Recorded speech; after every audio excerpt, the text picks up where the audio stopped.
kvalettan i högerbanan, Elmo Mathisen.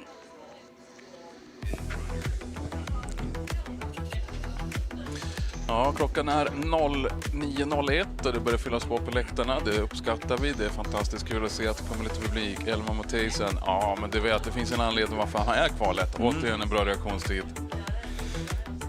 Junior Dragbike kvalar, som vi fortfarande är inne i kvalificeringarna, som kvalar mot en reaktionstid på granen.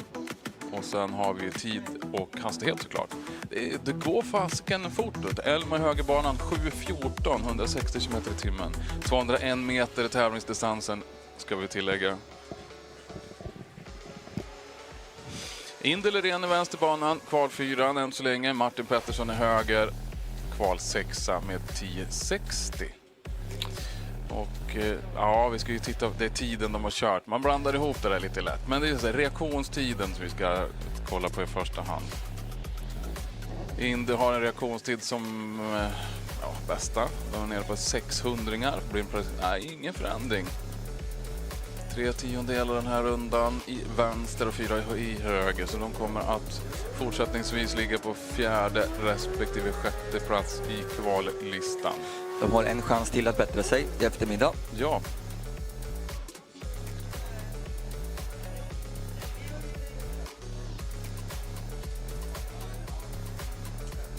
När vi rullar fram Liam Morrison i vänsterbanan och Anton Åberg i höger. Liam Morrison som gör kval 3. Har vi henne någonstans? Där, tredje, 0,05 som bästa reaktionstid. Bra iväg igen. Kolla här. Anton Åberg i högerbanan och Liam Morrison i vänster. 0,06. Identiska reaktionstider. 8 blank till vänster, 137 km/h. Och i högerbanan Anton Åberg som är 7.12, 167. Bra runda för Junior Dragbike. Och som sagt, alla de här klasserna som dyker upp nu, motorcykelklasserna, de kommer få en kvalrunda till i eftermiddag om allting går som det ska.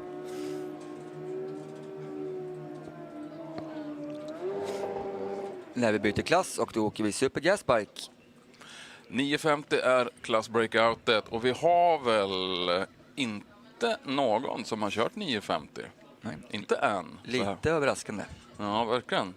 952 Jone Holm, 953 Jesper Järresten, 954 Mikkel Jensen, 954 igen Glenn Slattum, 955 är Mint Maria Gracev och på en 5:e plats.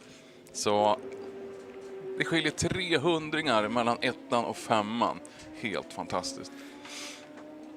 Mikkel Jensen går iväg bra. Jone Holm ska vi titta på. Vad har vi för tider i banslut? 9.42. Mikkel Jensen i vänsterbanan. Breakout. Så då hamnar den här tiden inte... Den hamnar väl i arkivet kan man säga så.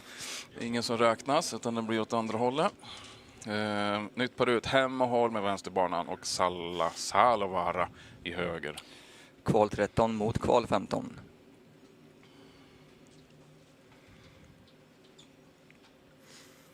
Och vad sa vi igår? De har totalt kört 6 kvalrunder inför den här, så det här är den 7:e. Vi har fortfarande Kai Elling-Os på en 17:e plats som inte har åkt. Just det, då hoppas vi att Kai Elling-Os tar chansen. För han är ju som sagt, han har inget giltigt tidkort, får vi säga så. 10-19 höger för Salovara och lite problem tror jag. Eller? Nej, Hem och Holm, det är så här. Vi är lite grann skråka 950. Det är en jättebra klass åter vidare för vi behöver inte trimma sönder grejerna. Men samtidigt så för att åka 950 så behöver du ha då kanske en Honda på 600 kubik blir lite svåråkt. Den räcker inte riktigt till ner till 950. Men i övrigt så här Super Gasbike är en bra klass för du behöver verkligen inte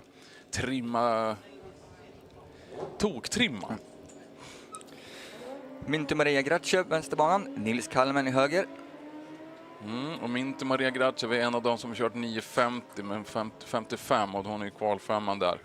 Och nu går det fort. 9.54 för Nils Kalmen och då borde väl han tar ett jättesteg i det jag tänkte säga. Nu är vi helt plötsligt 9.50 tiden upp till den 7:e. Ja, du vet, det är ner till 9:e plats. 9.58 ner till 9:e. Så det är tajt, så det förslår. Juha Eirelehte i vänsterbanan, kval mot kval 2:an i högerbanan Jesper Järresten. Jesper Järresten har kört 9.53. Och som sagt, det är ju lite olika. Det är ett tämligen öppet reglemente. Det är tiden som gör att man kanske inte lägger ner mer saker än som är nödvändigt för att prestera 9.50. Järresten håller 18 reaktionstid. Jag känner inte gärna riktigt sådär. Han brukar ha väldigt bra reaktionstider. Vad får vi för sluttid? 9.54. Jag pratar med Jesper i uppline bakom mig. Så knackar jag på tanken. Blir det 9.54 då när det första rundan? Ja, det kan det bli, säger han. Och så kör han 9.54. Det var i torsdags han hade lovat att han skulle åka 9.54 direkt på morgonen. Ja, åkte 9.58 så han hade väl nästan rätt då. Nu prickar han ju. Men han vill ju åka 9.50. Men han säger också, kan jag få cykeln och göra det han ska? Han sa också, den går inte fortare än 9.50. Alltså, då ska ju månen och solen och stjärnorna och han vara optimal. Och så det är jag inte alltid. Men den gör det den ska. Nytt par ut. Peter Mattsson i vänsterbanan och Moa Nilsson i höger. Yes, Moa Nilsson har kört 9.61. 9.54 för Moa Nilsson. Så ja, nu börjar hon vakna till lite grann. Ja. Tyvärr för Peter Mattsson, jag ska inte säga att han kör dåligt, men 10.25, då är man en bit ifrån. Så han får nog vässa på formen lite grann, Peter Mattsson. Jädrans får det tajta till sig. Då har vi 1, 2, 3, det är 4 stycken på 9.54. Ja, du vet, det här är ju som det... Ja, det är precis som det ska. Och vi har 17 deltagare i klassen. Så här stor var det länge sedan den var. Glenn Slatte med vänsterbanan, Tor Öyvind Enger Östgård i höger.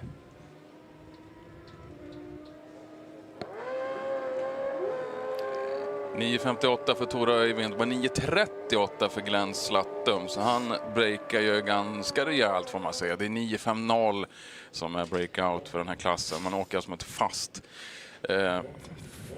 klass breakout, klassindex. Nu blir det spännande, Micke. Ja. I högerbanan, Kaj Ellingos. Ja, vi håller en tumme där. Jag tror han hittar det nu. Nu har han backat. Nu är det 9.51. Ny kvaletta. Oskar Norling vänster, kval 8 med 9.55. Ja, han putsar också minst 200-ringar.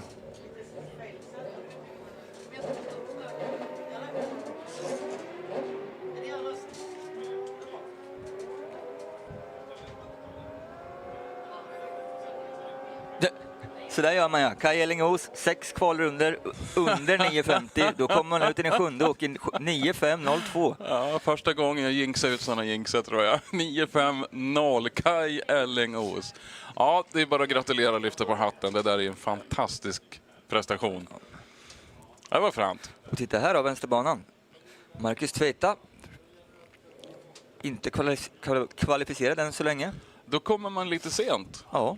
Men, det går ju där med. Det såg vi faktiskt Mattias Färm göra igår också i Stock Superstock. Jaha, han kom. Yes. Ja, men han var väl att lira någonstans. Han hade väl inte riktigt tid att åka dragracing. Det ryktades som det, att det var direkt från flygplatsen. Ja. Oj, vilken resa. Ja, får bra bakgrundsåka där. Lukas Lunnar Korbosäter i högerbanan, och då blir det ingen tidsputsning. Det törs jag tala om. 10.41 är höger. Marcus Tveita där. Första kval, sväng 11.11. Men han vet ju kanske ingenting om hur saker och ting är idag. Nej. Som sagt, de har en kvalrunda till planerad i schemat som vi får hoppas blir av. Så den här kvallistan är inte gjuten i sten än så länge. Vi tittar på Filip Lundgren i vänsterbanan. Just nu på en kval 13:e plats, 10.18. Filip Lundgren, de har lite problem. Jag tror att den där motorn inte riktigt är som den bör. Den har inte varit hittills i alla fall. Möjligen att de har hinner repa den på något sätt. Nej, 11.53. Den går bara långsammare och långsammare. Tyvärr. Så då får vi hoppas på att Filip hittar någonting inför en eventuell eliminering. Vi skalar bort en sekund. Då heter klassen Super Compike istället. Då åker vi mot 8.50. Här har vi sett Andreas Stamberg åka 8.50, 8.8. Ja, just det. Han hittar ju på ganska rejält mitt i prick. Jon Erelehte eller Jonas Metz. Jag tror lite på Jonas Metz där. Det är en sån här som man känner igen. Han har åkt i många, många år. Och comebackat lite grann. Han höll väl uppe, jag såg han inte på en par säsonger, men nu är han tillbaka. Nu har han åkt en full säsong, åker lite tävlingar både här och där och det brukar ge resultat. Kommer iväg väldigt fint på sin Hayabusa högerbana, det gör ju även Jon Erilehte. Och vi får en målgång, 8.57 vänster. Putsning i högerbana för Jonas Mets. 8.52, 267 km i timmen. Och då är Jonas kval 3. Den där Andreas Damberg där, 8.50. Och sen har vi en 8 på 1000-delen. Det är trångt, men det går att böka sig in. Vi får fram Mikael Jensen i vänsterbanan och Ingrid Kristine Säter i höger.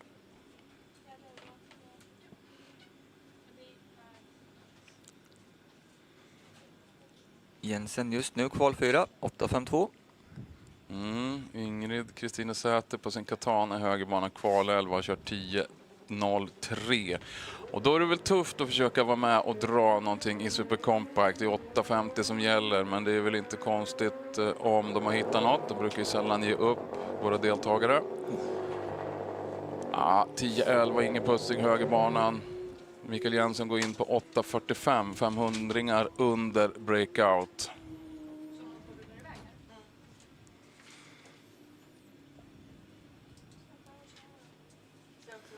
Anders Östby på sin Harley Davidson Pro Charger som poweradder.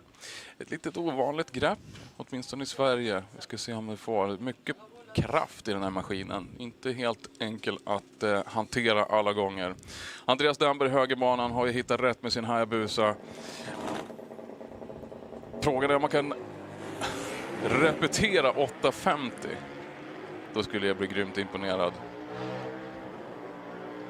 8.45 för Damberg, 257, 9.99 för Anders Östby i vänsterbanan. Ja, det låter som att det händer någonting mitt på banan för Östby, så 9.99 tar det också för att han backar en del tidsmässigt, även hastighetsmässigt.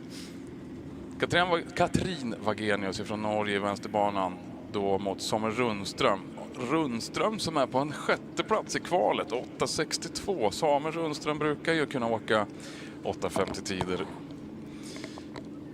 lite var som helst och lite hur som helst. Vi ska se om han har meckat. Ja, man hör Wagenius maskin låter som att ta ett omtag eller om den missar lite grann. Samuel Rundström högerbanan 8.53. Nu börjar vi känna igen honom. 8.53, Samuel Rundström.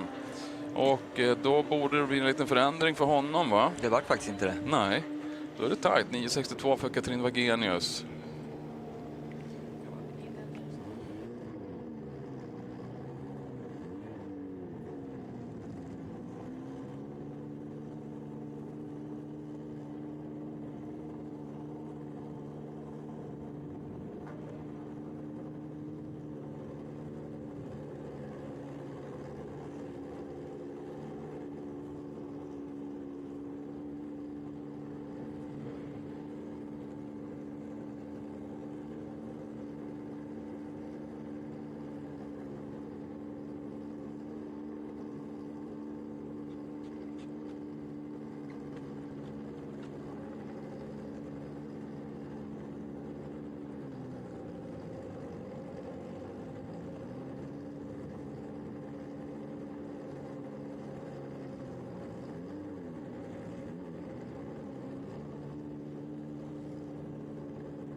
Ja, Mats Damberg då, 9.39 och i samband med det så får vi en liten sanering i högerbanan och av någon anledning som heter han ser riktigt med lite olja har vi upptäckt. Då får vi putsa lite grann. Hörru du Niklas, det känns som att Pro Comp Bike är avklarad första kvalsvängen. Andreas Damberg fortsatt kval 1. Katrin Wagenius upp till en andra plats, 8.51. Jonas Mets avancerade också 8.52. Han såg vi åkte lite hiss. Mikael Jensen 8.52 hade han sedan tidigare. Jon Erelehte, men de tappade ju lite grann. Samuel Rundström 8.53. Han hade ju en sämre tid. Men trots 8.53 så fick han ingen förändring. Han fortsatt kval 6. Men det börjar tajta till sig där i alla fall. Det är ju liksom de 8 första var det, eller var de 6 första inom 300 delar. Ja, jag tror det var något sånt. Nu har vi bytt klass igen. Vi åker Pro Compike. Då har vi skalat av en sekund till från 8.50. Nu ska vi istället åka 7.50. Och här heter kvalettan Peter Rundström. Han har åkt 7.50.52. Ja, Peter Rundström åker på den gröna Hondan, står i vattnet i vänsterbanan samtidigt som Jens Karlsson och Bo Torselius gör sig beredda för att om möjligt kunna putsa på någonting. Jens Karlsson i vänster med sin Hayabusa sugmotor har kört 7.78 och sen har vi då Torselius i högerbanan. Vi hör att den låter helt annorlunda mot för de andra. Han kapar en 100-del till, Jens Karlsson. Jajamän, 284 meter i timmen. Ja, Torselius 12.12, 118. Och vi hör ju att det såg jättebra ut när han släpper kopplingen och går iväg. Men sen fick han nog lite loppa på stiftet en bit ut. Så den ville inte riktigt bete sig. Önskvärt, tyvärr. En frisk fläkt den där Bo Torselius kava, trippel, luftkyl, 2-taktare. Peter Rundström då, som vi pratade om tidigare här, och han ser vi i vänsterbanan på väg fram mot startlinjen. Går mot Felix Sjödin. Kval 9, han har kört 8.58, så han har ju bra precis en sekund att putsa om han ska vara, vad ska man säga, pro-comp-bike-mässig då. Ja, lämnar linjen inte så bra i högerbanan tyvärr. Rundström går som tåget. 7.53 ser vi Rundström gå in på 298 km i timmen. Han har ju kollat in på tider som hade varit både, han är redan kvaletta, men han skulle ha varit kval 2 gånger om med sina tider som han har kört efter det. Ja, tyvärr för Felix Sjödin så får han inte riktigt till starten där, och då får han ju det där med sig hela vägen ut. Nej, drifting är väl säkert kul, men inte med motorcykel kan jag tänka. Nej. Typ. Hörru du, Robert Nygren i vänsterbanan, det är ju en sån här frisk fläkt. Jag gillar ju Robert. Han är ganska öppenhjärtlig. Ja, det är inte direkt så att han har hashtag, men hashtag ödmjuk med glimten i ögat. Han kan sticka ut hakan och tycka att det här blir kul. Och sen har han fått ordning på cykeln. Den går så vansinnigt bra. Och Niros Jeppe i vänsterbanan eller högerbanan går långt ut mot högerkanten, men rätar upp det hela. Och 7.33, 313 för Robert Nygren. Ja, 8.36 för Nilos Jeppe i högerbanan, som jag åker en ganska lång väg. Vi ser ju det klockrent här som sitter precis bakom själva banan, och det blir en lång yvig sväng. Så det var ingen optimal runda för Niglo, medan det var ingen optimal runda för Robert Nygren heller. 7.33 är ju inte 7.50. Fast han gillar att åka fort. Han ville spöa på den där motorcykeln och se hur fort han kan få ur den. Han sa att det kändes så odramatiskt, bara, eller hur? 7.33 och 300 mäler. Ja, men den kändes snäll. Sista ut i klassen, Robert Häggblom. Ja, potential åka 7.50, och vad får vi då? 7.87, 282 km i timmen. Robert Häggblom då, kval 2 efter Rundström. Ja, det är främt. Liten puts på banan ser vi. Vi går ut med traktorn och samtidigt så samlar vi ihop juniorerna. Vi har 4 stycken bilklasser innan vi ska gå över och köra våra EM-klasser i motorcykel. Och som sagt, det blir spännande. Vi såg ju kvalet igår för FIA och FIA-klasserna bland annat, och även hojarna. Så då första rundan igår, Q1 då. Det såg ju lite sådär, vad ska man säga? Det såg inte så resolut ut alla gånger. Medan i Q2, då var allt förlåtet i alla klasser. Det var helt fantastiskt. Det var mycket bra genomförd kvalificering. Vi såg både snabba tider och väldigt, väldigt bra körningar. Ska vi se. Vi putsar lite grann. Jag pratade med en av våra chaufförer eller våra team i Junior Dragster. Igår gick de ut precis bakom Top Fuel. Och Filip då, som crewchefen heter, han bara, nej men jag provar att ställa mig i spåren efter Susanne. För de har problem, han tittar ju på loggen. Så när de kryper på full gas, då låser ju kopplingen upp stenhårt. Och sen ser han ju, då pikar ju loggen. Så då går den rakt upp, han spinner, det är bara tokspann. Den högg ju inte in det minsta. Jag tänkte, jag ställer mig i spåren. Och då får ju en Junior Dragster, den får ju plats precis i spåren efter en Top Fueler. Så det var ju, det blev ett breakout. det hakar in jättebra. Ja, här såg vi igår faktiskt en förändring i kvallistan där Texas Enroth snodde till sig den kvalförsta platsen från Melvin Nathanielsson. Ja, det gjorde han väldigt bra. Vi hade Melvin som kvalade på 47 10 000 delar. Sen Assar Laxi som kval 2 på 51 10 000 delar. Men Texas tänkte att här ska jag in och bråka, så han körde en reaktionstid på 5-10 000 delar av en sekund. Ja, det är imponerande. Det är ju svårslaget. Det är ingen snack om den saken. Det är svårt att förklara hur mycket. Det är även svårt att repetera. Ja. Jag tror inte han repeterar 5-10 000 delar. Och gör han det, då ska han få äta så mycket mjukglass han bara vill. Jag lovar och svär.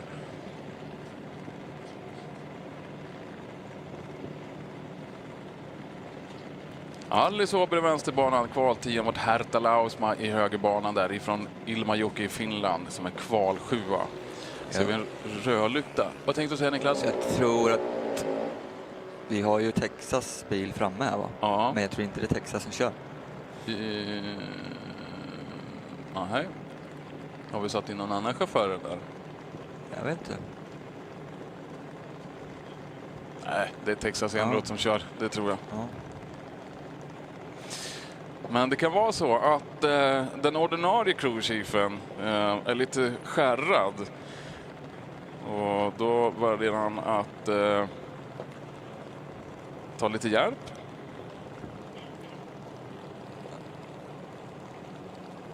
Så då får vi se. Då tar han en annan av teammedlemmarna. Just bara för att bryta ett litet mönster sådär. Det kan ju vara så att de inte är riktigt överens. Är du överens med far och mor varenda dag? Absolut. Ja, det är inte jag. Ja, mycket bra där. Nu är vi inte på 1000 delar eller 10 000 delar, men värd på 100. 06 för Texas Enroth och Melvin Nathanielsson. Han gör ju såklart allt han kan för att putsa sin reaktionstid. Men det är en hårfin, men ändå en röd lykta. Och jag ser inget fel i att våga rödlykta. Det tar jag som positivt. Ja, men då, man chansar ju. Eller chansar, men man drar... Ja. Och det gäller vågat hälften bundet. Exakt. Och nu vann vi inte så mycket. Annat än att han fick en till repa i kroppen. Och mer att gå på. Så det där är alltid bra. Det är alltid en vinst att genomföra en runda. Oavsett om det är vinst, förlust, rödlykt eller vad det är. Nästa par ut, Cissi Tornéus i vänsterbanan och i höger Vilde Ahlgren Sanderman. Kval 12 mot kval 13. Nu ska vi hålla lite öga här om vi ser några förändringar. För så kan det ju vara. Det är liksom vinna eller försvinna i kvalet, eller det är det väl inte. Men just det här med att det här är ju den chansen man har för att putsa sina kvalsiffror. För att om möjligt få en fördel i en eliminering så småningom. Ja, så var vi rödlykta vänsterbanan. Det var tråkigt och trist att se Vilde Ahlgren Sanneman. Det hon gör just nu och det hon gjorde innan är att hon gick in och stageade alldeles utmärkt bra. Det tyckte jag om att se. Vilde hade lite problem igår att ta sig in i stage, men skam det som ger sig. Mycket bra där, Vilda i högerbanan. 13.72 för Cissi Tornéus, trots en rödlykta. Hon får ju såklart ett tidkort. 14.22 för Vilda. Det där tyckte vi om att se. Då ska vi se Meja Hildingsson mot Moa Aggelid. Kval 9 i vänster, kval 8 i höger.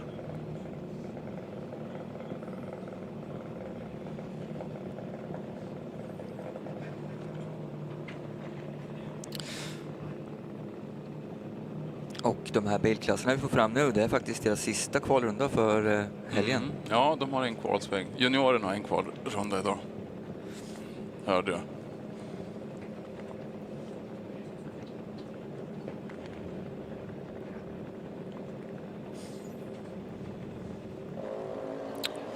Vad har vi här då? Vi har ingen bättring för Meja, inte heller för Moa. Icke till denna runda. Då borde de ligga kvar på sina 9 respektive 8:e platser. och vi har 8.63 vänster, 13.01 i tid i höger. För nu är det så här, nu är det ju väldigt intressant, för vid en eliminering imorgon om vi säger, då ska de här släppa det här med reaktionstiden. Ja, det ska du ju aldrig göra, dragracing. Men den är oväsentlig så tillvida att du kvalar inte någonting. Utan nu är det alltså ett dial-in. Du ska hitta en tid du ska hitta in i mål på. Utan att breaka. Kör du under den tiden du har valt, då kör du ut dig själv. Samtidigt så ska du inte rödlykta och samtidigt så ska du vara först över mållinjen för att vinna. Enkelt. Inte bara en sak som man säger. Nix. Olle Hildingsson från Dels på vänsterbanan mot Assar Lahti i höger på från Ekerö. Oj, ursäkta. Hildingsson, 100-del reaktionstid. Mycket bra. Assar Lahti höger, betydligt mer rutinerad. Ung herre, 0,02, 200-dingar. 8,06 i vänster, 730. Och sen 7,89, 133 för Assar Lahti i högerbanan. Ja, hårfin breakout där för Assar. Hörru du, vad blåser det för vindar idag? Har vi mera medvind idag? Det ser så ut på 200 meters flaggorna. De blåser åt andra hållet, eller har jag fel? Här inne är det svårt, för här får vi en snurr på luften, så här brukar det blåsa åt alla möjliga håll. Jag tänker, titta där borta, det ser ut som sidvind nästan. Ja, vi har ju flaggorna där borta. Och sidvind är inte jättekul heller. Speciellt inte när man börjar åka jättefort på motorcykel. För då kan man få en liten hastig sidoförskjutning. Julia Goodsight i vänsterbanan mot Marie Camilleri från Frankrike av alla ställen. Helt otroligt att man tagit sig från Frankrike hit. Jättekul att se. Rödlykta högerbanan, men återigen en ganska bra reaktionstid för Julia Goodsight. 0,06. Kvalfemma är han dessutom. När vi tittar på Billy Nilsson Ullén i högerbanan från Matfors. Exakt. Och då är det fartgubben, crewchiefen Theodor, som också är crewchief i ett av promoteamerna från Sundsvall där, som sköter om föryngringen här på Tierp Arena bland annat.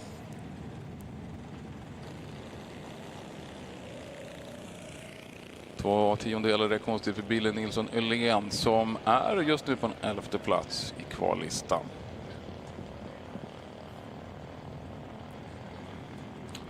— 13.56, 71 km/h. När vi gör som vi har gjort hela helgen i klassen Junior Dragster. Vi tittar på Albin Eklund.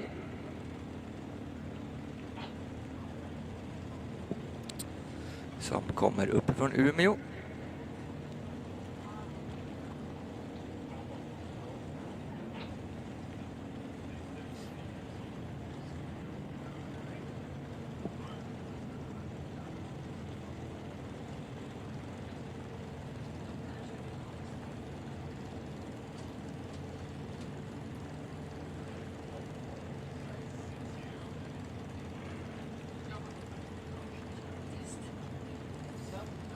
Albin, han har åkt konsekventa tider hela helgen.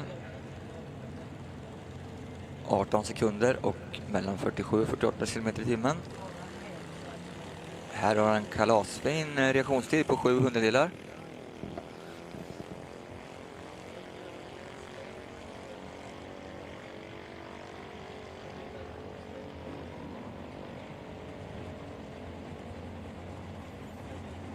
Och han fortsätter åka 18 sekunder, 47 km/h.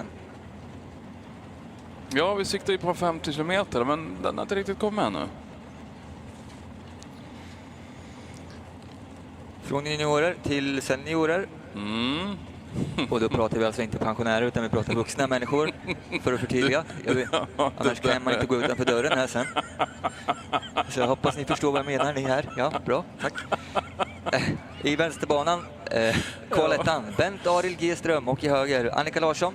Vi åker våran supercar-klass som heter, när vi har slagit ihop 3 klasser, Super Street, Supergas och Supercomp. Man kör mot fasta index, och det är alltså 10,90, 9,90 eller 8,90. Tittar ni på scoreboardsen i slutet av banan så ser vi då att både Bent Arild G. Ström och Annika Larsson ska åka 9,90. Och det är någonting som Bent Arild har lyckats med i helgen.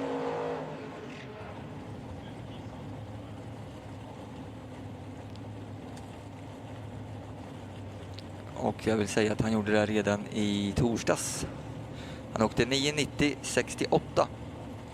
Ja, Annika Larsson är såklart lite en hugad spekulant på att göra samma sak. Hon vill ju putsa och ligga kvalfemma, det gillar inte Annika Larsson så där. Det finns ju lite poäng att köra om. Gröna lysen har vi och vi har hyfsade reaktionstider i vänsterbanan. Nu har vi varit lite bortskämda med juniorerna här en stund. 9.91 och 9.92. Ja, repeterar ju bra som sagt, men fortfarande 200-ringar för långsam för att vara med och slåss om första platsen där. Och då ser vi just där, borta på tavlorna, att vi har 3 olika klasser som kör. Vi såg ju Bent Arild och Annika åka 9.90 förut. Kollar man nu så ser vi Thomas Lindblad i vänsterbanan, han ska åka 8.90. Och Daniel Aggelid i höger siktar på 10.90. Thomas Lindblad som är kvalsexa då på 8.92, så det är ju väldigt tajt, precis som det är i alla indexklasser. Och det beror ju på att nu har vi kört några rundor och gett våra tävlande chansen att tuna in bilarna. Och då är de alltså 200-ringar när, eller ingen 100-ring när, utan då går man in mitt i prick. Och hur man lyckas med det då på 402 meter med en bil som går 240 km/h, det är helt omöjligt i min värld. Ja, hårfint båda två. På fel sida tyvärr. Ja visst, 8.87 vänster och för Aggelid 8.88. Nej, 10.88. När vi då tittar på Mats Karlsson i vänsterbanan och Kevin Danielsson i höger. Kevin Danielsson hade ju problem. Han har inte riktigt fått ordning på dragsten där. Trots att han har ju kört nästan varje kvalrunda. Men de har meckat ganska frenetiskt emellan dem. Och Mats Karlsson i vänsterbanan, uppifrån Umeå, som brukar prenumerera på alla möjliga saker. Han har ett startnummer som förpliktigar.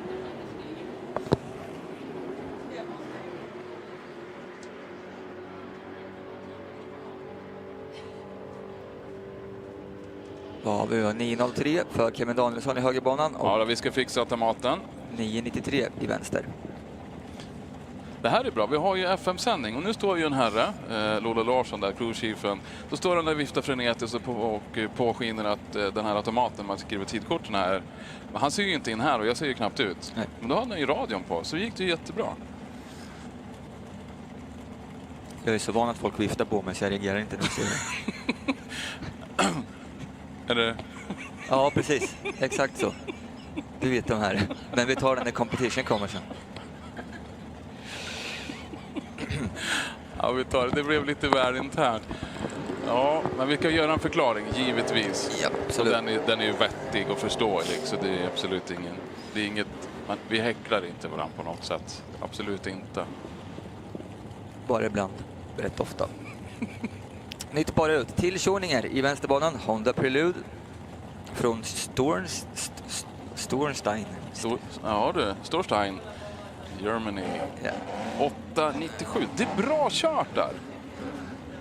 Och i högerbanan Stefan Andersson från Borlänge. Mer lätt uttalat. Ja, Stefan Andersson, det är vi mera van med att säga. Så det klarar vi av.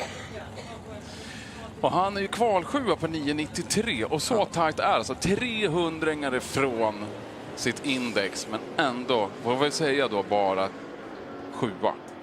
En liten rödlykta, helt på gröten. Positivt, ja. 9.09 och 9.82. Ja. Inga bättringar. Nej.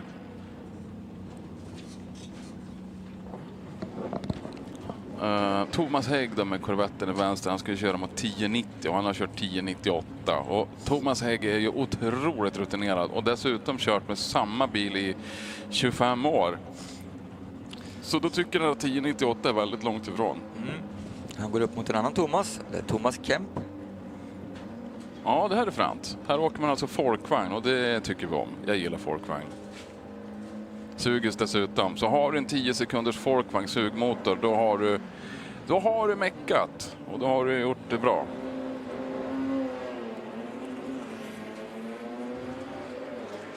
Och han hoppas ju faktiskt på att ha 9 sekunders folkvagn till och med. Så ja.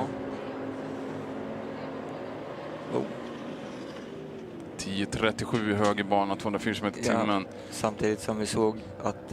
Aj, där hände någonting i banänden för Thomas. Ja, då avvaktar vi lite grann såklart. Vi går ut och tittar till honom och ser hur läget ligger. Vi avvaktar lite grann på tävlingsledningen innan vi går ut med någon vidare information. Men vi håller ett ögonblick. Vi vill försöka samla lite information bara.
Looks quite smooth then, if you can say so. Så allt okej med föraren och då behöver vi sopa lite grann för att ta bort lite rester efter bilen där nere i banänden. Så, men det viktiga, föraren är okej. Han var ute i bilen när de kom fram och det är bra. So everything's okay with the driver.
Där har vi fri bana och vi har tecken att starta upp bilarna igen.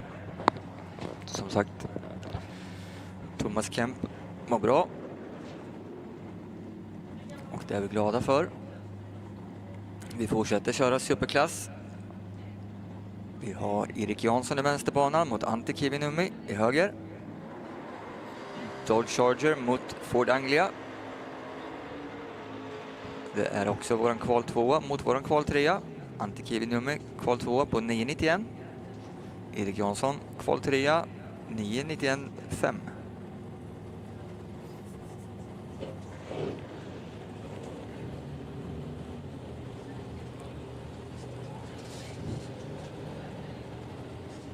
Men vill man snå åt sig kval första platsen från Bent Arild G-ström så gäller det att åka 99067.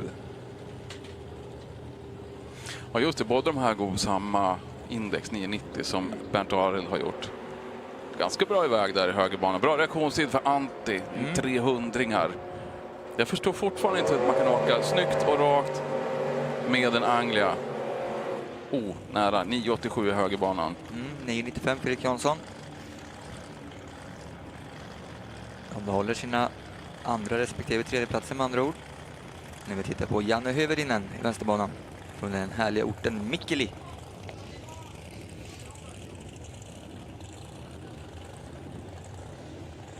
Han är också sist ut i den här klassen. Och sen förbereder vi oss för stock superstock. Men först Janne Höverinen som sagt. Han siktar på att åka 890. Väldigt fin den där hjullasten från Svekon. En L35 med Hormsop. Du gillar sånt, ja, Micke.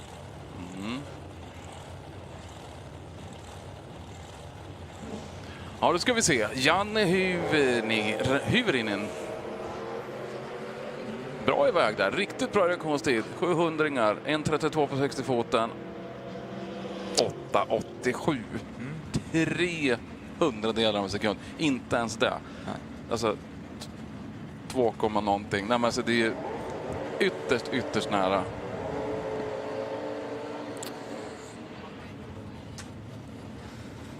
Vi byter klass som sagt. Vi åker numera stock superstock och då tittar vi på Pia Lindström i vänsterbanan och Theodor Brandt i höger.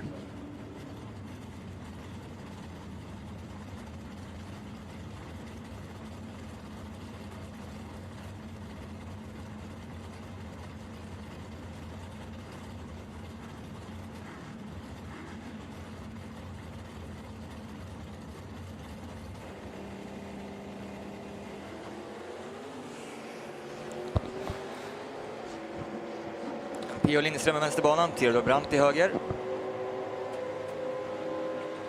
Ja, vad får vi då? 10.53. Ingen förbättring för Lindström, inte heller därför unge herr Brandt. I den här klassen är han faktiskt unge herr Brandt. Jag tror han är många år yngre än många av de här deltagarna. Men så är det. Nästa par ut, Erik Persson, Plymouth Sport Fury från Röbäck. I högerbanan Jonas Larsson, Dodge Dart från Stigtomta. Ja, Jonas har vi känt igen. Han åker normalt sett i en herrgårdsvagn. Och den skulle nog kunna gå och åka med i stock superstock. Men han har ju kört typ ET Pro och lite sånt. Men sen hade han möjligheten att köpa den här Dodge Darten. Och det handlar väl lite grann om att man vill förvalta det hela också. Den här är ju Marcus Svenssons gamla bil som jag uppskattar att någon tar hand om och förvaltar väldigt väl. Manuell växellåda. Sitter alltså en sportig växellåda i den här. Och det brukar också låta väldigt, man hör det väldigt väl. Putsning va? Högerbanan. Jonas Larsson, 10.95. Faktum är att Jonas kommer att komma tillbaka med den här bilen sen. För han åker ju även Pro Yeti med den. Ja, så gör han ju. Han dubblerar ju med den här bilen. Han är ju med i den här shootouten.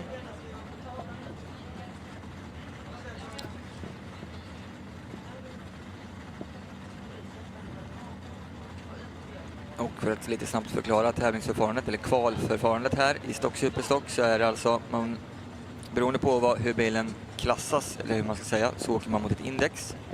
Och i kvalet så gäller det att åka så mycket under indexet som möjligt. Som vi ser då på scoreboardsen så har Leo Jansson i vänsterbanan ett index på 11.45.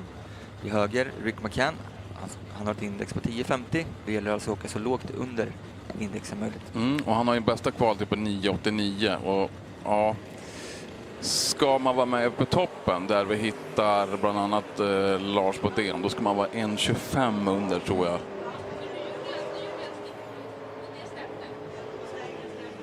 9.92 för Rick McCann, 11.60 för Leo Jansson. Ja, ingen förändring. De förbättrar alltså inte tiden heller. Och det kan ju bero på massa olika saker. Det är en ny dag. Vi har ju kört kval torsdag, fredag och vi kvalar en idag på lördagen. Och 3 olika dagar. Vi har ett ungefär samma väder. Men bilarna reagerar ganska hårt på hur banan beter sig, hur luften är. Speciellt de här bilarna. Det heter stock, det betyder original. Men de här är så, vad ska man säga, de är så fint tunade. Så de här reagerar väldigt mycket på hur vädret, alltså nu pratar vi luften och lufttäthet och allting sånt där. Så det är en hel vetenskapare och göra en setup inför en kvalrunda när man åker stock, superstock. För det finns inte så mycket man kan skruva på. Nej. Sebastian Johansson vänsterbanan 10.42. Mats Persson höger 11.38. Inte där. Jo, vi får en tidsförändring. 10.42. Sebastian Johansson förbättrar sig lite. Det är den första, tror jag, än så länge som gör en tidsförbättring. Vi hade Jonas Larsson också. Ja, Jonas.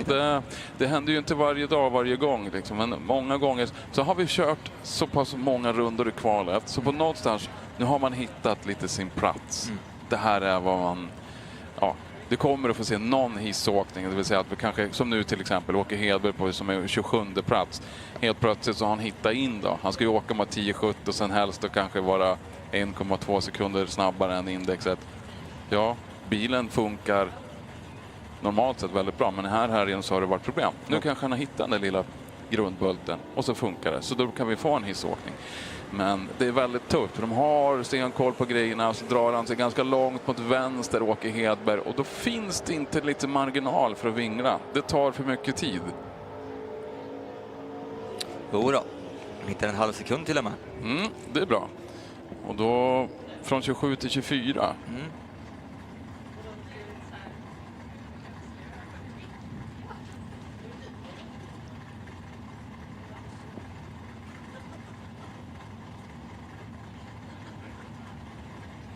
Ja, så ser vi då hur en av våra starters där upptäcker något på banan.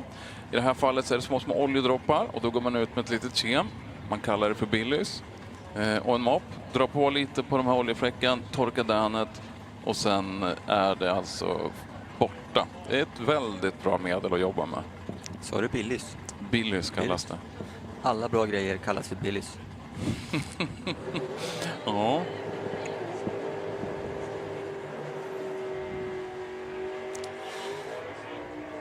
Här har vi en finsk batalj. Yrjö Valjus i vänsterbanan. Går upp mot Arto Sulpuisto i höger. Järvenpä mot Mentsele. Yrjö vänsterbanan, kval 25 just nu, har åkt 10.16 som bäst. Arto i högerbanan, han är kval 5, har åkt 10.06. Och då ser vi att Arto i högerbanan har åkt någonstans kring 1,13 sekunder under sitt index. Det är ju bra. Riktigt bra. Arto Sulpuisto, Mentsele. Ibland så skulle jag vilja vara från Finland och få välja ord och namn och allt det där själv, för det låter fränt. Förbättring. Arto Sulpuisto 10.06. Bra. Fortsatt kval 5. Kolla här då. Nu kommer han ju. Han vi pratar om, eller du pratar om. I högerbanan, i den gula Mustangen, Mattias Färm från Örebro, som kom in ganska sent. Han har kört en kvalsväng. Ja, den sista igår kväll, eller igår eftermiddag. Ja. Och det är lite frän anledning till varför man kanske kommer sent. Jag har varit och lirat gitarr. Ja, någonstans i världen. Och han är inte trubadur då alltså? Nej, han är gitarrist i Millencolin. Det är faktiskt en av de största svenska musikprodukter, eller musikexporterna. Det var ju också så här, ja, det är främt. Jag gillar dansband, men Millencolin är helt okej. Okej. Vi kan vara kompisar ändå, Niklas. Tack. Vi ska inte glömma bort Bosse Nylund och vänsterbanan. Absolut inte. Kvalelva. Och Bosse Nylund, som alla vi som har sett honom under många år, 10,95 ser jag, var 9,43 högre förbättring av Mattias Färm. Ja, men Bosse Nylund har sagt att jag ska nog sluta med dragracing. Jag har hört det 10 år. Det går så där. I vänsterbanan har vi en bra kille nu, det gillar jag. Fredrik Frisberg, Plymouth Sport Fury från 64. Från Norrköping, tävlar för Åby Motorklubb. I högerbanan, Christer Fogelin och en Camaro från 68 från Fornåsa. Yes, och Christer Fogelin har haft en väldigt bra helg hittills, skulle jag vilja säga. Han har gjort mycket bra. Han var där uppe i toppen ett kort ögonblick tills att Lasse Bodén, som är kvaletta nu, tyckte att nej, men nu vill jag vara kvaletta. Men den här bilen har gått iväg så otroligt bra hela helgen, alla runder. Nu går den ganska hårt utåt höger av någon anledning. Väldigt nära muren, skulle jag vilja påstå. Men han korrigerar upp och gör det snyggt och ingen fara på taket alls. Rakt och fint för Frisberg i vänsterbanan som åker 10-15. Jajamän. Bättring tyvärr. 211 km/h. Sådär. Ja, Fogelin blev nog lite så här. Ja, det där var något nytt. Det är ju, han är väl även, har väl det svenska rekordet, va? Just den klassningen BS, vill jag. Ja, jag har tyvärr inte koll på alla rekord i alla klasser, men jag vet att han är otroligt duktig på att köra. Och just den där bilen har han haft ett tag, så det är... Ja, Christer Fogelin tycker vi om. Nytt par ut, vänsterbanan Kjell Eriksson och höger Per Fagerström. Per Fagerström från Näsviken, det är också så här, vi kan ju ta det finns någonting som heter Fagerströms plåt i Näsviken som han är involverad i, han och brorsan tror jag. Ett tag, då jobbade så här 10 personer, alla höll på med dragracing. Det blir jobbigt då när alla ska ha semester samtidigt. Ja. Eller så blir det lätt, andra sidan. Ja, precis. Kjell Eriksson, då från Njutånger. Det är inte jättelångt mellan Näsviken och Njutånger. Det är typ 40 minuter, det är inte ens där. 10,74 vänster och 10,06. Och hur Per Fagerström lyckas åka 10,06 med den där starten. Alltså hela Camaron står ju på tevärn på bakhjulen. Han håller ju på att vika tevär in mot mittlinjen. Men på något konstigt sätt så får han bilen att gå så bra. Så att alltså han får 10,06. Han har 10,0 som bästa kvaltid. Ja, det var snyggt. Järmo Grönman, vänsterbanan. Mustang Cobra Jet är just nu kval 9 med 9,01 som bäst. Och jag vet inte riktigt. Jag tror inte han har fått till det där superklippet i den där. Den verkar... Och den här går iväg helt annorlunda än de andra stock- och superstockbilarna. Det här är ju en modern bil, ett modernt chassi. Så den har också en helt annan chassireaktion. Den här går ju inte uppåt i första ögonblicket och den här vill ju sträva framåt. Peter Johansson i högerbanan från Uppsala.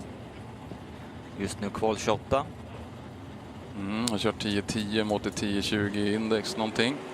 Och vi ser också jättestor skillnad på hur reaktionerna chassit är. Stockbil, eller superstocken i höger, den är ju högt upp med framhjulen, medan Jarmo Grönman, den går ju i princip rakt fram. Det lät som man tog ett omtag där i början, 9,45. Ja, 251 km/h, så det finns mycket mos i maskin på den där. Men det där är väl tillåtet att åka överladdning. Sitter med en kompressor under huvudet på de där för mig. Nästa par ut, Peter Lindberg i vänsterbanan, QD70. Och i höger, Anders Lind, Pontiac GTO. Och som sagt, den här Pontiac GTO är ju en av mina favoritbilar. Jag gillar ju stuket på den. Den ser inte ut att gå speciellt fort. Han har kört 10,20 och då har man ungefär 200 km/h. Och det syns knappt på den. Peter Lindberg i vänsterbanan, 8,93 som bäst. Den där kudan, den. Kan man tycka om alla bilar? Det kan man. Då gör vi det. Men 8,93 vill jag säga att man är den som har mest bråttom i hela klassen, va? Stock, superstock. Ja, men han kanske har tufft index att köra mot. 10,05.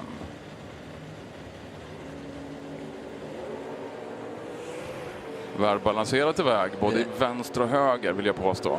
Går nog undan i vänsterbanan också. 8,90. Så ja, bra kört.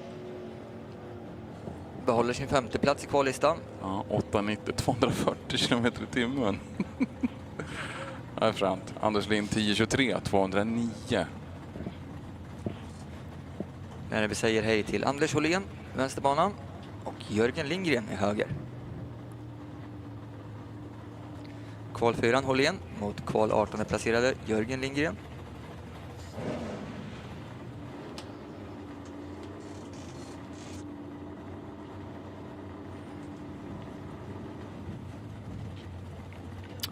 .10.16 har Anders Hållén i vänsterbanan åkt som bäst. Vi har 11.77 som bästa tid för Jörgen Lindgren.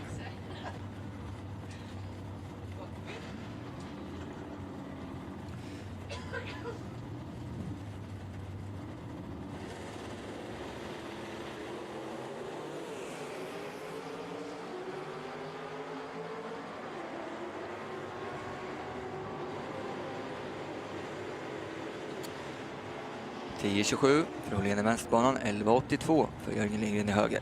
Ingen bättring. När vi släpper på det sista paret ut i klassen stock-superstock. Och då är det kval 1 vi tittar på i vänsterbanan. Lars Bodén har åkt 10.24 som bäst och han går upp mot i högerbanan Björn Bondesson som just nu är kval 3. Bondesson 10.03 som bästa tid. Ford Fairlane i vänsterbanan. Chevrolet Chevelle i höger.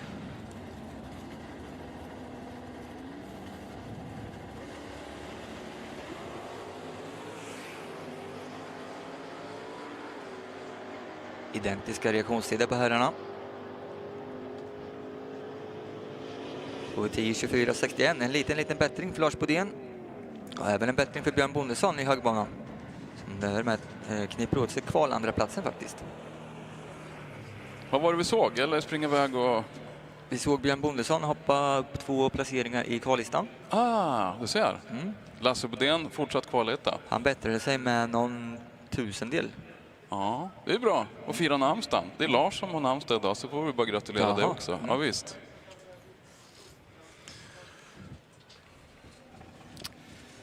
Vi ska göra en liten touch på banan, eller en liten dusch. Innan nästa klass ut är klassen Street. Yes, och då åker vi ner till 8.60. Vi kan väl ta fram en liten lista. Ibland så brukar jag säga att hastigt är lätt, men ibland så tar det för lång tid som man hunnit kört innan jag har fått fram den där. Men det ska finnas här någonstans och då kan vi titta lite grann på vilka som har gjort vad. Jag har en känsla av att Brännström är med där och drar. Ja då. Men det är Lotta Remal som har plats nummer 1. 8.6004. Den blir svårare att på. Kval 2 Anders Brännström. Ja, Brännström står med vita Volvon, framrullade redo 8.606. Martin Häggström, också en Volvo-åkare fast med en grönsvart 4-dörrars. Har kört 8.61. Andreas Rud, han åker i blåa skåpet 8.62. Magnus Johansson, numera vit Pontiac GTO 8.63. Thomas Hauge, röd Ford Mustang, smålblock och manuellt växlat, det är främt. 8.64. Kristin Mattisen 8.70. Hon åker en Cadillac 59 med kompressor. Kert Oresar i sin Nissan 300 ZX, det är främt. Har kört 8.72, men han har ju kört betydligt fortare än så. Absolut. Jag har ju varit ner och snokat på 8.3 någonstans där och det är ju lite breakout och då får han inte räkna den tiden utan det är 8.60 som är det optimala. Stellan Karlsson har vi sett i Chevellen som är 8.73. Sandra Ledén Novan 8.75. Jonas Damgren, det är han som åker Volvo, han står väl framrullad va? Jajamän, Damgren Racing. Om inte missminner så är det från Gävle och då har man inte hur långt som helst hit att åka, men det tycker vi om. Är det Gävle som gäller? Nej, nu ruskar han stenhårt på huvudet. Då måste vi killgissa på att det är någon annanstans. Om vi läser högre upp. Jaha, måste vi lista ut det där. Det kändes som en liten fadäs att säga fel. Ja, vi löser det. Jag är tyst så slipper jag skämmas. Och ja, på en 12:e plats, Alexander Rundqvist. Någon som är bekant? Han är från Åby. Ja, kommer de åka den här rundan? Nej. Han har slutat åka för helgen. Okej, problem med spridare. Aj. Ja, så kan det vara. Det händer saker lite överallt. Men han är lika glad för det, i alla fall på kvällarna. Ja, han gillar skyddet i mörkret.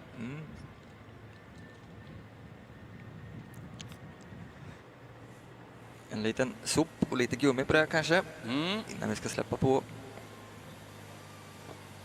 klassen Street alltså, 8.60. Och det här är då de sista kvalrundan man får i den här klassen innan det ska köras elimineringar under morgondagen. Det här är också den sista bilklassen vi har innan vi ska titta på första kvalrundan för dagen för våra FIM-klasser. FIM, ser man FIM? F-I-M. Vi kan ta det på engelska dessutom så blir det lite enklare.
Ja, som sagt, qualification, and we're going to have the street class.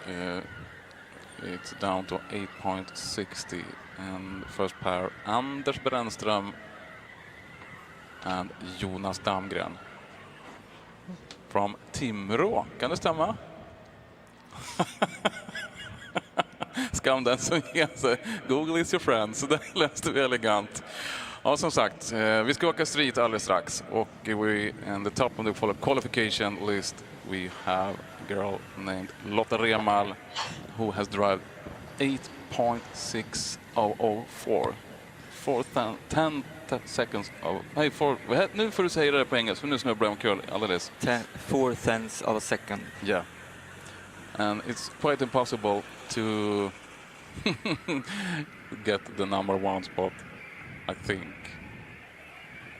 Maybe. But we've seen it before. Yeah. So, a little touch up of the track. Some rubber and some track bite. How do you measure 4 tenths of a second? How long time it is? I don't really know. It's quite impossible.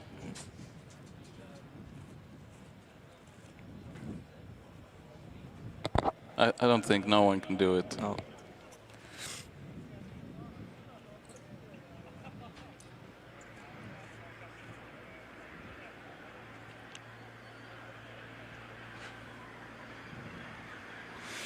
Yeah, we're ready. Just waiting for the tractor, and then we are ready to go.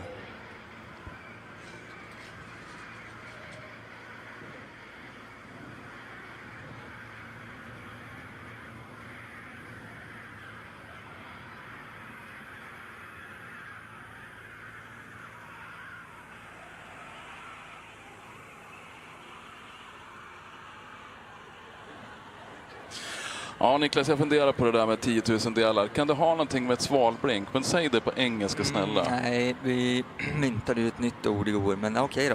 Swale-blink. Kanske. Ja. Så, vi är redo. Vi bjöd många på ett gott skratt i alla fall. Nu skulle förklara måsvingedörrar på... Alltså det där blev ju viralt. Du fick ju gå och be om ursäkt och försöka övertyga folk om att du faktiskt skojade. Ja, än så länge har jag inte plingat i telefonen idag, men igår var det lite... Folk tror verkligen att man är helt... Ja, det är inte konstigt i och för sig, men... Ja, nu i alla fall lägger vi fokus på det som händer på banan. Och där har vi i alla fall 2 Volvo-bilar. Ja, det tycker vi om.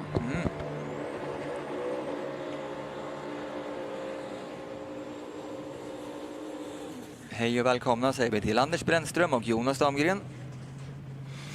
Damgren i högerbana med 240 gör en redigan burnout där. Han hade fyllt på ordentligt med rökedäckerna. Jag har försökt att få någon att förklara varför vissa ryker mer än andra. Och det är ingen som har en vettig förklaring. Nej. Men en vacker dag så löser vi gåtan. Ja. Anders Brännström då, som är kval 2, som har kört fina 8.6.0. Och Damgren som ju kom in körde inte torsdagen. Jag tror han rullade in på fredag kväll. Nej, torsdag kväll. Så han körde fredag. Yes. Så han är ute på andra kvaldagen. Så då har han som sagt, de andra har lite fördel. De har lite mera loggar och lite mera data och lite sånt där. Men Damgren har ju skött sig alldeles utmärkt. 8.85 har vi sett. Bumpar sig in. Får bra fart på bollen iväg. 1.31 på 60-foten, 5.48 i 200-ringen och jag kollar högerbana 8.58.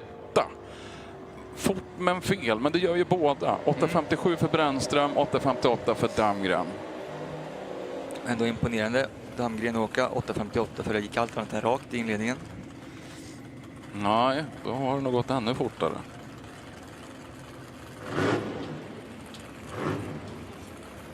När vi då tittar på Kertores här i vänsterbanan, just nu kval 8 med 8.72. I högerbanan Magnus Johansson. Kval 5 8.63.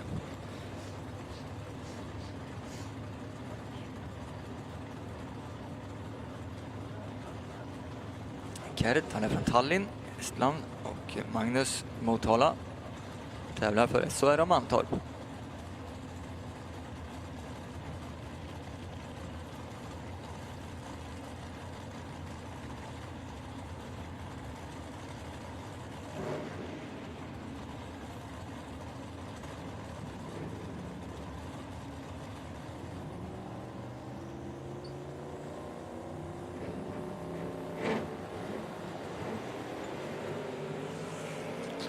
Magnus Johansson brukar göra sig bra. 1.20 på 60 fot, 5.37. Då går det kanske lite fortare än 8.60. Det gör det med en liten blink. Men du?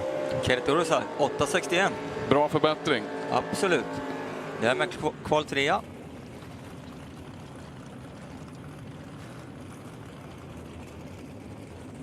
När vi då tittar på Thomas Hauge i vänsterbanan mot Kristin Mathisen i höger.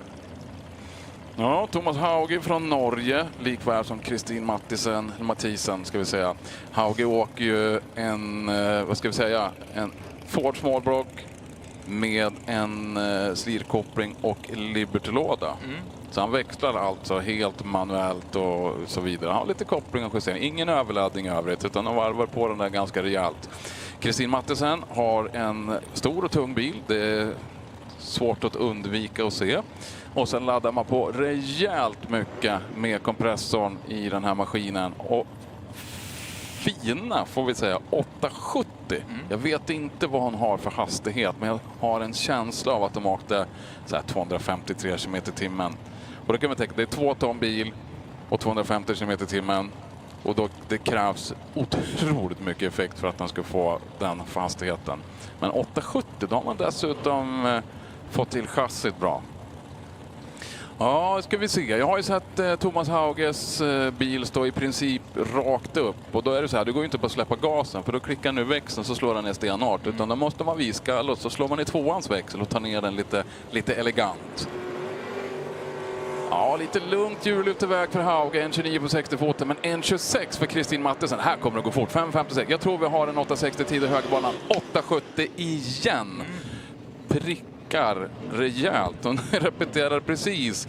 Men 8.70 och 252 km/h för Kristin Mathisen. Det där är fantastiskt. 8.68 för Thomas Hauge, ingen bättring. Nej.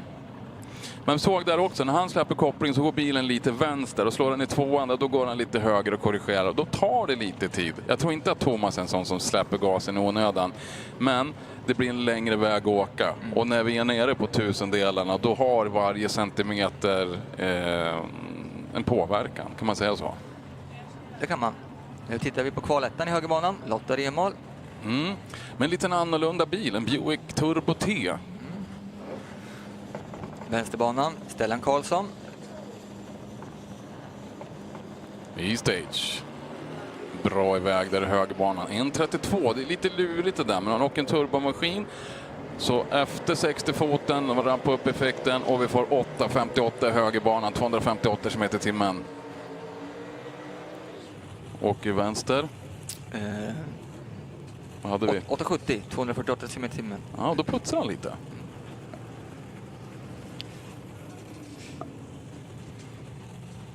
Sist ut i klassen Street hittar vi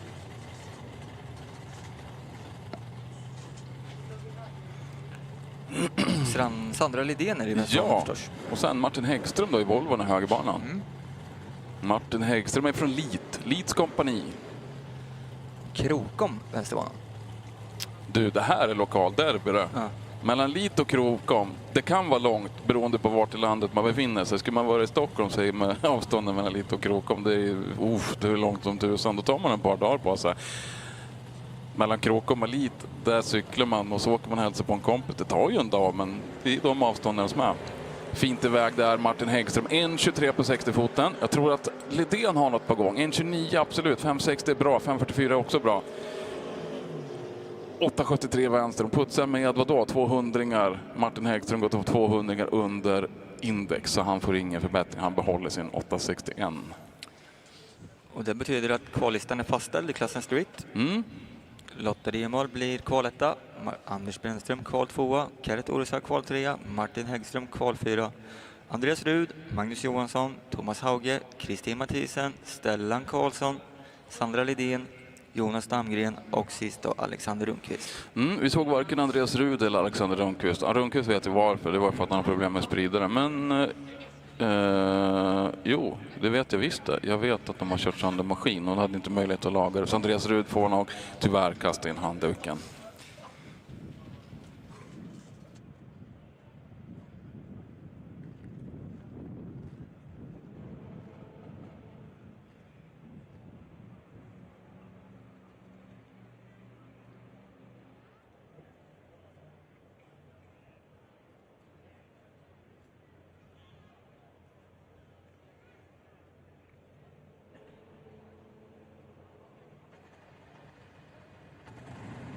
Okej. Ja det mycket. Nu blir det hejsan svejsan. Kolla på läktaren. En villaförening från Düsseldorf. 200 husvagnar. Ja. Men de har pengar. De har pengar. De köper älgvarningsskyltar. Exotisch säger de. Det är tyska för. Betyder bra. Okej, då har jag fått det sagt. Det blir lite internt skämt här. Några av er var på Mantorp och hörde det här och det var ju helt vansinnigt och det gick inte bra där heller. Men nu gör vi så här att nu går vi in i första kvalrundan för dagen när det gäller då Europamästerskapsklasserna. Och här är det frågan om Europamästerskap för... Vilken bra ljudbakgrund där. Ljudkulissen är suverän. För vi börjar med hojarna då och vi börjar då med Super Twin och det är jättekul för här kör man med nitrometan så det bara stänker om det, nästan bokstavligt talat. Och då börjar vi med Chris van Nimmen, kvalelva här. Det finns mycket att säga, jag kommer vara jättejobbig och mycket tröttnar här snart. Men så är det. Chris van Nimmen då från Belgien och vi har Martin Bühler från Schweiz. Det är bra spridning på den geografiska spridningen på alla de här åkarna. Kvalelva mot kvalsjua. Martin Bühler dyker inte upp utan Chris van Nimmen får en solorepa där om man säger så. Och han kör i mål på 7.75. Då ska vi se, 7.75, han bättrar då och men ligger kvar då på, ska se, han ligger på en 10:e plats efter den repan där. Och då är det så att då ska vi ha klart för oss att det här är ju ingen lek och, av många skäl. Och ett av skälen är att det är 12 hojar, det är bara 8 som får köra i elimineringen på, imorgon då.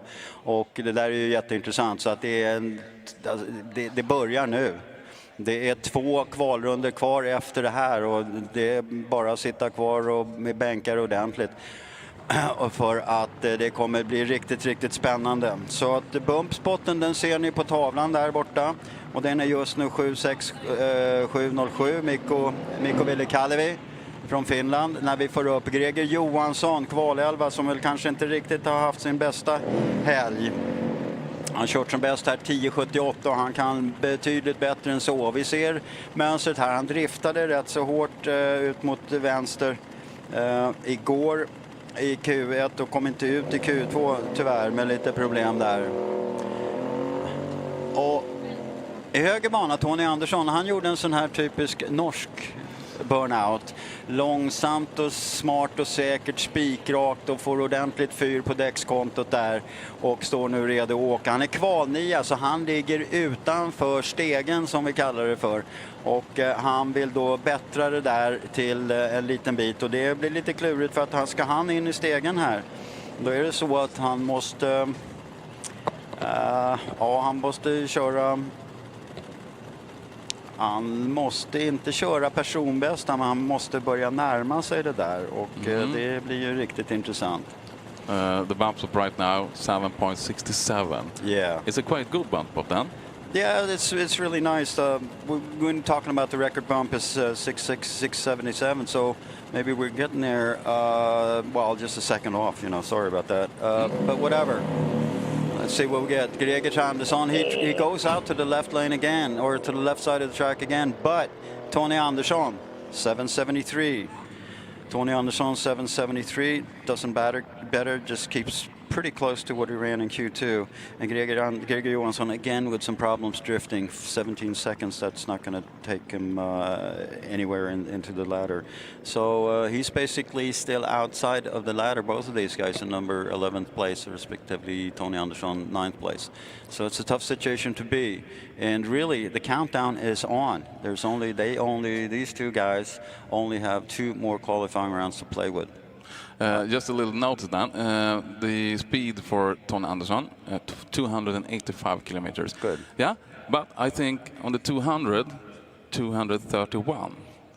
Is it a great top end, the back half? Yeah, let me think there. Yeah, the back half, let's see, he was 499.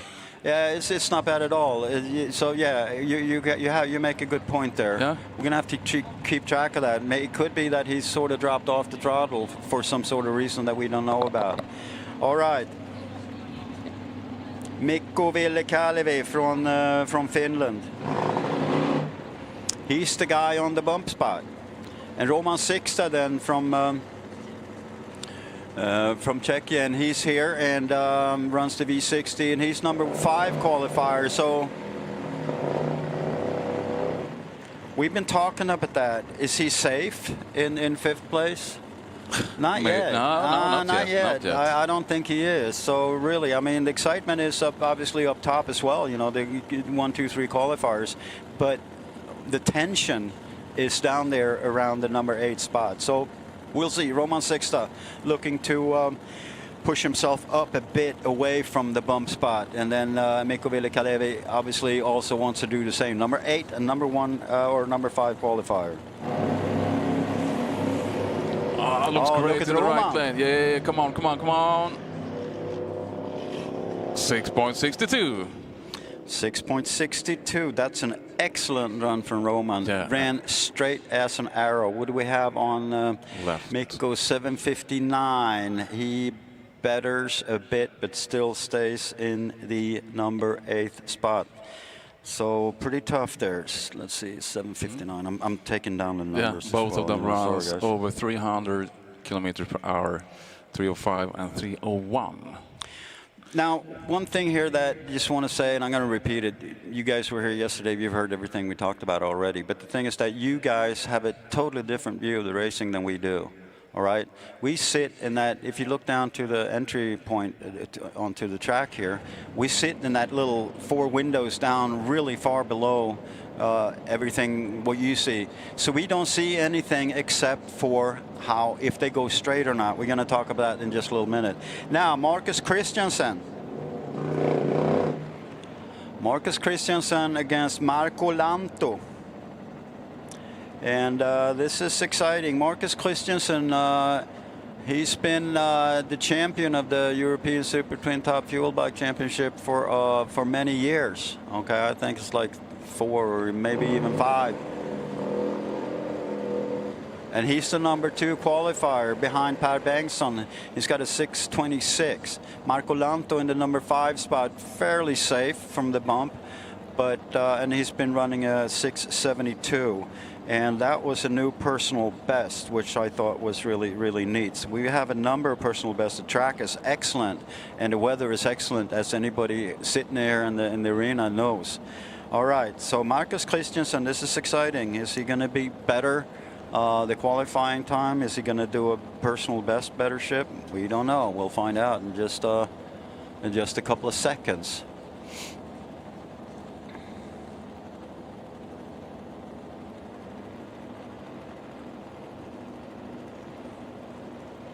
There you go. Look at Marcus. Look great. What's he going to do? 6:28. Okay. Right there, close to what he had. He ran a 6:28 to a prior 6:26. I'm not sure they're all happy about that. Marco Lanto then ran a 13:05. He had problems with that one. A question, Marcus Christiansen, is he the only guy who drives without blower? Yeah, on this one, yeah. No, he's not. No, it's not. Tony Andersson, for example. Yeah. God, don't ask me those questions. No, I don't know. thank you. No, but Tony Andersson, no. Exactly. That's a good question. The thing is that Marcus Christiansen, he's got the world's best laps time for a bike, no matter what the configuration, without a blower or nitrous oxide or supercharger turbo, whatever you have. And so he did that last year here. Or earlier this year, 6:07. So we'll see what comes out of that one when we take up the number 1 qualifier. Now, I'm not sure what to say here.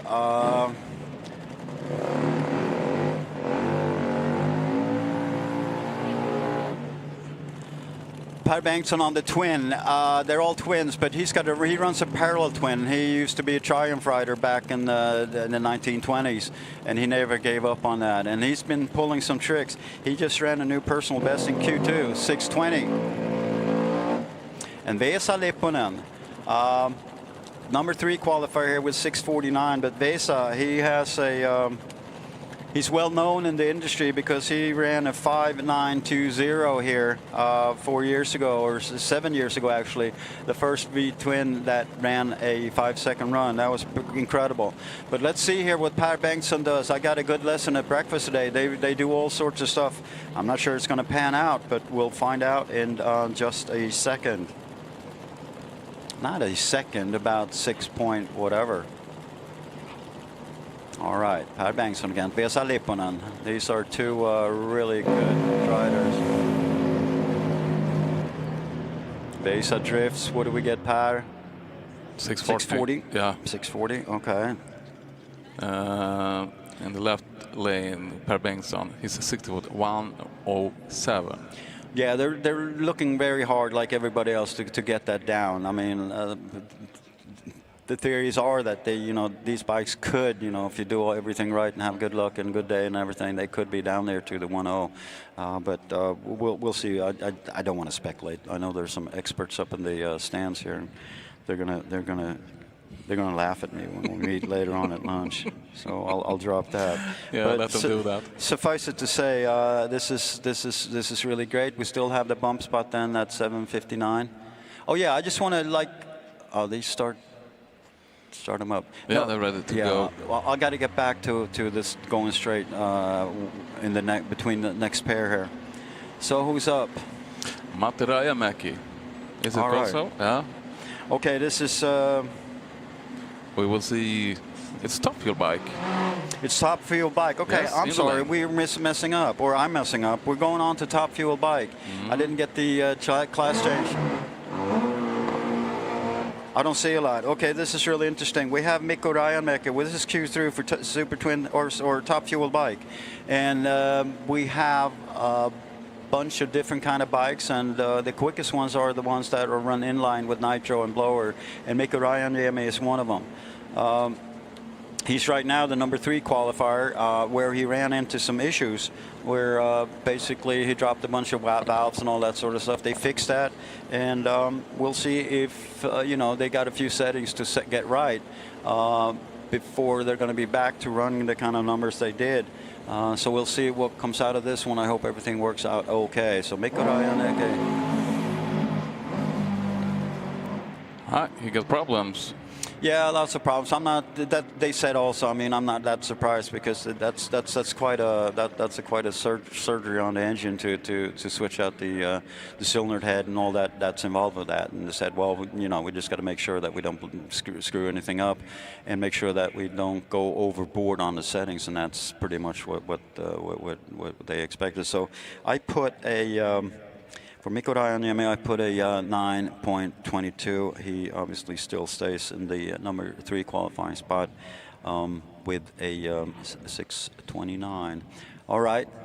So now the thing here with these, I call these bikes the big slick bikes. Okay, big slick bikes, and I mean they don't have rounded tires like your bicycle at home or super street bikes and all that. So you can't really steer them.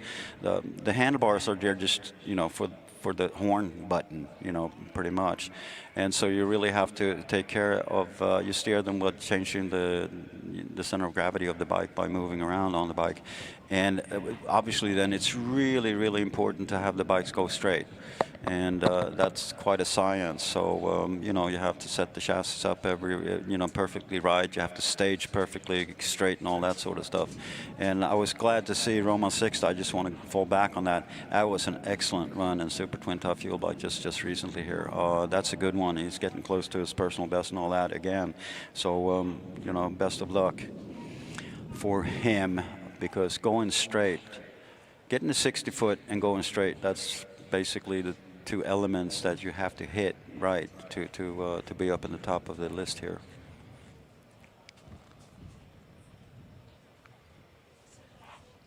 Okay. I'm not sure. There's some check in the track there. The left lane will get the brush. Maybe they have found something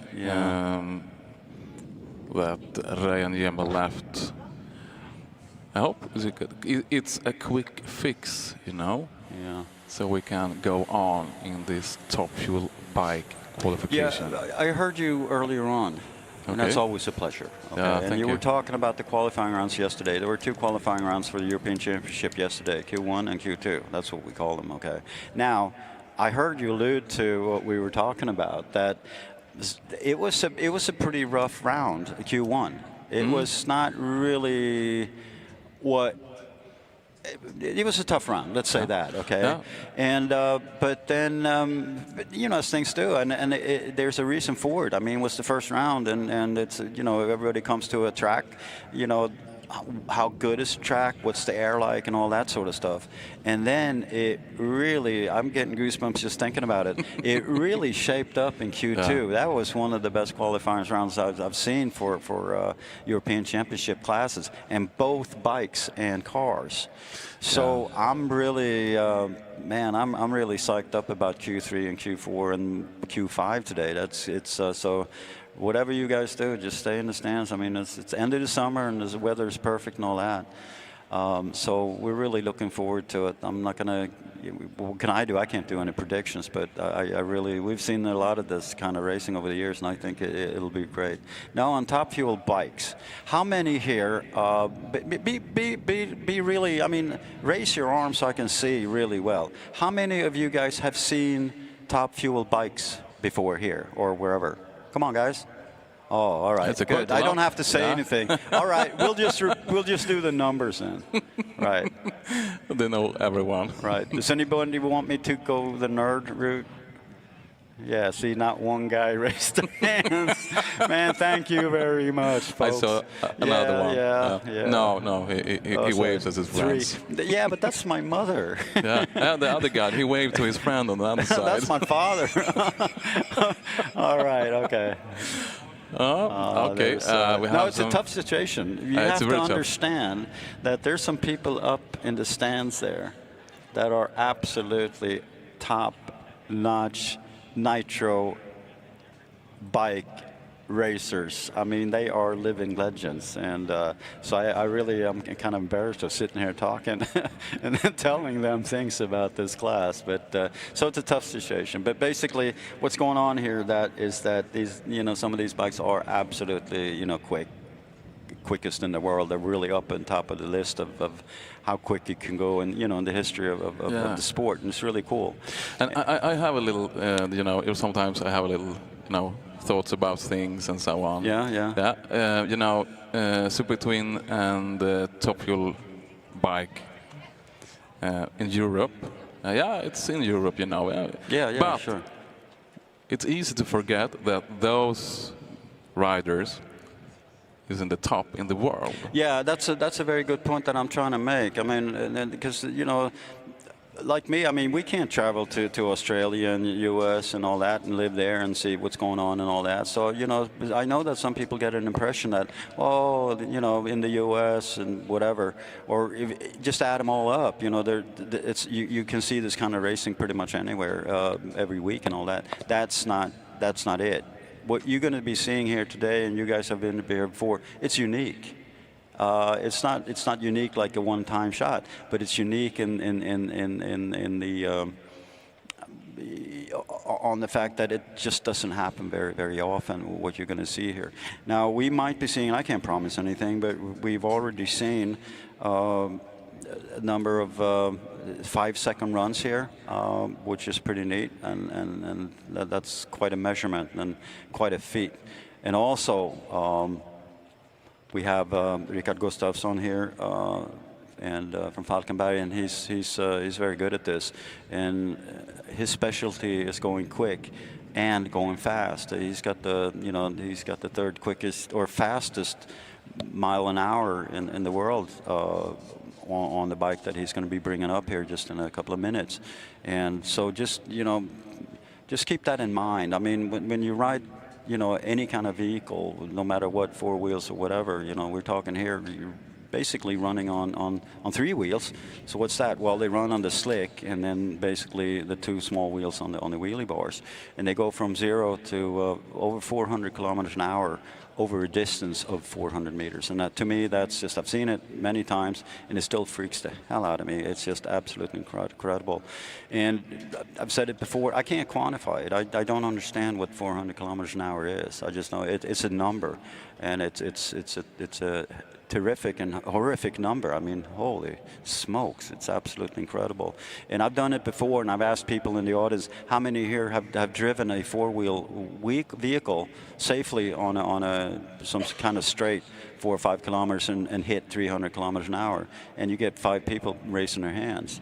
Now here we have people doing it 400 kilometers an hour on a distance over 400 meters. So we'll see what happens. So I'm not one. See, the thing is that we have something they called speaker's jinx, and that means that when we say something, oh man, they're going to be running like 410 kilometers an hour, it won't happen. They won't even show up. So I really have to be very, very careful on that. You think I'm crazy? No, it happens all the time. We say something and we're happy about it, and then bam, it just doesn't come to fruition. So, right. I know a lot of people want the next pair to come up for a lot of reasons. One is to shut me up, but that's not going to happen. But I locked the door, Per. So no worries. Yeah. Now, no one can get you. Yeah. Well, but you can take the other door out. Yeah, sure. Yeah. Now, standing in the line there in the left lane and firing up right now is Anders Hörnström. And he's taken over Jan Sturla Heger's Top Fuel bike. He used to be a very strong Super Twin Top Fuel bike rider and runner. We call him the Horn Stormer because they got his name spelled wrong in the US a couple of years ago. I thought that was really funny. I think it sounds like somebody out of the Game of Thrones thing. And there's... Yeah, it's a Norwegian team. He does a Norwegian burnout. Good. And the thing is that this is all brand new, and they're working a lot of small details out to get it to run. So basically on this bike, I'm not sure what the personal best is on this bike. on the Super Twin that he was running, he would be consistently running 6.5 seconds, but that's absolutely has no bearing on what he's doing here, except for that he understands what it takes to go that kind of low ET and the kind of speeds that we're talking about. So I'm not saying I don't know what's going to go on here. He's trying at 8:03 twice, and that's obviously a bit off from where it goes. But I really like this kind of stuff, to follow a new bike. This is basically maybe the third competition he's been on with that bike, and you know, it's really neat to see the progress. They found a bunch of issues to the fuel delivery and all that sort of stuff. They didn't get enough, and then.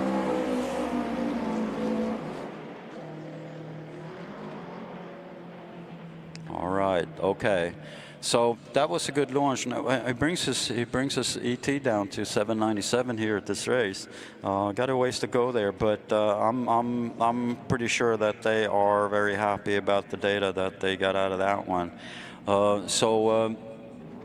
Thank you very much for that, and you know, they're going to go back to the pits and check out, you know, how was the fuel delivery and work on that, and they're going to cut off another second, obviously. No, I can't say that, you know that.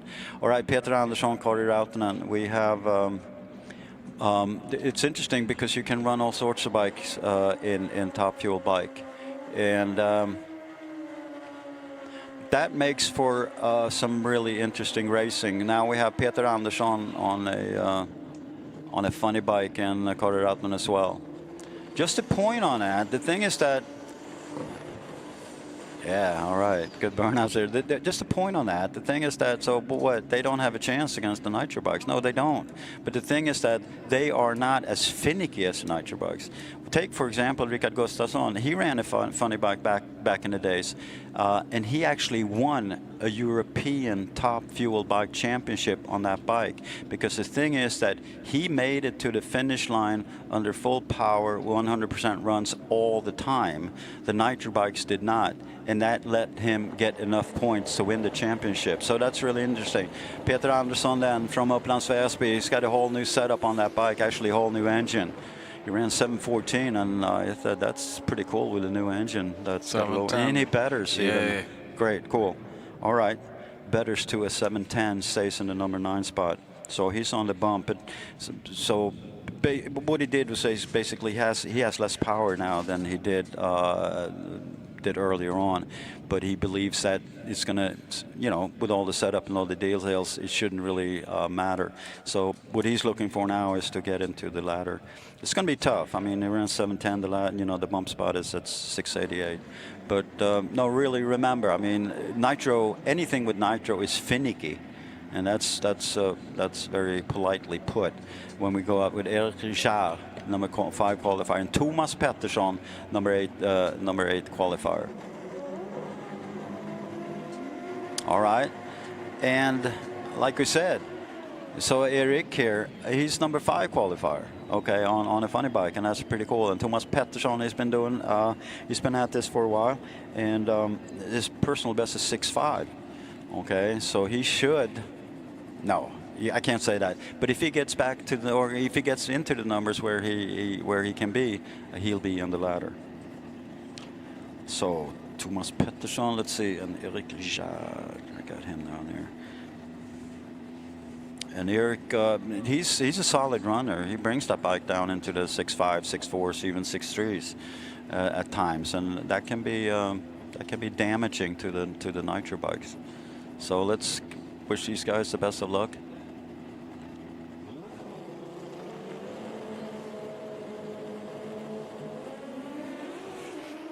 Yeah, that looks great. That's a good pair.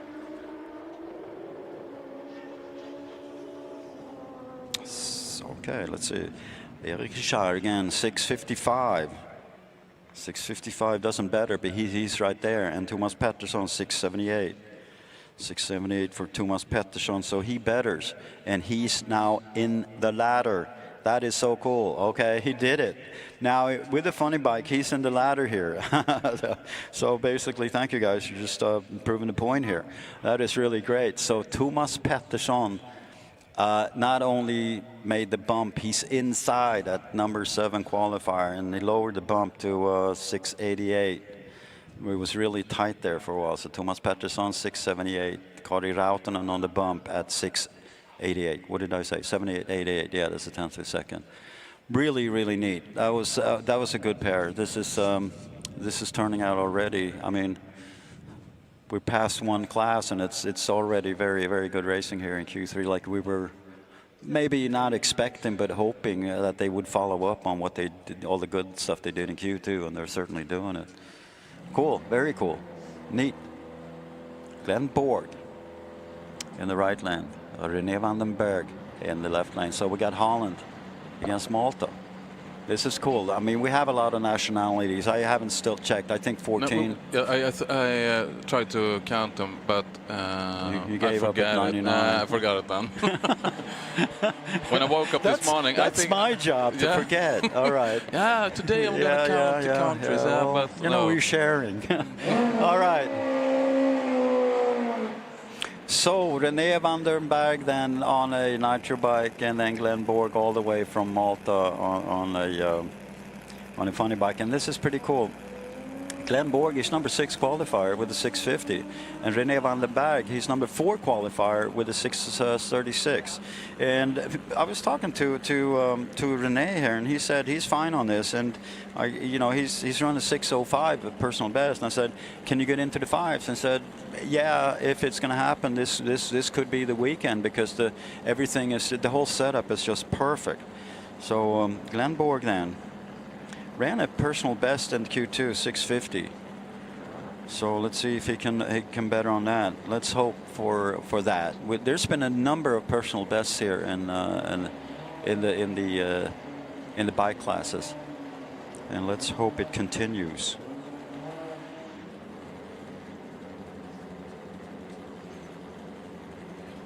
Different launching styles here. We'll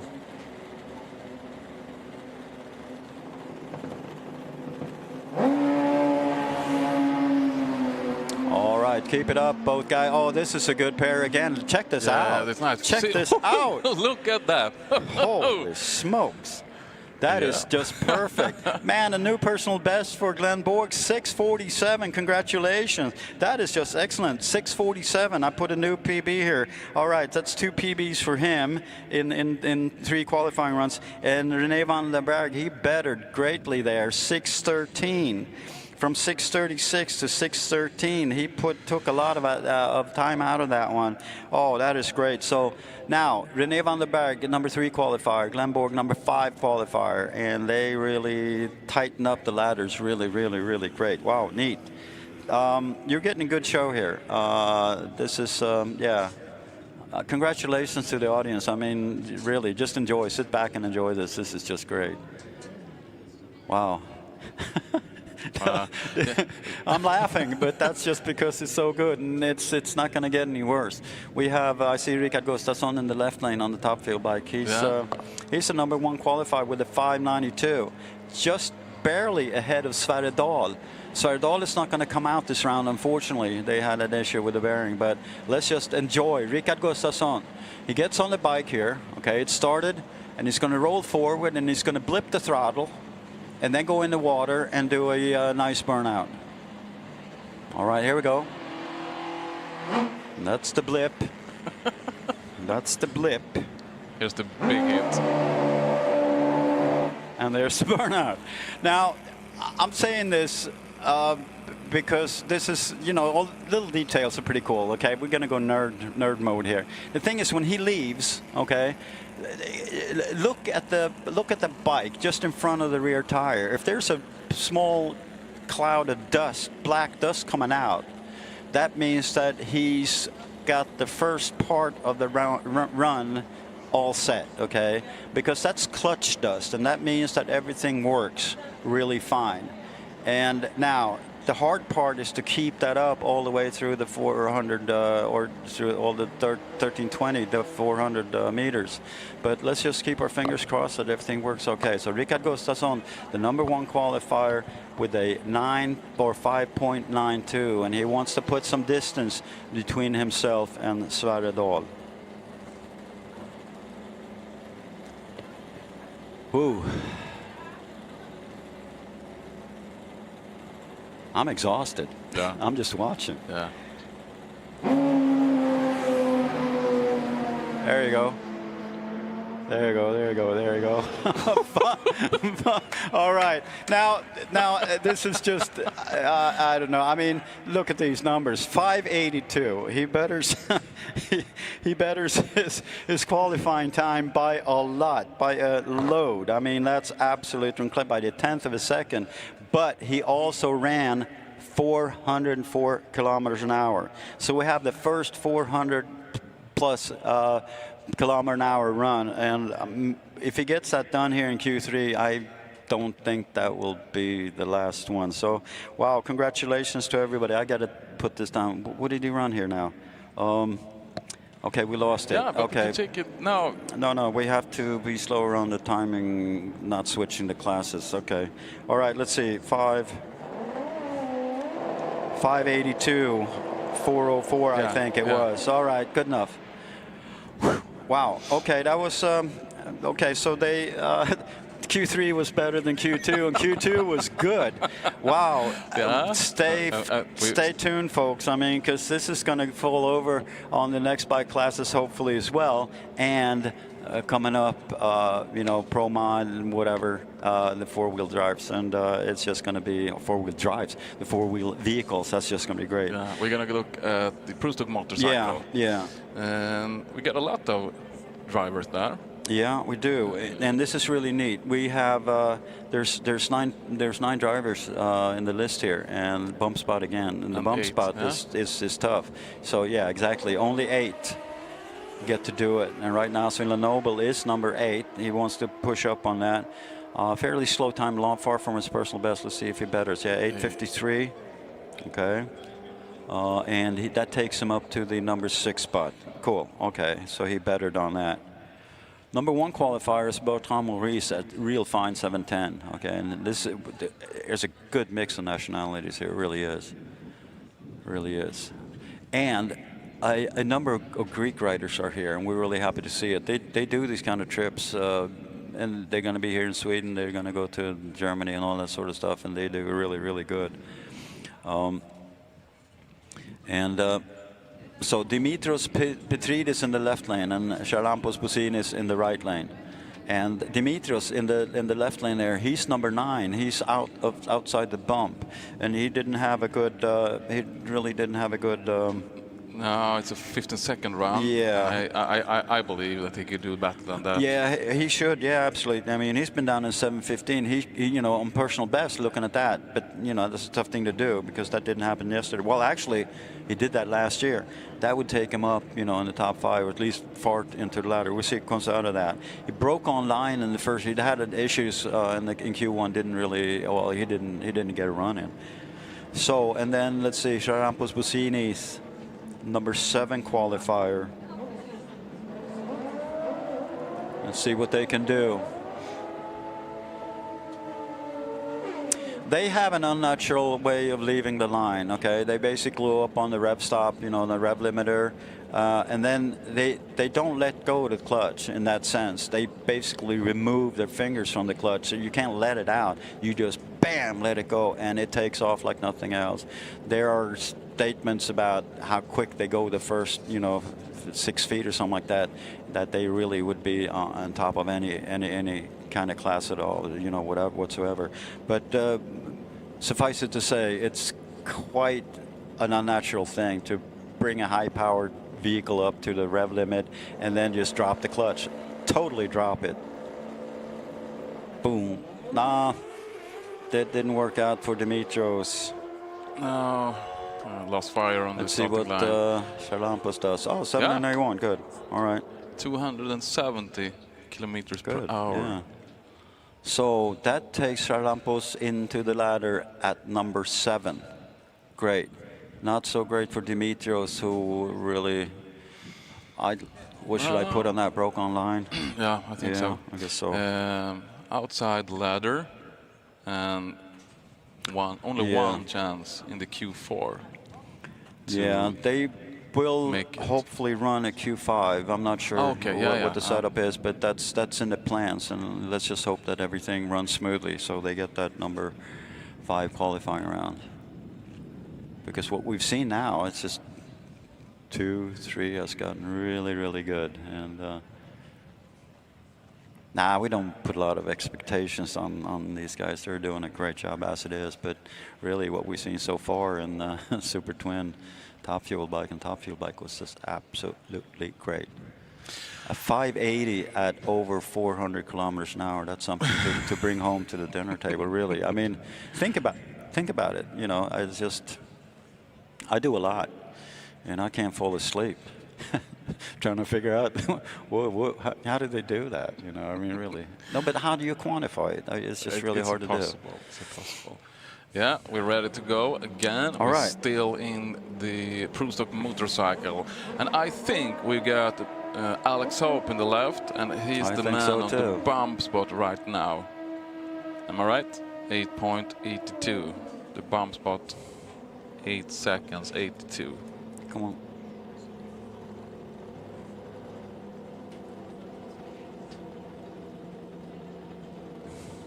All right, we're waiting to get the correct numbers into the time equipment.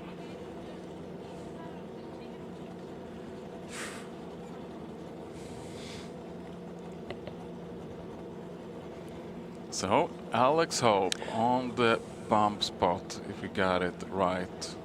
We got some struggle. We have to do yeah, we have to do a reset of the time equipment. Yeah, there exactly. we go. Alex Hope against Timo Savolainen. All right, there we go. Great. Alex Hope against Timo Savolainen. Yeah. Timo Savolainen on the 6th spot. He's in the ladder. Is he safe on the 6th place? Maybe. Alex Hope find out. is Alex on the is not spot. safe at all. We got something happens in the right lane. Timo Savolainen couldn't make it. And in the left lane, 7.55. Whoa. Alex Hope, 276 kilometers per hour. And that makes him a lot safer. Yeah, it makes him a lot safer. 7:55. That should bring him up into the number 5 spot. Okay, good for him. Timo Savolainen, I put another BOL. That means break online. That's unfortunate. Timo from Finland. He has been part of Pro Stock, European Pro Stock Bike Championship racing for a long time, and so great to see him here. He's kind of cut down on the schedule, unfortunately, but it's really great to see him here. And he's a performer. He's had that bike into the back into the low 710s, and so he really, you know, let's just hope that he can get it all in shape.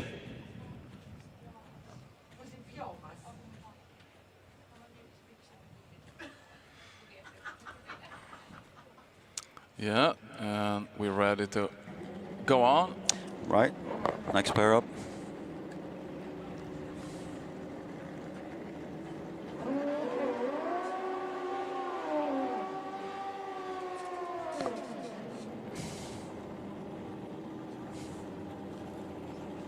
Guys.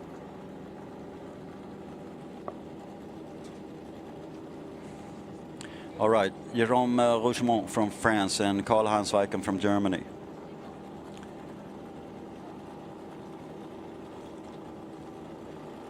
We have the number 4 qualifier in the left lane. Jérôme did really good here. He ran a 7:51 number 4 qualifier. Karl-Heinz Weicken as well, 7:45, and that has him in the number 3 qualifying spot.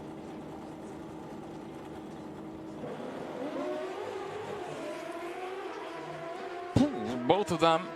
Oh, it's going left, hard left in the right lane. Maybe he will cross the line. I didn't see. Oh, it's behind. Yeah, 7.63 in both lanes. Yeah, that's interesting. Doesn't happen a lot. Doesn't affect anything, and it doesn't affect their placing. So, all right. We'll see what the stewards say about if he. I didn't see it either. No, but, it looks like it, but I'm not sure then. All right. I think we got the number 1 qualified to the left. Yeah, this is good. We have Bertrand Maurice in the left lane from France. He's the number 1 qualifier with the 7:10. And then we have Jörg Leimert on a Buell, so you can run V-twins or whatever against the inline 4s and so forth. So a Buell on beneath Jörg Leimert from Germany in the right lane. He did really well in Q2. Again, he ran 7:32, 7:10 for Bertrand Maurice, and very close to personal best. He ran 303 kilometers an hour on that in Q2. So that's, or in Q1 actually. So that's really good. So let's see what Jörg Leimann can do. If he can bring it down to, he ran 7:13 just last year. All right. Sounds Equal good. 60-footers. Yeah, it sounds good. Let's see if that pays off. Okay. 7:15 for Maurice, good run. Yeah, and then 7:29. So it's an improvement with a little touch, you know. Yeah, it is. Stays number 2. So number 1 and 2 after all that. So Jörg Leimann, he does improve from Q2 to Q3, so he'll improve from Q2 to Q4, of course. I mean, it's basic. Just follow it. All right, so we're going to leave them with the number 2 qualifiers, or the 2 qualifiers that we said, and then go into this is a hard class to keep track of, and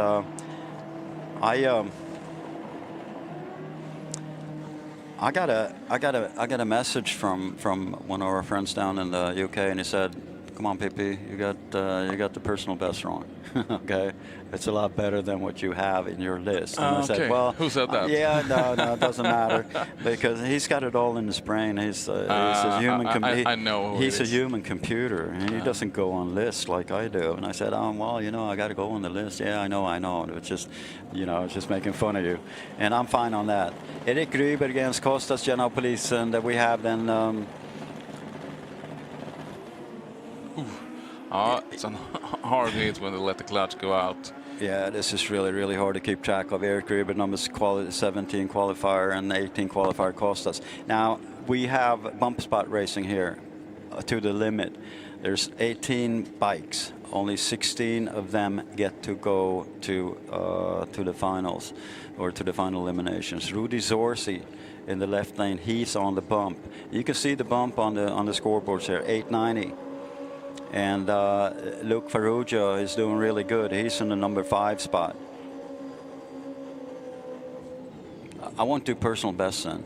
I just, but basically what we have is that these bikes run on street tires. They don't have wheelie bars. They have, 700 horsepower, between the frame rails, and they can do some absolutely astounding stuff with that. And the astounding stuff is that they make it look really simple. And some of the runs that look really easy and smooth, those are the ones that take them down into the 6-second region. With this, it's absolutely incredible, and they keep doing it and doing it and doing it. I just can't believe it. So what are the records here? Well, down in the 660s, I think it's 660, and then the speeds at over 370 kilometers an hour. Rudi Zorzi, number 16 right now, wants to bring it down a bit. He runs a 728, and that brings him all the way up to the 10th spot. And Luke Farrugia, 6.73, makes it into the number 1 spot. So we have a change, not only a change, but we have a change in the number 1 spot. Number 1 qualifier, Luke Farrugia. Not really surprised. That's pretty cool. He ran a new personal best. That's according to my list, 697, and that would be a new personal best again then. So I'll put down 6.7339 for that. That's pretty cool. Not sure what happened to the speed. We got to keep track of that as well. Vitaly Melnik in the left lane from Finland, and Brad Head in the right lane from Great Britain. Number 14 qualifier, number 16 qualifier. They're not safe at all. Obviously, if you're in the 16 plate, that's a rough place to be, because you can easily get bumped out. And the same for 14. I wouldn't say that they are safe. 791 for Vitaly. Brad Head, 844. And I'm not sure about, after getting the messages last night, but I have the best bump spot, Hockenheim 2019, and that would be a 752. That's absolutely incredible number. I won't swear by it's true, but it's correct. I'll get a mail or get a message pretty soon right now, but we'll figure that out. All right. Vitaly against Brad Head.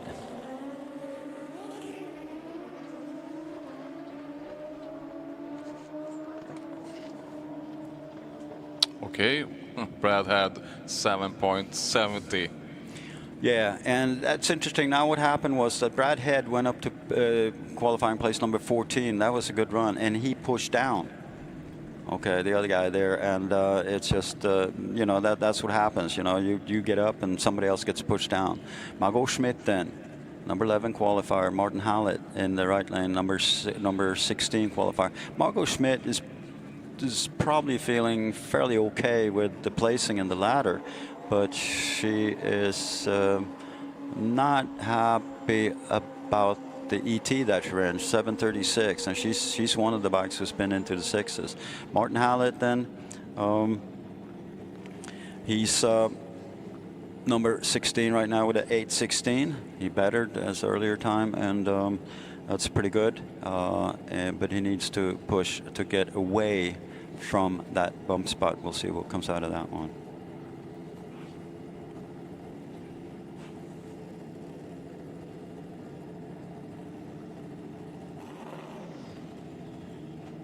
Right. We were talking about 60-footers earlier on, and you're going to hear a lot of talk about that for all the classes. Let's dwell on that after these guys are gone. Okay. Not sure. That's Martin Hallett might improve. We'll see what comes out of that. Oh, he does. Yeah. Margot Schmidt 8:58. That's not an improvement. 7:24 for Martin Hallett. He moves from 16 to number 10. Yeah, this is tight. This is tight. And you know, to make a move like that from, you know, 6 places in Super Street Bike, that's pretty neat. And it's going to get even tighter, and it's going to get harder to make those kind of, you know, big moves. Agelos Mercedes, number 7 qualifier from Greece. So they race in all sorts of classes here. Dag Agenius, he doesn't have such a long distance. He's from Norway. He's in the number 14 spot, and that's solid, but he, you know, still fairly precariously close to the bump spot.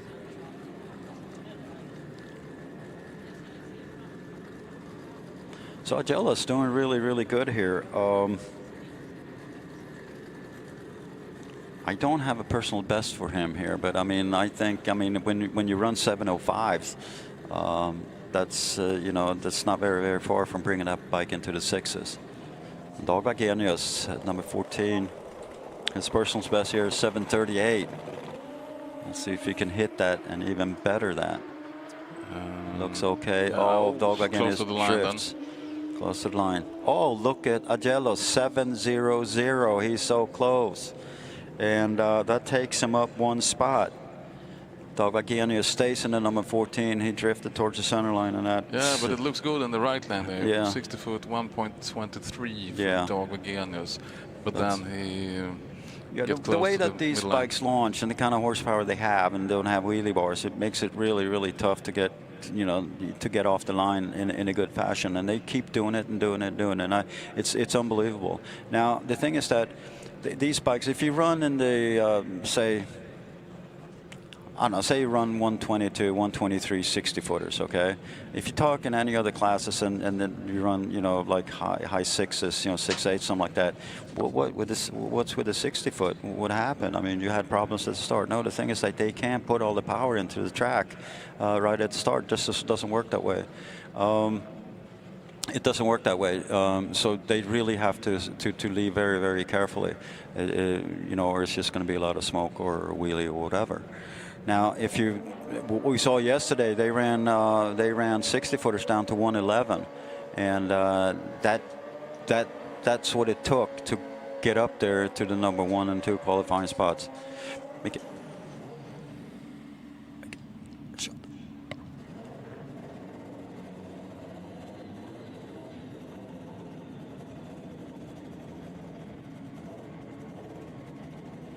Okay, right. Akapidis Christos from Greece then, and up against Chris Reed. Number 7 qualifier against number 13.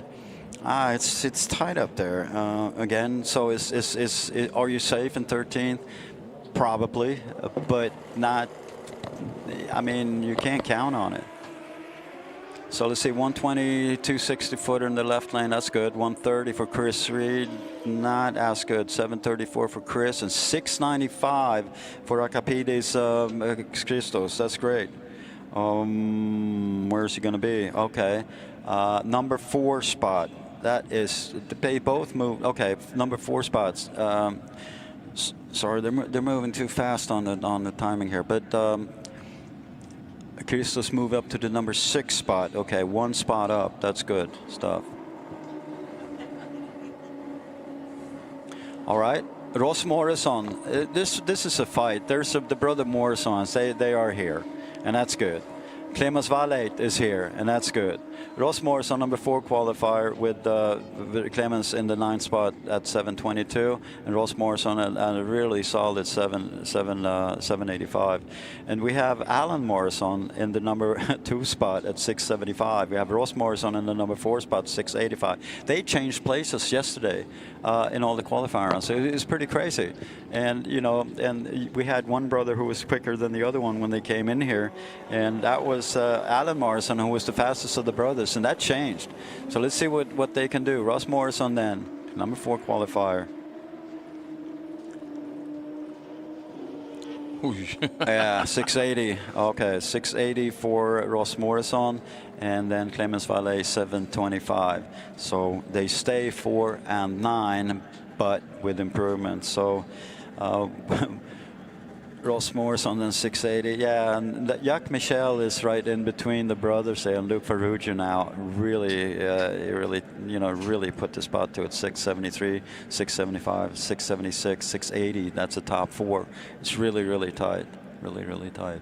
Unfortunately, on our screen we can't see the corresponding speeds, but they've been up there. So Jacques Michel then against Jack Shook. So number 3 qualifier against number 8 qualifier. Can Jake do something to put himself out of that threesome up there top? He needs to run just a few thousandths quicker to make it past Alan Morrison to get into the number 2 qualifying spot for Luke Ferrugia. Jack Shook doing okay in the number 8 spot with a really nice 714. We have 6 bikes into the 6s, and that might just change before this qualifying round is over.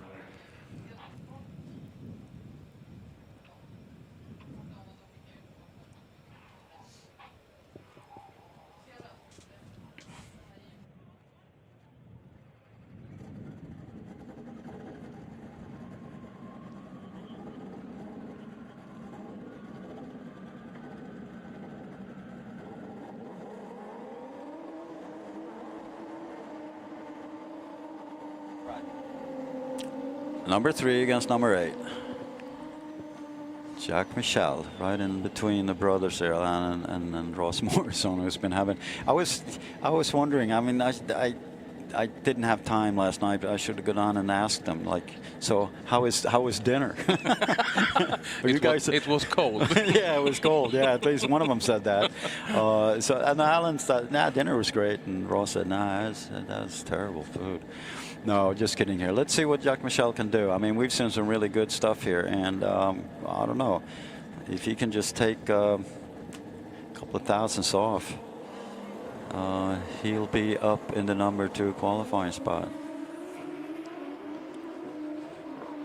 Yeah, look at the 60-footer for Jake. He might just do it. 7:001. Number 3 qualifier stays there. Okay. Let's see. Yeah. Right lane, Jack Shook. Yeah, here we go. 7.2. Right. Yeah. And who's on the bump out right now? Vitali Melnik. And I think who's Erik Gruber and Kostas Giannopoulos is outside the ladder right now. So we can leave the bump spot racing right now and get focused on the top.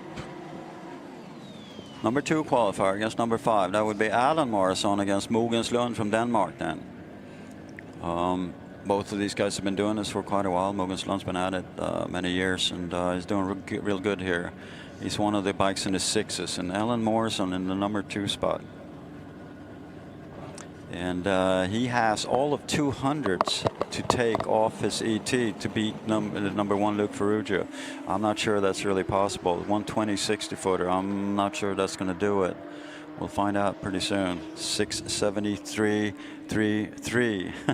Alan Morrison, the number 1 qualifier by 0.6 of a second. So we leave that. We leave that. That's or do we? Yeah, we do. Yeah, okay, we leave round. that. Just stay down. Please keep that up just for a second. Alan Morrison, number 1 qualifier, 6.7333. Luke Ferrugia, number 2 qualifier. He was the number 1 qualifier till the last pair, 6.73339. And Lake Machal, 7.67. There's a big jump. You know, all of what, 30 thousandths of a second there. Lake Machal, number 3, 6.76. Ross Morrison, 6.80. Mogenslund, 6.90. And Akapides Christos 6.955 rounds out the top 6, and all 6-second runs. That's crazy. That is just absolutely crazy. Thank you, guys. And once again, Super Street Bike delivered. Yeah, and great qualification round. It's really tough being a speaker for these guys because they run quick and they have such discipline.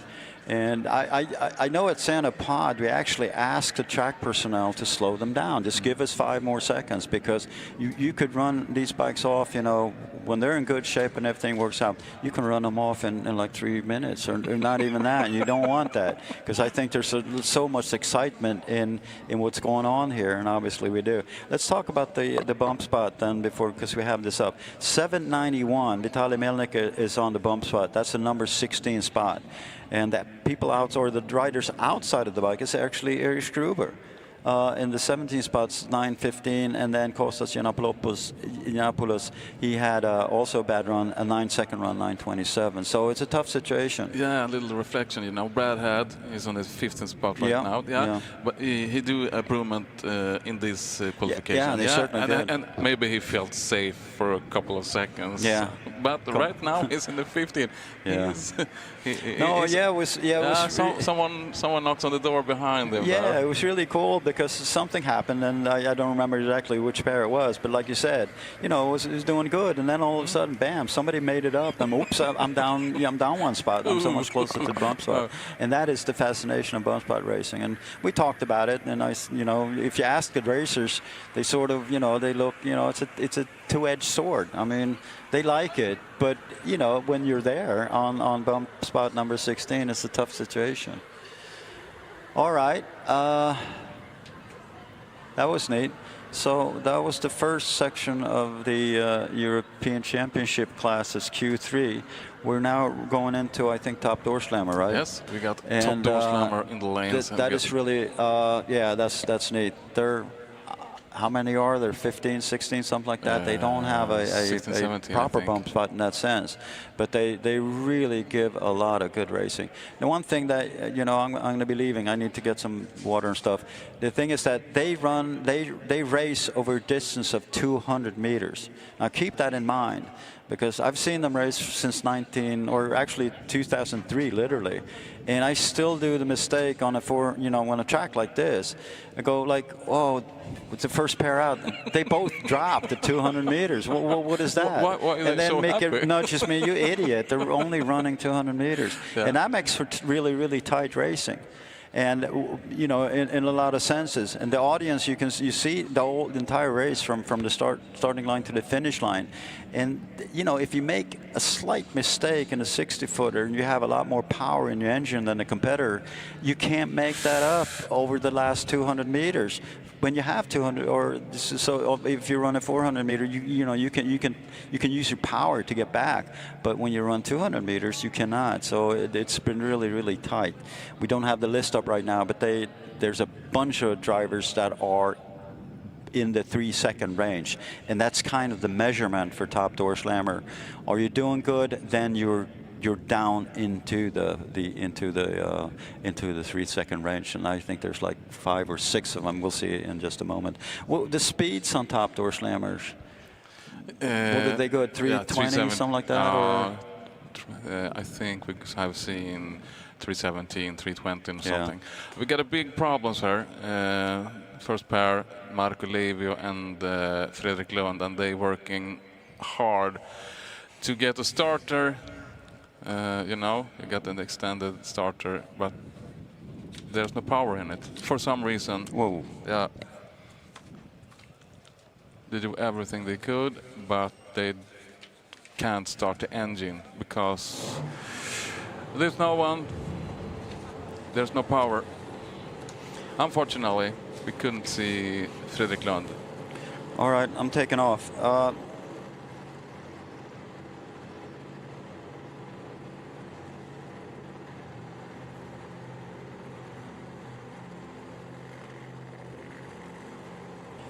I'm taking off. Here are the PBs and all that sort of stuff for the. Oh, that was the Pro Mod.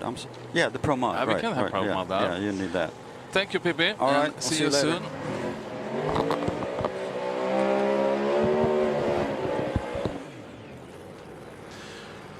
Okay, we've seen Fredrik Lund. Unfortunately, he couldn't start up the engine, but that could Marco Levo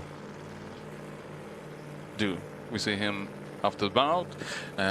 He's get back to the starting line. Marco Levo. He's on the 5th place right now in the qualification list, and we got 16 cars, so 16 cars totally qualified, and maybe we could do a 390 round again. Marco Levo from Hyvinkää in Finland.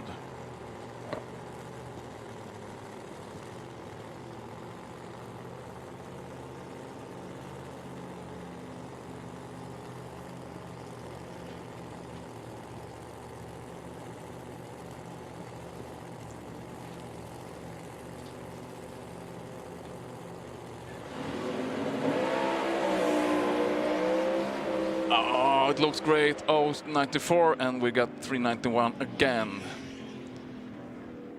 A little improvement. You can see 913. So a couple of thousands better this run than before. 302 kilometers per hour in just 200 meters. Oh, it's a great run. Still in 5th place. Roger Nilsson in the left lane with his Thunderbird. He's got a turbo engine, and he's up against Anders Ed from Hudiksvall.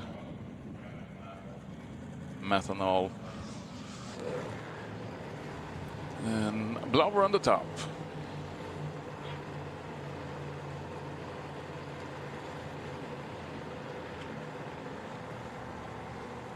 Roger Nilsson, the 13th spot, place. Anders Ed was gonna go to the right lane. He's on the 3rd place right now. 3.86 is his best time.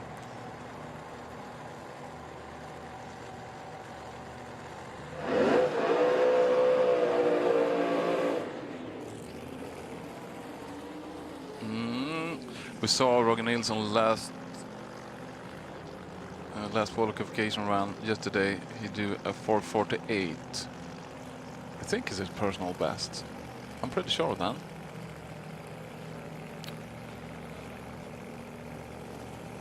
I know that Anders Ed, who's driving in the right lane, he had 3.80 as his personal best. And 386, it's not so far away, 600 of a seconds, but 600 of a second is 600 seconds. It's hard to beat. I think Roger Nilsson had a problem in his last qualification round, jumped over the... Oh yeah, exactly. But the run before was the new personal best.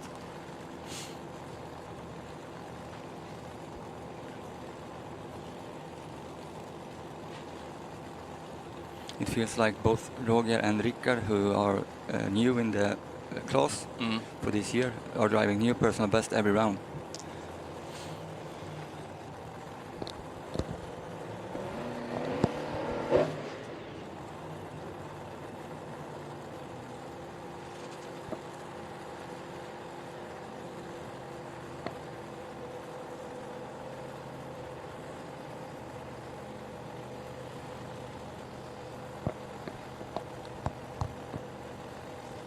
And they're ready. We see Roger Nilsson straight into the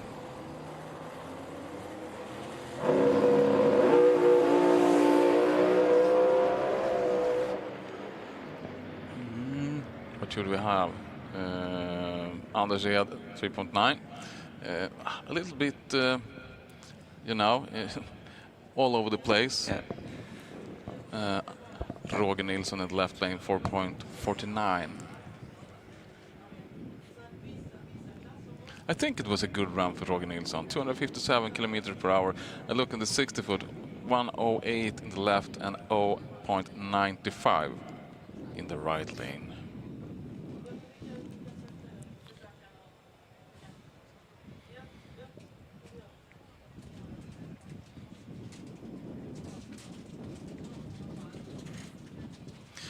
We're ready to go on.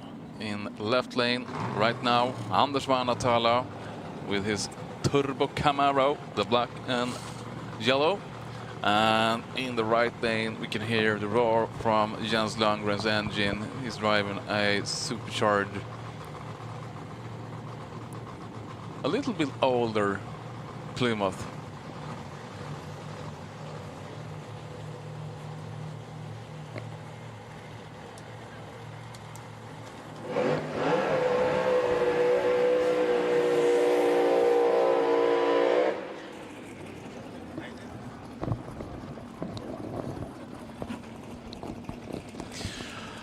Ja, Anders Vanhatalo in the left lane. He's getting closer. Yeah.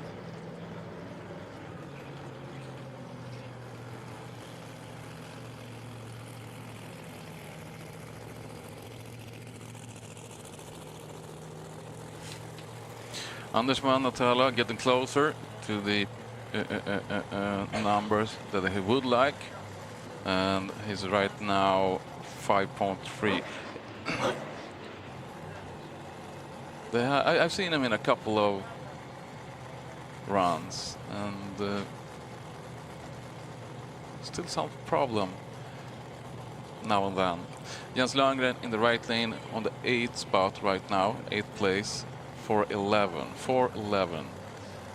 I think the last round yesterday for Anders Vanhatalo was the best round of the weekend for them. Yeah, and I think it was the best round of this summer. Yeah. I've seen it a couple of times, and they do struggle on and on. But of course, they're not happy with 5:30. No. They would like to go below 4. Yes, I think it's coming right now. It looks great, yeah. And we got 4:19 in the left lane and 4:25. Jens Lundgren 4:25.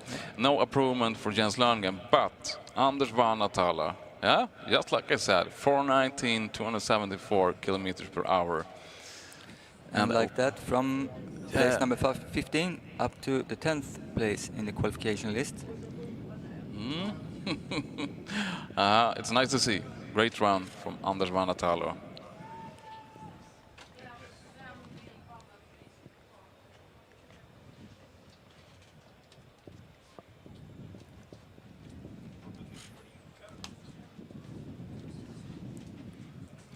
Next up, Niklas Södergren with his little green frog. Yeah, green frog. They call the car the frog then. And Charlie Östedt in the right lane with his amazing delivery. It's a carbon fiber Volvo Amazon.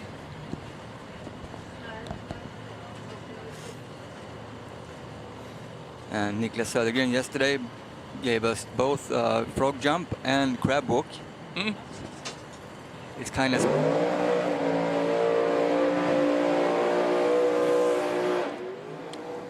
it's not kinda, it's always spectacular to look at when Niklas Södergren is driving his car. BMW 2002. And yesterday it was both in the air and sideways and up and down and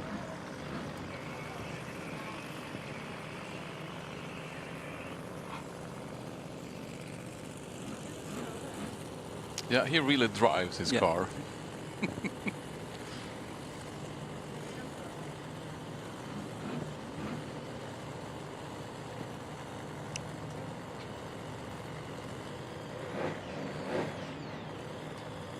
So Charlie Östedt 4:72 as a best time. Niklas Södergren 4:22.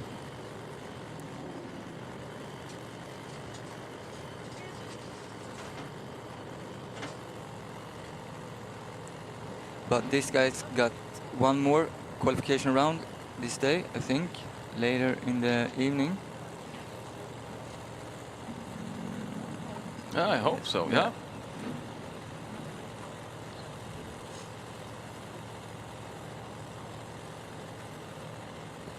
So, let's see what Charlie Östedt can do with his amazing delivery. Oh, straight to the left. Yeah. Niklas Södergren keeps it going all the way, 4.25, 293 kilometers per hour. But Charlie Östedt got some problem, and when he hits the pedal now, when he let trans brake, it hits hard to the left.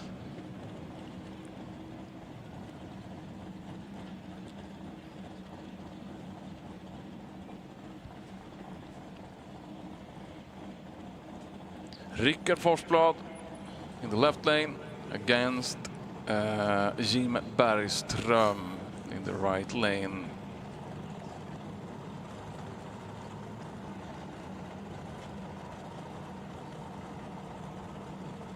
Nitros in the left, Turbo in the right. Yeah, Jim Bergström in the right lane did a 4:14 run yesterday.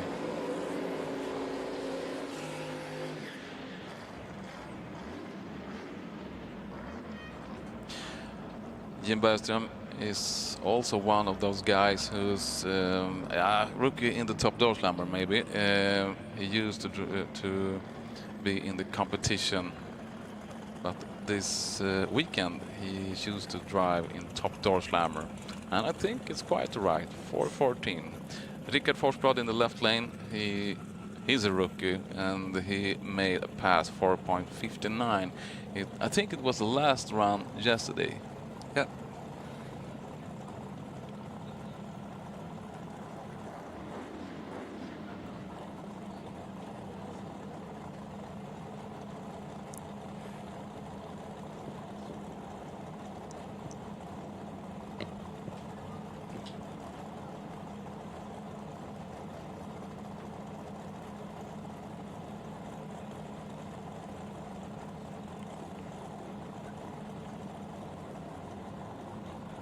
So let's see what's going to happen. They ready?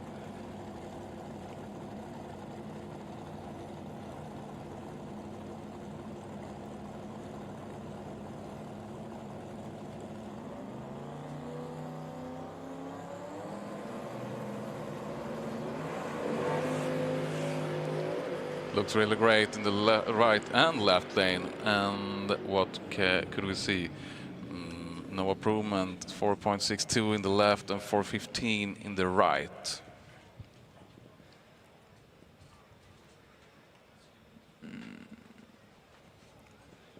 Yeah, Jim almost repeating, 4.15 against 4.14. Still on a ninth place. Rickard Forsblad 4.62. It's close, 4.59 against 4.62. it's quite narrow down. Yeah. Still in the 15th place. Next pair up. We got Stefan Jansson to the left. And Hanne Flink.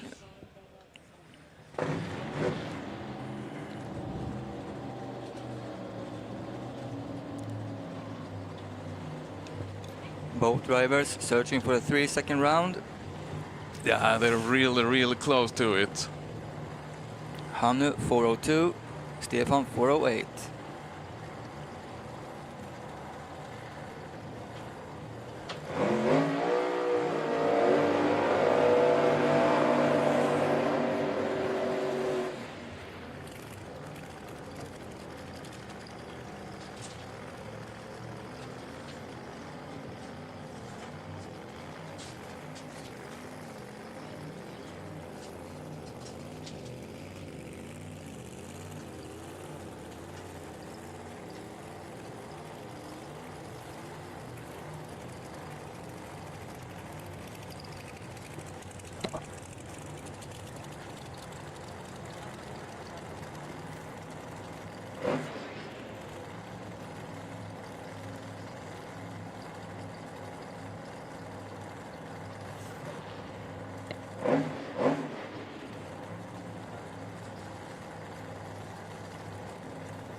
Hannu Flink in the right lane is the fastest Nitro's car. Maybe... Is he the only one? Rickard Forsblad too. Yeah, yeah. So there are two driving Nitros.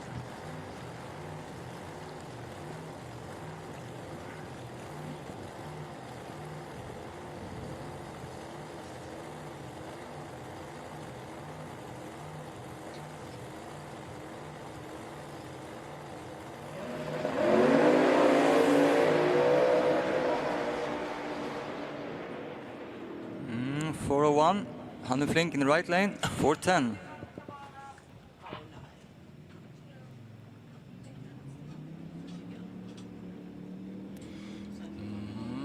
And I think I heard over the radio, I heard something about there's something in the left lane.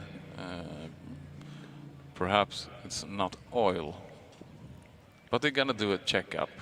4:01, Hannu Flink. He's getting closer to the 3-second for each run. But it's kind of big jump to get Marco Leibo, who's in the 5th place. Yeah, 391. It's a ton of a second there. Yeah. We see, we got a people on the track just to look if there's any oil. I hope they don't find any.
It was a quick fix then.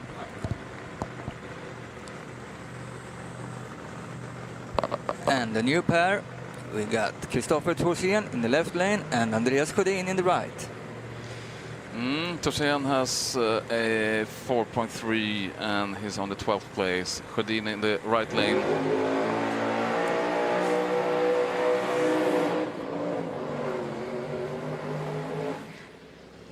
He did some bracket racing yesterday.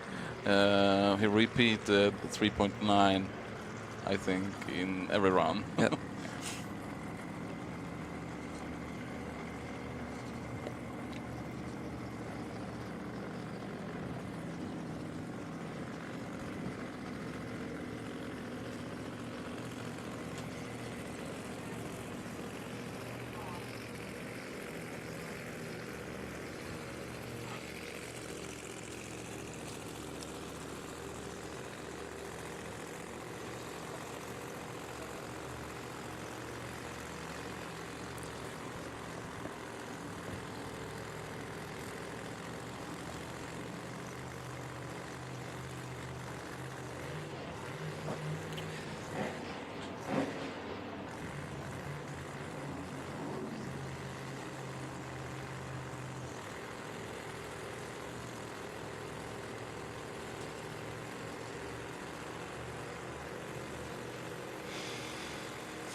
So Andreas Sjödin searching for a low 380 to advance in the qualification list. He would do at least 385 to pass Anders Ed.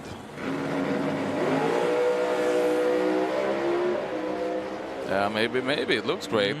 And we got 387. 3.87, Andreas Sjödin, and 314 kilometers per hour, 4.26.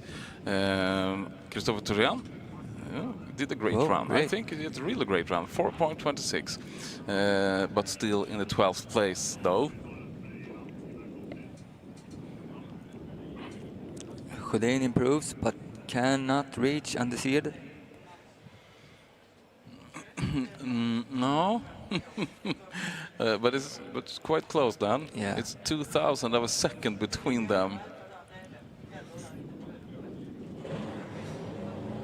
When we are looking at our number 1 qualifier against our number 2, Jaakko Lausma in the left lane and Len Lindell in the right. Jaakko Lausma is in the 3.7.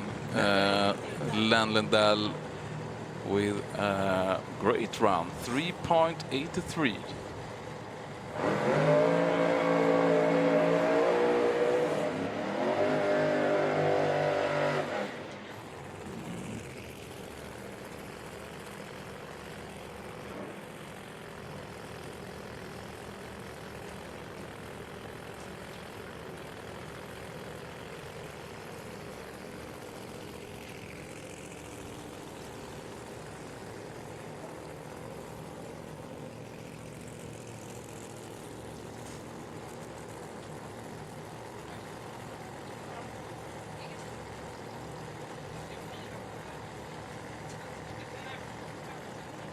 So Jaakko Lausma, number 1 qualifier, 377.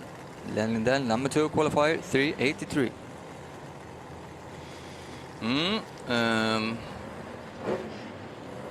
If you look at the short numbers, 60 foot, I think we need to go about 93 or 95, maybe, to do a 3.7 run.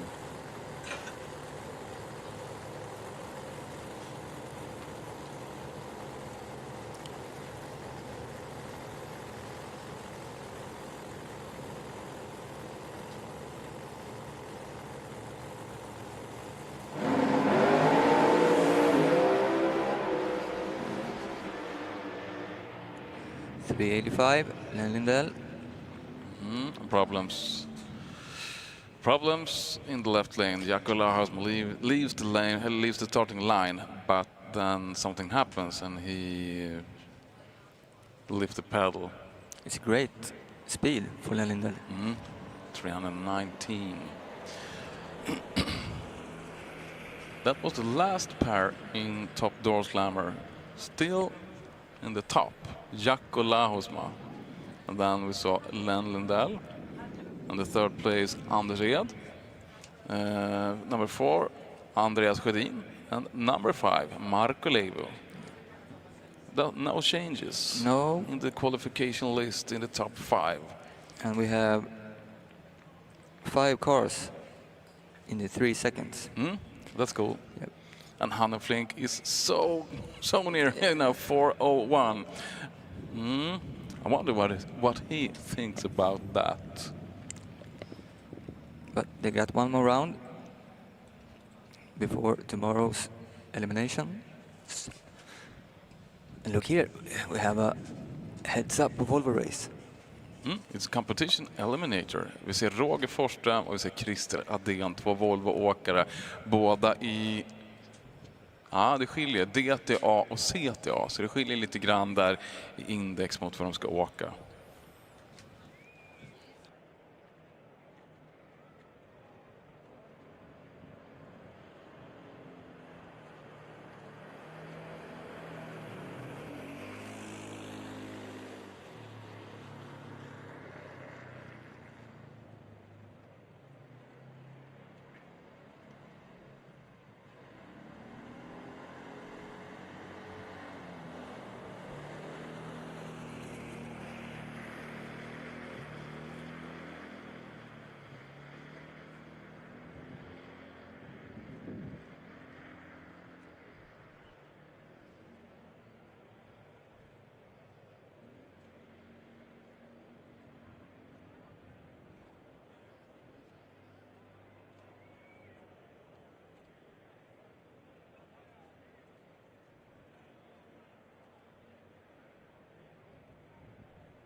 Ja, då är vi tillbaka.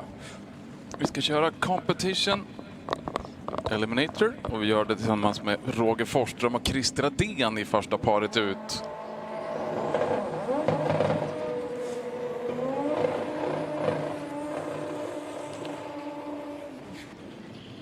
Det där tycker vi om. Christer Adén gör en riktigt fin burnout. Och Christer Adén är ju kvaltrea. Han har ju alltså han kör Competition, ja, och sen finns det då underklasser med olika bokstavskombinationer. Precis som för alla andra människor. I det här fallet så har Christer Adén CTA, och där räknar man ju lite grann på motorstorlek och vikt på bil och så vidare om inte jag miss helt fel. Roger Forsström går in i DTA, och då skiljer sig de här räknade indexerna som de ska åka emot med bilarna. Och CTA, då har de index 709, och då Forsström som går DTA, då är det 739. D och C, det är vikten, och T, det betyder att de åker med turbo som överladdning. Alt Red är A1, och det betyder att man åker med bilar med dörrar. Åker man dragster så står det ju D, dragster. Och nu kommer jag inte ihåg, det här kan du i huvudet Niklas. Hur långt under behöver man åka sitt klassindex för att man ska kunna ta sig vidare upp i toppen? Det gäller att åka ganska långt ifrån. 06-07 brukar man hamna på någonstans. Jag tror det är något sånt, 07. Vi har ju Per Mikkelsen och Gideon Liljegren i toppen där. Ja visst, 698 har de kört. Nu kommer jag inte ihåg vad deras index ligger på riktigt, men det är bara, det kommer vi få se. Vi kan, det finns, jag har faktiskt en bild i telefon på vilken index som gäller för olika klasserna, men ja, vi kan titta på Forsström och Adén först. Men 652 har Christer Adén kört, då räknat mot sitt index på 709. Och det ger honom en tredje plats hittills. Forsström har inte kommit iväg. 1289. Ja, jag vet att de har gjort om jättemycket på sin bil. Ja, kommer väl inte iväg varken Forsström eller Adén tycker jag. Och så rycker det till en bit ut. Kanske inte betyder så mycket. Det är ju så. Åker man med turbobil, släpper gasen, så kan det bli en rökpiff ut genom avgassystemet. Det behöver inte betyda någonting. Men självklart så ser vi att vi har våra spotter som går ut och tittar till och känner av. Innan vi ska släppa på nästa par, och då har vi Lars Georg Johansson i högerbanan mot Stefan Winter i vänster.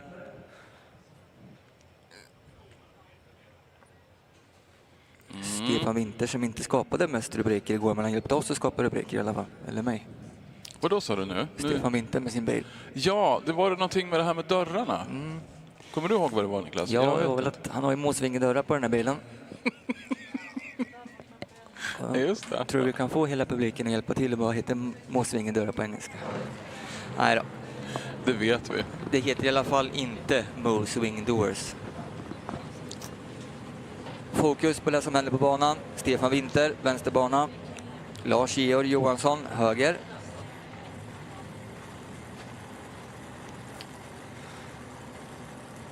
Och vi har Stefan Winter på en kval 5:e plats. Han har åkt 7,78 som bäst. Lars Georg, han är inte långt efter. Han ligger på en 6:e plats. 6,64.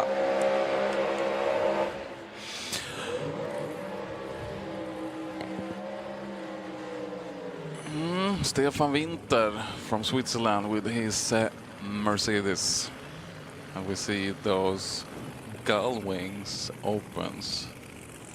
That's cool. Lars Georg Tjodde kallar de han i Arvi, eller i Karlstad. Det är enklare uttal än Lars Georg. Det finns väl kanske en anledning. Han har kört 6,64. Han har åkt PB i rundan som vi såg. Och vi ska komma ihåg att Lars Georg Johansson förstår inte det där med att göra saker och ting på enklaste sätt. Så han byggde ju bilen själv. Inte bara bilen, utan han byggde ju motorn själv. Alltså tärde fram block och toppar och allt det där. Allting egentligen står i...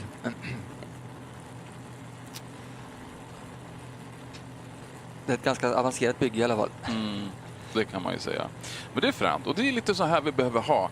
Och det är där vi hittar inom dragracingen. Just den här, vad ska man säga, hittar på andan. Att man provar. Man är inte rädd för att arbeta. Man är väldigt driven och testar massa olika saker. Bara för att se om det verkligen blir bättre. Det blir inte alla gånger. Men när det blir bättre så ger det ju någonting tillbaka, någonting alldeles okristligt mycket. Superfrämt. Får vi se några förbättringar? Vi behöver snabbare än 7.78, snabbare än 7.64. Och det får vi i högerbanan. Jajamän, 6.61. Nytt personbästa igen. Undrar om inte speedrekordet 330 också är ganska högt.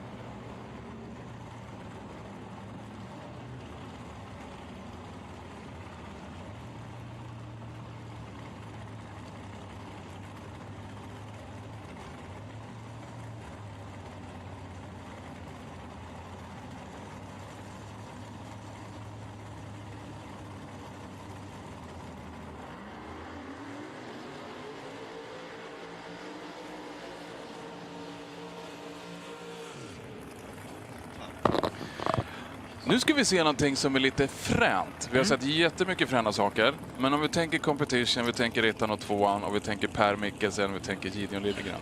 Då har vi alltså kvalettan mot kvaltvåan redan nu. Ofta så ligger man ju de två kvalsnabbaste långt bak i körningen. Men de kanske får värja lite grann. Men hur den där, här har man parat ihop Per Mikkelsen i vänsterbanan och Gideon Liljegren i höger. Båda går in i BNA. Exakt, och då är det index 765. Och som sagt, båda har kört 698. Och så får vi titta på tusendelen för att skilja dem. Det skiljer 4000 delar mellan de här.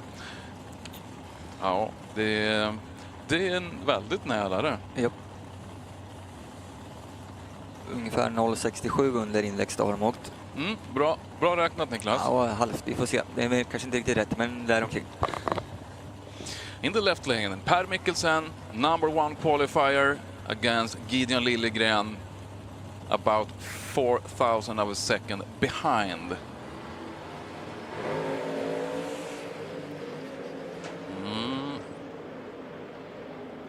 Maybe a little improvement in the left lane. No one. Nej. Nej, ingen av dem gör någon förbättring. Och de gör väl ingen större försämring kan säga. De snuddar ju hela tiden på siffrorna som de har kört in som bästa tider i kvalet. Så det är 100 delar som skiljer egentligen. Så det är ju... skiljer ganska mycket. 60-foten, 1.02 kontra 1.10. 800 någonting sånt. Men det är ganska stor skillnad. Ja, det skiljer 800 i 60 fot, men det skiljer bara 100 delar på övermål. Så det är ju...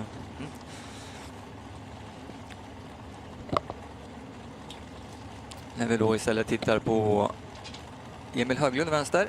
Han åker ANA istället. ANA har vi sett och har kört 6.94. Jag för mig att den rundan var de supernöjda med om man tittade på manskapet runt omkring honom. Kval 7 för tillfället. Matte Rajamäker i Ford Mustangen högerbanan kör i HA. Och om man då tittar på eller bokstavskombinationen H. Då har jag för mig att åka med en väldigt liten motor. Och jag minns någonstans att han förvärvade en Ford-maskin såklart efter Roffe Sagar. En av dem som åker provstock, fortfarande Ford. Och då, jag kan inte svära, men jag säger någonstans mellan 270 och 290 kubikton.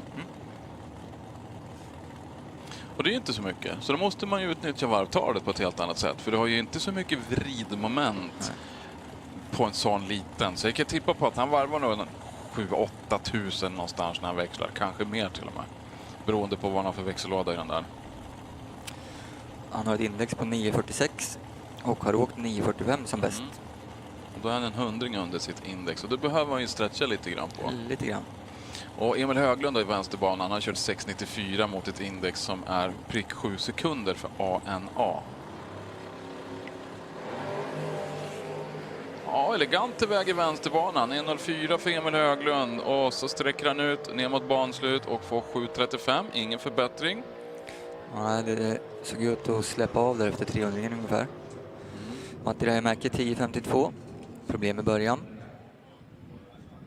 Ja, just det.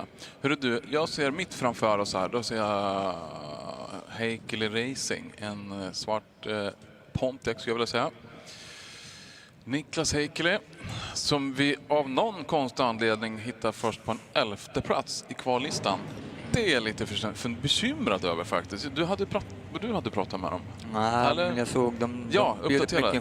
Ja, så var det. Ja. De hade haft lite, inte kopplingsproblem, men de var förvånade över hur bilen reagerade från runda till runda. Och då ska vi se vad vi har i vänster. Ja, Max Hoffbrandt. Ja, det är det. BNA åker han i. Och då kommer jag inte ihåg siffran. Det kommer ju snart att få en liten skvaller om vilket index som gäller för Max Hoffbrandt i vänsterbanan. Med sin Camaro 69 rullar fram. Heikkilä höger, Hoffbrandt vänster.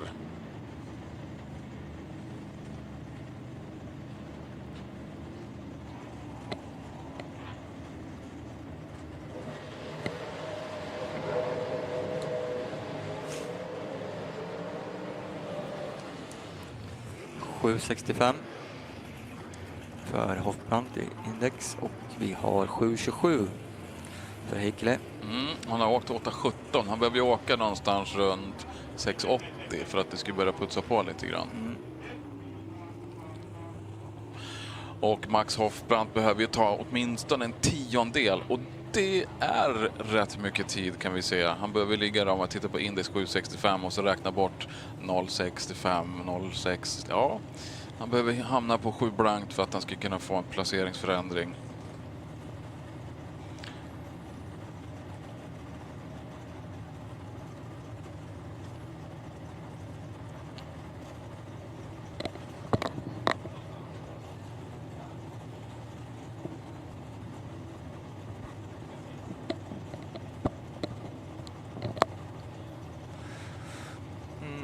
Då ska vi se då sista detaljerna på Heikkiläs bil. Man gör en liten justering på wheeliebarsarna. De där är viktiga för att när den går ner på wheeliebarsarna så belastar man ju och flyttar tyngdpunkten. Och då gäller det att man har rätt höjd på dem. Och då räknar man ju man mäter ju både vänster och höger. För att man ställer dem olika högt för att de ska träffa marken olika. För att inte flytta bilen i sidled. 7:11 som bästa tid för Hoffbrandt, 8:17 som bästa för Heikkilä.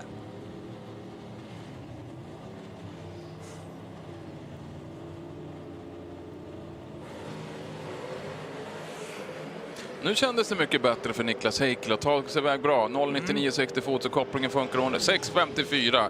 Jajamän, 6,54, 343. Vi har en ny kvaletta. Han städar av. Jaja, det där var fränt.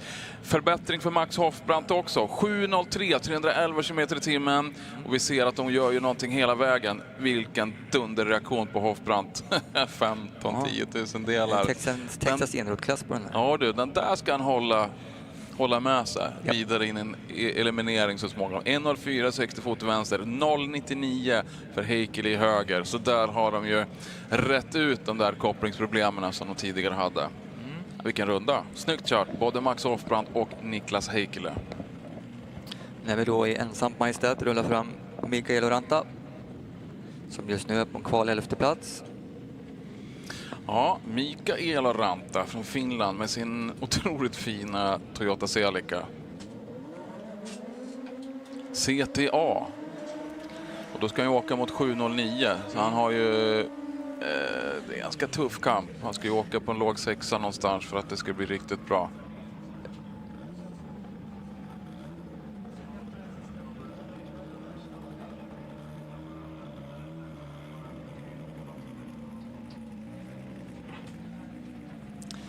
CTA, då snackar vi samma index som Christer Adén, va? Ja. Och kollar vi då på Adén så har han åkt 6,52 som bäst. Och kan vi ha som riktmärke. Precis, och han är ju på en 5:e plats. Han blev ju nerpetad lite grann både av Heikkilä och Hoffbrandt väl. Som båda fick på en riktigt bra runda. Kanske att Hoffbrandt var framför innan. Ja, det vet jag tusan. Ja, spelar mindre roll. Vi ska se vad Mikael Oranta kan göra till sin egen fördel. Han har 7,38 och bör då åka, vad sa vi? Låg 6 hade ju smakat fågel.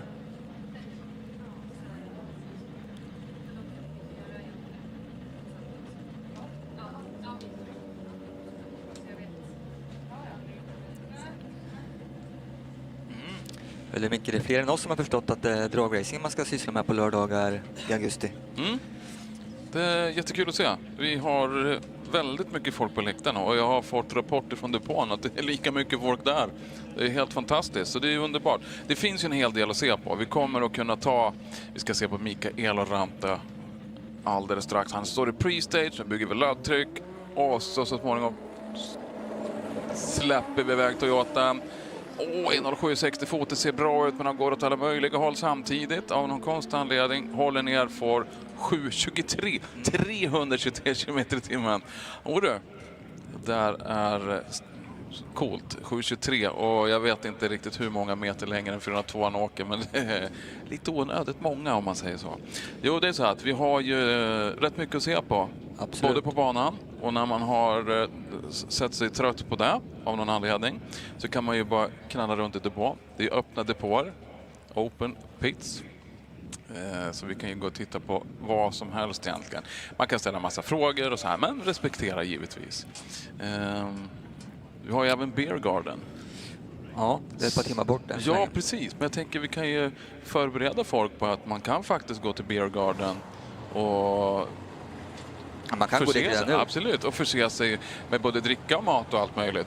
Bra klass. Sen från 16 är det happy hour och vi har även live musik med Trab så småningom. Yes. Och nu är det väl runt lunchtid, va, antar jag.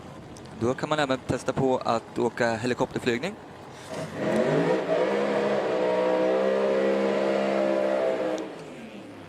Industry Fly är här på plats och erbjuder helikopterturer. 600 kronor per person. Start och landning sker vid ytan mellan entusiastparkeringen och biljettentrén. Så först kan man åka helikopter och sen kan man gå till Beer Garden och ta en öl under happy hour och lyssna på Trubs. Jag tror det är bättre att åka helikopter först, ja. Ja, så är det. Först åker man men jag tänker att det är nog bättre att åka helikopter före innan man går till baren. Det känns så. Jag själv hade nog behövt gå till baren före jag testade att åka helikopter. Men sen skulle jag aldrig testa att åka helikopter. Men yes, we're in the FIA, so to speak, and we've got Sandro Bellio from Belgium. He's driving his top methanol funny car, and he have done it down to 5.52, and is right now in the 4th place in the qualification list.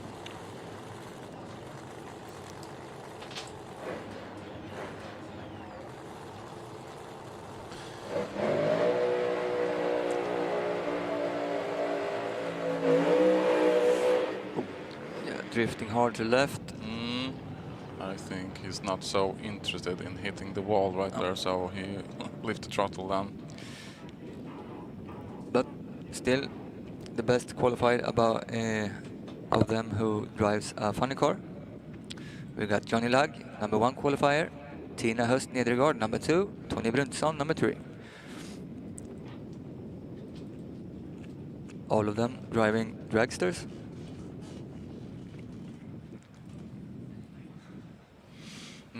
And we see that Magnus Larsson stands right in front of us with his top methanol funny car. He's not qualified because it became a fail stage yesterday, so he ain't got no time slip at all. No, the first round they hit timing blocks, and the second round, yeah, there were some kind of failure at the starting line. Yep. So we can hope that Magnus Larsson takes his chance to get into the ladder. Yes, and with him hopefully making a pass, we will have 9 cars qualified. And then we get the bump spot. True.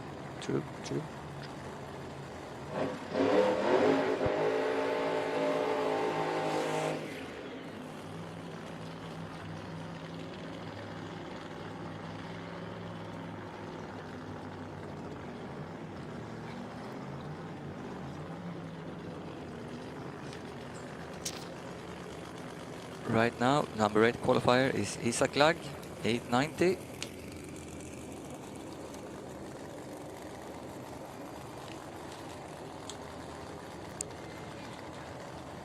So as it stands right now, Johnny Lagg number 1, Tina Höst Nedergård, Tony Bryntesson, Sandro Bellio, Silvio Strauss, Hampus Stavlund, Jürgen Nagel and Isak Lagg. On the track right now, Magnus Larsson.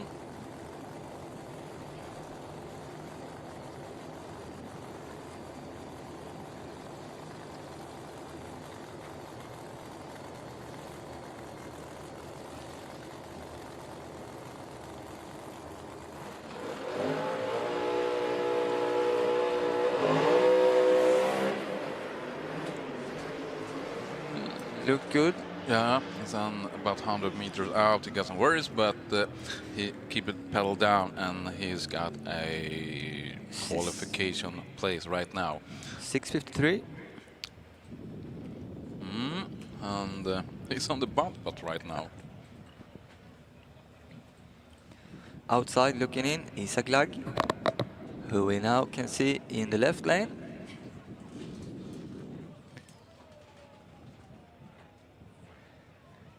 A Fuel Team Sweden Junior.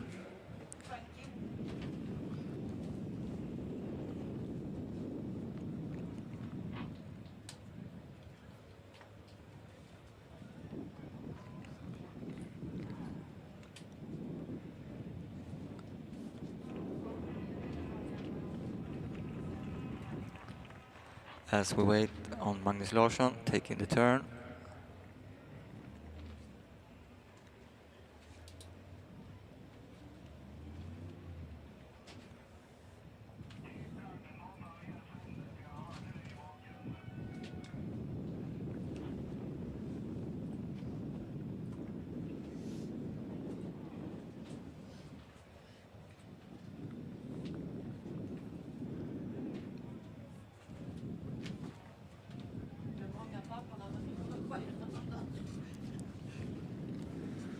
Clear track.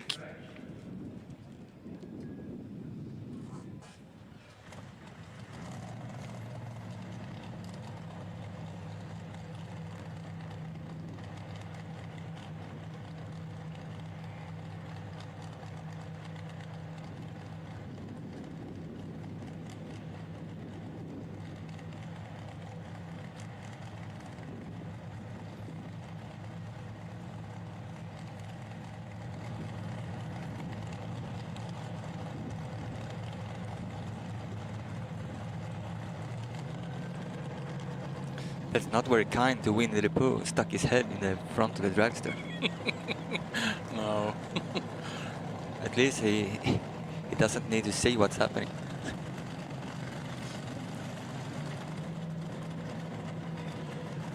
Isak Lagg do his burnout with his A-fueler.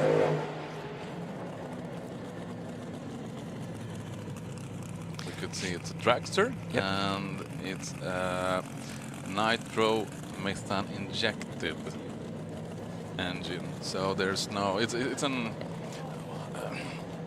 power adder. Yeah, it's the only power adder is the fuel. It's nitromethane.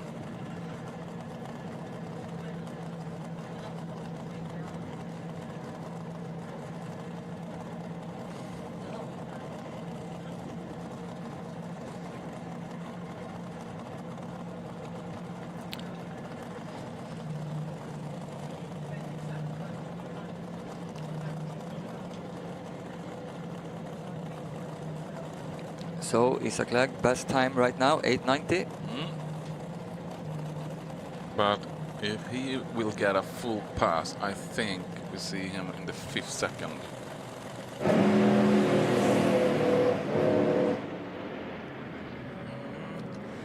Goes about half track.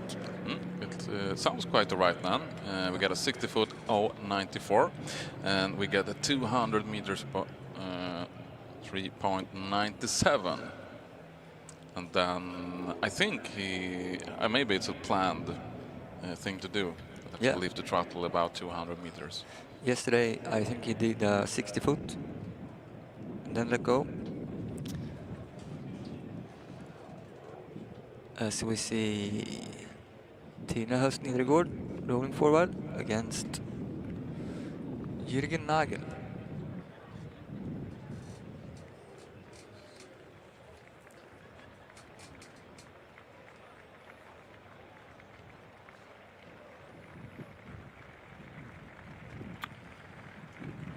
Jürgen in the left lane. We did see make a 6:39 pass. Tina, we only saw one time yesterday. 5:38. I think they missed the second qualification round due to engine swap.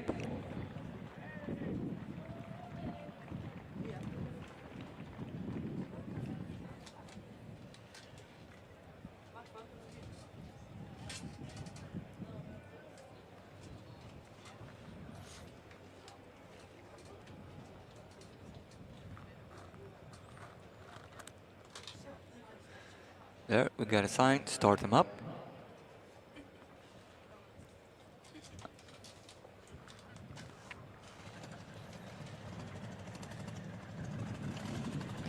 Here comes Micke, full of energy. Yeah. What does korvstroganoff say in English? How do you say korvstroganoff in English? I think it's right that you told us. Sausage stewnish. I think we got a couple of hundred. I will be banned from this booth. Yeah? No. But we learn a lot from you. Well, yeah, how you not should do or say. Exactly. Yeah. Who's Google? I use Niklas. Yeah. As long as we don't see the people leave the stands, it's okay. Yeah.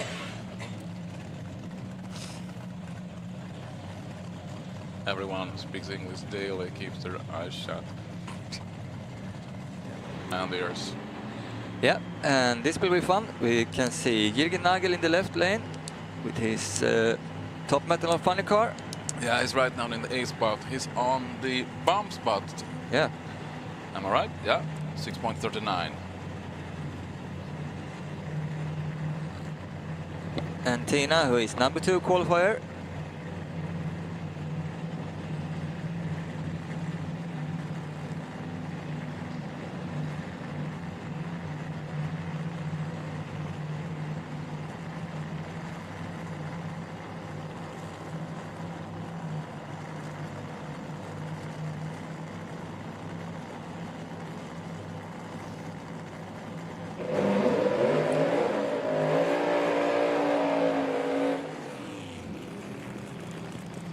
Ja, det är ganska stor skillnad mellan de här två bilarna man säger. Vi har Jürgen Nagel i vänsterbanan som ju kör en Top Metanol Funny Car och han har ju då en kompressormatad metanoldriven maskin. Och han sitter ju bakom motorn, han tittar ju ut över injektorn till kompressorn. Kommer att stagea på ett annat sätt, eller ja, de kör mot linjen, han tänder lamporna på exakt samma sätt, men han gör det med en annan tillvägagångssätt. Han kommer alltså jobba sig in på startlinjen med i princip full gas och jobbar då med koppling mot bromsen som han har i handen för att stagea in korrekt och sen släppa koppling och handbroms samtidigt. Tina Höst Nedregård, hon går ju på startlinjen lugnt och försiktigt på tomgång. När det blinkar till och hon ser den gula lampan, då pedalar hon plattan i mattan och förhoppningsvis så då är kopplingen inställd, maskinen inställd och så ger det henne ytterligare en låg sekunders 5 tid. Förhoppningsvis snabbare än 5.27. Det är Johnny Lagg som är kvaletta. Han har då 5.27. Tina Höst Nedregård har kört 5.38. So we will see after this run who's maybe Tina can approve.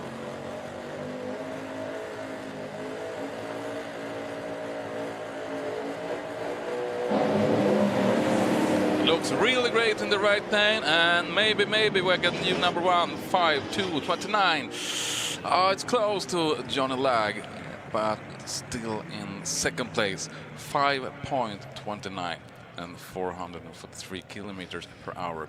And in the left lane, we got Jürgen Nagel with, he's approved. 582. Yeah, 585 and 397 kilometers per hour. That gives him 6th place. So right now on the bump spot, Magnus Larsson. Really great run from Tina. So we're waiting to have a clear track all the way down in the all the way to the heter det bromssträcka, breakdown area. Jürgen Nagel alltså och Tina Höst Nedregård. 5.29 för Tina. Hon tar sig inte runt Johnny Lagg men lägger sig väldigt, väldigt nära. Det skiljer alltså 200 delar av sekund mellan 1 och 2 i toppmetanol.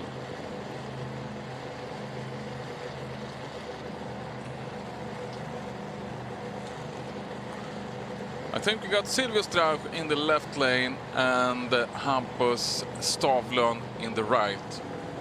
Once again, a dragster in the left and a funny car in the right. But this time, Silvio Strauch have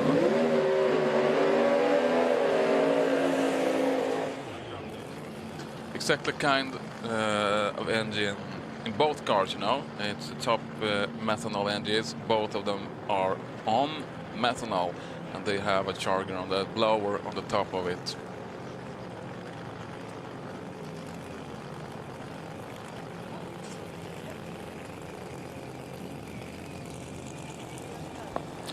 Jag kanske ska nämna här med att vi har en upphittad bilnyckel på tjejtoan vid teamcampingen. Den återfås här inne i tidtagningen mot beskrivning. So we have a car key found at the ladies restroom near the team camping, and you can get it back if you can describe it.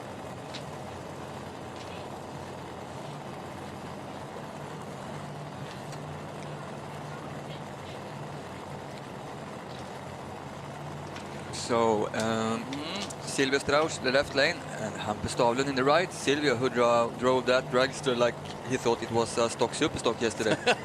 Yeah, he had a huge wheelie. I think he put it down about 200 meters out then. Silvio Strauch in the left lane, 5.71. Personal best, 5.44. Hampus Stavlund, kind of rookie in this kind of competition. He has driven the car a lot of times, but never in top methanol.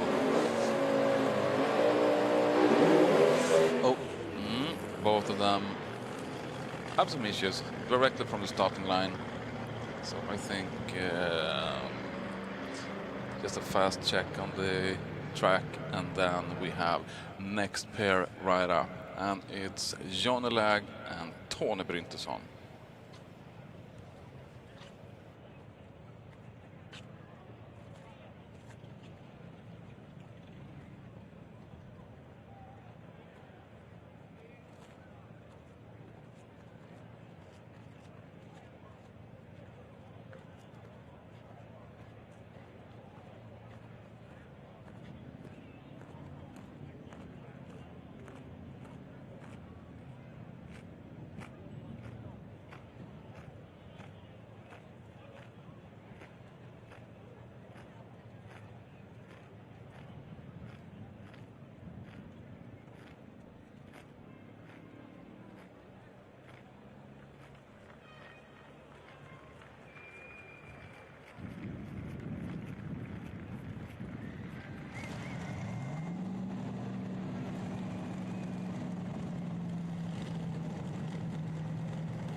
Okay, we're back on it. We have Johnny Lagg, the leader of the pack right now with 5.27.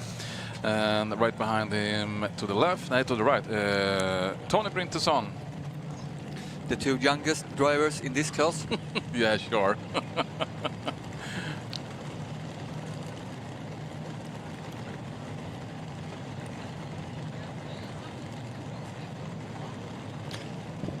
Jokes aside, yeah, we can say like this: they don't have to worry about Monday morning to be late at work. No.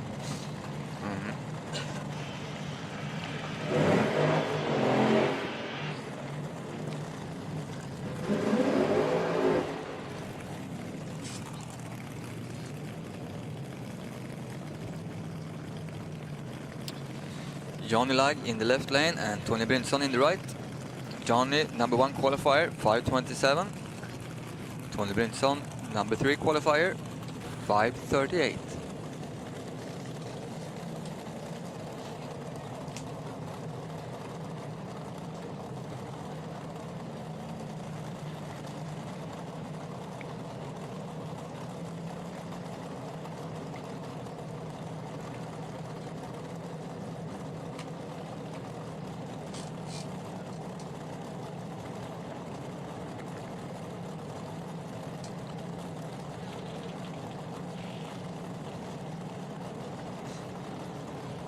So, the last touches of the cars before we give them the sign to roll forward.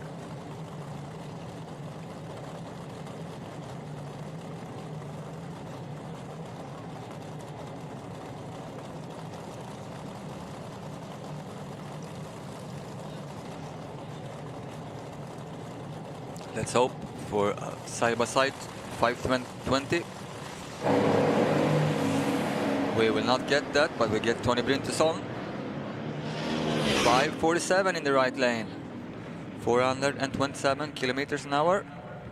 Problems for Johnny Lag in the left. Up in smoke. But still keeps the number 1 qualifier, Johnny Lag, 5:27.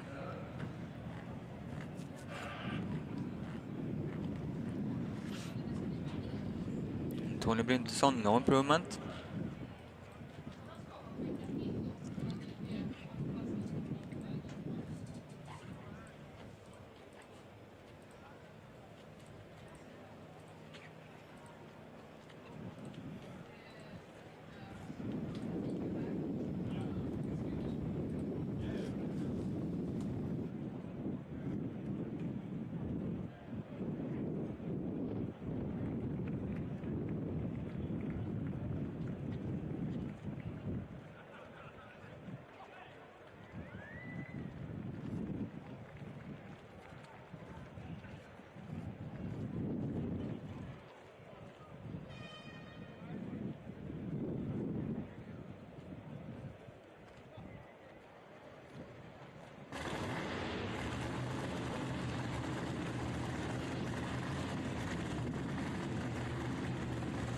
Här är snabbt på given. Det vet jag inte vad det heter på engelska, så det ska låta bli. Men we have new class coming up. It's Pro Modified. As we can see, Roger Johansson.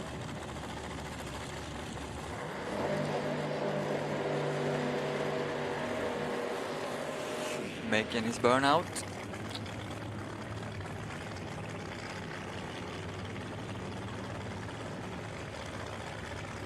Great to see him back, as we saw him send his scoop into orbit yesterday.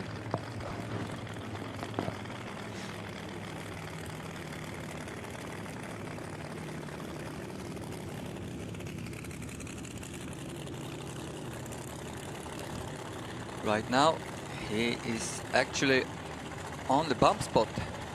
Number 16 qualifier, 682. As you can see on the scoreboards, 682. That's the time you have to beat if you want to be in the ladder tomorrow when we're going to go for eliminations.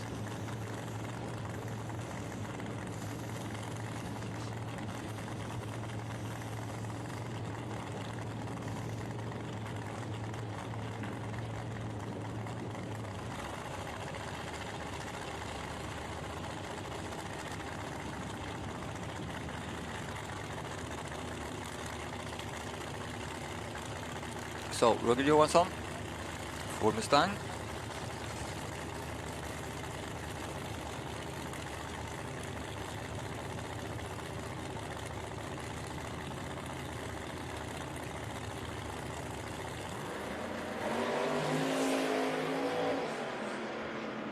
Drifting right. Makes a correction. And you can see 699, 262 kilometers an hour.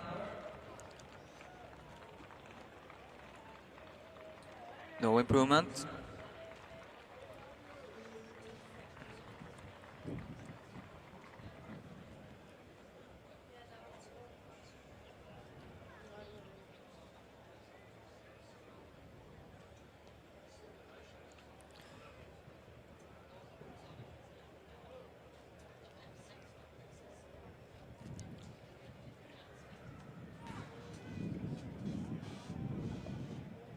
Next pair up.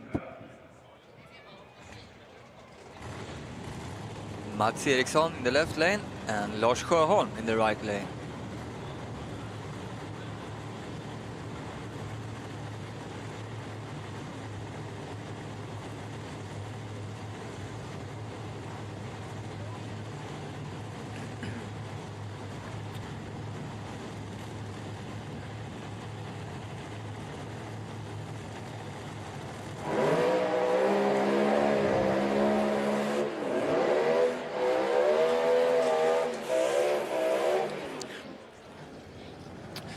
Lars Sjöholm in the right lane, we can see on the number 14th place.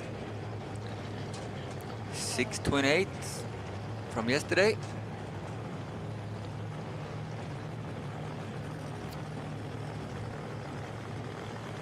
Mats Eriksson, number 12 qualifier, 6:11. Both of these cars got the capacity to drive 5 seconds.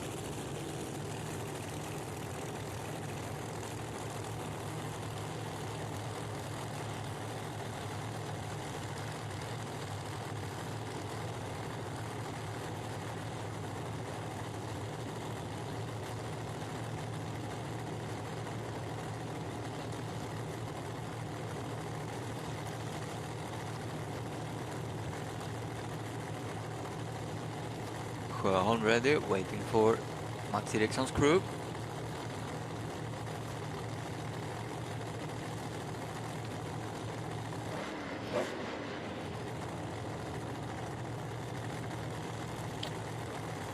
Welcome forward, says the starter.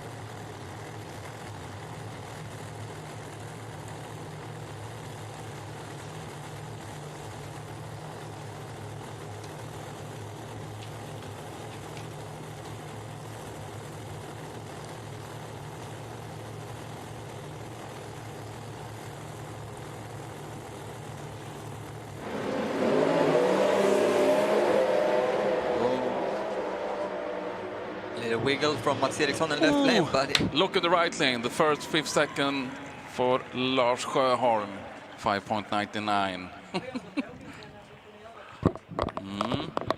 And Mats Eriksson, 5.86. straight up to the number 2nd qualifier. It was a great round, Yeah. really great round. And congrats to Lars Sjöholm for the first 5-second round.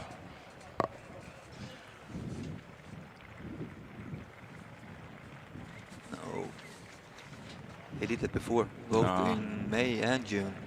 That was the first 5 second this weekend. Okay.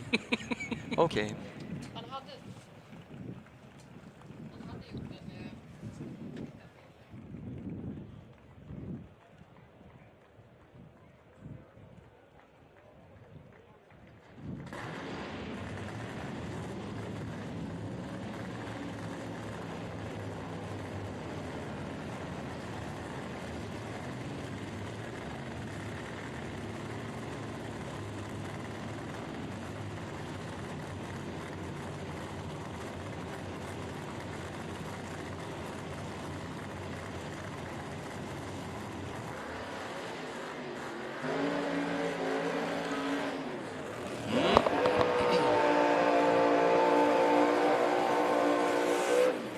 Of course, there's a bump spot in Pro modified car, and that is 16 cars Yep. who are allowed to go into the ladder and the elimination tomorrow.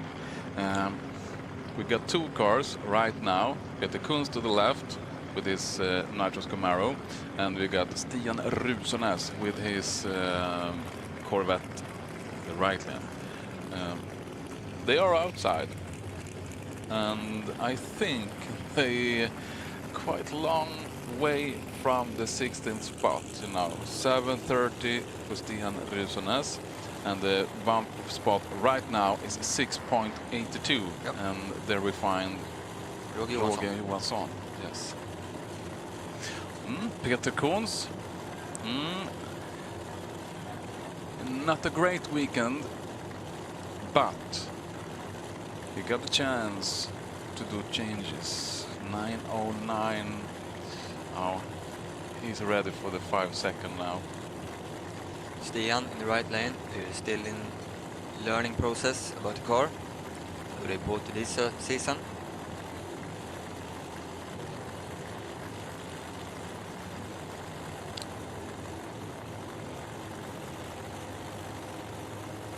But I think we should get a new bump spot, new time for the bump spot after this round. Yeah, it would be nice to see Peter Koons and Stian Rusenes, both of them on the right side of the 16th place in stage. And here we go. Struggle in the right lane, but he keeps it down. Yeah, great. Look at that. Peter Koons in the left lane, 5.91. Oh, I think they like to see those numbers. The whole team is 1 meter up in the air.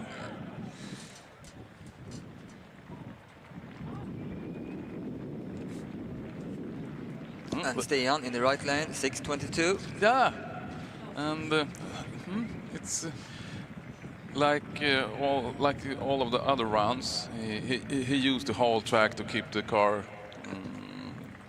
but this time it was okay to drive it all the way down. It doesn't lift any time. As we see our number 1 qualifier in top methanol, Johnny Lagg, in front of the stands.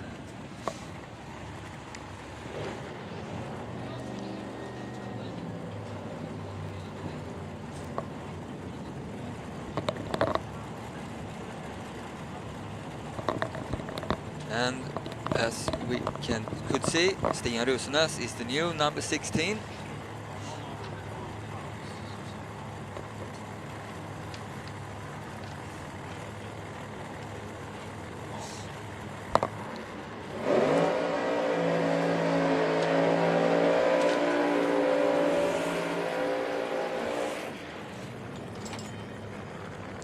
Jesper Stenberg in the right lane with his Corvette, and Walter Strobel in the left Camaro.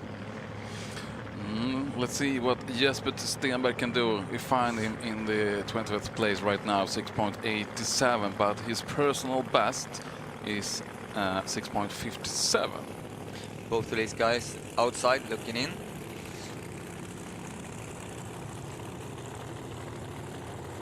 $7.89, Walter Strobel.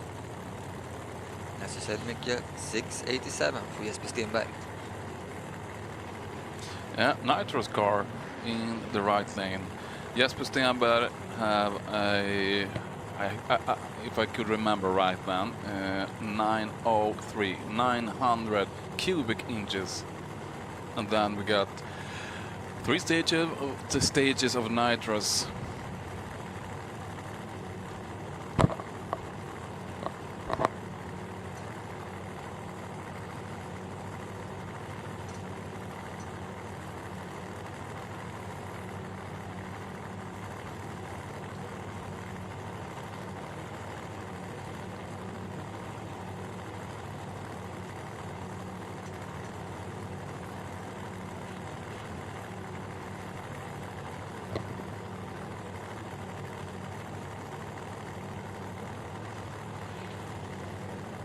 Thumbs up for Jesper Stenberg's crew members. Let's see what this could lead into. Walter Strobel 6.89, Jesper Stenberg 6.87, and they are ready to go. 6.22, the time to beat.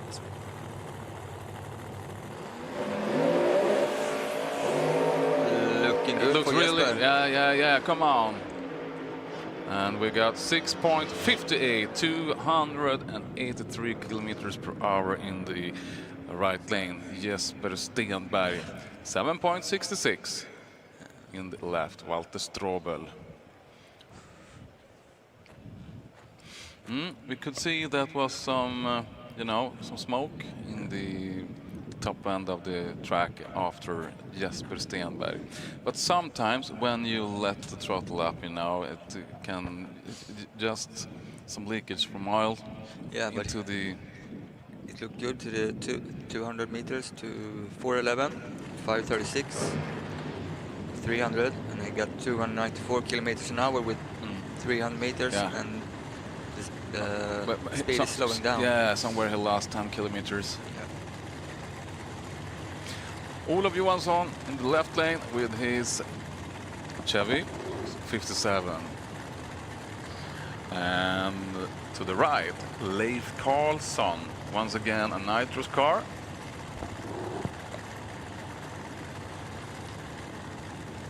.21. Ooh.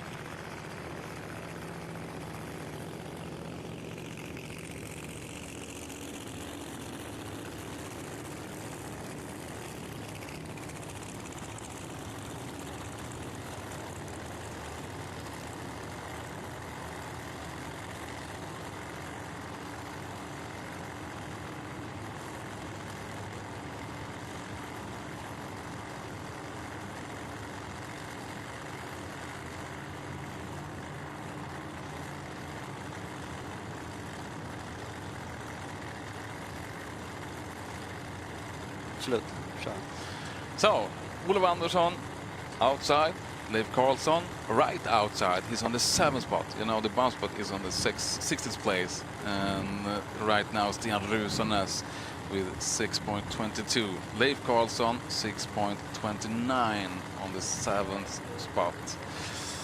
Yeah,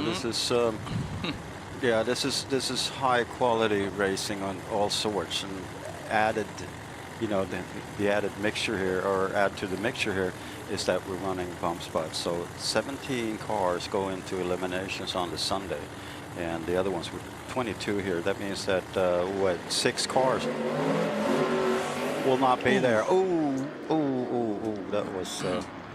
Yeah, it's okay. cool. It's cool. Yeah, it's cool. It's cool. All right, Olof Andersson left lane, Leif Karlsson right lane. That will not be any improvements on them. 12 third it's not even run the ETs there, but Leif Karlsson, that's the one thing that we can see here from where we sit as a commentator and as commentators. And that was close to the wall. You saw something happen, but we saw that it was very close to the wall. He didn't hit it, and that's a good thing. All right, interesting. Everything happens here. Now, this is Q3. Yeah, exactly. Right. Pro modified car. I missed the first half here. I mean, I heard a lot of applauses and stuff, so I assume they're doing the same thing as all the other ones. They are just improving. Q1 was okay, Q2 was great, and Q3 is just doing it. Some new personal best and another. Was there a change in number 1 qualifier? No, but on the second place, I think. All right, Mats Eriksson is yes, up there. 5.86. Is right. Exactly. 587. Cool. All right. Jere Rantanjärvi with his turbo-engined Mustang is still number 1. Do you remember speed for Jere? Did he run another like 400 million miles per hour? I don't know yet. Probably did. All right, cool. Next up. Bennestrand in the left lane. Yeah, that is really neat. Yeah, that is really neat. Once a couple of weeks ago, up north in Sundsvall. He's back on the track. Yeah, it's been way too long. Top door slammer driver, and now he's pushing it hard here at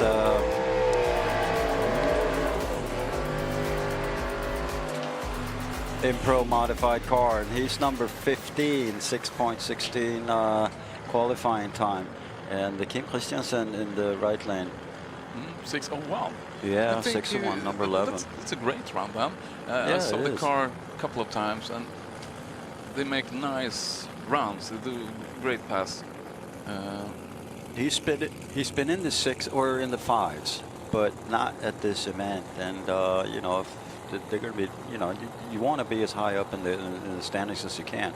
There are two things to it. One is the points, and one is to, you know, if you're number one qualifier, you meet the number 16 qualifier. Yeah, yeah, you get bragging rights too at dinner time. Yeah, exactly right.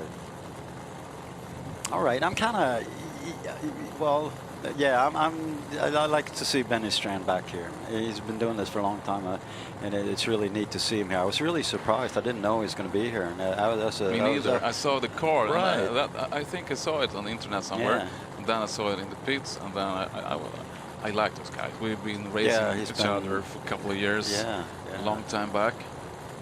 So let's see if he can improve. Of course, with a nitrous engine. But I have him down. Oh, that's an old. That's okay. I have a 607. Yeah. That's probably something back for. That's 10 years ago. That's a different. That's a different world. I'm not sure what he was doing back then. But all right, here we go. Tire shake in the right lane. Yeah, Ben Strand, like a little train. Yeah. 6.11. 6.11. He takes 500s off. Stays in the 15th position. But, you know, he tightens it all up really good. Ooh, 379 kilometers an hour. Yeah. Good speed. That's a really good speed. Okay. Now, speeds, it's first to the finish line that wins. But speeds are a good indication of the horsepower and torque you have under the hood. So when you run these kind of speeds, it means that, you know, we can sort of assume that, you know, they've done a really good job on tuning the engine, and then the rest is not easy. You got to drive it, you got to set up the chassis and all that sort of stuff. But good to see Benny Strand, number 15, 611. Kim Christiansen at number 11, 601 stays there. Yeah, this is gonna be interesting. You know, who's the fastest guy in Huddinge? Fredrik Fagerström or Åke Persson? Fredrik Fagerström.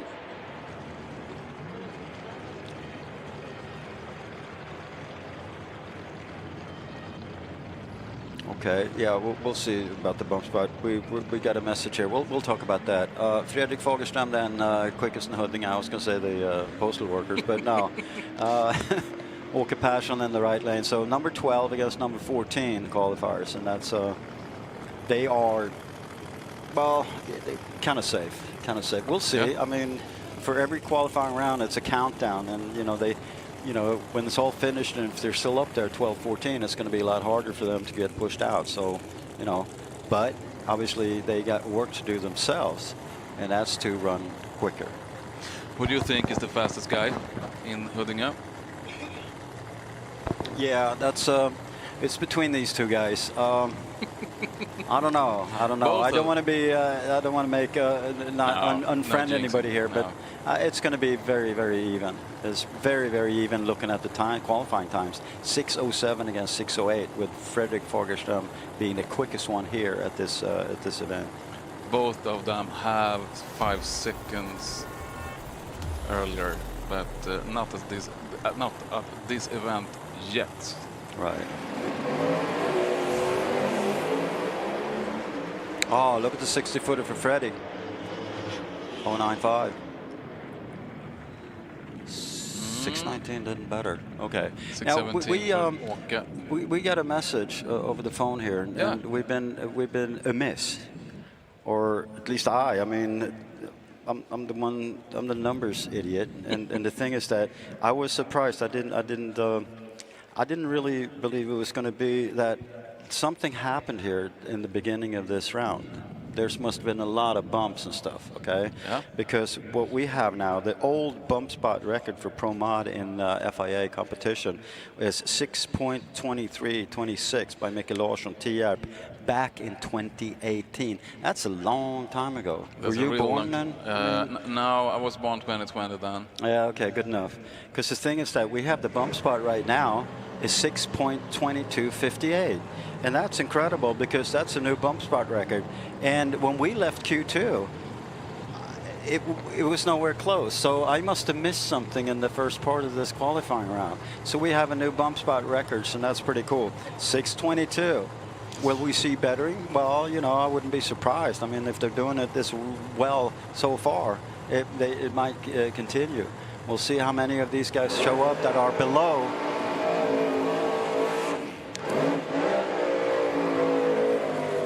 Going to see how many of these guys are left are below the qualifying spot 16. And again, 2 more qualifying rounds. So will we see a bump spot down in the 6-1s? I wouldn't be surprised. Yeah, if you look at the list and you see who's right outside the bump, you know, the 19th place, Roger Johansson. Yeah, you know, yeah, definitely. Yeah, if he makes a really good run, he drove the 580s, you know. And if you do that, then the bump spot will change. So we got a chance to have a new rider on the bump spot, and then it's 611. Yeah, and I'm also something that didn't happen in Q2. I'm really happy to see Stian Rosenäs with the Corvette. He's in the bump spot with 622. Yeah, and they brought a new car here, and they apparently hit something right off the spot here in Q3, and that is really, really cool to see. It wasn't a clean run, you know, but it looks. Whoa, but okay. It looks a lot better than before. Pretty incredible. All right, now Bruno Bader from Switzerland and David Vector from Holland. Number 13 qualifier, number 5 qualifier. So I'd say they're, well, not yet. After next qualifying round, then we can. Well, David Vector, he's safe. It's just not going to happen that he gets bumped out.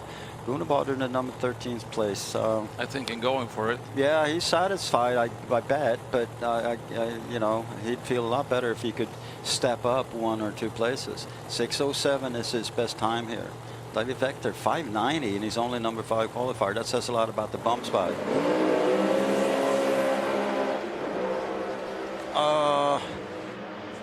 Really good 60-footer there in the left lane, and he runs 6:00. And David Vector 5:95. Bruno Bader, so, yeah, he did it. He went up 2 places. That's great. Okay, he's the whole crew goes, yeah, okay, fine, thank you. We did it. All right, that's pretty cool. It's time to breathe now, Pippi. It's time to breathe. Don't hold it. Yeah. Now, okay, we're gonna ask the question. So, do you have? There's a lot of good Swiss racers. Do you have drag strips in Switzerland? No. No, you don't. The only kind of motorsport you can do there is if you have one vehicle racing against itself, okay? Not one in a competition, but you cannot go 2 against each other. So they do a lot of hill racing, you know, one car or one bike at a time and all that sort of stuff. It's interesting. All right.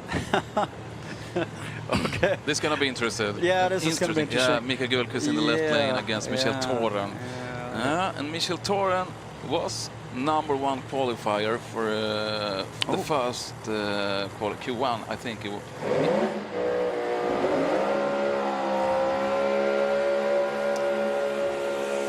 And then things started shaping up, I guess. Yeah. Mika Gullqvist has been doing this forever and been up there really, really high up a lot of times. And got a championship or 2 as well. Mikael Thorén then from Holland. And Gullqvist, they had to... SLB. Exactly. Are you from Hasselby? Yeah. Yeah, they got problems. I don't remember in which qualification run, but they didn't... They haven't done all of them. Okay. I should start taking notes here. I mean, we got 2 more rounds going. I should have done that, but okay. So be it. Mikael Gullqvist then, number 10.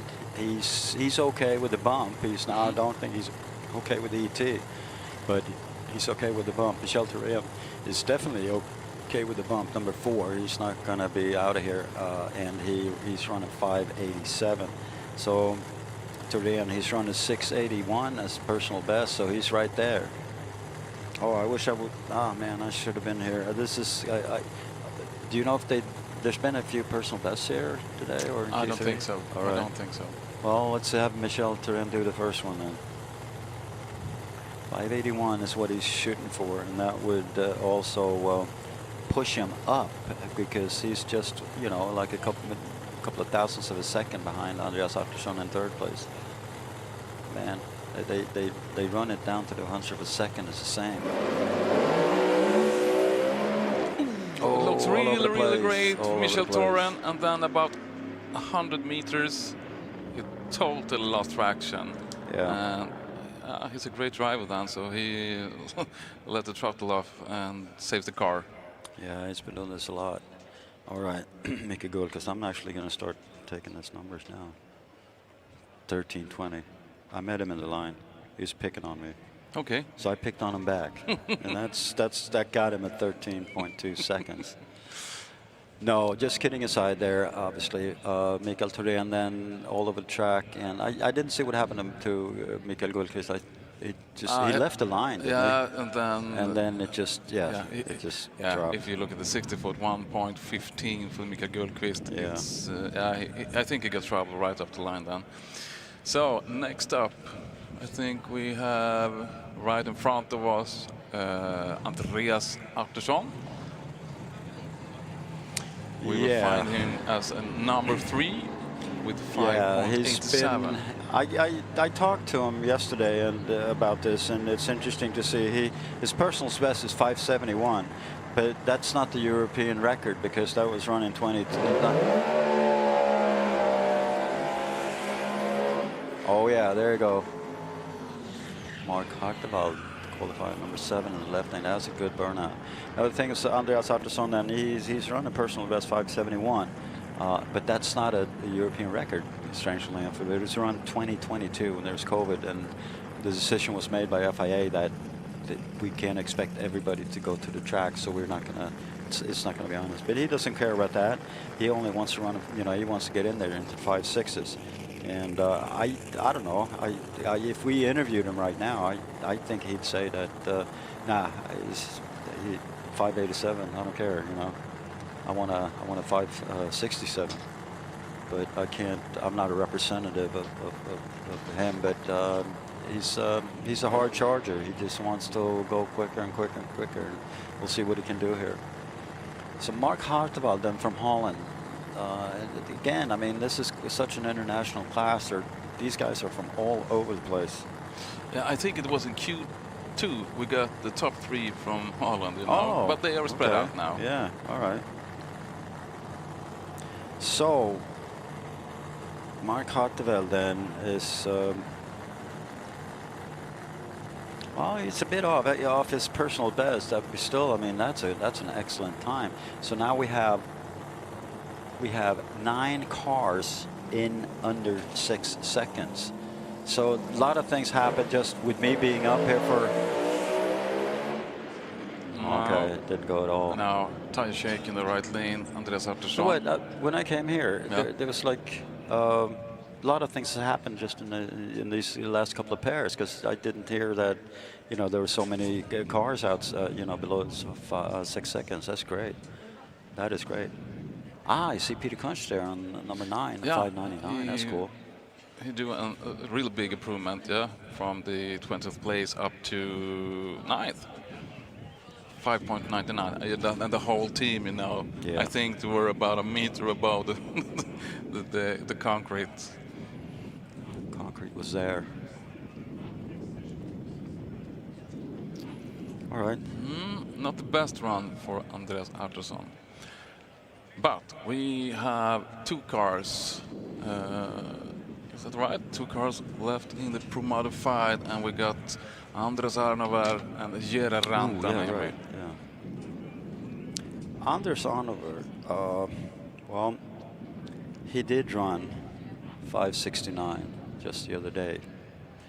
So he's really there, and that would be then the current AT record, I guess, because the numbers I have were not, obviously did not include this one. So, but we'll see what comes out of that one. I got to check out my sources. I mean, okay. Are you thinking because that should have been in there? Yeah, but there's a lot to it. There's more to it than just a list. So like I said, when I checked with Andreas Artursson about the personal best and the European record, he said, well, there was a circumstance that didn't allow it to go. All right, Anders on over. Lots of smoke from the tires and lots of smoke from the exhaust. I'm not sure what they're doing there, running some sort of special fuel to get the most out of what they can do. Oh, what does he have here? He's the number 6 qualifier, 591. Okay. If you see what Jere Rantanen may have done, 5.84 was his personal best, you get a list there. Which one of them? Rantaniemi. Rantaniemi. Let's see. Personal best 587. Okay. And I have his personal best for speed 404 kilometers an hour. And that's typically with the Finns. They're good on the speed. But if the list says 87 and the qualification run says 84. All right, so I'll put a personal best on him. Yeah. Man. All right. I'll just should write have it been down here. somewhere. Yeah, really. No, it's just, yeah, you know. All right. Cool. So let's keep track of your speed here. Yeah. If we And you, can get Pippi, in. don't forget to breathe now. Yeah, This is right. very Yeah, exciting. that's a good thing Yeah. to do. I've had a lot of liquid, you know, a lot of carbohydrates and all that, so I should be in good shape. Nah, those, you know, the nitro bikes really take the wind out of you. It really does. Right, about the nitro bikes, it's interesting because I was talking to one of the legends of nitro bike racing here, not a racer, but one who's been designing nitro, you know, the quickest nitro bikes engines in the world. Okay. He said, well, you know, I'm going to go down and check out the pro mods, okay? Because he thinks the same way as I do. Oh, because yeah, we yeah. noted very early that the times, the intervals and everything, the incrementals for pro mod were the same as for the top fuel bikes. Really, really cool. So if they run well, like they have here, I think okay. we got a great run in the right lane. 5.82, 407. Gire That's Rantaniemi. got to be the highest speed of the weekend so far. That is so cool. Thank you very much. Yeah. What does that mean? That's German? No, I think it's Finnish. It means great. Yeah. Right. There you go. Okay. Sorry, that's a bad Okay, joke. But let me just put this down. Yeah, of course, 407. Great. Yeah, that was neat. So what did we have? Anders Orner then did not match what he was doing earlier on. 757. Or for 753, 304 kilometers an hour, still in number 6 qualifying spot. Yeah, Rantaniemi, that is really cool. That means not only personal best for the ET, it means a personal best for speed as well. So I'll put that down, ET-speed. And just another guy with a really cool name who has the speed record is obviously then Tero Laukkanen, who ran a 4:18 on this track back in 2015. That's prehistoric times. So you know, hey Niklas, there's a lot of stuff going on here. Yeah. Really, I'm envious. You guys must. The first half of this qualifying run must have been absolutely fantastic. Did you hear that there's a new record bump spot? Yeah. 6:22. I mean, that's very cool. Something about Finnish guys and driving Yeah, and speed, yeah. We've yeah. seen that, you know, Top Deutschland, Lausman's just doing his stuff as well. I'm not sure, I missed that one as well, and I think I assume he's still up top there. And both in ET and speed. All right.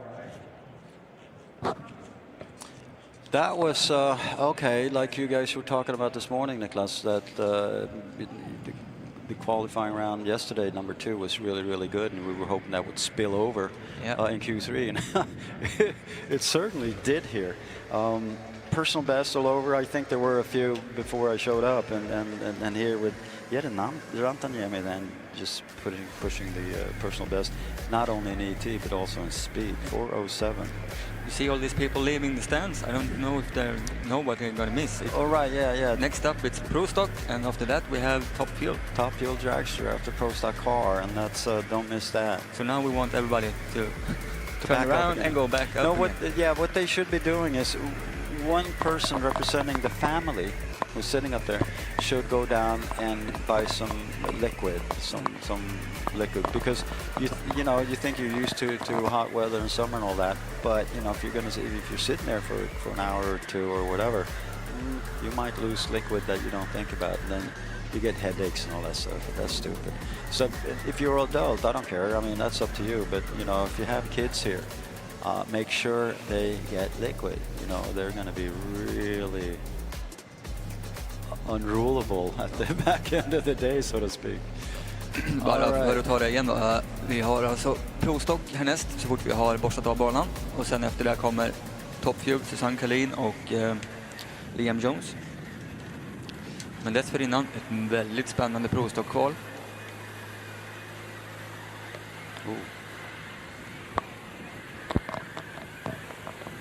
men en liten touch av banan innan dess bara.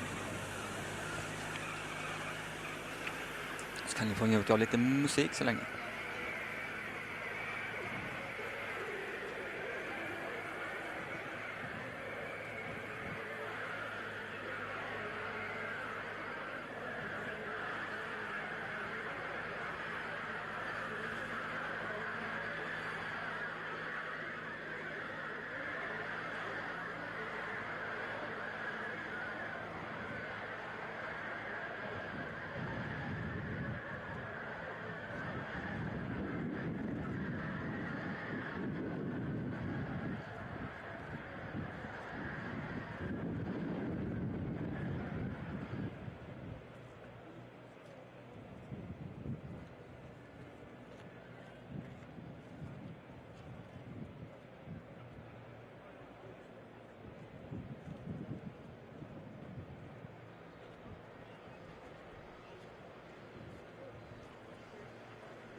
Just some nerding, you know, some of the details as regards to what's going on. And one thing that I think is really interesting, you know, who cares, but I do, and that's points. I really like points, because this is a series, like NHRA, it's a long series, okay, and it's pretty neat. So just on Pro Stock car, it's a good thing to explain here.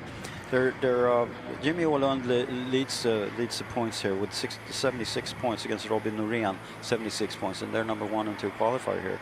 Now the interesting thing is that then, so okay, Jimmy Åhlund is number 1 qualifier, so does he have 2 points up on Robin Norén? He probably does not, because the thing is, what we've been doing here in Europe is the same thing as in NHRA, which I think is just brilliant. You get points for how you place in qualifying. And it's really, it sounds complicated, but it's not. It's really basic.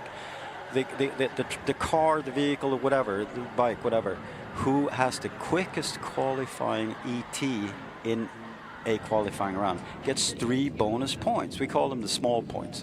Now, the second quickest gets 2 points, the third quickest is 1 point, and the rest gets 0 points. So what happened in the Q2 yesterday? Well, Jimmy Åhlund, he had issues leaving the line. He got 0 points, while Robin Norén, I'm not sure, but he picked up points in all these qualifying rounds that they had in the 1 and 2. So I would claim that Robin Norén probably leads by a point or 2. My apologies to any team if I'm incorrect there, but you understand, these small points, they make a difference. And if you're talking about a series like NHRA, 24 races, those points add up and they make or break a position in the final lineup. So it's a pretty cool thing. So we're going to have a quiz on this later on. So you're not allowed to leave the track unless you get, you know, all these questions right. Okay.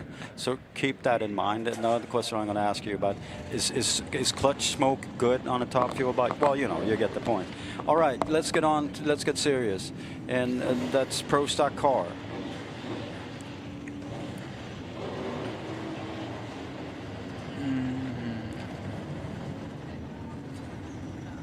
So we have Tommy Lundström in the left lane, and we have Simon Ekengren in the right lane. Number 10 qualifier, Tommy Lundström had some issues and hasn't received a time slip.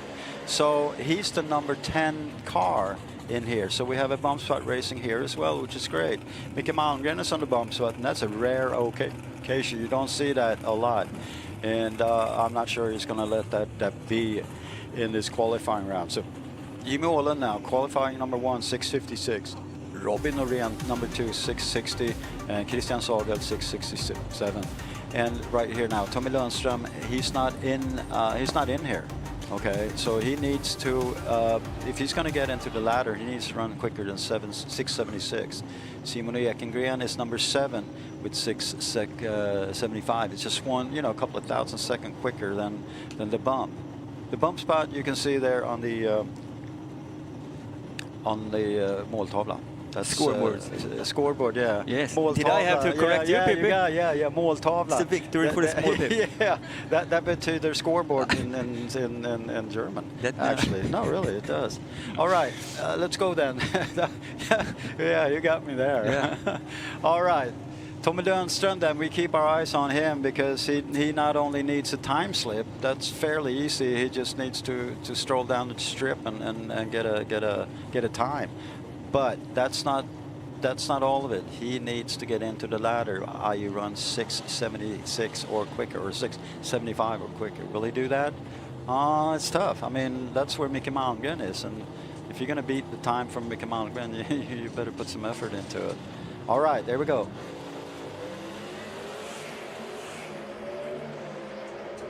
Good leave on Simon. Yeah. 6:68. 6:68 for Simon. That's great. He betters his DT, and he places qualifying number 5, and 7:02 for Tommy Lundström. That leaves him in the number 10th place, but he is in the list. He's not in the ladder, but he's in the list. Still got one more chance. He's still got one more chance, maybe even 2. We'll see how that pans out. I'm not sure how they're going to do it, but that was the plan. But I can't promise anything right now. Okay, that was neat. Simon Ekengren then in the Dodge start there, qualifying number 5, 6:68. Good stuff. Good stuff. Oh, good. Rickard Sundblom and Simon Ekengren. There's only 0.3 of a second. Yeah, it's just, again, we've been talking about that all weekend, and we're going to be talking about it until we run the last final round. It's just absolutely incredible. I don't know. I'm like I said, I'm going to see if I can find somebody like that. I know there's some people here at the track who are extremely well versed in technisk physique, and ask them how it's possible, because these vehicles, it's a couple of thousands of parts, and they're running, 400 meters with different drivers and stuff, and they can come in, like you said, 10,000ths of a second between them. I don't know how that's possible. It's ridiculous. Almost. Yeah, it's absolutely incredible. All right, next this up, is cool. Henry Riel. Yep. Against Lasse Britzmar.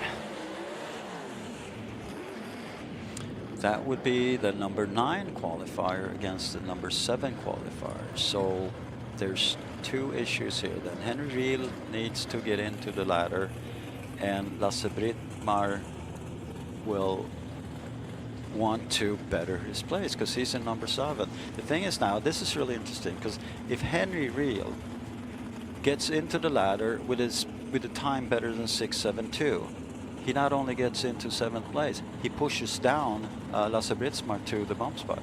So this is kind of the excitement, and this really, it's so hard to get this across, and we get all excited in here. Woo-wow.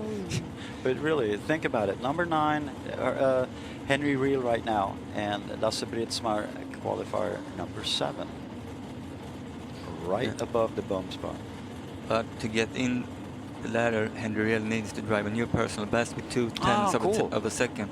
Right. Let's have him do that. Yeah. Right. Okay. There's been a few personal bests here in Pro Stock as well as all the other classes. All right. This is great. 0.2 of a second is kind of much. That's a lot. Yeah. But especially in Pro Stock. Yeah. But if he hasn't run a lot of runs this year, and he gets back in tune and gets some stuff, we'll see right now. Nah, good for Lasse Britzmar though. Yeah, 6:71 Lasse Britzmar, 7:07 for Henry Riel. Okay. All right. What happened to Lasse then? He stays in the number 7 spot. Right. Okay. He's improving. Though. He's improved. Okay. Yeah. Good. All right. Stefan Anryd. Yeah, just a reminder there. Stefan Anryd and Stefan Anryd Cars. He's sponsored by that company, and it's pretty cool.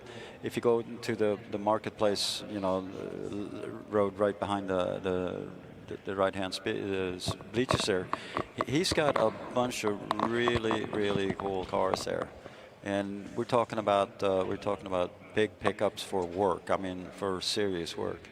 So it's really interesting to go down there and talk to them. And if you really, I mean, you can actually go down there and then get a start in closing the deal on purchasing one of those. I've driven a few of those, and they're absolutely fantastic. And it's not, you know, and you can also get a lot of really cool equipment for them to make them look good. No, but they're really good workhorses. Stefan Andrud then. And he goes up against Rickard Sundblom. Rickard Sundblom. He started pro stock racing before you were born, I think. Before 88.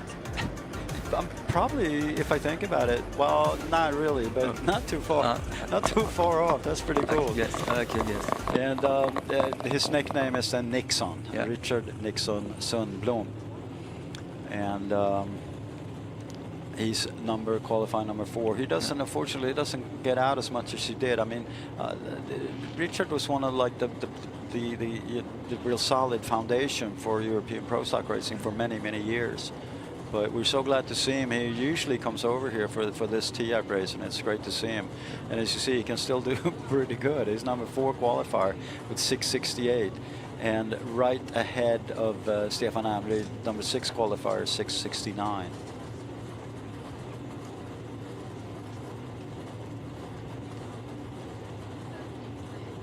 They should consider themselves safe, I think, from the bump.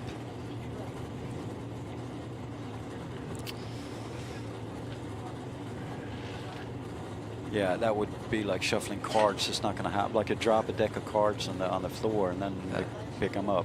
Then that might change something. But no, they're in good shape right now. Stefan Andrud, 669 is best. He should improve this round. Yeah, as far as he's been, I mean, he's done this a lot, and he was in the 650s a lot back in the day.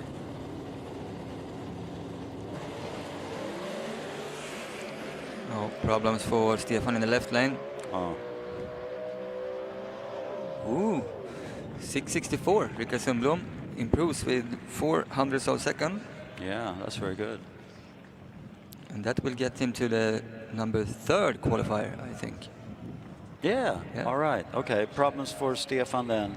I didn't really see what went on there, but I put 18 seconds on him, and that's nothing as you say, that's nothing you write home about. Okay, cool. All right, we got a change here. So Rickard Sundblom is in familiar territory for him in the top 3. Okay, great stuff. Next up, Christian Sagel in the right lane and Jimmy Åhlund in the left.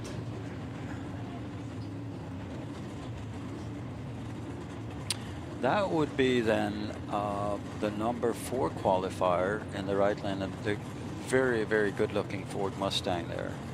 And then Jimmy Åhlund, the number 1 qualifier in the left lane. He's number 1 with 656. That's 402nd ahead of Robin Norén. And for you guys who follow pro stock car racing, you should note the new, what we call livery of the Jimmy Åhlund Chevrolet Camaro. Summit Racing Camaro. And it's a wrap. That's what you do today, and I think it looks really great. It looks a lot faster. Looks a lot faster, yeah. And I think it's inspired by Greg Anderson over there. And then that should that'll do it.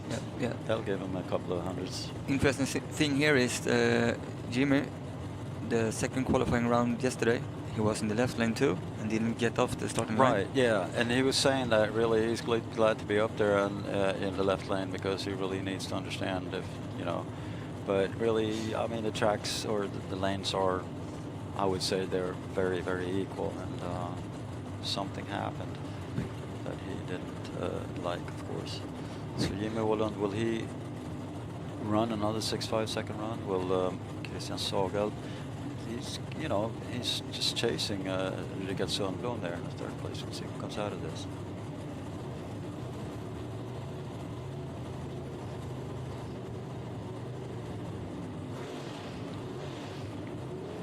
.500 cubic engines, gasoline, carburetors, manual shift.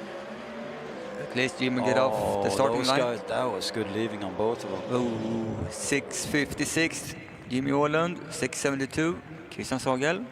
But 6:56. All right, so let's see that then 6:72 for Christian on this round. He stays in number 4 place, 6:67. That would be it, I think. Yeah, and then Jimmy Åhlund then ran at 6:56. Yeah, he's repeating his first qualification round almost. Oh yeah, okay, I didn't see that. I thought it was running at the same time. Okay, 6:56 with a 7. Yeah, that's wow. That's just you know what? That was just like a 1,000th of a second difference, something like that. That's incredible. All right. So and then now here we have gone 6:56 in the both lanes. So he should be, yeah, happy about it. Now the thing is then, that would be the quickest ET of this qualifying round so far. Yeah. And that's worth 3 points. And as tight as they shared points. They had the same points in the European Championship going into this round here. And so what we called again the small points is worth a position in the placing. So Micke Malmgren then, who's got a lot of work to do here. He's number 8 qualifier. He's on the bump, and that's not a place we usually don't see him there. No. Robin Norén, he's in the number 2 qualifying place, and he's a lot more comfortable there than Mikael Malmgren is in the 8th place. But I don't know. Micke had he didn't get off the line or something like that. No. I don't really remember what happened exactly. There was a lot of problems for many of the teams in Pro Stock yesterday. Yeah. All right. Personal best. Both of these guys had run a 6:55, so 6:55, 6:56, and so they're equal in all sorts of aspects here. Yeah. Did you see the speed of Jimmy Åhlund? 440. 440. Yeah, no. 340. 340. 440 is pretty good. Yeah. No, 340. Okay, he's doing it again. Yeah. Anything 340 and above is very, very strong. 440. Well, you never know. I mean, stuff happens in drag racing. I do that all the time. It's looking good. Yeah. Let's see what comes on here. 660. 681 for Michael Malmgren and 660 Robin Norén. Okay, what does that do? That didn't change anything for Micke Malmgren. That's incredible. Okay, so he leaves. All right, it's time to eat lunch. Okay, so he leaves Q3 in the A spot. And what do we have then? Up top then, Jimmy Åhlund, who ran the quickest round or quickest ET of this round. That's worth 3 points. Robin Norén then in second place, 660. I think he pulled in 2 points for running the second quickest. And then Rickard Sundblom was up there as well. Maybe he took the 1 point. So number 1, 2, 3. There's Jimmy Åhlund, Robin Norén, Rickard Sundblom. 656, 660, 664. Christian Sahlgren in this 4th place, 667. And then Simon Ekengren in the 5th place, 668. All right, I think this has been good. So 10 cars are in here, and 2 of them are outside of the bump spot, and that would be Tommy Lundström, 702, Henry Reel, 700, and then the bump spot, Micke Malmgren on the bump spot, 676.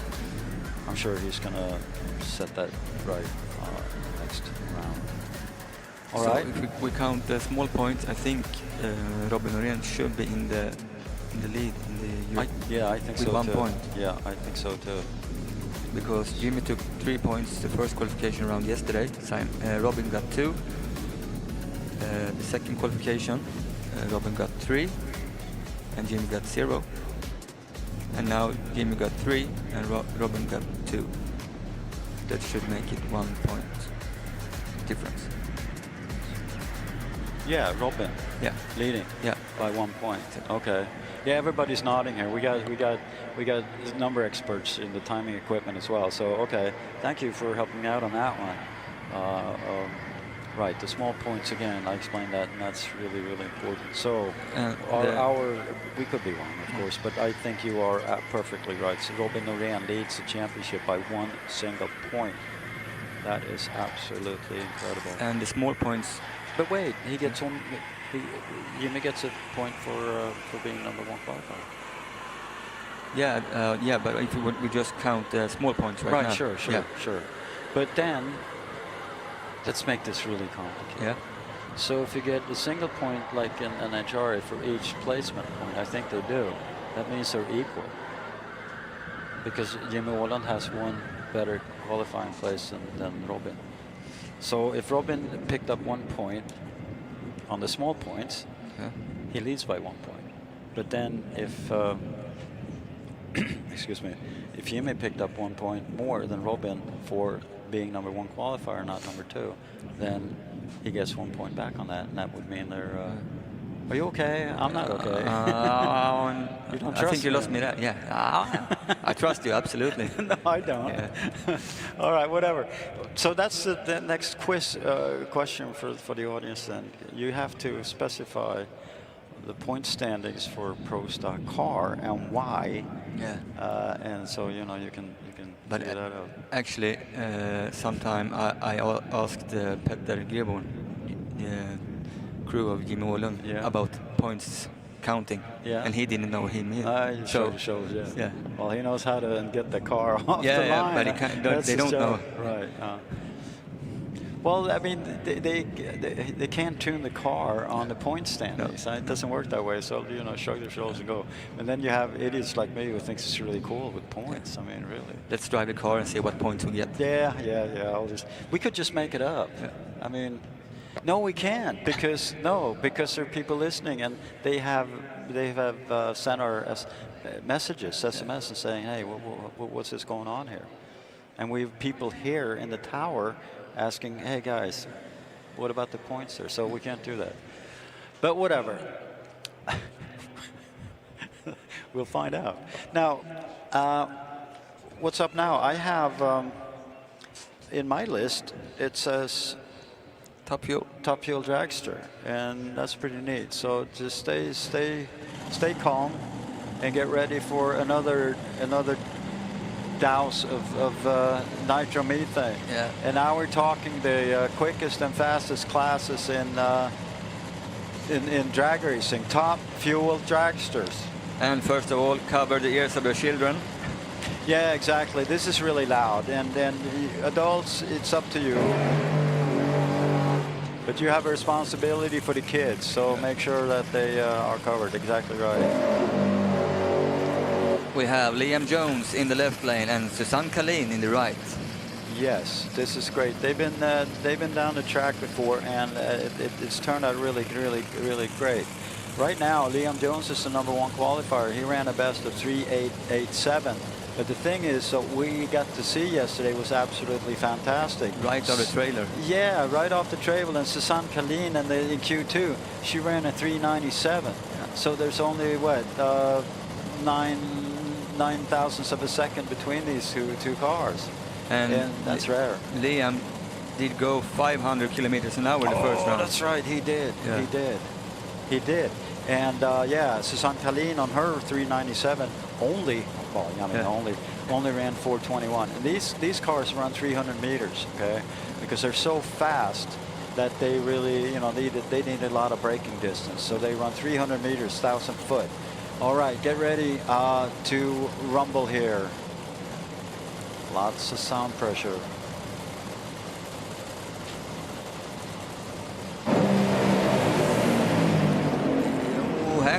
Hang on. 388 with a 0. That means she's number 1 qualifier. Yeah, that was great. And 506 kilometers an hour. So best ET of the weekend and best speed. That is absolutely incredible. That was pretty cool. That was really nice. Samtidigt som vi kan se Sakharov Aviation. Är det Tobias Sakharov som kör planet? Kör man ett plan? Flyger? Kör, nu låter det som vi kollar på mycket, vet du, tennistävling och kör flygplan. Nej. Wow. Okej. Ja, det här är alltså en flyguppvisning på några minuter. Vi kommer få se olika manövrar. Maskinen klarar plus 4G och minus 3G. För att jämföra så har vi alltså ett JAS kör med 9G med G-direkt. Tobias kör utan. Vad som är häftigt med de här är ju då att de tävlar ju i konstflygning. Och då är det jäkligt intressant. Jag råkade snöra in på det där en timme och kollade upp, och då gör de här konsterna, och då ska de hålla sig innanför en virtuell kub. Okej? Och då sitter ett gäng domare som kan det här utan till och har flugit själva alltihopa, och inte bara liksom då hur nära är de kuben. De får inte flyga utanför, men det är bra om de liksom ligger och touchar alltihopa. Och då gör de här vansinniga manövrarna som är ju helt fantastiska. Kan man säga att det är lite som konståkning fast i luften? Ja, tredimensionellt då på något konstigt sätt där. Ja, nej, men den var bra faktiskt, absolut, visst är det så. Jag ska inte säga vad jag känner när jag ser sånt. Nej, jag har just det. Titta här, det här är lite häftigt. Kolla nu. Då droppar han helt enkelt bara. Det här kallas för the turning leaf eller något sånt där, tror jag. Vänta nu. Jag drar i spaken. Jag undrar om han startar här. Det här är ju en flygrapa på andra sidan. Efter samtalen där borta är jag det är ett flygfält som är dit. Fasen, jag har just ätit lunch. Det ger en annan aspekt på hela konceptet här. Ja. Och nu är det okej att prata svenska tag, tror jag. Ni som är på väg ner från läktaren skulle jag rekommendera att stanna kvar, för nu kommer vi kolla på Pro Street, och det är den planerade sista kvalrundan för den här klassen för helgen. Och här snackar vi Dragracing. Ja, men det är lite kul. Det är ändå här för att koppla av lite sport från racing där. Men som sagt var...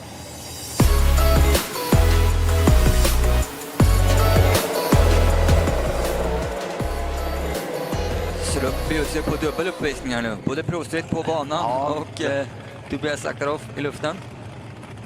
Det här är ju väldigt effektfullt. Ja, absolut. Och nu får ju fotograferna får ju göra sitt bästa nu för att fånga det här snyggt och prydligt. Jag tänker att vi här har vi en bra vy för en gångs skull. Absolut. Ja, jag kan inte ta fram på, men det blir bara konstigt. Hur sånt här måste bli. Hur gör man för att få den där röken så där egentligen? Den är bra, jag vet faktiskt inte. Nej. Eller är det rök? Eller det måste det vara. Ja. Han är väldigt nära liksom. Men på banan har vi i alla fall... faktiskt. Vi måste nog ta det här. Och det är jäkligt intressant. Vi har två åkare, Osse och Oikarainen, som då är kvalsjua på 760, och sen har vi Kenneth Strömberg då, kval 23 på 791. Och här är det hög kvalitet på det hela. Det är 25 bilar och bara 16 av dem får åka till eliminering. Och det ger en nerv i det hela som är svår att slå. För de här åkarna är... titta där! Och så Oikarainen prickar index igen. 7605. Och han bättrar sig. Det gör han. Ja, kval 4, just det. Men också kul, jag känner Kenneth i högerbanan. Han har åkt 6 stycken personbästar den här helgen. Så det här var ett nytt personbästa igen med 786. Ja, det vet alltså. Ja, häftigt. Grejen är, en väldigt, väldigt viktig poäng i det hela här är att breakout eller för den här klassen, index för den här klassen är 76000. En applåd till vår pilot som flyger bort över banan. Tobias Sakharov alltså. Sakharov Aviation. Häftigt. Men som sagt var, grejen är då 76000 i idealtiden för att köra. Kvickare då räknas inte den rundan. Nej. Och vi har hela 7 åkare in under 761. Skiljer alltså inom en hundradel, och det är ju helt fantastiskt, så att det där är helt brutalt. Kent Johansson kval 21, Lukas Karlsson kval 18. Bägge de här två är utanför stegen. Det är alltså sista chansen för dem att ta sig in. Just nu har vi Renate Rosén-Skinne på kval 16 plats med 76512. Ja, det här är vi ser 765 där borta på scoreboardsen. Ja, just det, precis. Och som sagt, som du sa, både Kent Johansson i vänsterbanan och Lukas Karlsson är utanför och vill ta sig in i stegen såklart. Ja, det här är tufft. Så 765 är tiden att pricka för båda herrarna här. Både vänster och höger bana. Båda i stage. Ja du, de kör inte luska, så vi får se vad det där blir. 480-490 på 200. Nej, räcker inte till. Det gör det inte. De ligger kvar 21 kval 18. De är inte med. Det var trist för dem, men som sagt var, det här är riktigt, riktigt hårt. Bästa bumpen.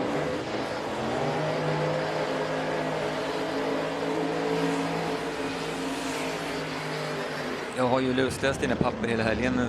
Bästa bumpen var 7,638 va? Ja, precis. Så vi är inte nära den faktiskt. Jag tror inte det blir ett rekord den här gången. Bumpen är 7,65,12. Och det är Dragracing Skinner då som sköt motorn i Q2 tror jag.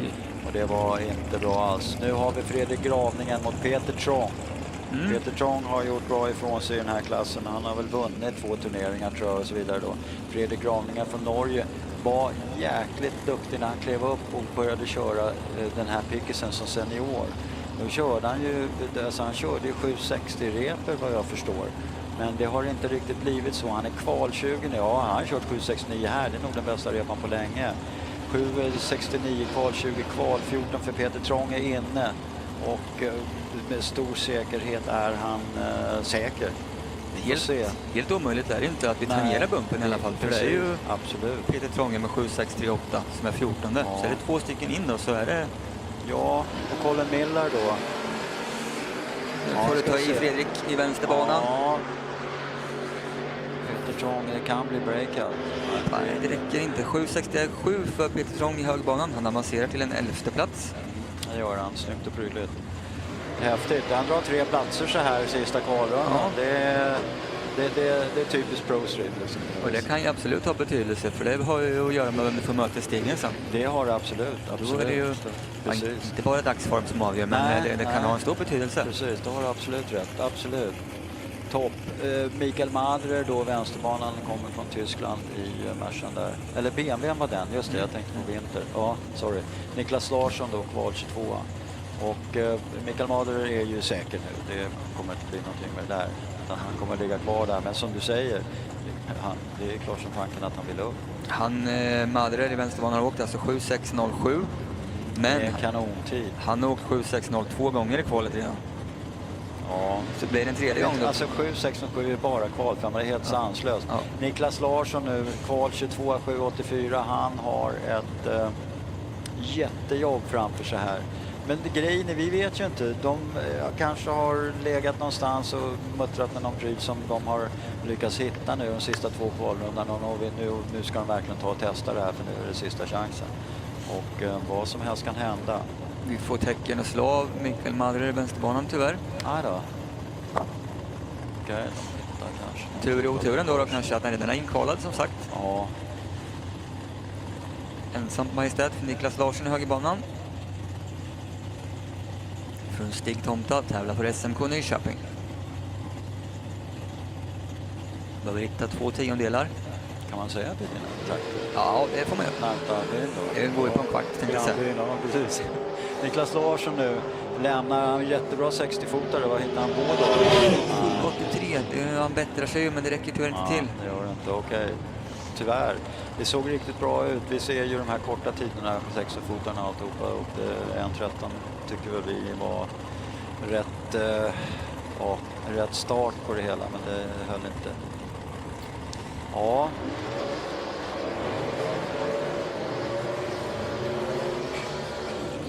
Då har vi Jerry Hellström i vänsterbanan. Just nu kval 8, 7,61. Och Tony Ståhl i höger, kval 10. Och även han 7,61. Det är inte klokt. Bägge har kört 7,61 och det skiljer 2 placeringar mellan dem. Det är helt vansinnigt. Men det finns ju mycket att säga om det där, men ni har nog hört tillräckligt. Men som sagt, tajt är det. Och det är intressant här också då att då kan vi snacka om de här 10 000 delar och 100 delar och alltihopa. Men prylen är att när det gäller då elimineringen så är det ju så att då blandas reaktionstiden in i det hela. För det gäller att komma först över med, står och sega på reaktionstiden och sen kör en jäkligt bra tid. Det spelar ingen roll, därför att din motståndare kommer komma i mål före. Och plocka några tusendelar på reaktionstid, det är standard. Det är inte svårt alls, men det är frågan om vem som gör det. För att tro att man kan liksom hålla koll och köra Vad har vi här? Vi har 4,85. Han tog i Tony Ståhl där i vänsterman och körde 7,56. Det är fortare än indexklassen, så den kvalröpan räknas inte. Men han ligger förstås kvar då på kvaltiden. Det finns ju tre sätt att förlora på i de här klasserna när det är dags för elimineringar. Antingen så rödlyktar du, eller så sover du på granen, eller så får du breakout. Just det, precis, absolut. Absolut, för du får in, precis, i eliminering, du får inte köra fortare än klassens index. Nej.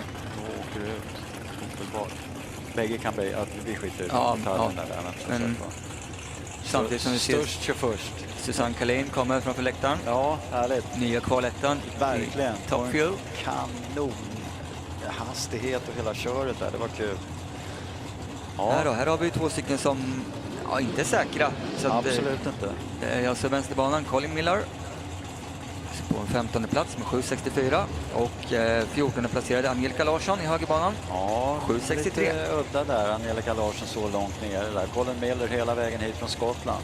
Gjorde en liten turné här uppe. Han var på Mantorp för 2 veckor sedan och körde.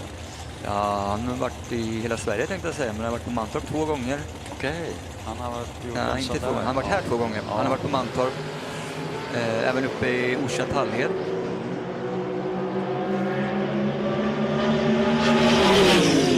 Båda två åker breakout. Ja, det gjorde de. Colin Miller med 500-ringar. Ja, då får vi se. Jag har inte koll alls på hur många som är kvar. Men Colin Miller då som sagt ligger långt ner då på 15 där. Och vi får se vad som händer. Det här är ju tajt attan. Vad har vi då? Jag har Patrik Nygren i min bana här i högerbanan. Joakim Andersson, inget i vänster. Kval 2 har jag. Här har vi kval 12 med 7,61. Ändå helt fantastiskt. 10 platser emellan dem. 7,60 mot 7,61 i kvaltid. Ja. Wow. Men du, såg vi inte en världens hissåkning här från 25 till 7:e plats? Jo, det var ju... Jag sjöng Odys Elevator. Var inte det Patrik Nygren? Ja, som, tror jag. Det var väl något sånt där, precis. Det kallar vi för hissåkning på svenska. Eller om det var Dennis Andersson rent av. Ja, det var riktigt brutalt. Ja. Då ska vi se vad som kan ske här då. Jocke Andersson kan som sagt plocka bara lite bättre än en 100-del. Då kan han kliva upp 10 platser. De kör ju olika teknologier här. Det är svårt att säga på 60-fotan. 63 för Joakim Andersson. Ingen bättring. Och Patrik kör lite. Nu är det intressant att se här sista kvalrundan här. För att nu ser vi mer breakouts än vi har sett i någon av de andra kvalrundorna. Och det är just att nu var de säkra att vara med och då vill de ta och testa någonting och se vad som händer. Ja. Visst, ja, man gör så. Man vill åka breakout med fake för att kolla vart man är någonstans ungefär. Precis. Absolut. Ja. Tänker jag utan bara gissa, men något sånt. Ja, nej, men absolut. Och en del har gjort lite häftiga grejer. De laddar fullt och vill se hur fort bilen går överhuvudtaget utan att tänka sig för. Det kan straffa sig. Det kan det göra. Då får man packa och åka hem. Ja, precis. Man får inte åka under säkerhetsbreakat. Då blir det bökigt. Säkerhetsbreakat är ju 7,50 i provstid. Ja. Då ska vi se. Vad har du där då? Du har Gustav Norman. Yes. Han är kval 3 just nu, 7,605. Och jag har Seppo Rouse, han är kval 6 på 7,608. Gustav är från Åtvidaberg, tävlar för SHR och Mantorp. Bara en kvart i Nyköping så tar det 10 minuter till Åtvidaberg. Ja, det ser jättebra. Seppo Rouse, han är lite längre bort från Vanta i Finland. Men har ju varit här många gånger och kört specifikt på Tierp har han varit många gånger och tävlat i Pro Street och det har gått riktigt bra. Otroligt duktig faktiskt. Ja, fantastiskt. Så att han har några vinster och kvaletta platser. Ja, rätt på 60 fotare. 7,54 för Gustav Norman. Även han breakout alltså. Ja, och 7,61 för Seppo. Så det var ännu en breakout där.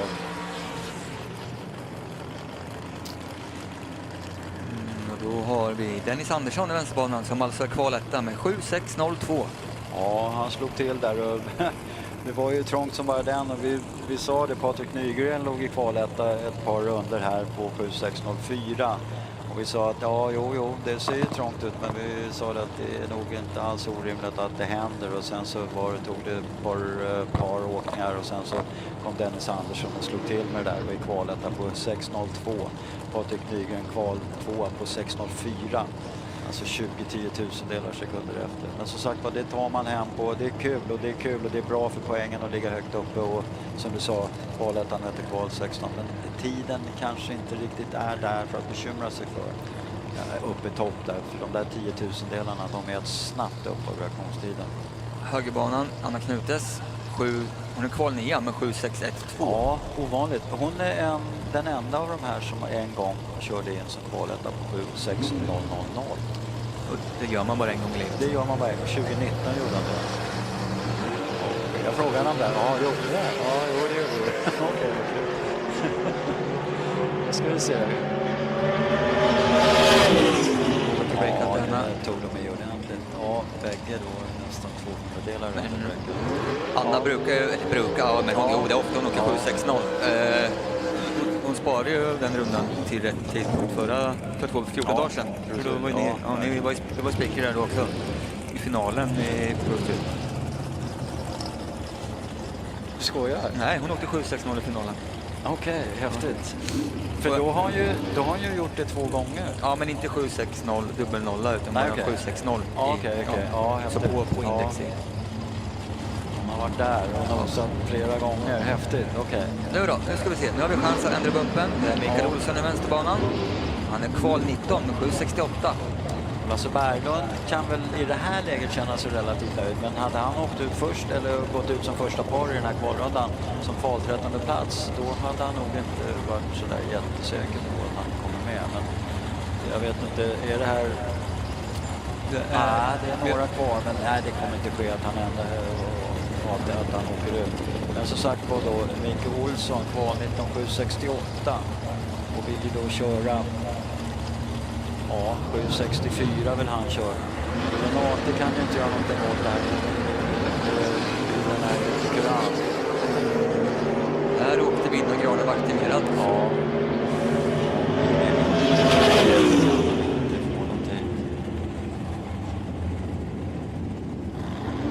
Ja, vi får se. Det blir inte tiden snart där. Nej, Olsson åkte innan graden var aktiverad och det levererade med sig Lars Berglund tyvärr, så ingen av dem får någon tid. Precis. Ja, värre för Olsson än för Berglund, som Berglund är redan med i stegen. Verkligen. Här har vi också chans att ändra bumpspotten. Det är i högerbanan vet jag i alla fall, Emil Johansson. Kval 17 just nu.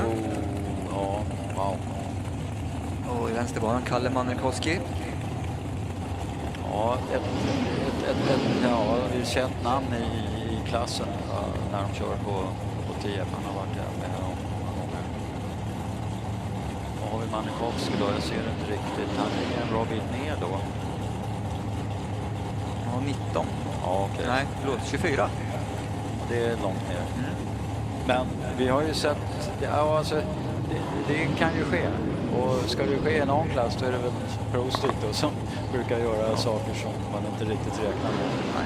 Ja, men Kalle har åkt 8.00 som bäst och att han kan åka betydligt bättre än så. Jag vet att han var med i stegen för även han var körde för 14 dagar sedan. Ja, nej men grejen är om det är någonting som jäklar vi kom på någonting, då finns det alla möjligheter här. Så att bägge två siktar på att ta sig in i stegen och köra fortare än 65. Nej, det gick inte för Emil. Kalle Mannerkoski 7676. 7676. Ja, han bättrar ju. Hur långt upp kommer han med den tiden? Vad är den bästa tiden han har kört? 19:e plats borde det bli. Ja, det vet. Det var ett bra försök. Riktigt bra. Och som sagt var bästa repan för Mannerkoski den här helgen. Och det var också den sista för honom med Emil Johansson stora skener. 40 sekunder. Jaha, du. Då är det väl Sista paret ut i Broströjt och Per Nordgren har du. Och kom in insida så har vi Maurits Rådberg som gjorde riktigt bra ifrån sig förra kvalrundan och tog sig upp i kvalplats. Han låg och harva långt ner där. Per Nordgren, var honom någonstans? Absolut sist tänkte jag säga, men 25 plats. Ja, så är det. Vilken grej. Ja. Vi får... Okej, de måste dra bort Emil där borta från banslut. Ja du, då är det väl så att sen blir det Pro ET. Okej. Då är det så att vi kan i alla fall ta och räkna in toppåkarna i Pro Street. Eller det är bäst att göra det, fast Maurits är ute där. Nej, jag ska hålla mig för att det blir bara tokigt. Faktum är ju också att... Ja, nej, vi skippar den biten tills det är klart. Per Nordgren är ju sista åkare som kan ta sig in i stegen. Och sen Maurits Rådberg, han är kvalsjö på 7608. Det är ju ingenting att hämta hem på Dennis Andersson. Det är bara 6000 delar. Så att vi låter det där vara. Jag blev lite övermodig där. Men som du är inne på, Renate har ju... Jag tror det till och med de har packat upp hem faktiskt. Ja, okej. Du får sitta på läktaren och titta på. Men det var lite tråkigt för att prylen är då att de känner inte att de kommer kunna komma tillbaka med den bilen. Så att deras serie är slut. Tyvärr. Det är lite underbart var. De är otroligt trevliga att snacka med. Norman och en halvnorska, om man säger. De har varit ihop väldigt länge. Provstoppåkare och hela det kört otroligt trevliga. Men de ryckte på axlarna, gjorde de ju inte. Men de sa att de har ju varit med många här, så jag vet inte. Så rent krasst här nu, då, om inte Per Nordgren lyckas här nu, då är ju hans olycka blir Emil Jonssons lycka. För att han kommer bli första reserv. Om det vill något. Ja, vad smart du är. Tack. Den där var bra. Den var riktigt bra. Vi ska se Maurits här om han putsar och skriver upp till målet. Den där var väldigt bra. 56 för Maurits. Ja. Okej. Vet du vad? Där var ju, det var ju en som vanligt då. Världens poäng här. Jag känner inte det. Ja, för nu är ju alltså provsligt färdigkört. Ja, det är det. Och det är så att kval 16, du kan ta det där, det är ju superspännande. Kval 16 är alltså Renate Rosén Skinne. Ja. Hur som, Renate är kval 16 och som sagt, de har packat och gått hem, deras depåplats är tom. Det betyder att då kommer den första reserv bli nummer 17. Det var ju Emil Johansson vi såg i den ljusblå Volvon precis, som vi fick hjälpa av banan. Så vi får hoppas att han inte körde sönder allt för allvarligt. Vilken grej, vad häftigt. Ja, okej, det där var nästa fråga, quiz för publiken. Vad är det här med första reserv och hur kan det fungera i en bumpsport med stegen med ja, du vet. Det där var häftigt, det är absolut vilken grej. Ja, men så är det. Riktigt kul, så är det ju. Man vill ju alltid åka med full stege, så att det finns ju reservplatser, men då är det väl också upp till reserven själv att vara på plats med. Ja, absolut. Och det här är intressant, det har hänt rätt häftiga grejer med reserver. Att, jag har faktiskt sett under åren då i andra klasser, det står det 3 reserver och väntar, men de vet att det är ett jäkla manfall i klassen som de kör i. Och ingenting är säkert förrän det är över. Och faktiskt, vi snackade om det där igår. Det var någon som tog upp ett case där någon klev in från 3:e reserv och gick till final. Vann inte, det hade ju varit en riktig Cinderella story, men det blev inte. Men klev in som 3:e reserv och gick till häftigt, okej. Får hoppas att Emil och gänget har koll på läget så att de inte packar och åka hem de här. ja, absolut. Men ja, det är en poäng. Vi får se. Ja, vi får rusa upp och säga för fasen. Jag vet ju, Nick Eklund är med där i det teamet och han brukar ha koll, så att, det har de säkert. Vi ska försöka ta igen oss lite här medan vi väntar på nästa klass här som ser ut att vara projetet till att börja med. Ja. Så det blir bjudet på lite musik så länge. Bra, jag ska sortera lite papper här. Jättebra.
Välkomna tillbaka. Då har vi klarat av diverse banprepareringar och då går vi vidare i Pro ET. Såg att jag stod där fram och dansade som underhållning till publiken så länge. Ja, var det sån här gullwing moves det där? Yeah. And whale blinks. Vi kör Pro ET. Om du saknar facit på engelska glosor, du kan inte kontakt med Liktas eller Kander. En obiansk ordbok. Jag orkar inte med. Vänsterbanan Petri Parkinen, högerbanan Tom Eriksson. Som sagt, vi kör Pro ET. Här väljer man sitt eget dial-in och man ska åka så nära som möjligt, men inte under. Ja, då kan vi säga så här, heja bin, för han Tom Eriksson är från Edsbyn han, och det är väldigt nära hem till mig där. Vi åker Oldsmobile Cutlass i vänsterbanan, Plymouth Duster i höger. 10.49 så att där in i vänster och 12.08 då i högerbanan för Tom Eriksson. 10.20 för Tommy i högerbanan. 10.46 för Petri Parkinen. 10.54 åkte han, ursäkta mig, faller på fel ruta. Mitt bara ut. Vad har du i din bana? Jan till det, Ford Mustang, gul sådan, hemmahörande Gustavs, strax utanför Borlänge. Jonas Larsson är här och dubbelkör, tänkte säga, men han tävlar i dubbla klasser med sin Dodge Dart. Och jag också på en stock superstock. Han har valt ett dial-in på 10.93. Tobias har sagt 10.25 till oss, och då är det frågan. Han har ju en egen kvaltid sedan tidigare, bäst körda närmast 10.28. Så det är ganska klokt att man kanske försöker att skrapa bort 200-ringar mot dialet. 11.03 för Jonas Larsson. 10.26 för John i vänster. John till det som är kvaletta. Vart han nu? En 100-del. Jag tycker det låter som att han är lite långt ifrån, men det kanske har inte tajtat till sig först nu. Så kan det vara. Tar du. Nästa par ut, Niklas Westin i vänsterbanan mot Kim Nilsson i höger. Westin just nu kval 8, Kim Nilsson i högerbanan kval 7. Ja, Niklas Westin alltså med sin Trans Am som åker väldigt mycket tävlingar. Kim Nilsson i Östersund med den här Mustangen i högerbanan. Åker inte fullt lika ofta, och det är också tämligen stor skillnad på bilarna. Niklas Westin i Pontiacen, där är det ju helt ut, medans Mustangen i höger. Lite mer gatbilsbetonad. Han har plockat ur högersätet, det var typ det enda. 10.35 är dialat för Westin och kör 10.36.24, så han går in en ny kvaletta. Han krämmer sig in framför John till det. Och då ska vi komma ihåg att det här är alltså shootouten, ingår den här i. Där man tävlar om totalt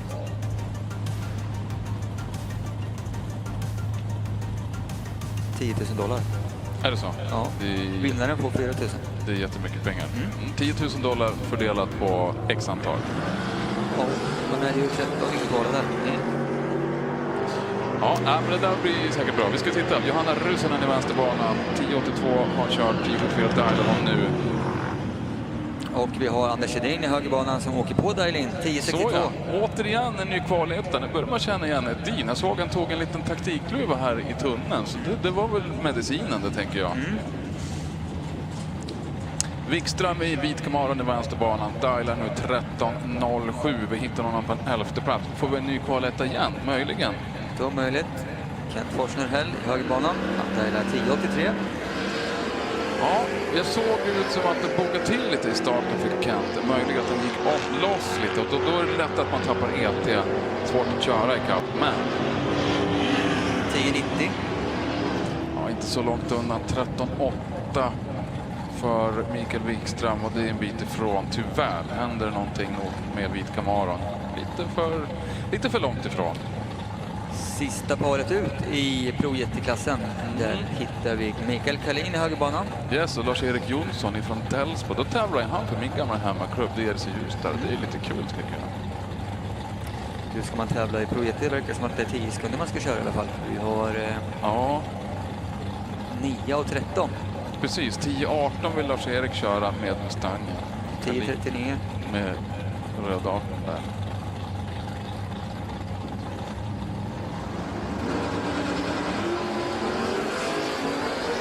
Rödlykt i vänsterbanan, men som sagt det är placering, så långt har det gjort inte så mycket. Han har gjort 10.09, han breakar mot Dialer till vänsterbanan. 10.44 för Mikael Kalin. Och då fortsätter vi med Racing, tänkte jag säga, men vi tar ett skutt upp, lite snabbare tider.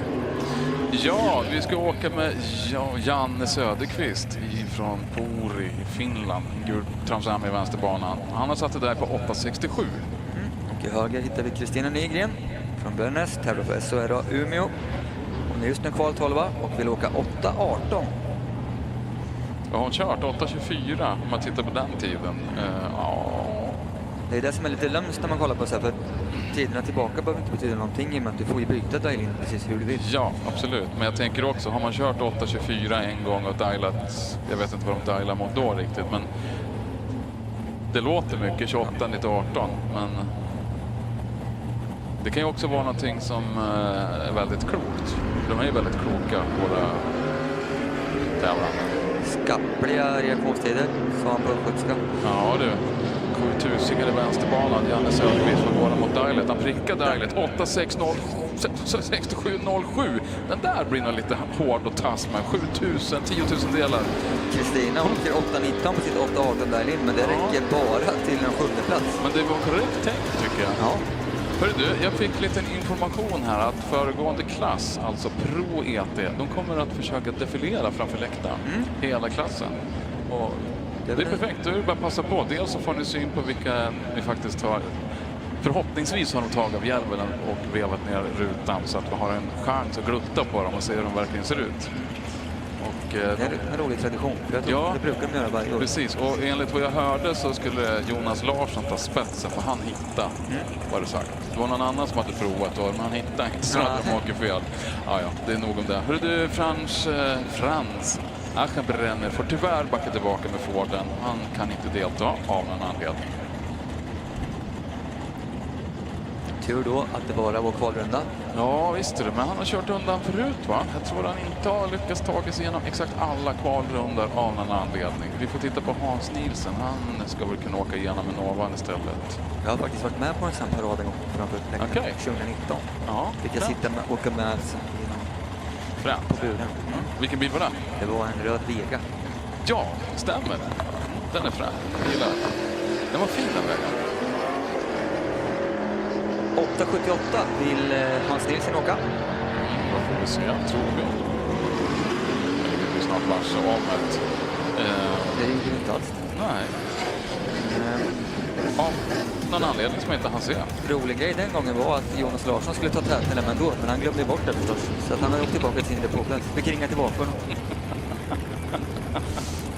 Willkommens ryck sa ni då? Ja.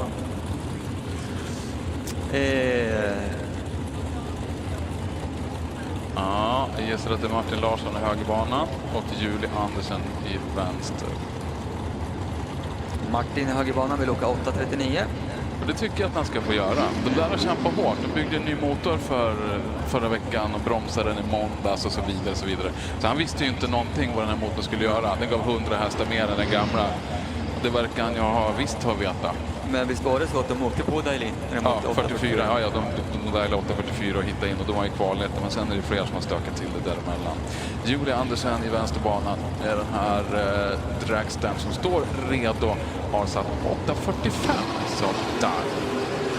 Bra reaktionstider har de båda två. Det är inget snack om saken. Hyfsade 60 fötter vill vi se. Eller har vi se. Vi får se. Och vad ser vi i vänsterbanan? Båda kör 8.49. 45 i dial i vänster, 8.45. En bit ifrån för Martin. Ja, en tiondel flick. Här kommer de då. Provet i klassen. Det är exakt, applåder. Det här tycker vi om. Jonas Larsson i spets. Sen har vi Tom Andersson från Edsbyn. Och sen känner jag inte igen riktigt alla, men jag ser John till det bland annat. Jag ser Tut, så Jonas. Ja, det är ganska fränt att se. Jag gillar det där. Ja. Kim Nilsson. Anders Edin ser jag. John till det. Jajamän. Lasse Westin. Westin heter han, jag letar namnet. Kent Forsterhäll ser jag.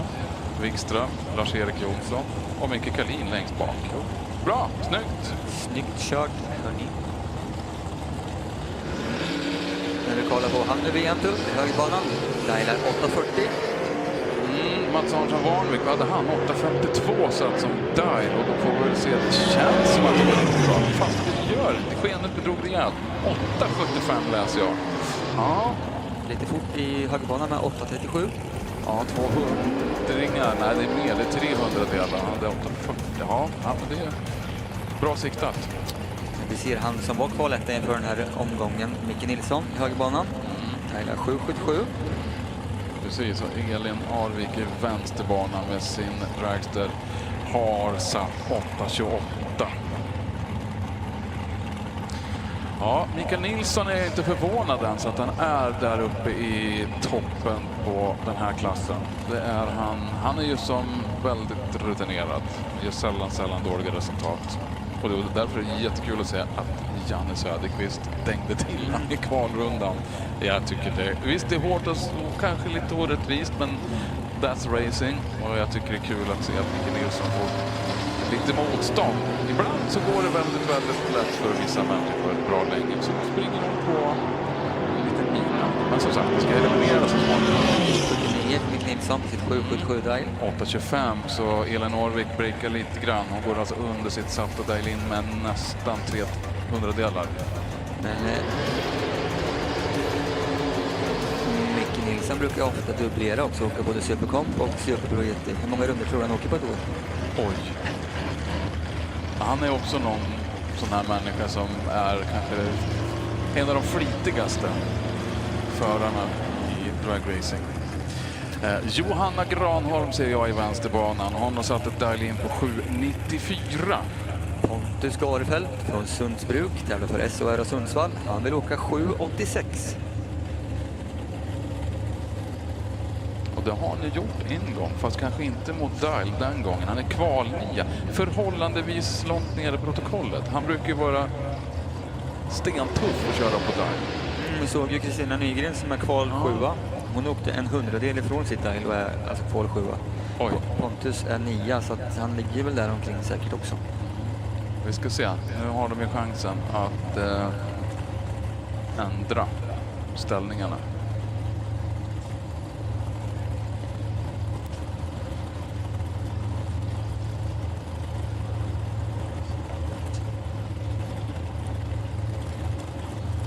Ja, Johanna Granholm brukar ha bra reaktionstider och det är ju ett bra sätt att försöka ta sig vidare på när det blir eliminering. Är man säker mot dialet och dessutom har en bra reaktionstid återkommande så lättar det uppgiften. Men här du, Johanna Granholm tar sovmorgon, 1/10. Det var nog länge sedan hon hade den. Vad säger man? Men hon kör ju bra på dialet, 7.94,3. Går upp till en 4:e plats. Pontus lite för fort. Ja, 7.83 på sitt 7.86 dial in. Ser vi Fanny Andersson i vänster med sin 434 där. Som ju är ett fantastiskt fint bygge. Den har man ju liksom satt på hot rod utställningsnivå. Och man bestämt sig för att bygga den som en racerbil. Riktigt fränt. LS-maskin och en lätt dos av lustgas. Matilda Sjöström Andersson i högerbanan. Sollefteå. Tävlar för SMF Sollefteå. På tal om dubblera. De delar ju på den bilen. Ja, visst. Matilda och Amanda. Var det inte så att båda hade vunnit varsin tävling i år också? Jo. Hur bestämmer man då vem som ska Jag få? vet inte. Det var någon sten, sax, påse kan jag tänka mig eller något sånt. Eller möjligen armbrytning kanske inte ligger så långt ifrån. Jag vet inte. Men vi ska se, Fanny Andersson i vänster, 8.52. Och det är ingen omöjlig uppgift. Svår absolut, men inte omöjlig. Jag ska lägga fram det för min bror att vi borde dela på hans bil. Ja, tror han håller med det? Nej. Det är lätt. Det är bara att utmana på ett engelska prov. Den som mest rätta brosor, han får köra bilen. Då har jag förlorat ändå. 8.10 vill Matilda i högerbanan åka. Och får 8.07. Och så tittar jag vänsterbanan, Fanny Andersson går i mål på 8.54 mot ett 8.52 dial. 200 ifrån. Hon är kval 11 på den. Gjorde Sjöström Andersson någon avancemang? Nej. Fortsatt kval 9, va? Ja. Ser vi i högerbanan Jan Hallman. Ja, jag gillar den där Volvon. Den är bra på börna. Ja, och titta, han har alltid varit bra på börna. Förr så åkte han på bakhjulen också jättelångt. Men det jag reflekterar över det är att när han gör burnouten så går den precis spikrakt. Så när de backar tillbaka så håller han ratten likadant. Och så går den exakt in i spåren på startplattan. Det tycker jag är främt. I vänsterbanan Wilma Andersson, de har fått slita. De har byggt i princip renovera motorn. Började med att de upptäckte att de tappade oljetryck och sen hittade de någon lyftare som hade gett sig och i samband med det så hittade man drivningen till oljepumpen också hade stuckit. Men de lyckades få ihop. Jag pratade med Niklas i morse. Han såg inte ut att vilja springa något mycket maratonlopp idag faktiskt. Han såg lite sleten ut. Men vi hoppas att de får ordning på hela kittet och de dialar 7.58. De dialar väldigt tufft alltså. De har ju åkt... jag sa att de dialade tufft innan. 7.63 igår eller förrgår. Men de åker 7.58 och bara bilen håller ihop. Den ska ge lite mer effekt än vad man kan i den. Och vi får Wilma Andersson till morgon. Vi får 7.65 och 279 meter i timmen. Jan Hallman åker 8.28 på sitt 8.35 dial-in. Det var det vi hade att se från klassens Super Pro ET. Ja, exakt. Nu ska vi åka Super Twin ET. Jag tror faktiskt att det varierar lite mer på tiderna i Super Twin. Men det blir främt. Fortsatt kval 1, alltså Janne Söderqvist med gula Pontiacen i Super Pro ET. Strax bakom hittar vi Mikael Nilsson och på tredje Martin Larsson. Sen såg vi på fjärde där Johanna Granholm. Och på femte Frans Aschenbrenner med Mustangen som tyvärr fick vika tillbaka och gå tillbaka till depån av någon anledning som vi inte riktigt blir kloka på. Jaha, det är dags att åka motorcykel och då sätter vi Pippi bakom spakarna. Välkomnar honom. Nu har han fått ordning det här var ju lite häftigt. Jag var ute och tog det lugnt här och tänkte oj, där står ju en massa hojar i linen. Vad gör de där? Ja, precis. Vad gör de där? Jo då, då är det så att nu går vi in i fjärde kvalrundan för dagen när det gäller Europamästerskapsklasserna. Och det gäller både hoj och bil här. Och då börjar vi vår vana trogen med att köra Super Twin Top Fuel Bike. Och här kör man med 2 cylindrar. Och man kör med nitrometan och det finns lite olika konfigurationer som då till exempel man kör med V-twin och man kör med parallelltvin. Det finns en triumphåkare här som är kvaletta i princip, eller inte i princip i kvaletta. Då ska vi se vad vi har här. Då har vi Karsten Horman i... Ska vi se så att han har ju inte någon runda här ännu och det är riktigt intressant och då betyder det att vi har en bumsfot redan nu med 13 hojar mot en 8-stege och det kommer bli 13 hojar om han kommer i mål och får en godkänd kvaltid, så det är lite häftigt. Och i höger bana så har vi Anders Jensen och Anders Jensen då kval 6 och finfina 6.96. Och ja, vad ska vi säga om det här då, som vi inte redan har sagt? Och det finns ju inte mycket då eftersom vi som har hört oss blundra om det här har väl täckt upp det mesta. Men som sagt på, ska man trassla till det först då ska man trimma en V-twin. Ska man trassla till sig för trimma en V-twin så sätter man på en kompressor. Ska man trassla till ett snäpp till så laddar man på med en nitrometan också. Det är liksom grundkonceptet här då. Och vi börjar då med som sagt att Karsten Horman från här mot Anders Jensen.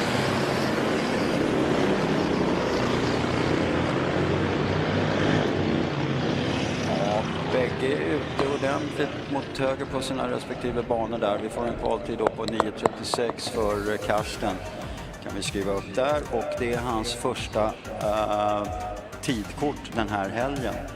Och han har då en runda kvar på sig att ta sig in i stegen. Han ligger alltså då just nu kval 11 med den tiden. Och han behöver köra så fort som 7.59 för att kliva vidare in i det hela då. Anders Jensen då, 8.17 körde han kval 6 och är med i matchen vad gäller just nu. Men som sagt var det är väldigt prekärt. Det är nämligen så att det här är inte sista kvalrundan för hojarna. Utan det är en till. Och det kanske Anders tycker är bra. Då kan han försöka putsa lite och säkra sin plats där. Men annars som sagt var så är det faktiskt lite bökligt.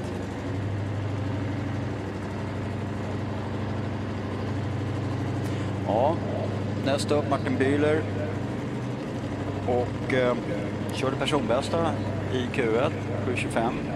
Det är alltid kul när folk gör det. Sen hade han lite trassel i andra rundan. Körde då Broke Online hade jag för honom där.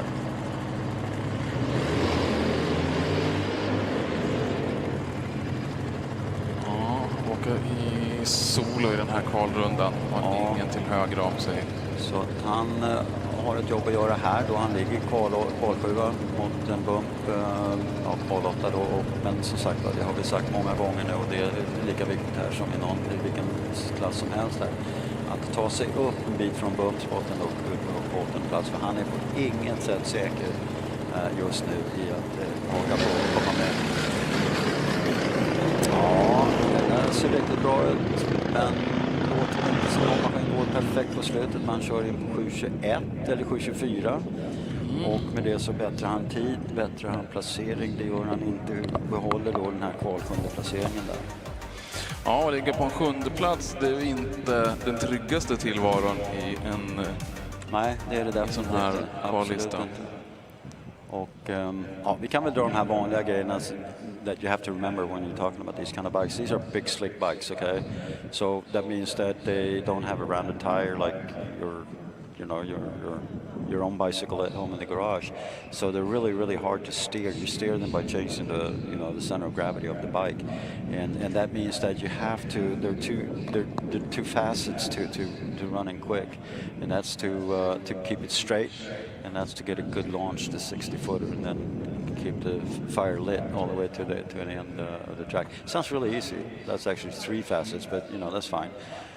But that's really hard, and we'll see this time and again that these bikes drift a bit, and you can't really pull them back. The handlebars are, like I said before, that's just to keep the horn button in place, basically. Okay. So number 1 qualifier here is Per Bengtsson with the parallel twin. He's a Triumph rider from the outset. And then we have number 2, Marcus Christensen from Denmark, 6:26. It's been a good fight here, and it's not over yet. 2 more qualifying rounds to make the best of it. Number 4 or number 3, Vesa Leppänen, and 6:49 from Finland. And then Roman Sixto was really great. He's all the way from Czech, and he ran a 6:49. Pretty close to a. Actually, let's see here, 6:49, 6:62, I'm sorry, 6:62, Roman Sixto, very close to personal best, and he did exactly what is needed to do. He kept it straight. It's rare to see. He kept it right in the middle of the lane, all the way from leaving the line, all the way through across the finish line. So I'm having good hopes that, that will be improving and that he will run a new personal best. It's only 0.08 of a second off of that. There's been a number of personal bests in all classes here this weekend. It speaks wonders about the track. It works really well. The weather's fine. We got a good audience on, here as well. That usually brings a lot of good spirits to to all the people who work here and the racers as well. So yeah, what, I believe in that kind of stuff. I really do. So that's the way it works. There's so much to be said about this, but I've done it already, and there's a lot of people who've heard me all day, and so they hear my voice, and they leave the bleachers. All right, let's see what we got then.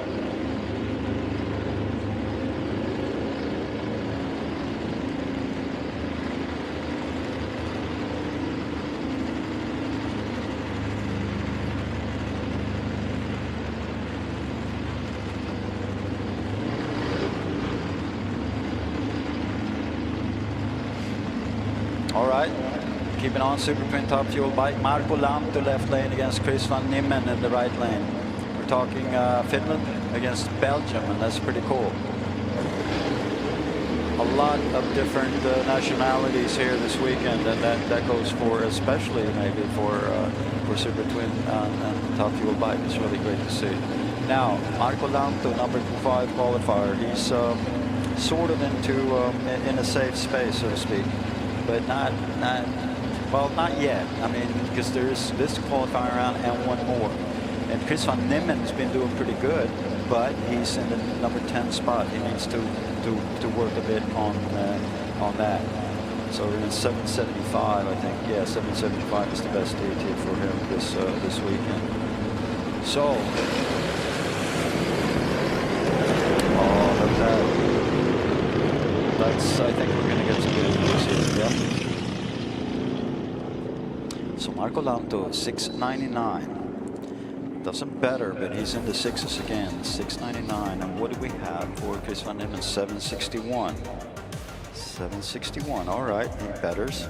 Doesn't better precision. He stays in the number 9 spot, but he's on the right track. And one more qualifying round for today and for the weekend, and then it's on to eliminations.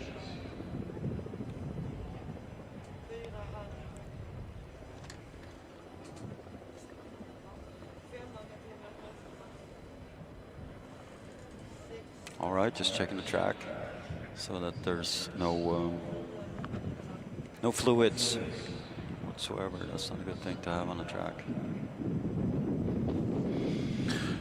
Exactly.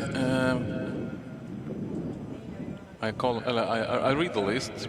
Number 1, Per Bengtsson, and number 2, Marcus Christiansen. We talked about Christiansen. We talked about it earlier. Christiansen with a natural aspirated. Yeah, exactly. There's one more, Tony Anderson. Yeah, exactly. He's outside. Yeah, he's outside here. Yeah.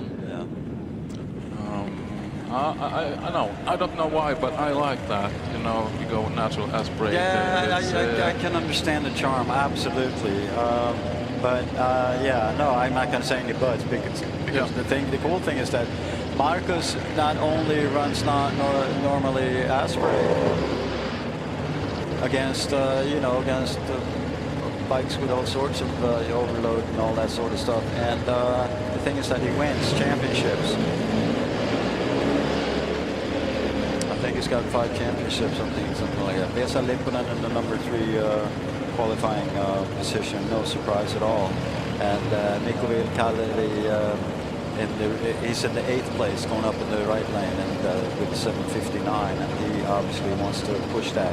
He's got all of 7/10 of a second to get past Martin Buehler in the number 7 qualifying spot. That's a tough one, but see what comes out of it.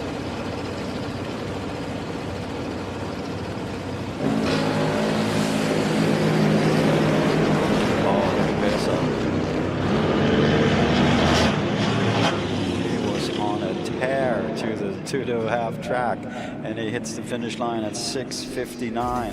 And what do we have for Mikko? 7:65. 7:65 doesn't better. The thing is that for the people who do the number crunching, I note that Vesa Lipponen, he passed the half track clocks, okay, at 4:29, 235 kilometers an hour.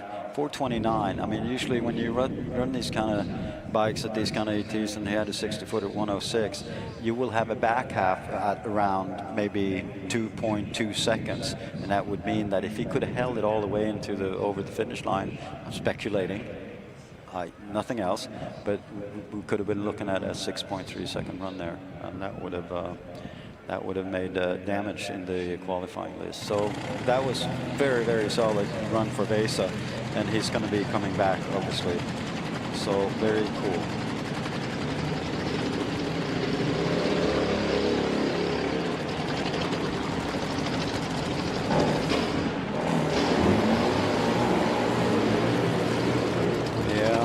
The nickname for the bike in the right lane there doing a cool burnout is the Beast, and I think you can understand why. If you stand right next to it on when he's running, it's a tough thing. It just the sound pressure just pushes through everything.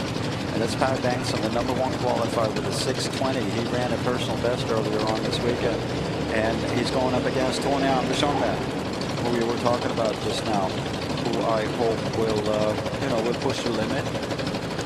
He's very close to setting a new personal best. That would be really, really neat. He's the number 10 qualifying list. He's in a really tough position to get into the ladder here. Per Bengtsson is not in a tough position. He is in the ladder. He will not be. it's not going to happen that he's pushed out of it. Number 1 qualifier, 6:20. And I bet they have a few tricks on just 7-9. And it's at 6:23. He's we were talking about bracket racing, and 6:23. He's run 6:23 and 6:20 and so forth. And would we have Tony? Did he better anything here? 8:10. That didn't do any good for his position in the list, but 6:23 for Per Bengtsson, another good, very low 6:20 second round. So it's not only that we've been talking about that. Obviously, it's kind of obvious to anybody, even people who don't know Dragracing. It's good to be quick, but it's also very important to be consistent, so you can keep on running these quick times. It's not a one-time shot, like me playing dart. You know, that doesn't work in Dragracing. All right, here we go. Roman Sixta in the left lane. I'm curious about that. And going up against Marcus Christiansen in the right lane. Check these bikes out. They're totally different in the way they're designed. Roman Sixta, he sits on a lay-down bike, or lies on a lay-down bike, while Marcus Christiansen, he sits up, and they have 2 different ways of doing burnouts as well. So Marcus Christiansen, a totally different concept than all the other bikes here. He sits up. We call it the Nitro Pro Stock bike, and there's a good reason for it. So Roman Sixta then 6:62. I thought that was great. Marcus Christiansen then with a 6:28, 6:26, and number 2 qualifier had an issue in the first round, but he cleaned that up nice and well. All right. Oh, look at this. This is a good pair. What do we get? All right, 6:63 for Roman Sixta. Great. Okay. They're running really solid times. And Marcus Christiansen then 6:26. So he's down. He's running. Well, he had an issue in the first line, lost the fuel line, but then he ran 6:26, 6:28. Now he's on 6:26. Are you telling me there's... yeah, good. Thanks for the reminder. I'm so excited about all this stuff, so I missed when you changed I'm trying to tell you. Yeah. It's just like, man, there's just so much going on. And that was top fuel bike. That was great. So we leave it. Per Bengtsson, the number 1 qualifier, 6:20. Marcus Christiansen, 6:26. Vesa Lipponen, 6:49. Roman Sixta, 6:62. And it was a really good run. They were running like bracket bikes. It was absolutely fantastic, and that's a hard thing to do with any kind of vehicle, and probably the hardest class to do it in would be Super Twin top fuel bike. You step it up just a little, and that would be then that we're running the quickest bikes here. We have a mix of methanol. We have a mix here of nitro bikes that are inline 4s with superchargers and funny bikes and all that sort of stuff. And so what we have here is Sverre Dahl in the left lane, top fuel bike, that's what we're running, yeah. And Anders Hörnström in the right lane. So number 2 qualifier, number 8 qualifier, and this is going to be tough. Anders Hörnström, this is his, I guess you could call it his second race in anger, so to speak. And that's a whole new setup, a whole new team.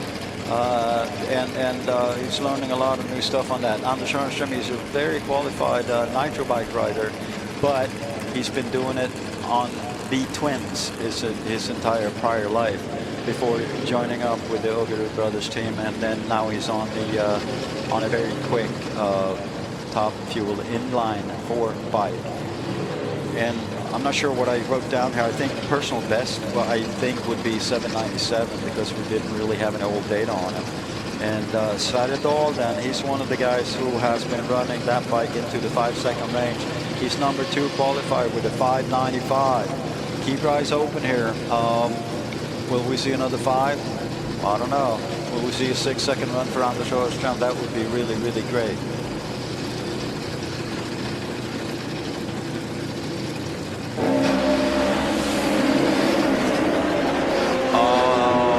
See what Sverre does. 6:58. He has some issues. Oh, that was unfortunate. Sverre Dahl, I put in 6:59, but a good speed, 333 kilometers an hour. 6:58. Sorry, 6:58 for Sverre Dahl. And what did Andersson?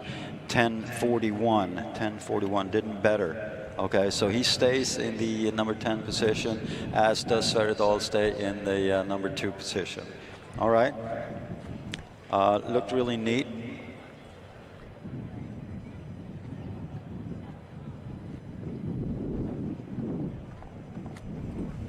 I do that too. Just, yeah, we're having a continuous fight here among the speakers. We try to make fun of each other. And, sometimes it works, and sometimes it works. Okay, Thomas Pettersson, Peter Andersson, 2 Swedish bike riders who are also here in Top Fuel Bike. Now this is interesting. They don't have, in a shootout, just a pair against pair, they wouldn't have a chance against going up against, say, Sverre Dahl or anything. But the thing is that these bikes are consistent, and they don't break as much as the nitro bikes would do. And one, I mentioned it earlier on, Rickard Gustafsson, he ran a funny bike back in 2006, something like that, against some really, I mean, some of the quickest bikes in the world. And he won the European Championship based on that he made it to the finish line under full power and tire. But he was like, you know, he was 4 or 5 tenths of a second slower. But he got it. He got the points in because he showed up and he ran all the races and, you know, put some damage to him in eliminations, and that was enough to get enough points to be number 1. So keep that in mind when you see these guys run. All right, Thomas Pettersson, qualifying number 9 at 7:10. He needs to better a bit, of course. And Peter Andersson, he's in there. Very precarious position, number 7 qualifier. So they are right there on each side of the bump.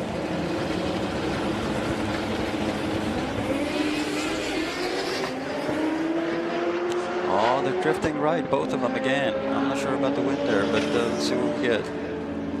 9:31 for Thomas Pettersson. And we have 7:18 for Peter Andersson. Okay, there you go. I mean, he runs 7:18, 7:14, 7:10, 7:18, and that's a good thing to be able to do. Now, and he keeps that bike alive and in good shape. So that's the point. You know, you know, if you can run that kind of consistency, what is it? There's a different 800ths of a second between all these 4 rounds, and that's important. To keep in mind when he goes up against the nitro bikes. All right, Rickard Gustafsson then, we've been talking about it. Keep your eyes peeled here. He's in the left, he's in the right lane. And he's the number 1 qualifier. He ran a fantastic time. I mean, a world-class time just a couple of minutes ago. 5:82 at 404 kilometers an hour. He's going to be running here. He's going to do a little blip. That's the blip, and then he's going to do a burnout. And he's up against Glenn. Good burnout, and he's up against Glenn Borg. And Glenn is waiting for, they're running to, again, a funny bike then in the left lane. And Glenn Borg, he's kicking butt here. He's number 5 qualifier with 7:47, and he has set 2 personal bests here. So this is really, really great racing. And I really like when they mix up these classes, because it really makes, you know, it makes for a lot of interesting what's going on. And now Rickard Gustafsson then, let's see, can he run another 400 kilometers an hour? I don't know. I don't know. Nobody knows. Rickard Gustafsson will know somewhere down the track around maybe 300 meters. But we're talking about, again, keep track. Does he leave? Does he leave with a, you know, black cloud of dust behind the seat? That means that he's, you know, he's gotten the first part. He's probably got the 60-footer really well. And if he keeps his throttle open and can go straight, you know, we're going to see another world-class time. Glenn Borg then has been bettering and bettering and bettering. He probably run another personal best. So. Yeah, there you go. Let's see what he's got. Holy smokes. All right, well, you know, things happen. 575. Wow, that really gets to 406 kilometers an hour. That's just absolutely crazy. He's And unfortunately, I was looking forward to Glenn Borg doing a new personal best. But let's dwell on Rickard Gustafsson, 5:75. That's incredible. He's only 200ths of a second off of his personal best. And when he runs a personal best, it's not like kioskrekordet liksom i Falkenberg. That's one of the top 3-4 times this season. Probably his second best ET this season anywhere in the world. I'm going to get a lot of flack for that, but so be it. 406 kilometers an hour, that is absolutely just mind-blowing. He ran at 404, and he's stepping it up again and runs 406. And I've said it before, and I'll say it again. What does that mean? I don't know. I can't quantify it. It's just crazy. But he goes from 0 to 406 kilometers an hour in a distance of 400 meters. And we're talking 400 meters because he goes straight. He was drifted slightly towards the center line, but he just kept at it because he felt sure that it wasn't going to move enough to cross the center line. So he knows what he's doing. But again, you have just seen something that not a lot of people see anywhere in the world. A 5:75 at 406 kilometers an hour. He has the third quickest speed of all in as regards to any kind of bike riding over the quarter mile in the history of the sport. And you just witnessed something that is absolutely I never get used to it. I've seen this so many times, but I just cannot get used to it.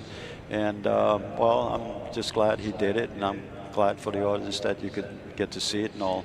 And please keep in mind, there's another qualifying round coming up. This is not it, and we got a bunch of more riders here in Top Fuel Bike. And man, I was really looking forward to Glenn Borg getting it to the finish line. He launched really good, but then something happened downstream, and he couldn't keep it up, unfortunately. But there's another chance. There's another chance. Okay, we are changing gears, so to speak. We are moving on to another one of the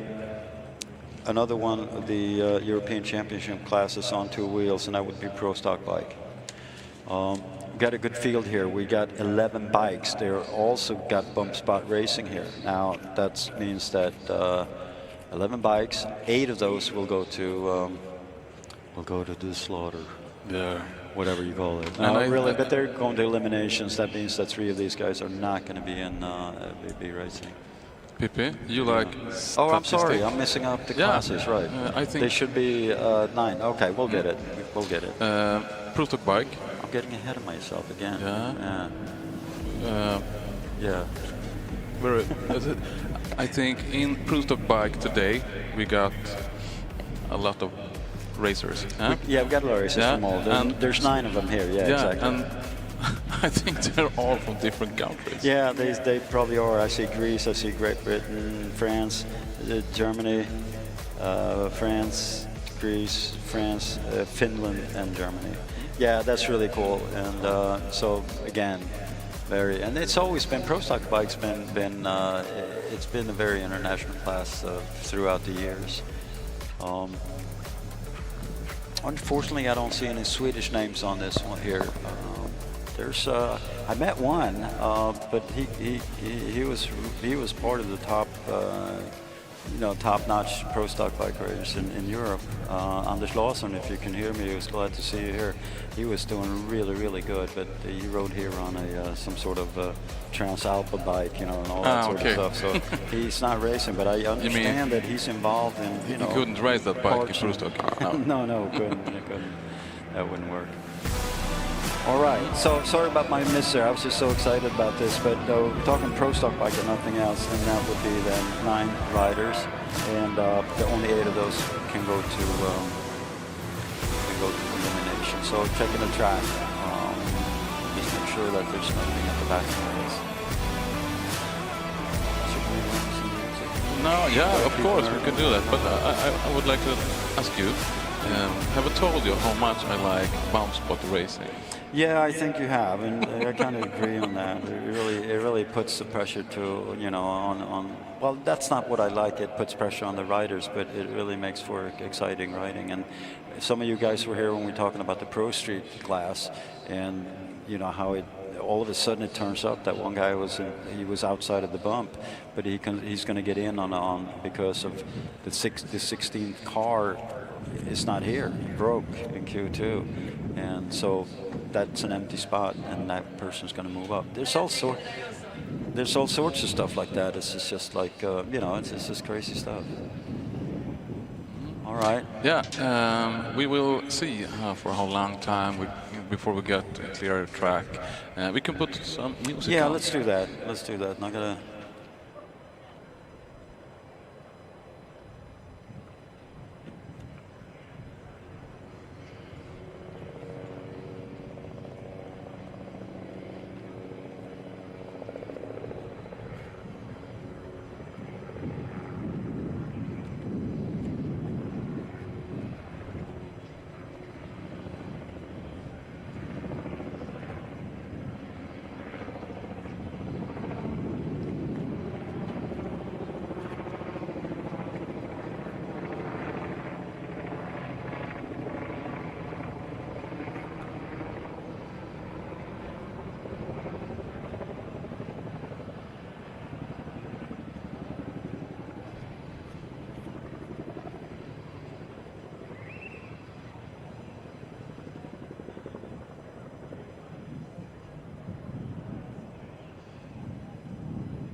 All right. Unfortunately, this is the first time it happens this weekend, and what you're seeing out there on the right hand bleachers, you can see that there's what we call a powder cleanup. Okay, and you on the left side might not see it because they're right beneath the wall. What they're doing is putting out the special kind of powder that soaks up.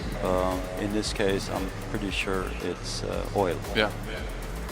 Because fuel is no big deal at all. No, it fuel disappears on itself. Yeah, exactly. But, and water the same. Yeah. You can, if you get a hot, surface, you can just spread it out, and it leaves. Exactly. But, I mean, it takes about a minute or two. Yeah. But this is a bit more serious. I haven't seen this in a very long time, and what it means is going to take a couple of minutes, and I'm not sure we're going to get information. But now, of course, we're going to get information over the radio, but you talk about nerds. Yeah. I like doing those kind of stuff. yeah. Well, yeah, in a sense. What are you talking about? The quality of how they do the cleaning? No, this is top quality, Yeah. but just doing the work to clean up oil and such stuff. I like to do such a thing. And you can see like this. Now you're thinking about your regular work. You're running big machines. Yeah. Yeah. All right. I handle oil downs a lot. Broken hoses and stuff. Yeah. That you can see now.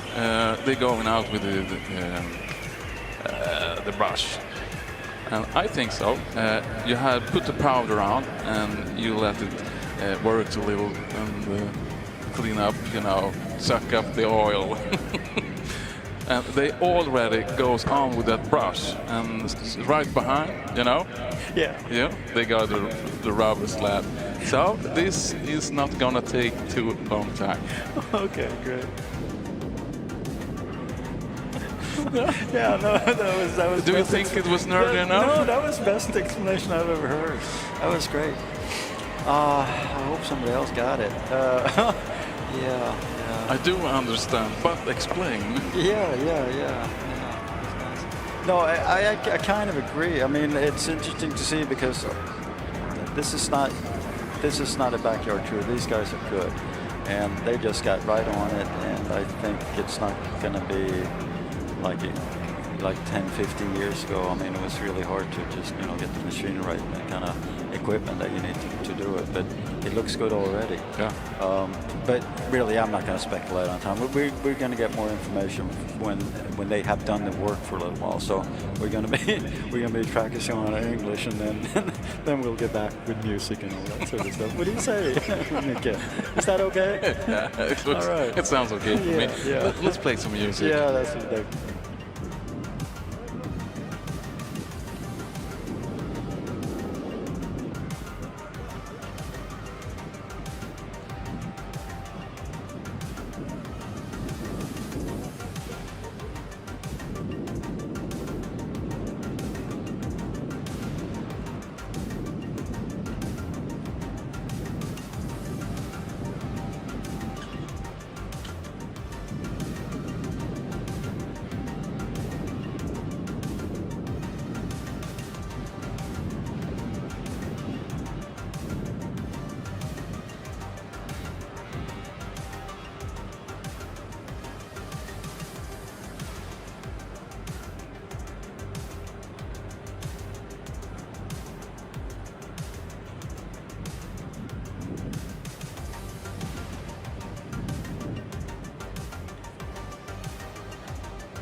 Okej, vi har vi har inte fått någon estimate på liksom hur lång tid, how long this is going to take, but we note, because we've seen this before, that they are doing the regular stuff. I mean, they put the powder out and they put it under the bus, as you said, which I thought was pretty cool.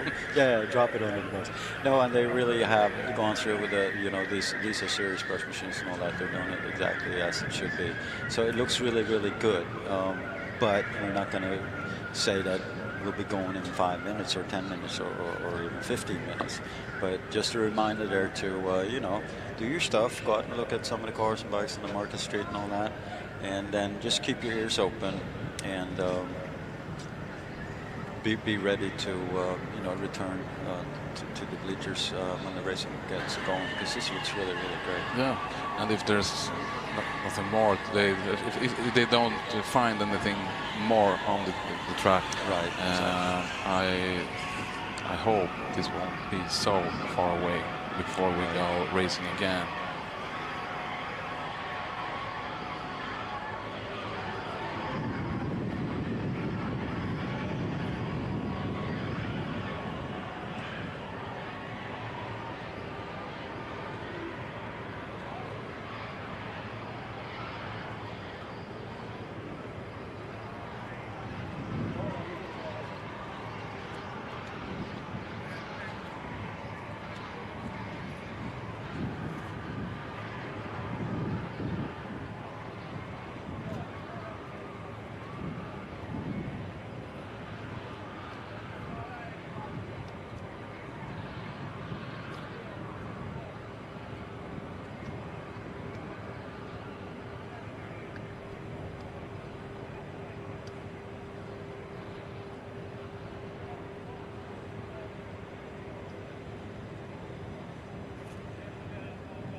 Wow, that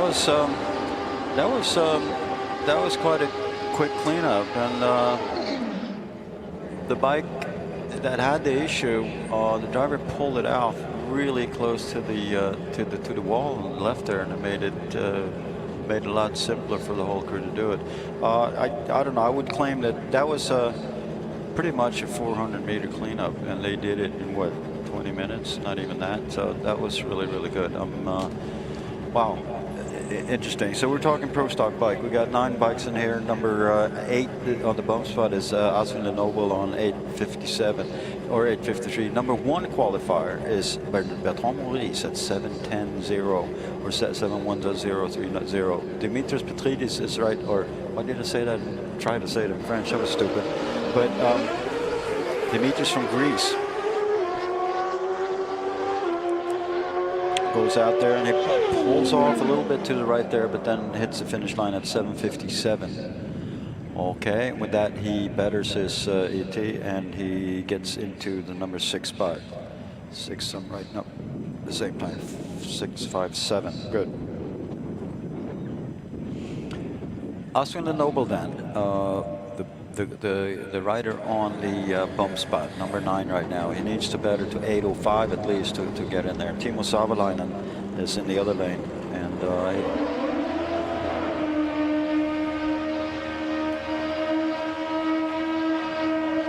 yeah, Timo Savalainen in the left lane from Finland. He's been doing this, I said it before, been doing this forever. So this is number 8 qualifier, number 9 qualifier. Timo in the A spot, he's on the bump.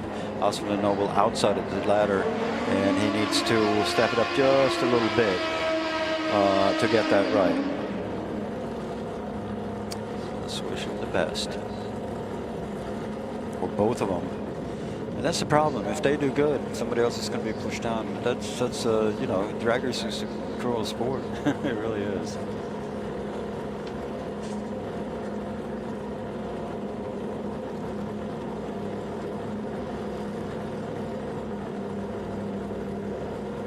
We said it before. These bikes launch really hard.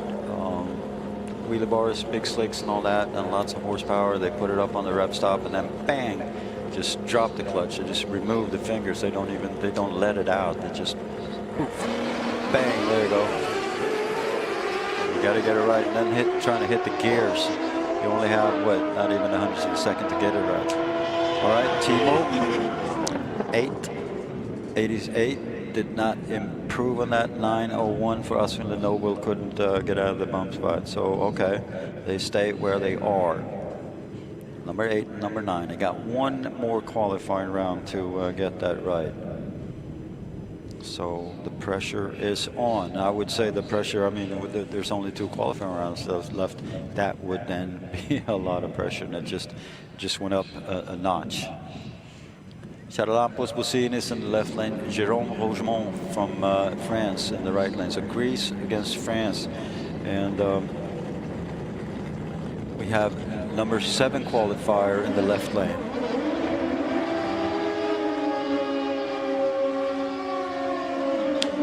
And number 4 qualifier in the right lane. So Jérôme is doing good. He's not going to get bumped out. That would be, I think it's actually mathematically impossible. But Charalampos is in the number 7 spot. That's going to be a tough situation for him if he goes on to Q5 for that. So he's going to do his best, obviously. I mean, it's not like these guys ever let off. That just doesn't happen. But the pressure is on.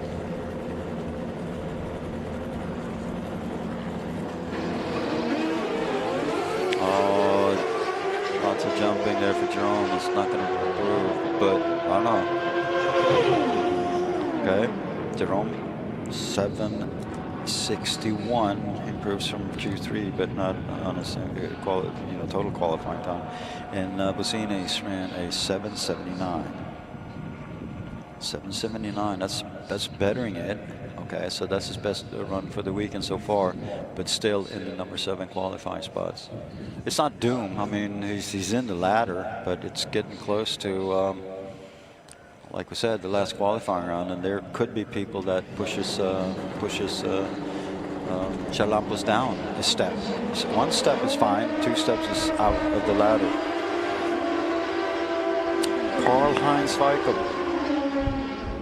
in the left lane and Alex Hope in the right lane. That would then be the number 3 qualifier against the 5 qualifier. So Karl-Heinz Weichel, no surprise, he will be in the ladder. Alex Hope is down in the number 5 spot, and I'm pretty sure he's fairly safe. Yeah, he actually is, yeah. The other guys have run who could do damage to him.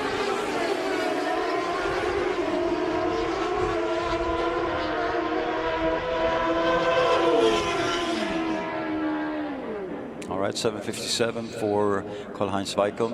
He's right there. He's been running 7:55, 7:57 now. Alex Hope runs. Alex Hope runs 7:58. That was a fairly even run there for both of them. 7:57 for Karl-Heinz, 7:58 for Alex Hope. So Karl-Heinz has been doing really good. 7:68, 7:45, 7:63, 7:51. And 7:51, that makes for a new personal best for Karl-Heinz. No, I'm sorry, it does not. Man, I'm confused. It's too late in the day. When we get Jörg Leigman up and against Bertrand Maurice, the number 1 qualifier, and Jörg Leigman, the number 2 qualifier. So 7:10 against 7:29 for Jörg.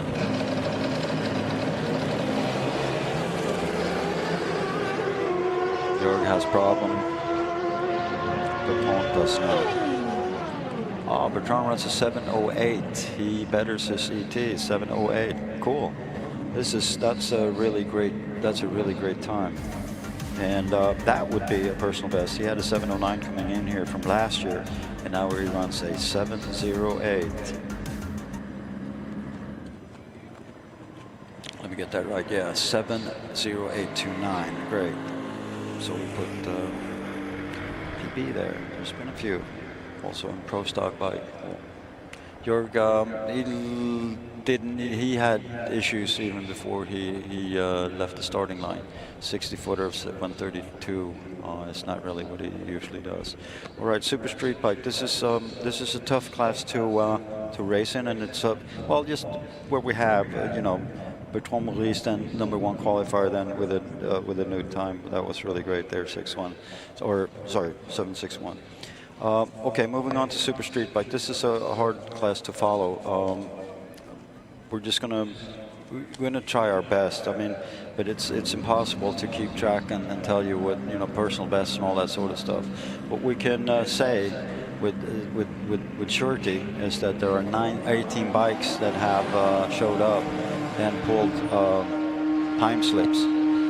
And you all know by now that we're probably going to say that, yeah, there's a bump spot, and there is. 16 bikes, 16 out of these will go to eliminations on Sunday. And they also have one more qualifying round. That's important to keep in mind. But right now, Alan Morrison is the number 1 qualifier with 6.733 against Luke Ferrugia, number 2 qualifier, 6.733. Jake Michal at 6.768, and then Ross Morrison, the other brother Morrison, 6.806. Bovis Lund, that's 690, which is good. So Kostas Yiannopoulos, from Greece again. Number 18 qualifier needs to get into there, and he does. He runs a 7:54. He had some bugs in the bike there. He was running 9 seconds. Now he changed that out and did really good. 7:54, number 14 qualifier. He changed the bump spot to 7.7079. All right, that was very, very good. Dag Bergensen from Norway in the number 15 spot. Erik Gruber in the 18th spot. So Erik is actually outside of the ladder, which is not really where we're used to seeing him. But he does have the capability in the bike. I mean, he's run quicker than the bump spot right now, but he needs to do what just happened. and that is like Costas. He went up to qualifying spot number 14 from number 17. So that's what Erich Gruber is obviously looking to do. Dag Wagenius, he's not fine in number 15, and he should, to be safe, he needs to push it just a little bit. Now Wagenius against Erich Gruber. Boom. Oh, that's not going to work for anyone. Some slow 60-footers, and Wagenius and with the shoes, and it just pulls over to the left of the track and just leaves it be, with Erich Gruber going full, or sort of full power all the way to the finish line, 8:031. So he betters his time, but he stays in the number 18 qualifier spot. That means that Erich Gruber only have one chance to... Yeah, one more chance to get in there, and that's tough. He's got to really make sure that he thinks about everything before pulling up to the next qualifying round. Brad Head in the left lane, number 16. Not a good place to be, but 7.70 seconds. And then Margot Schmidt, who I'm sure not, she's number 13, kind of safe, but I don't know, but I would say that she is not happy with having run 7:36. She's a 6-second above runner.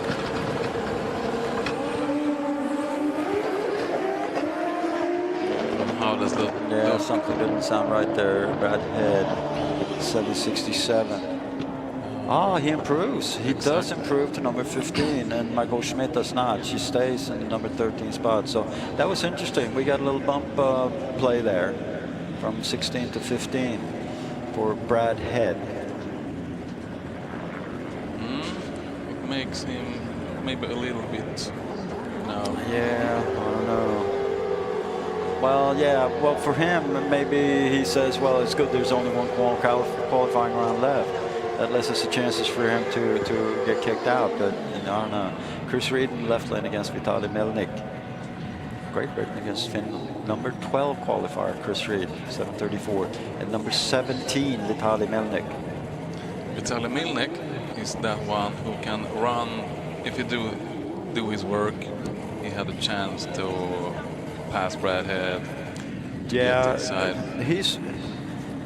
he's got the potential to get into the ladder with some sort of run around 7.6 second, but maybe then that would take a personal best to get there. We'll find out pretty soon here. So Chris Reed against Vitaly Melnik.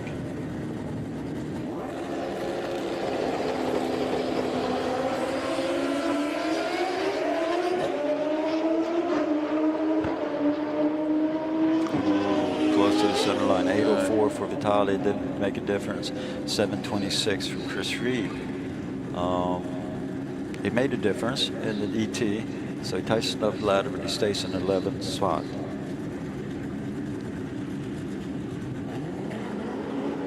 Oh, this is crazy.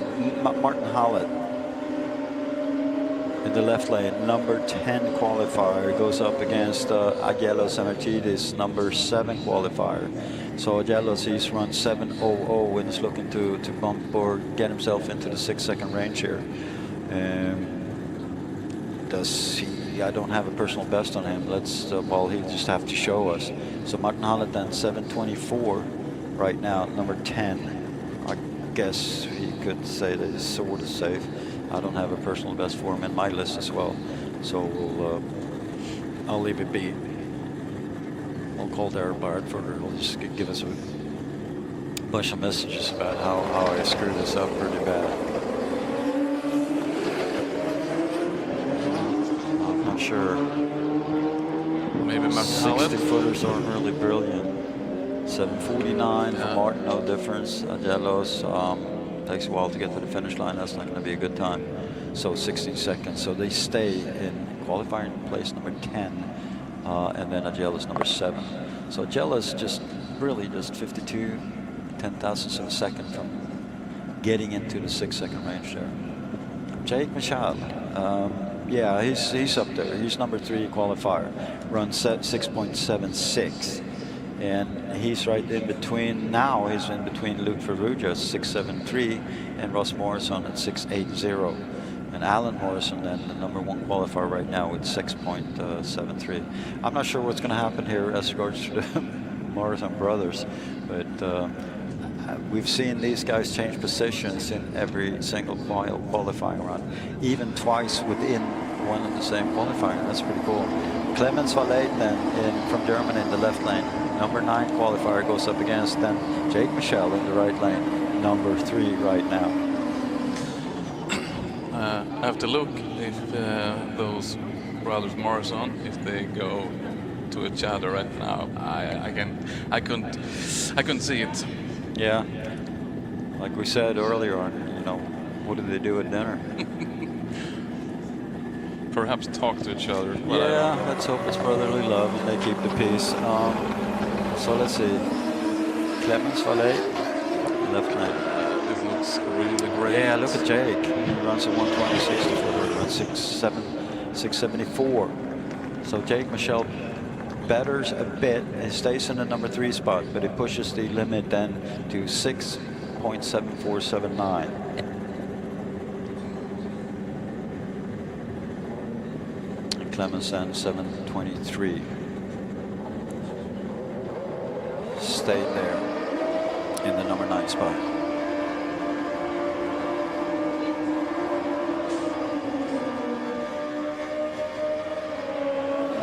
Do it. 6 Jack Shook in the left lane. Akabedis Christos in the right lane.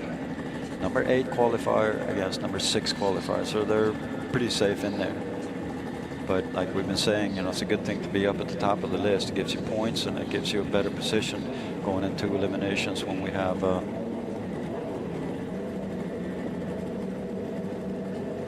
so Mogens Lund coming up behind there. I was going to see. All right, Jack Shook, number 8.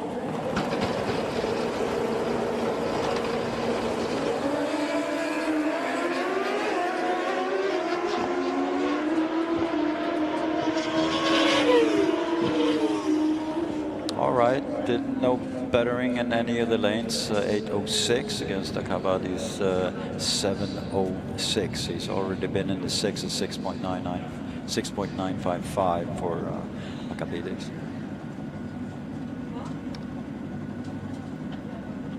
Mogens Lund in the left lane from Denmark, going up against Ross Morrison then. Ross Morrison in the number 4 qualifying spot. Let's see what he can do. So Mogens is already in the 6s, as is and obviously Ross Morrison. And number 5 qualifier against number 4. And Ross Morrison then has his brother 3 steps ahead in the number 1 qualifying spot. Well, I mean, if it goes by the statistics and the probability and all that, that means that Ross Morrison will be the number 1 qualifier after this run, right? But it's 680 and his brother 6.73. Yeah, that's quite a distance, especially in this class. But I mean, really, they've been like we said. I mean, they've been changing places and even twice in one qualifier run. That's interesting. So we're going to be watching the 60-footer here. So Ross Morrison pulls like a sub 120. He's going to be 121 against 122. That's going to be tough. But we'll see. He's got the power in the back end to pull it in. 7 to 8 in the right lane. Yeah, 693 for Mogens then. No changes there. Still 5. Okay, they broke the streak. So Ross Morrison did not beat his brother in this round, and Alan will not be able to beat his brother in either. I mean, well, maybe on that single ET, but he's still number 1 qualifier, and that will stay so. Now, Luke Ferrugia against Alan Morrison. This is a good one because we have the number 2 qualifier in the left lane, all the way from Malta, and then Alan Morrison Jr. From Great Britain, number 1 qualifier. There's only 0.6 of a second difference between these 2 guys. That's not a lot. And again, how do you quantify that? It's impossible. All right, we're going to be looking at the 60-footers. I think one of them ran a 111 or something really crazy like that. 119 in the left lane. Yeah, okay. It looks like Morrison. Nothing for Luke. Nah. 954 for Alan Morrison. A lot of problems there. Okay. So that will... Well, 6.69 in the left lane. We get a new number 1. Did he run 669? I'm Yeah. sorry, I'm really screwing up. So Luke took it over. Okay, I'm changing the numbers around. Okay, I'm sorry, I'm too tired for this. But Luke Perugia does it. He pushes down Alan Morrison for the number 1 qualifying spot. Runs a 690, 669. Better not say anything more about this. And then go to bed. And depending on how you look at it, we'll talk to a guy in the UK about this. But according to my numbers here, that would be the second personal best for Luke Perugia this weekend. Okay, really great. Man, I need the help here. that was pretty embarrassing. I'm sorry about that. All right, so we leave that qualifying round, and we're looking forward to the next one. I'll be in bed by then, but you know. No, you don't. Nah, we'll try. We will get you. Yeah, we'll try. I'll drink some water. Have you still got the bed? Yeah. In your car? No. I put it in. I put it in a race trailer. Yeah. but I know. Yeah, you saw it. That was pretty bad. Yeah. All right. Good enough. All right. Just a quick sweep. This is planned. Just to even things out for all the classes and all that sort of stuff. But I still see Luke Perugia up there on our screen. That was great, 669. I'm sorry I changed the numbers around there, but that was a great last pair. And we're gonna get him back. So we've had number 1 qualifying finishes all the qualifying rounds for Street Fighter. What will the Morrison brothers do? Would you like to bet? No, I'm done with that. But no, there's a lot of good drivers all the way through the list here. Now we have 6 bikes under in the 6-second range there. How does it look at the bump? At the bump, yeah, it looks pretty rough. Dag Agenius from Norway is in at 7.67. Now tell me if I read this wrong. And then we have Brad Head in number 15, 7.67. And Kostas Giannopoulos, number 14, 6.54. So he's got Kostas has a bit of a, jump on the 2 guys at number 15 and 16. But between them, there's only 12 10,000ths of a second between Dag Agenius and Brad Head, with Brad Head being the number 15 spot, Dag Agenius in the number 16 spot. But we don't know what's going to happen. I mean, we have Vitaly Melnik in the number 17 spot at 791, and then Erich Gruber at an 803 in the number 18 spot. So anything can happen, and it usually does in these, in these tight classes. Or in any class. Yeah. All right, what you got? Yeah, we have to prepare for the top door slammer. I can see Fredrik Lund and Jaakko Lausma in first pair. Of course, we're running 200 meters. Yeah, keep that in mind. Yeah, exactly. We will tell you every time they were running up here.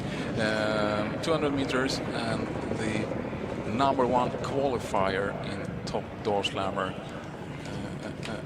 is still Jaakko Lausma, if we don't have forgotten the results from the last round.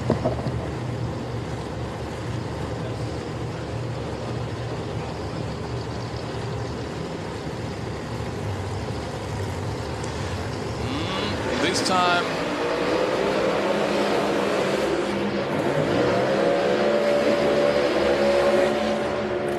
the team around Fredrik in the left lane don't have any issues. Last time they don't have any power in the battery. No, they had to go away and buy new batteries to restart it. They died. That's what we in Sweden call a fadäs. Exactly. How to... What do we say that in English now? happened? Unfortunate. Damage? No. I don't know. Okay, Fredrik Lund in the left lane on the 13th place, 4.32. Jaakko Lausma in the right lane, still number 1. With a 377. But Fredrik Lund and team, of course, they're not happy with 432. No. It looks like Jaakko is hard to get now. Yeah. Fredrik. Yeah. Big improvement. No 3-second run, but 4:02, 309. And the new 377. Yeah. But look here, Jaakko Lausma improves. 37778 and 322 kilometers an hour. I was just watching Fredrik Lund, totally missed that. Yeah, 309. It's a well done, guys. Yeah, it's a really good speed down, but 322 kilometers per hour. Jaakko Lausma have a lot of power in his engine.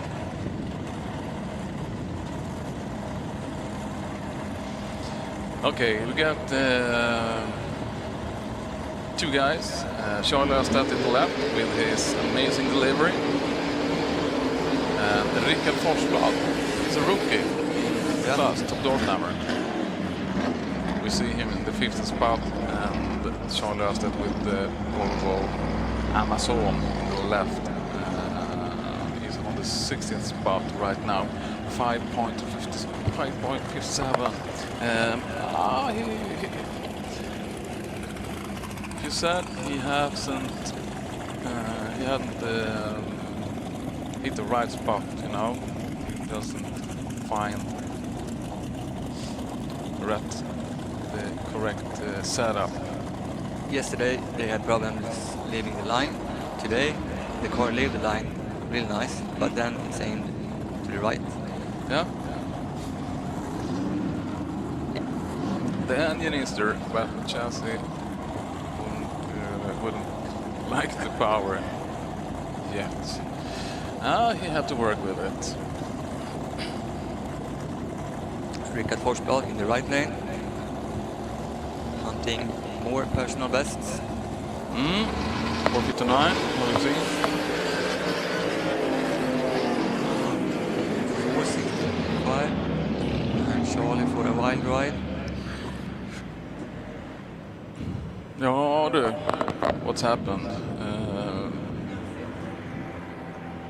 Charlie Östedt in the left, he goes everywhere.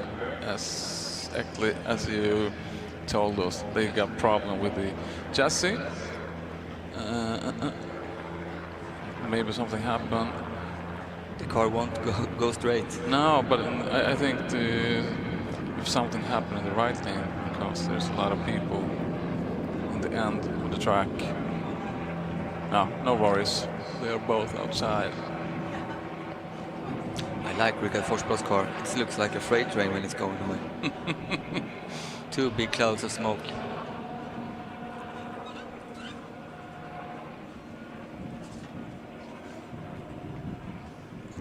Next up, Jens Lundgren in the left lane. Roger Nilsson, right. Jens Lundgren right now on the 9th place. 411.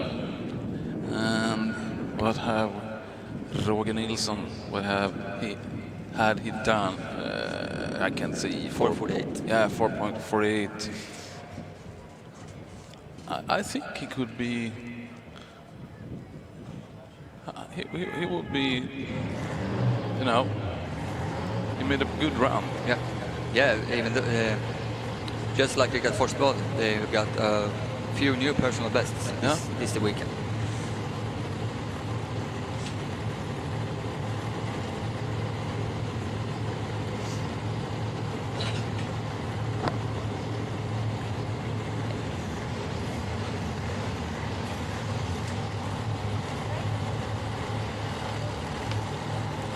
Lundgren taking aim for about 100 meters out.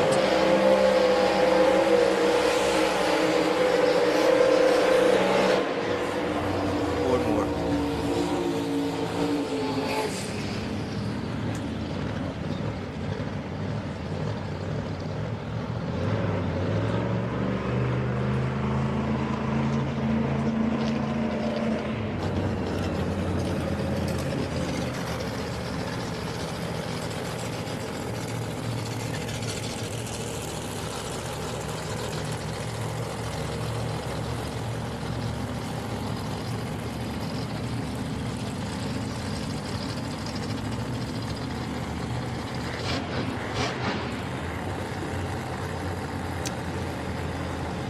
Jens Lundgren in the left lane, Roger Nilsson in the right.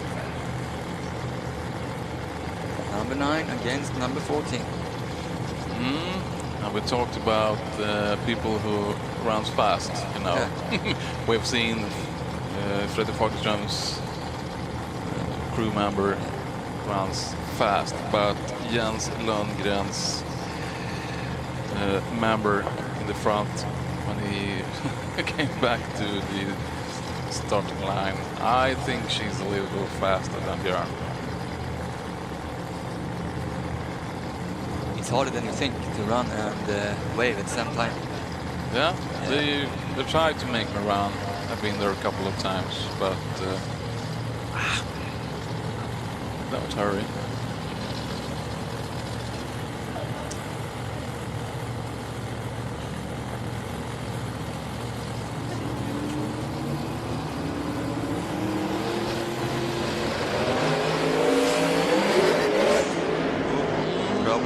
The left lane on 450. Roger Nilsson in the right. No improvement. He keeps his number 14 spot. No, I think it took a long way, you know. If you can see the marks all the way, and they have it's a quite long. It's a long way to the top if you want to rock and roll. Exactly.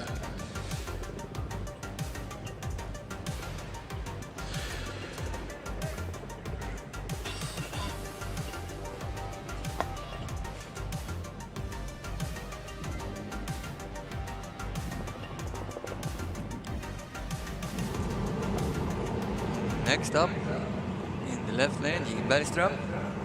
And in the right, we find Kristoffer Thorsén.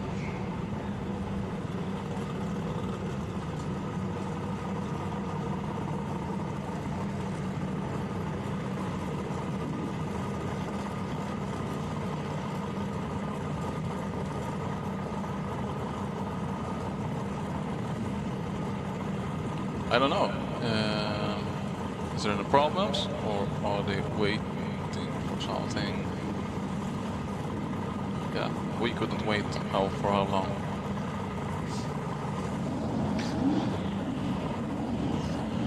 Oh.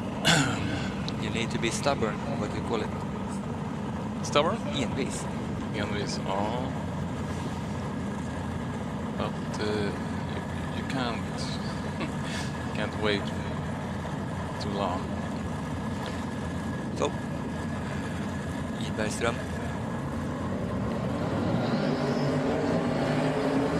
Vänster och Kristoffer Thorsén höger.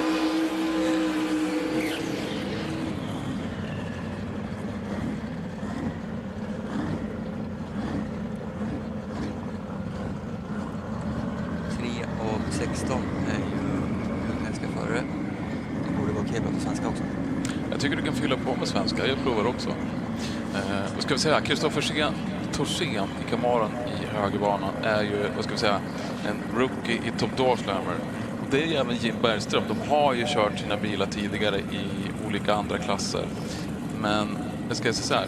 Jim Bergström 10, 4.14. Kristoffer Thorsén 13:e plats och 4.26. Det skiljer 1500 delar emellan dem.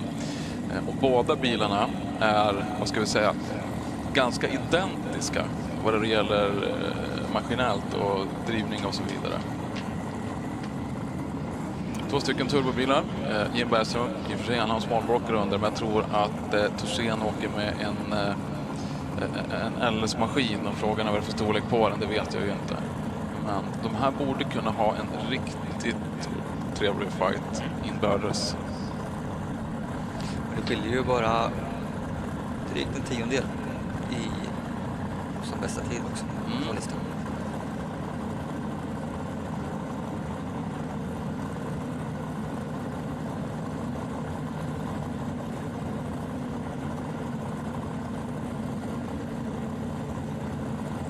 Fördel Bergström också 4.14 och 4.26.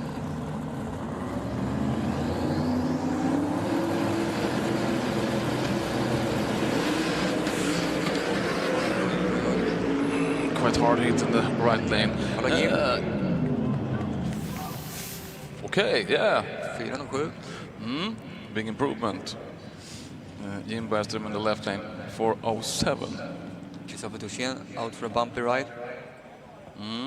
Jim Bergström went from 10th place, 10th spot, up to the number 8. Is that okay? Have I read it right? Yeah, I think so, yeah. 4.07 för Jim Bergström. Det är snubblande nära en 3 sekunder. Det hade du väl kunnat få avsluta med, tycker jag. Nästan lika nära som Hanne Flink, tänkte jag säga. Men... Ja, det är ju 4.01. Det är ju... det är otroligt nära. Vänder vinden så sitter 3an.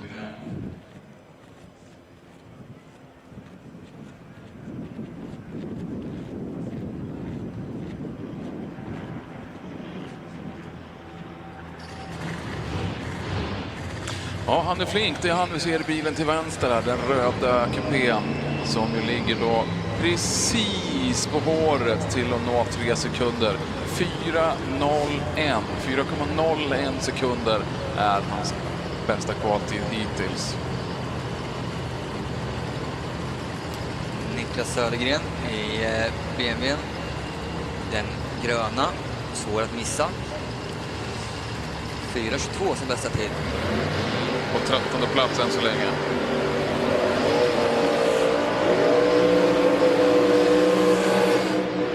Riktigt bra burnout där för Niklas Södergren. Rakt och snyggt, inga konstigheter. Nu håller vi tummen på att han får i backslaget. Det verkar gå alldeles utmärkt. Det båtar gott man också. Gillar bara få bilen att gå lika rakt som i burnouten. Höger, vänster, bak, fram, upp och ner. Men det är alltid show när Södergren kör. Ja, men så är det. Han ger ju aldrig upp. Aldrig någonsin. Det har varit... Han har sett banan från flera vinklar än de flesta. Men han är alltid där.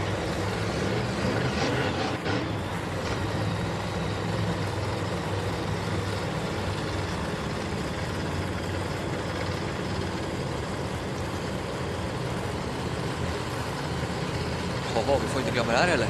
Toppgårdsdammar. Exakt. Har ju en sponsor den här helgen. NCN Autoports. Finns delar till verkstäder i Västra Götaland. Det går Hildedalsgatan 136C i Göteborg. NCN Autoports alltså. Vill ni läsa mer om dem?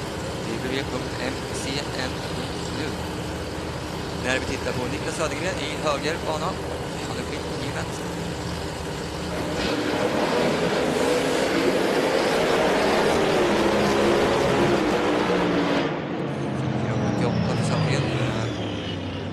Startlinjen 4.15 för han är flink i vänster.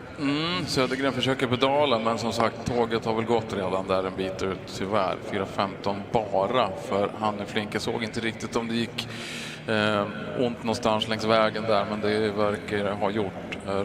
1.01 på 60-foten, ändå okej 60 fot för han är flink. Såg lite flammer ur avgasrören sista 50 meterna kanske.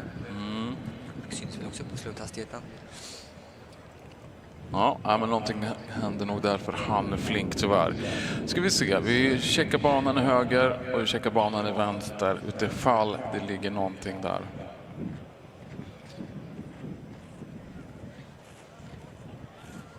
Nu var nästa par ut. Anders Hed i vänsterbana och Anders Vanatalo i höger. Anders Vanatalo som har fått ordning på Camaron äntligen. Han har 4.19 nu som kvaltid och ligger på en 11:e plats. Och de där har ju haft otroligt mycket att göra. Så de har jobbat stenhårt med att försöka få bilen att lämna linjen. Det har låtit bra. De går in och bumpar och du får upp bladtryck hit och dit. Och sen när de släpper knappen så är det liksom ingen hemma. Förrän nu, förra rundan. Då körde han 4.19.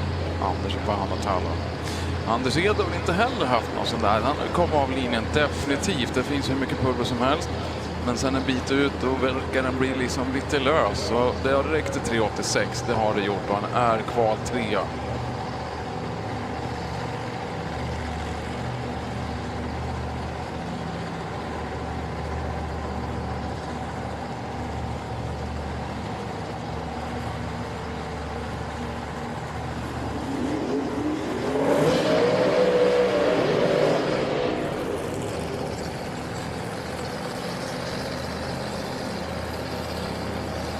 Burnouter på banor.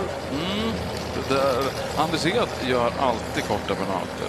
Han lägger inte ner så mycket tid på det hela. Han gör han gör burnouten, men den är, vad ska man säga, kort och koncist.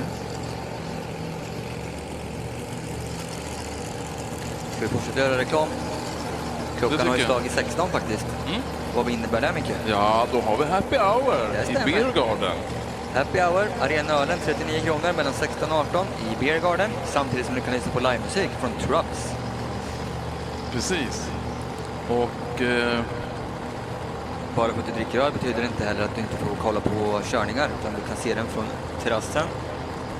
Ja, och varför inte, som du sa till innan, vi har ju även möjlighet, jag undrar om helikoptern är kvar, jag har sett den flertalet gånger. Vi har en helikopter där du har chansen att flyga över arenan, helikoptertur, det vore ganska främt. Men du, som du sa, ska jag göra det före eller efter besök till Beer Garden? Om jag skulle ha åkt överhuvudtaget så hade jag nog druckit öl före, men jag föredrar att åka helikopter först. Jag tror att det uppskattas också. Ja, absolut. Men jag själv hade gjort det. Men jag kommer aldrig åka helikopter eller annat. Det är Industry Fly som är på plats och erbjuder helikopterturer. Start och landning sker utan vid entusiastparkeringen och biljettentrén. Så om jag bjuder dig på en resa, då åker du inte? Nej. Du får sitta i helikoptern, jag lovar det. Nej.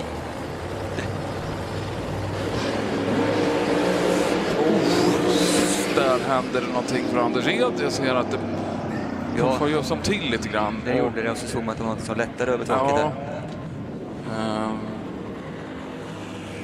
Jag hoppas att han är okej, så att det inte hamnar någonting in i bilen där. Det såg ut som själva fronten växte en storlek. Du såg det ju från bakifrån. Vi ska se, vi har ju faktiskt en liten livesändning. Vi sänder ju på nätet och vi får se en repris här och kanske att vi hinner se det. Han går iväg jättefint och sen puff, säger det. Så ja, fronten kliver av, kan man säga, kliver ur fästena. Svårt att säga vad som är. Det såg inte ut att det var bara en sån här, vad heter de? Powerbreak. Sprängbräcket som ges, utan det där såg ut att kunna vara någon lite mera. Han kom iväg bra, 0,96 på 60-foten, Anders Ed. Och titta på Anders vann att tala. Lämnar linjen, går iväg, första mätpunkt 60 fot, 1,09. Och det känns ju ändå som att då har vi något på spårarna. Sen händer det någonting längre ut där, vid 100 meter är Anders vann att tala på 3.36, 124 km i timmen. Så det matar på, men han släpper och rullar i mål på 6.92. Det såg väldigt märkligt ut för Anders Ed där. Alltså, man har ju sett kompressorn lätta och man har sett sprängbräck skjutas, men inte att själva fronten viker ut. Så ja, det där såg det såg märkligt ut, som sagt. Hela fronten bara kliver ur. Och de där sitter ju fast ordentligt i många spännen, om man säger. Så det där brukar jag aldrig sett det hända någon gång. Så, men det verkar vara okej att boxera bilen i alla fall. Och då har vi ju inget läckage, och det är vi ju tacksamma för. Sen att vi kanske får plocka upp någonting. Vi ser att de sitter ner och letar något. Försöker få loss något från backen.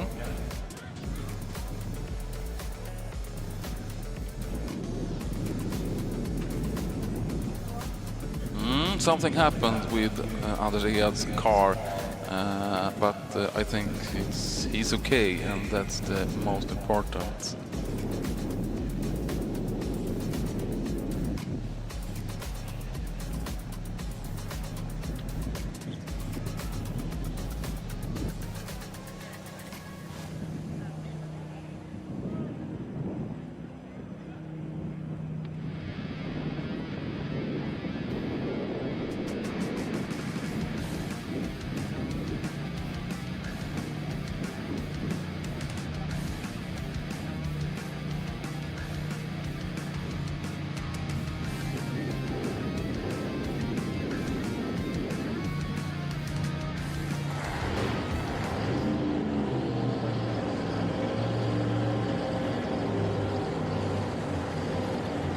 Yes, det var snabbt avhjälpt, vilket vi är glada för.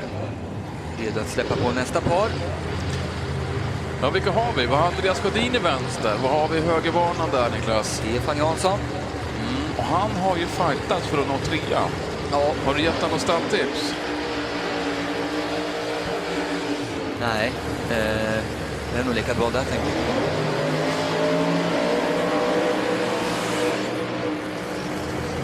Ibland kan man ju få lite input från andra håll bara för att komma vidare. Jag tänker, vi har ju många kloka idéer, det har vi ju visat hela helgen. Ja, ska man komma framåt i topploppslämmen så man inte lyssna på vad jag säger. Tror jag nog. Men Andreas Sjödin är kval 4 just nu med 3.87. Ja visst, han stod ju där och vickade på 3.90 väldigt länge. Han åkte Dragracing med 3.90-tider, vilket ju i och för sig är imponerande. Men 3.87, och det tror jag att det var han glad för. Absolut. Stefan Jansson 4.08, kval 9 just nu. Vet du vad Stefans personbästa är? 4.03 kanske, 4.04.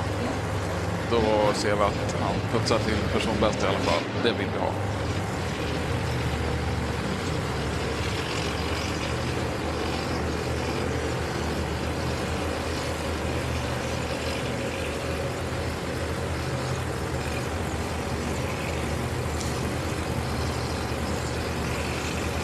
Håller min tumme.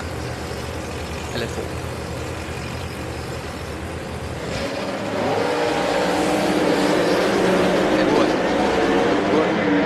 En 3.87 för Andreas Sjödin i vänsterbanan.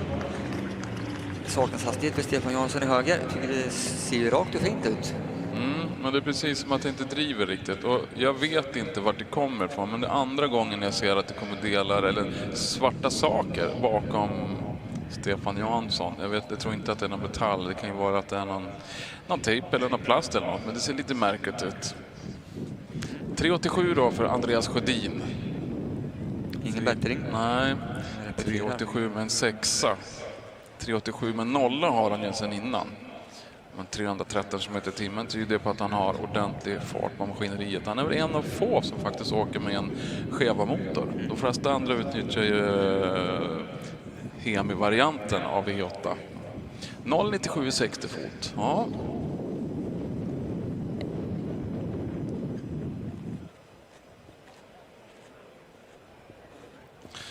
Len Lindell med sin kuda i vänster då mot Marco Leivo.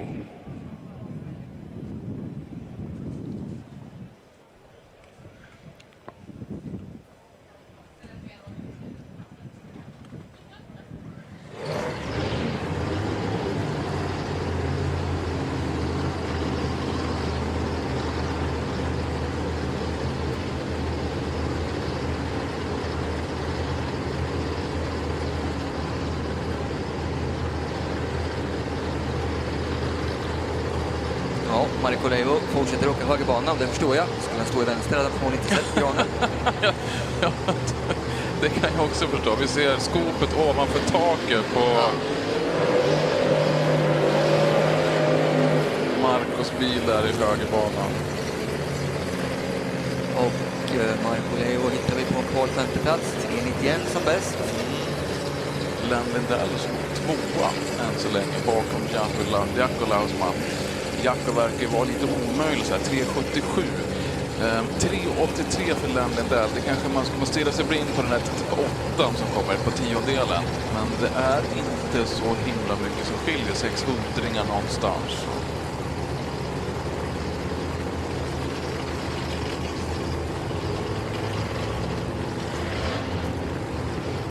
Marco Leivo har kval 5:a, 3.91. Nu jagar närmast Andreas Sjödin som vi såg här i rundan innan, som åkte 3.87.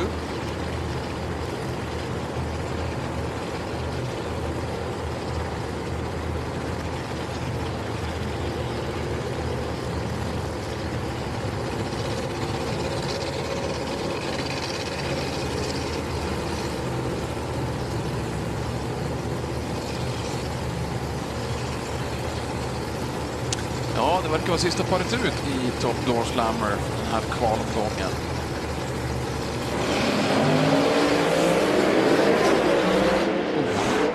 Ja, då får vi se. Man kan göra så där. Len Lindell kliver iväg stenhårt, 0,96 på 60-foten. Går bra upp till 100-ringen, men någonstans efter 100 meter vill bilen inte riktigt som Len vill. Viker över och tar med sig några av centerblockerna på tidtagningen. Ja, Marco Leivo får problem redan från start. Tyvärr, men då kan han få hjälp tillbaka så att han hittar in i depån. Så att han får tid på sig att mecka lite grann. Ja du, Len Lindell 4.12 i frågan. Det där var ju som ingen runda att tala om. Hamnar väldigt kraftigt höger en bit ut där och tar med sig en del av tidtagningsgrejerna. Men de här delarna, alltså tidtagningsdetaljerna som vi ser mitt i banan, de är alltså, det är som reflektorer i plast, så är det ju. Speglar, eller vad ska jag kalla. Och reflexer. Reflexer helt enkelt. Men de sitter ju inlimmade i skumgummi och så sitter det en orange liten påse runt den. Och det här är bara för att de ska vara påkörningsbara utan att skada fordon eller förare på något sätt. Så vi åker ut och ställer tillbaka dem där lite snabbt.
Micke, har du någon gång sett en silverfärgad älg? Nej. En blå älg har jag sett. Okej. Ja. Ja. Vi har bytt klass och vi åker Competition Eliminator. Och då kan man till exempel åka Volvo. Eller så kan man åka Merca. Exakt. Roger Forsström med vänsterbanan. Sin Volvo C70. Ja. Jag var ut och man tar en liten snabb i tunneln bara för att se. Jag tycker det är lite intressant och, när de öppnar dörrarna och sådär. Och se vad de har för drivlina till exempel. Om man åker automat eller vad man åker. Forsström med vänsterbanan. Han åker alltså en luftväxlad Liberty-låda och sen har de en Leanders-koppling. De har ju byggt en ny motor till den där och den är ju horribelt stark. 2,1 liters Volvo-motor på 2000 hästar. Och så ska man få allt det där att lira. Och vad ska jag säga, tuningfönstret är ju inte så stort. Det är, ja. Det är inte som de här fönstren här framför oss. Nej, jämförelsevis som ett A4-papper kanske. Så de har problem och de har ju provat högt och lågt, men hitta in i det där lilla tuningfönstret, det är där de kämpar med just nu.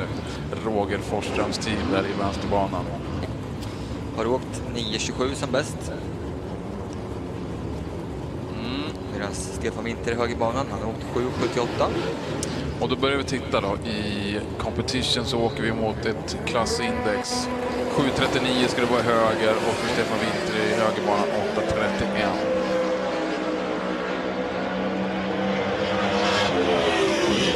Bättre sig med en 100-del.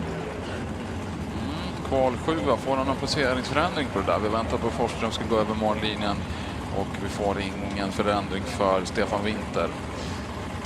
Forsström kommer nästan av linjen. Alltså, det var ju som de sa, vi måste ju prova hela tiden. Det finns ingenting att göra. Sen så har den också de berättar massor med roliga saker. Jag förstod hälften.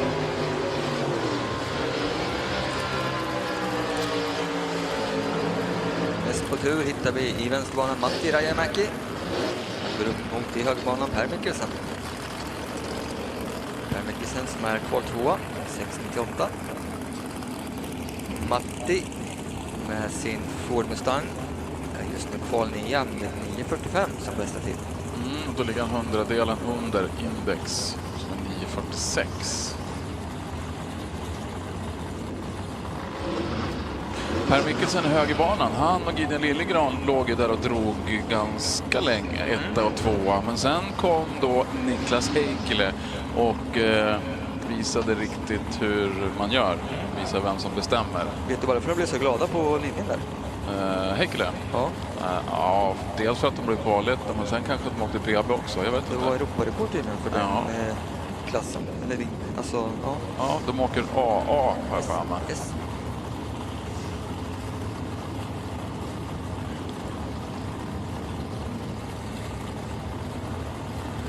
Men, ja, nu har de nästa par efter de här. Först kollar vi på Matti Rajamäki och Per Mikkelsen.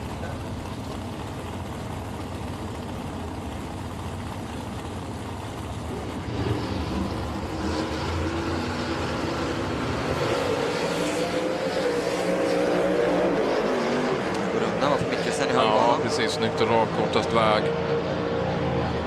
Ja. Det där såg vi inte komma riktigt. Det såg väldigt bra ut. Ja. 8.22, 173 km/h för Per Mikkelsen endast. Okej, ja. Rajamäki vänster, 10.12, 219, så han gör ingen tidsförbättring och behåller då platsen.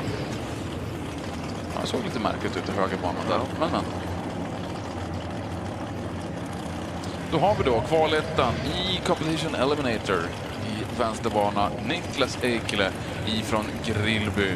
Han går in i klassen AA. Där kör man ett index, eller mot ett index som är 7.27.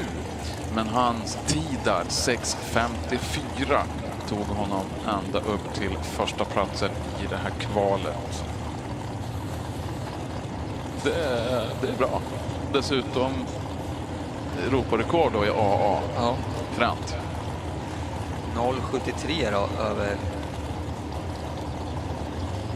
Eller under, 0,73 under.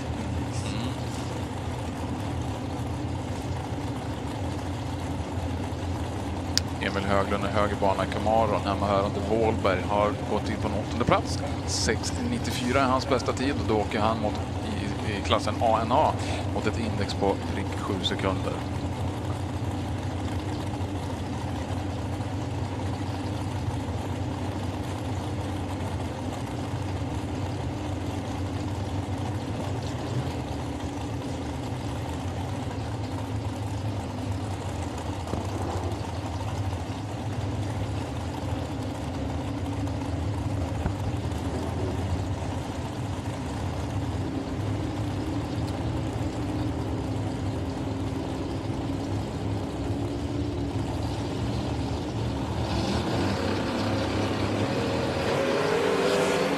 Bra fart iväg på Niklas Heikkili och så likaså även en högerbana för Höglund. Tider. Läser 8.06 i vänster och 6.98 i höger. Ja, tappar båda två.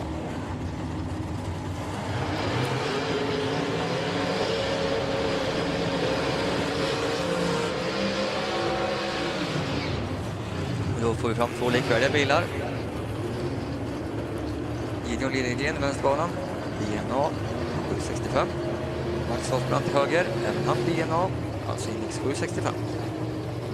Och den som har kört snabbast av de där två, det är ju Gideon Lillegren 6.98. Men från 6.98 till 7.03 som är Max Hoffbrands tid skiljer det typ 500-ringar och det är ju väldigt tajt emellan de här två.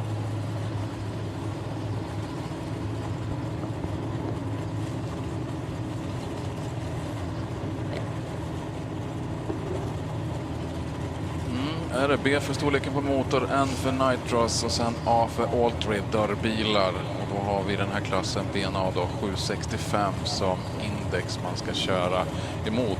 Och då en bit under 0,73. Ja. Så lite bättre än 0,73 för att bli ny kvaletta.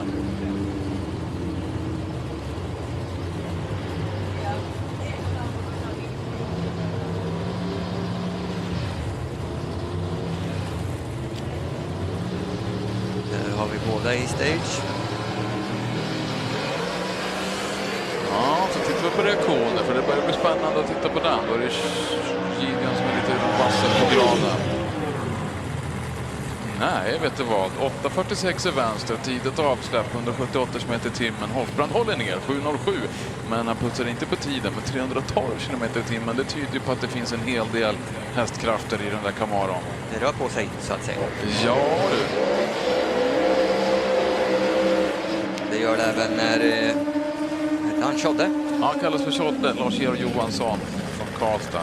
Det här är också en viktig del med competition. Jag tänker att Lars-Georg Johansson i vänsterbanan, 34, en all-thread, sitter mitt i bilen, har en, vad hade han?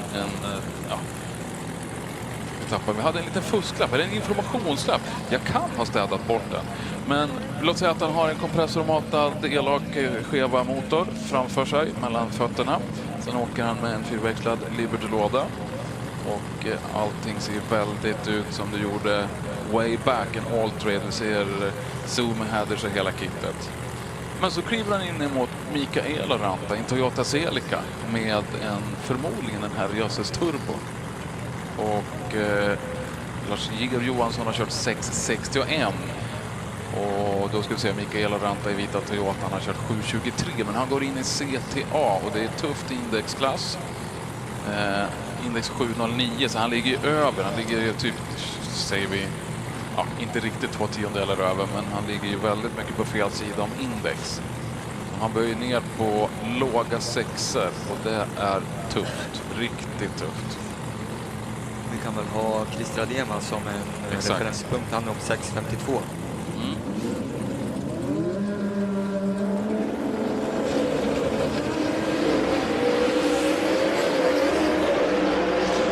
Problem för Eloranta höger. 6.53 vänster för Lars-Georg Johansson. Återigen en putsning. Han kör ju alltså Ja, inte premiärtävling, det gör han inte. Han har kört, han var till Norge, till Orkanger tänkte jag säga, det var en annan by. Han var till Gardermoen och körde. Men de fick inte så många runder, så inför den här tävlingen så hade de inte väldigt mycket att gå på, tyvärr. Men 6.53 och 331 km i timmen. Det är bra, riktigt bra. Kval 4 är han på den tiden. Det är också ett nytt personbästa. Sen har vi Eloranta högerbana som vi ser står kvar upp i banslutet. Och då väntar väl han kanske på lite assistans för att ta sig av banan innan vi vänder blickarna här mot starten. Där ser vi Isak Lagg stå sig redo med sin A-fuel.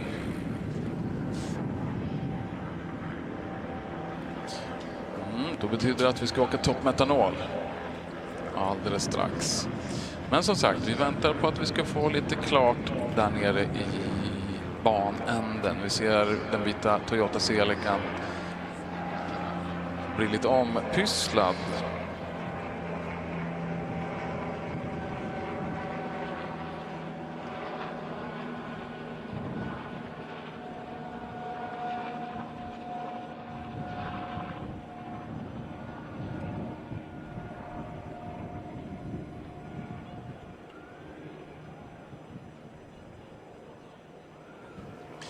Isak Lagg som står mitt framför oss här väntar på att få klartecken att starta upp sin A-fueler är ju som sagt på den 9:e plats i den här listan. Då är man ju utanför stegen. Det är 7 eller 8 stycken som ska göra upp om ett.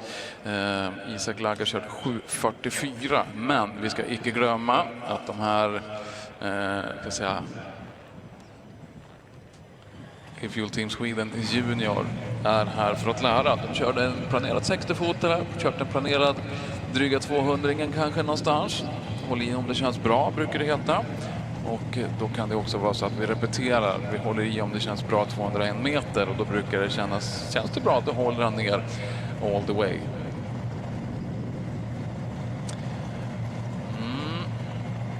Nitrometan i tanken. Men ingen överladdning, utan här åker man natural aspirated. Man åker alltså med en sugmaskin fast man tankar nitrometan i den. Hur säger man fördärvet på engelska, Micke? Jag vet inte, det får vi nog ta fram. Fördärv. Det säger man ju såklart. Ja. Man plockar bort prickarna. Jo.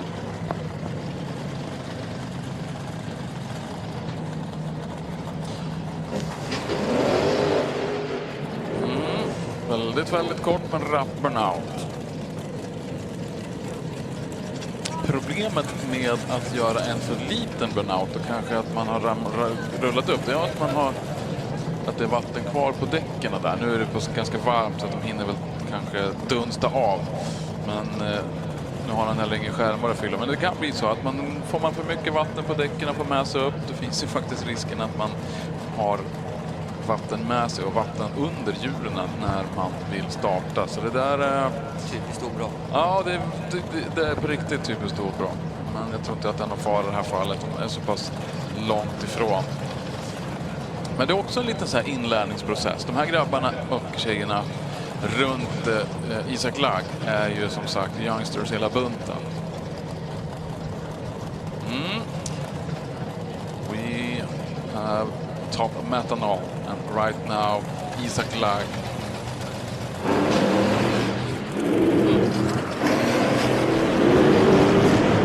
up and smoke Samsung pedal. I don't think there was a plan at all. 695, 394 kilometers an hour. He tried to reach the ladder, but right, still outside. Yeah. So unfortunately not. But he wanted to take some speed then.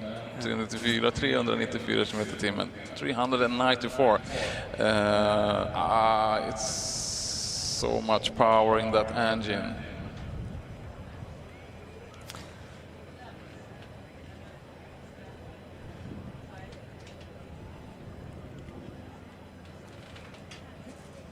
There we have the sign to start up. We have Magnus Larsson in left lane. Yes, in his funny car. Yep. And in the right lane, Silvio Strauss. Both of them are inside or in the qualification list. Yes, they are so they at the ladder. are in the ladder for tomorrow's eliminations.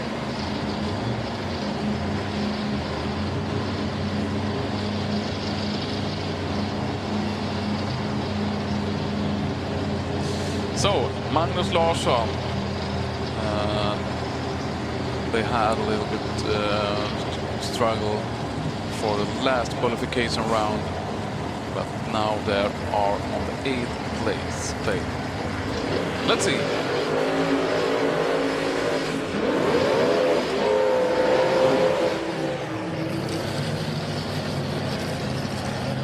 High RPMs for Silvio Strauss. Both of these cars have exactly the same type of engines.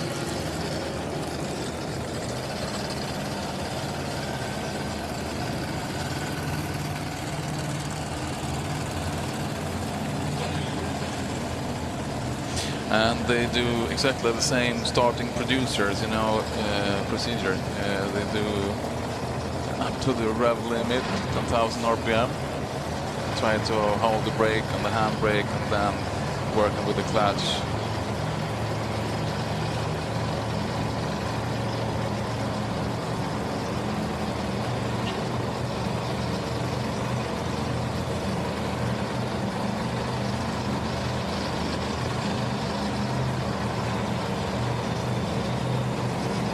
Yes, so we have Silvio Strauss in the right lane right now, number 6.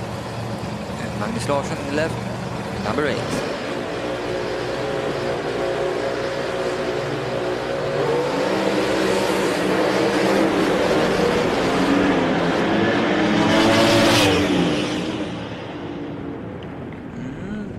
We have improvements for both of them.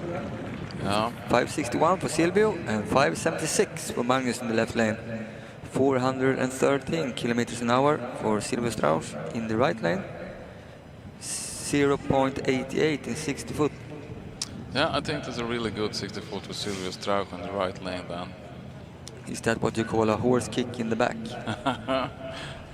Really hard one. Yeah. So Silvio he jumps up one position in the qualification list from number 6 to number 5. Right behind Sandro Bellio. And now it wasn't Sandro in front of us. We've got Hampus Stavlund in the left and Jürgen Nagel. Jürgen Nagel in the right lane. But we got two funny cars.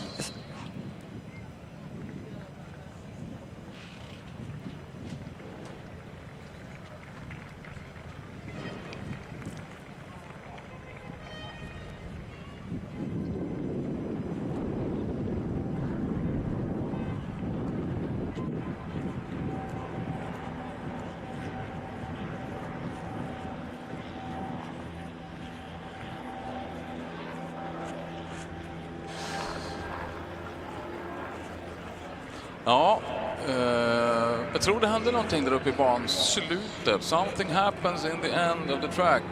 We see a lot of people watching for something, and we have some kind of maybe some oil.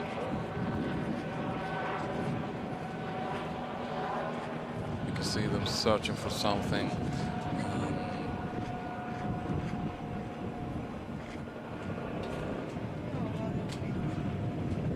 We will listen to the radio and hear what to say. Or are they ready to run?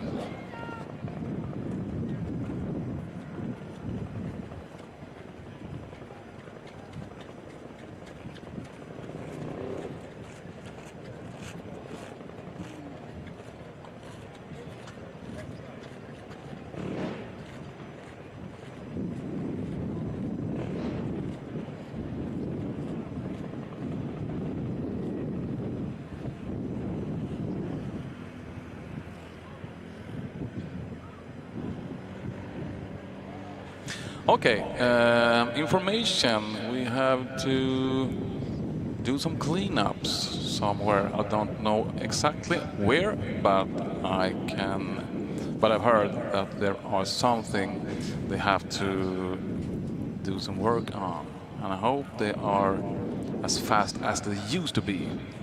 So we are back in a moment.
Ja, då ska vi se. Det är ju då lite jobb där i banslut som sagt. Men grejen är, jag vill ju påminna då att jag dricker inte öl själv här, men jag vet ju hur kul det är. Och då är det så att precis som igår så är det så att arenans Beer Garden, den är öppen redan klockan 4 har den varit öppen där. Och det är ju bra. Och då är det så att de drar igång med livemusik från Trupp Zeta och det är lite senare då. Men vad som kanske tål att tänka på är en upplevelse som inte man kan göra varje dag alls. Det är nämligen så att man får inte ta upp röka och röka på läktarna här. Det får man väl inte göra någonstans. Men då är det så att en specialare, för de har då en liten ölterrass här. Och det är uppe i hörnet här till höger om mig, alltså till vänster. Och, ja, någonstans här borta liksom mot tornet om man säger så. Och då är det så att då står det så här att ölen kostar då 39 kronor mellan klockan 16 och 18 och det är bra. Det är ett pris som är bra, eller hur Niklas? Ja, okej.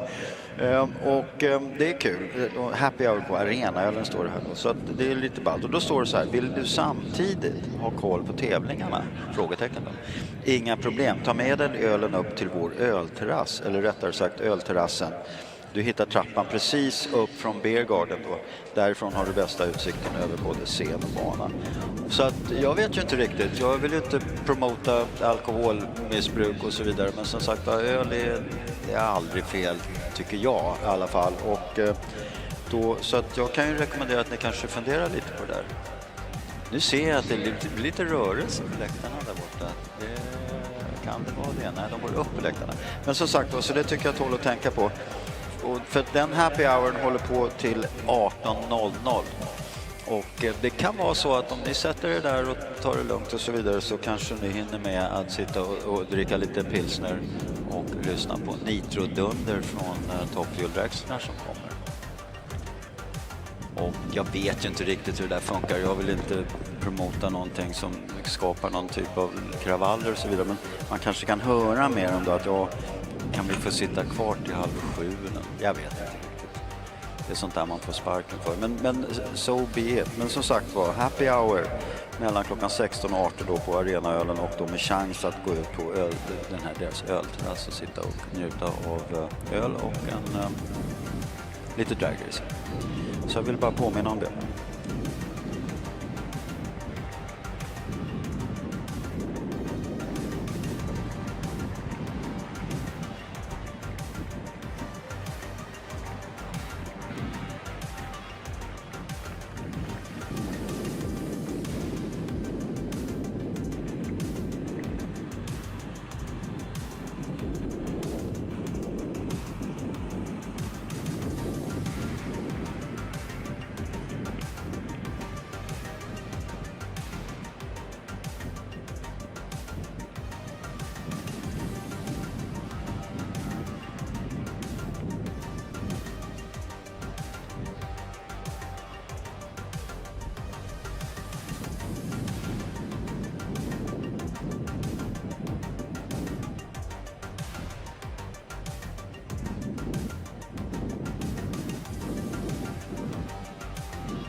So we're back in business, and we have worked a little bit at the top end of the track. There was a lot of, I'm not sure if it was oil, but something wrong. So they have to clean it up. Hampus Stavlen in the left lane, Jürgen Nagel to the right of him.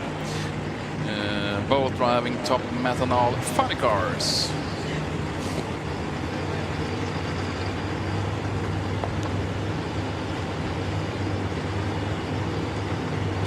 No. So what could we expect? We have seen Hampus Stavlen in the left lane. He done 6.601. Jürgen Nagel 5.63.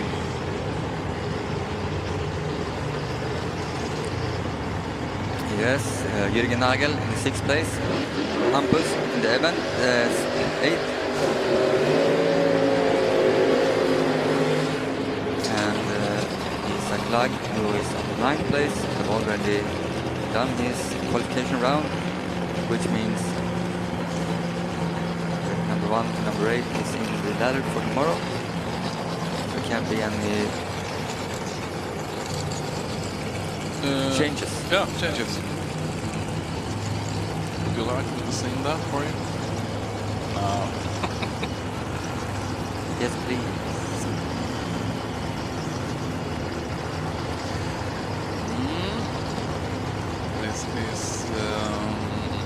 This is cool. I like funny car, you know, methanol funny car. Not so easy to drive on though.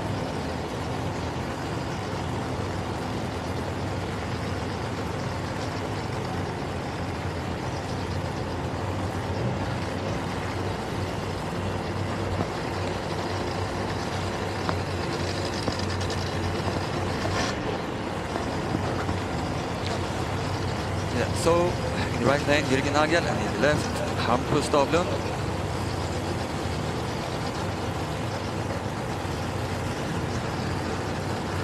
Jürgen chasing Silver Strauss. We have 5.61. Hampus.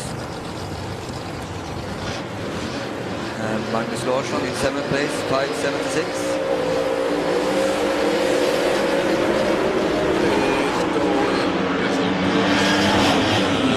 Got 5.91 in the right lane and 6.16 for Hampus Stavlen. No improvement. No, unfortunately, but it looks very good. It looks like, you know, it clean pass.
So we have Jürgen Nagel in the shutdown area, trying to help him away from there.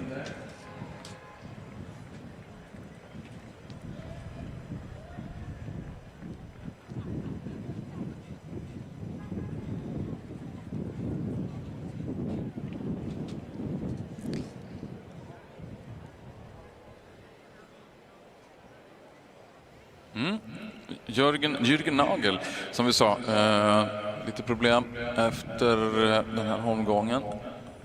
Är han kvar där nere i banänden? Eller jag ser inte så här långt. Det rör på sig nu. Ja, bra. Till vänster och snart kommer vi se honom till höger. Perfekt, vi tar ut svängen och hjälper Jürgen Nagel ut ur tävlingsdelen av banan. Så, vi är redo att åka vidare. We're ready to go. Hampus, nej, utan vi har Hampus tavlan såg vi alldeles nyss. Tony Bryntesson. 6-16, utan nu har vi nytt par ut. Tony Bryntesson and Sandro Bellio from Belgium. Tony Bryntesson in the left lane with his A-Fuel dragster on third place in this qualification, and on the right, in the right lane, Sandro Bellio with 5.52, and right now in the fourth place.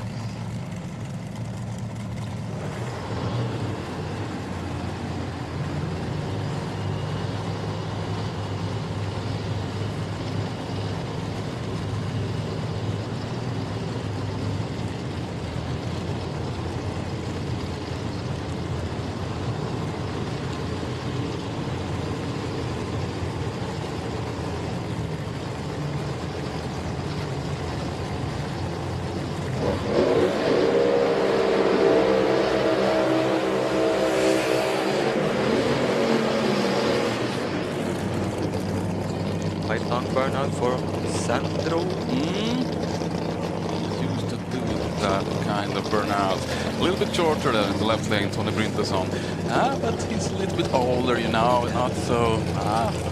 He's done it so many times, so it's not guys fun don't anymore. want to run that long either. No one could help him if it's too long. Exactly. Longer burnout than 50 meters, you're on your own. Yeah, I'm sitting here waiting for you. Hello. Yeah, have a cup of coffee, wait. So, Sandro Bellio in the right lane, Tony Bryntesson in the left. Tony right now in the third place, 5:38, and Sandro Bellio in the fourth place, 5:52. You got an A-Fueler in the left and a top methanol funny car on the right lane. And Sandro is safe in his fourth place because the last pair we have is Johnny Lag and Tina Höst-Nedergaard. They already before him. Yeah, they're above him in the qualification list.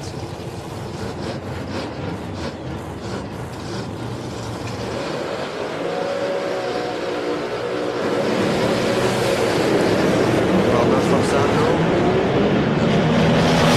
Right, 5.24 in the left lane. And new number one qualifier, Tony Bryntesson.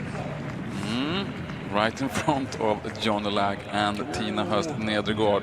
We have a new personal best for Tony in speed, 440. But, oh yeah. It's close to the personal best in laps times also. Yeah, just 100th of a second. 523. Great run by Tony Bryntesson and the old guys team in A-Fuel Team Sweden. As you say, old guys rule. Old guys division, or what would you call it? So, number one qualifier, Tony Bryntesson, and that, of course, that both Tina Höst-Nedergaard and Johnny Lag saw. And they felt it, you know.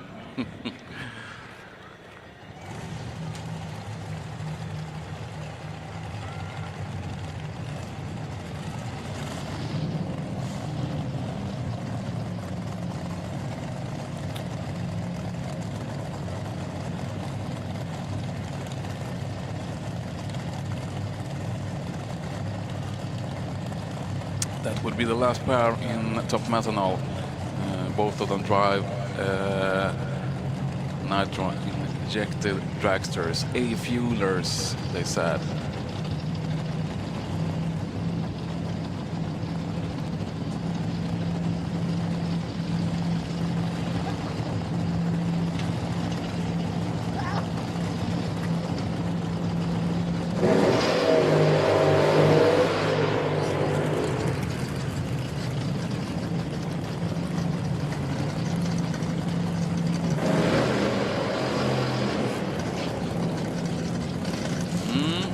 You can see that no one runs to help Johnny Lag. They just stand and wait. I wonder why. Yeah.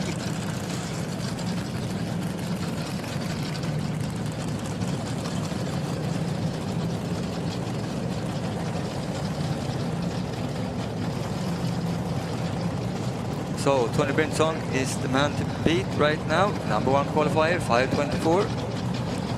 Second place, Johnny Lag, who we have in the right lane, 5:27. Third place, Tina Höst-Nedergaard in the left lane, 5:29.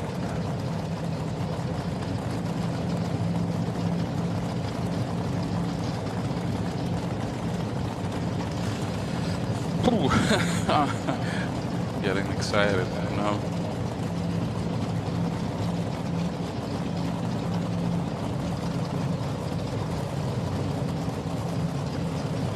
Yeah, last pair, top methanol. Then we will move on with Pro Modified. Just a little moment. We're gonna see how this ends. Maybe we get a new number 1 qualifier. Maybe not. Big tire shake on the right lane. 5:79. Tire shake for Johnny Lag in the right lane. And Tina gets loose somewhere around 200 meters. Exactly. So, we're done with top methanol for this round, and number 1, Tony Bryntesson, new number 1 qualifier, 5.24, and his new personal best, I think. Yeah, in speed. 440 kilometers per hour. That's cool. You know this saying, old is oldest? Oldest, yeah, I think so. Johnny Lag in second place, Tina Höst-Nedergaard in third place, Sandro Bellio in the fourth, and Magnus Larsson on the fifth. Yeah, Magnus! It doesn't sound the same. No. Strange. Yeah. Even if you try it in östgötska.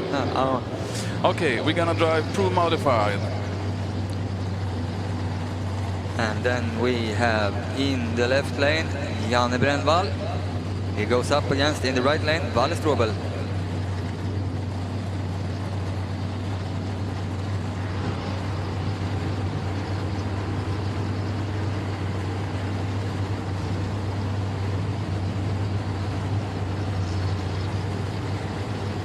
And almost as quick as the cars on the track, we did a switch with some commentary. We say welcome back to PP. Thank you. Thank you. Yeah. I'll try not to mess this one up.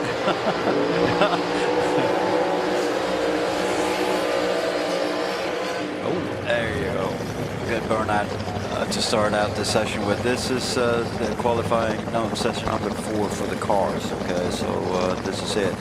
As regards to getting past the bumps and all that. There will be another.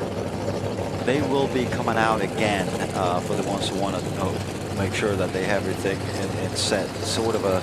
It's not a qualifying round number 5, but they're going to be out here testing. It will not be worth any small points like we were talking about, or any placement in the qualifying list. But if they show up, they will do that for a reason, and that's to go full all out and then make sure that everything is set. Yes, and as we said, we have a bump spot. We have Stian Rusunas right now sitting on number 16.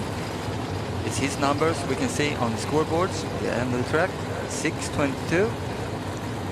That's the time to beat, both for Janne Brännvall in the left lane and Valle Strobel in the right.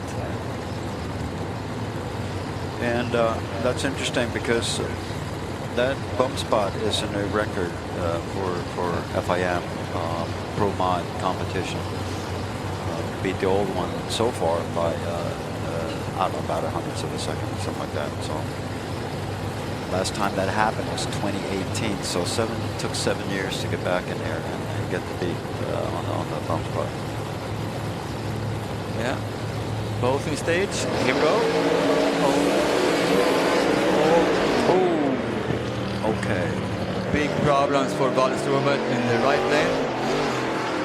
Janne Brännvall, 60 foot, 102. 453 to the 200 meters, but then something happens. Yeah, so basically then, like we've been seeing in some of the other classes that we've been talking about today, Nicholas, this is it. So we can say then that Jan Brännvall and Walter Strobel will not be in the qualifying as regards to the list. Now, keep in mind that when it comes to this kind of racing here, you have reserves, okay? Which means that, and we saw that in Pro Street, that was pretty cool actually.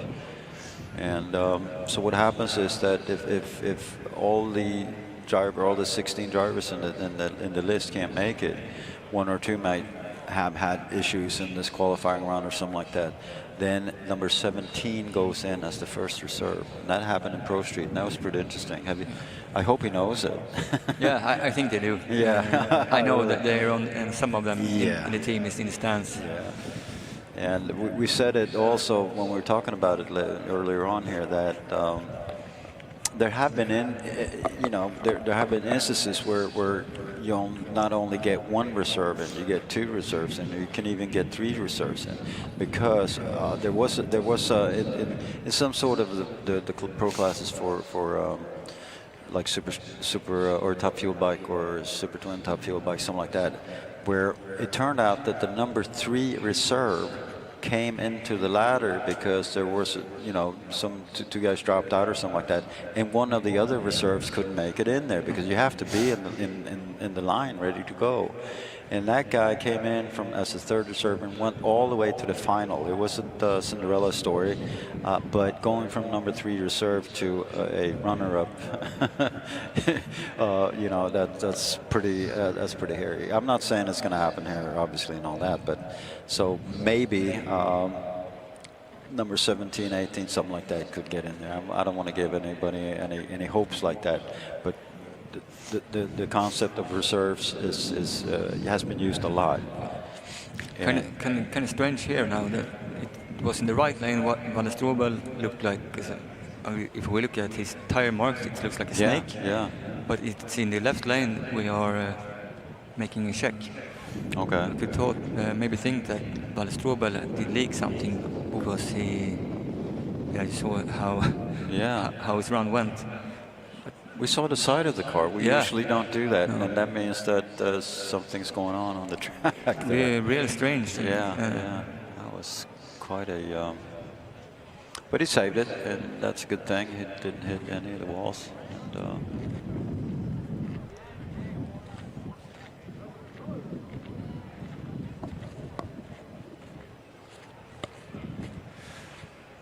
And we're waiting for a green light to keep on with our last Pro Modified qualification round.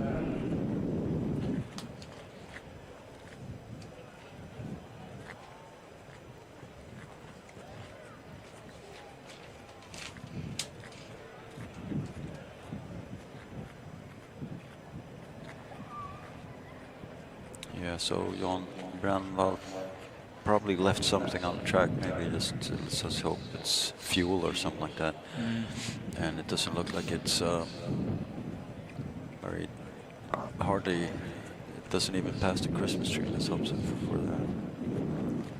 Yeah, he went 8:58, 152 kilometers an hour. So it was not a smooth run. Looked good until about 200 meters. 4:53.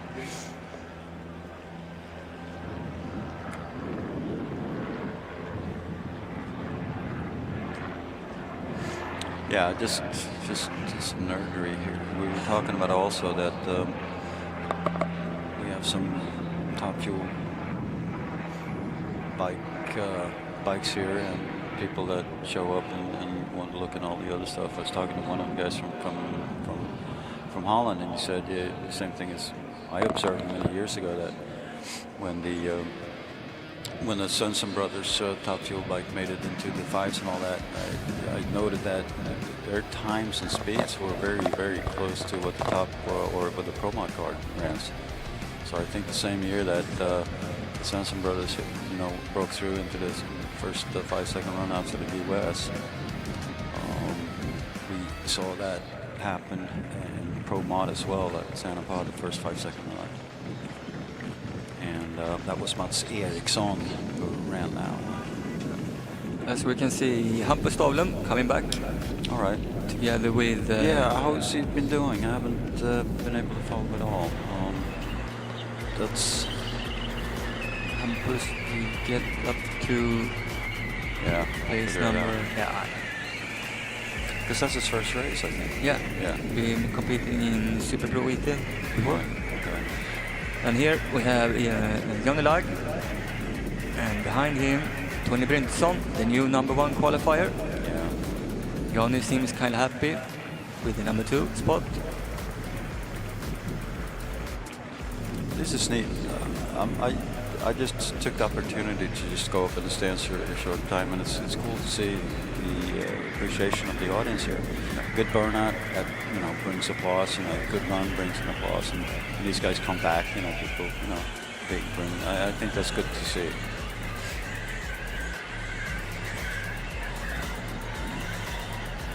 Okay, we have slight cleanup then.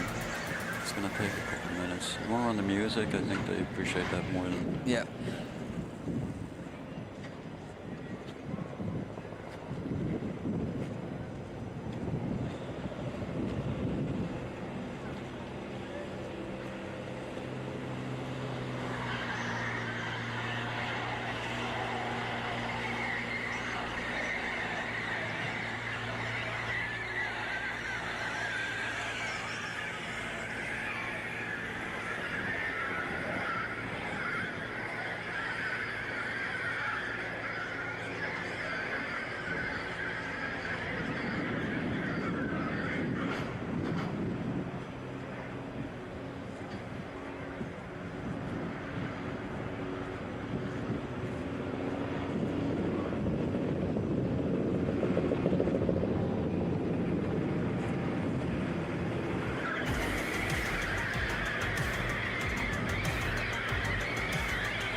Ja, det blir lakritsbåtar. Får man smaka?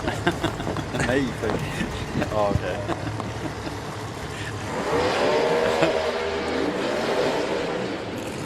Olof Andersson. Simmerrepa i vänster. Det blir höger bana då. Kval 20 just nu, och som sagt det är någon som måste in. Och digert jobb kan man väl säga där. Det är hela 60 där som måste putsas på för att ta sig in i alla fall i bumpen, under bumpen där. Ovanför bumpen. Vad har han för personbästa? Han har...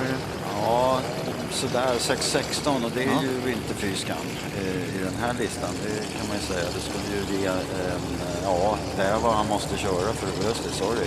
6.22 i bumpen, och för att komma förbi den då måste han ju upp och nosa på Benny Strands tider där. Men som sagt var, 6.22 och kör han 6.16 så är han ju inne där. Sen blir det trångt att ta sig vidare där. Men vi håller alla tummarna, för att det är läge då, som sagt, vi ska aldrig glömma bort att poängen är ju då att sätta lite personbästa. Det hör ju till då för att kunna ta sig upp i listan i alla fall. Så vi har sett många personbästa i diverse klasser här den här helgen. Det tycker jag är riktigt, riktigt bra. Så Olof Andersson från Spånga.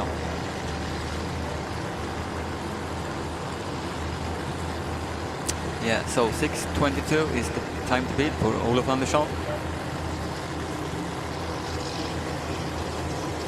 Yeah, he's in the number 20 spot. He needs to take 600ths of a second off. It's not easy to do, but he's got a personal best that if he can get close to that, he will get into the 16th spot. Nope, that won't happen.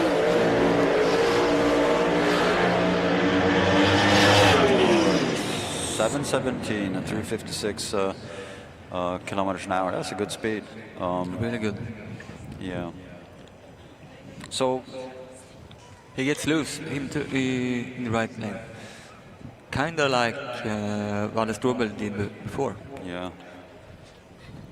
So how can you run a high speed on a slow ET? Now the thing is, okay, we'll talk about it later. That's nerd stuff. Okay, that's. I don't want to get anyone in trouble there. Leif Karlsson in the left lane and Roger Johansson in the right lane. Now they all come in one clump. Yeah, they do. So Roger with it is Europe's fastest nitros car, right? I think. Yeah. So 5794. Yeah. So of course he's not happy with his 682. Had problems yesterday. Yeah. We saw his scoop was up over the stands and back in the ground. And he missed Q2. Was back this day. Some problems even then. Yeah.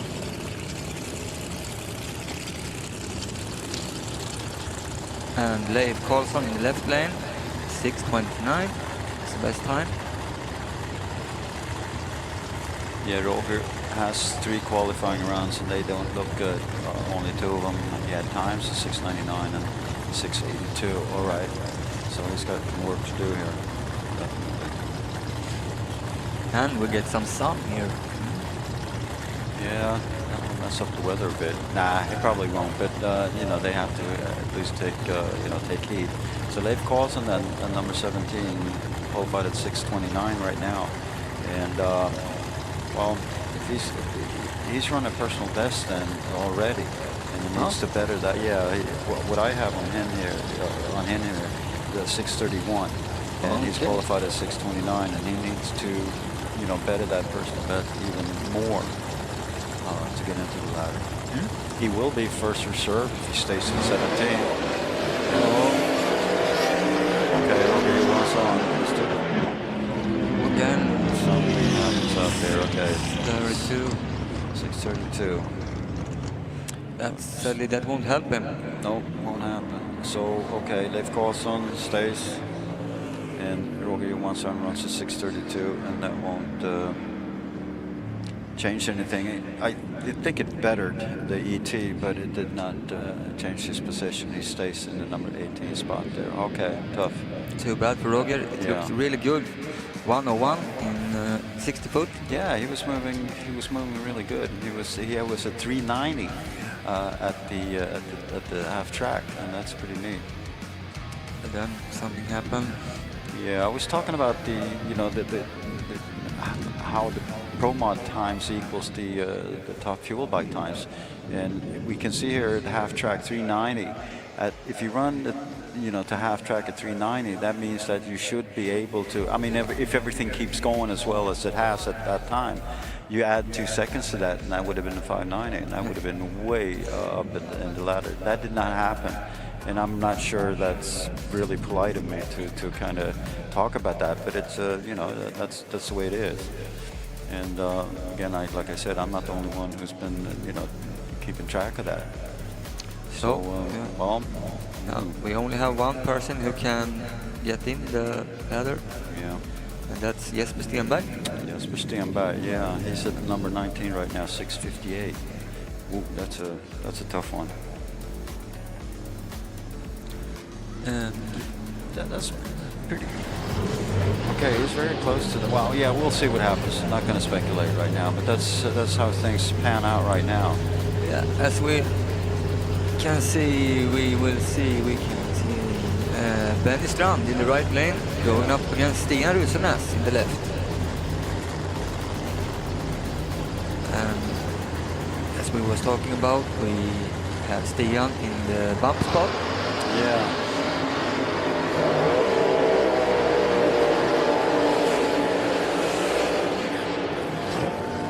And I can't say, straight up who's left who could be able to do something about it, but obviously, Stian's not going to think about that in tactical terms right now.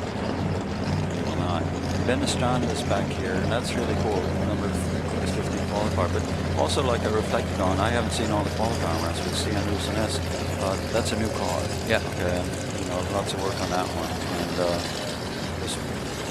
if I understand it correctly, I mean, he should be pretty happy about it. I'm not sure how it worked out in the beginning, but they're still in the learning process. Have struggled really hard with the car, getting it go straight.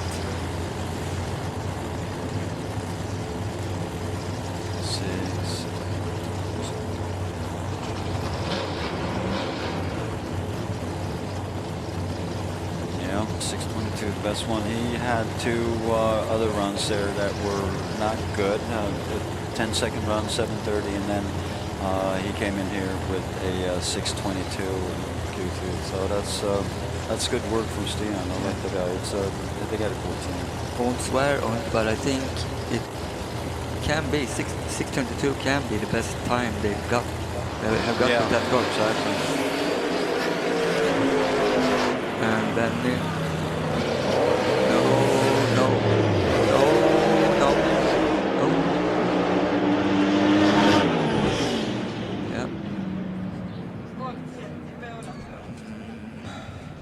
I don't know. You got a comment on that?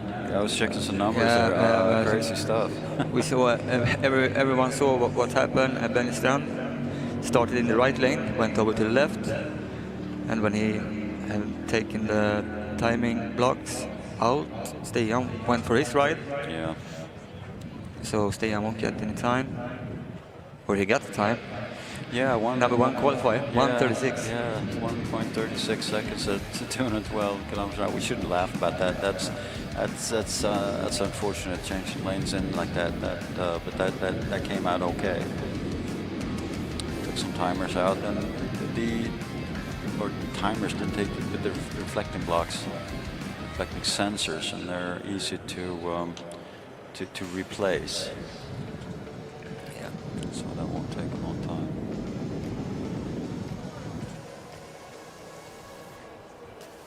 Well, I don't know. We should take a screen dump of this, and because it says Stian Rosenäs, number one qualifier at 1:36.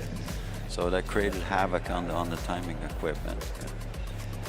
Funny thing is, Stian's reaction time would have, if that would have been an ET, he would be number 16 qualifier. Yeah, exactly. 6:23 in reaction time. Yeah, and I also note there that obviously the short numbers are correct in the timing equipment. And we can see a 0.98 60-foot for Stian. So they're going to take that with them and say, well, we got that one pretty good. Yeah.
All right, just doing some nerd stuff here.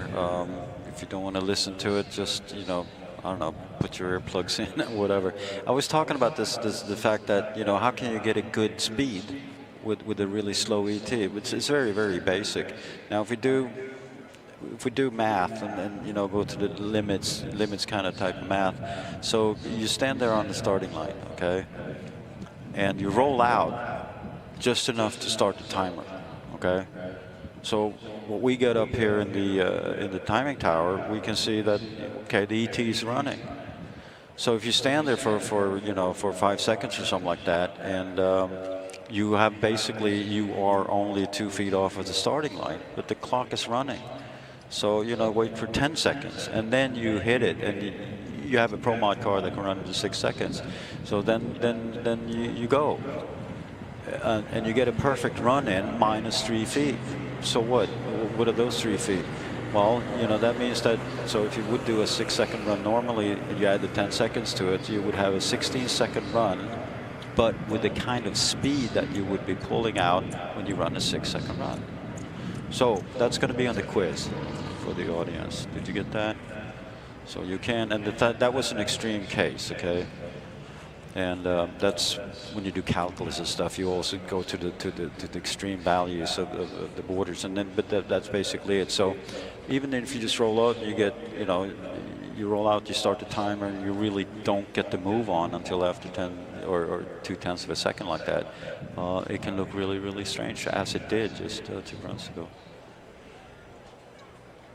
Right. Okay. That was. I can see the immense applause and appreciation for that kind of nerd stuff. And I got my partner here spitting mashed potatoes out his nose. He's having dinner at the same time, you know, trying to get that in. So I don't know. I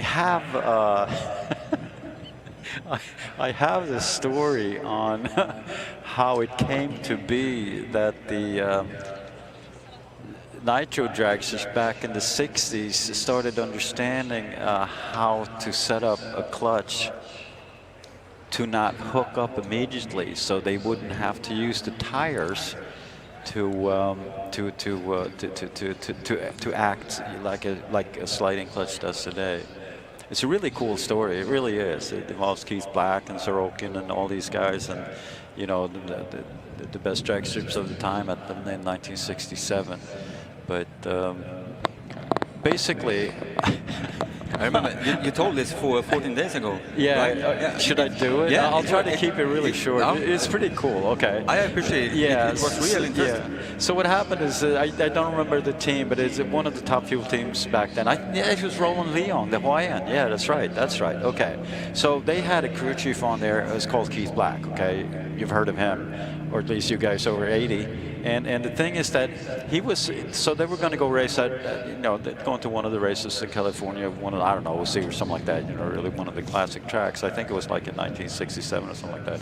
But the thing is, Keith Black was heavily involved in boat racing, really, you know, fast boats. So he said, I'm sorry, I can't come along, you know, So Roland Leon goes, you know, what are we going to do? So they had another really good mechanic on there, and he figured, okay, I'll handle this, okay? I'll take responsibility. I don't think he really wanted to do it, but you know, he was the only guy who could work on the details, like the transmission, the clutch, and all that. So he did what you're supposed to do. He took it all down to pieces and everything, and put it together, and then Pro Mod starts coming on here, and I can't tell the end of the story, but it's pretty cool. Yeah. We'll get to it later on. Wow.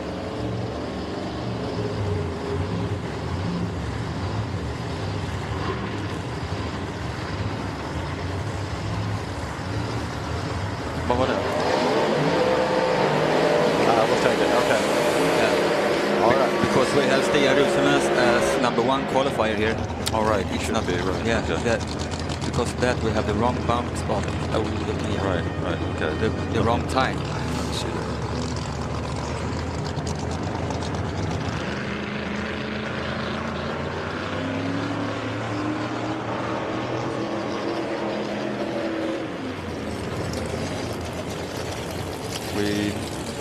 We need to reload the just the setup here. The bump is not 6.110. The bump is actually 6.290 or something like that, or whatever came. No, I really screwed it up. Well, whatever. Let's go to racing there, but at some point we'll get that fixed. Oh, Qualification in the left lane. Yeah, it's. I think no one outside can get in, so it doesn't have. Yeah, it doesn't. You know, it doesn't matter, but we're kind of messed up here. We can't really see the correct bump, but whatever.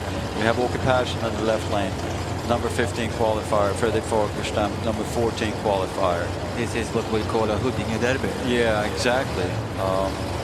And Fredrik Fagerström is the guy who's been who's leading that one. Obviously, he's got I don't know, 1/100th of a second on Qualification. Whoa, he's doing his stuff all over the place. Doesn't give up, and 6:21 for Qualification and 6:41 for Fredrik Fagerström.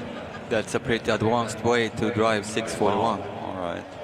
Qualification, what did he have? 6:08. Okay, no change for him. That's well, you know, that was a good little shootout. Yeah.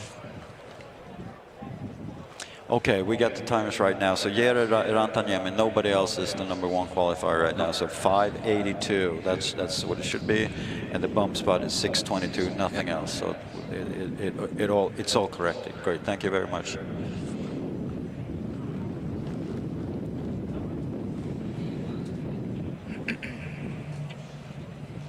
All right, time to go. I see Gotham City Corvette. That would be a car from Switzerland. Yeah. Bruno Bader in the number 13 spot, or in the 11th spot, sorry.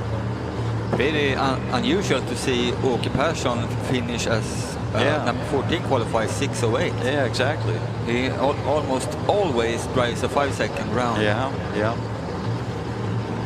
Probably, yeah. That's a good observation. And Kim Christiansen in the left lane from Denmark. Bruno Bader in the right lane.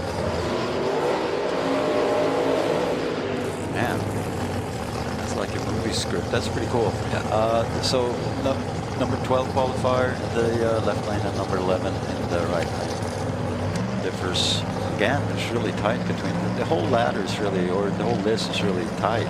6:01 for Kim and 6:00 for Bruno Bader. I think Bruno is a kind of smart guy. If you want all the children to like you, you get rapping like Gotham City. Yeah, exactly. He's had that for a long time. Like I said before, he's been around a long time. I remember he was coming up to, he raced in Piteå.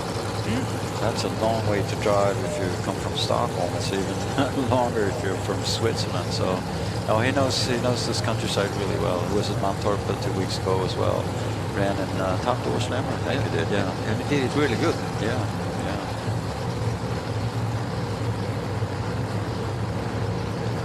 All right, so these guys fights for position in the ladder. They don't fight to be to get into the ladder. There's a big difference there, obviously.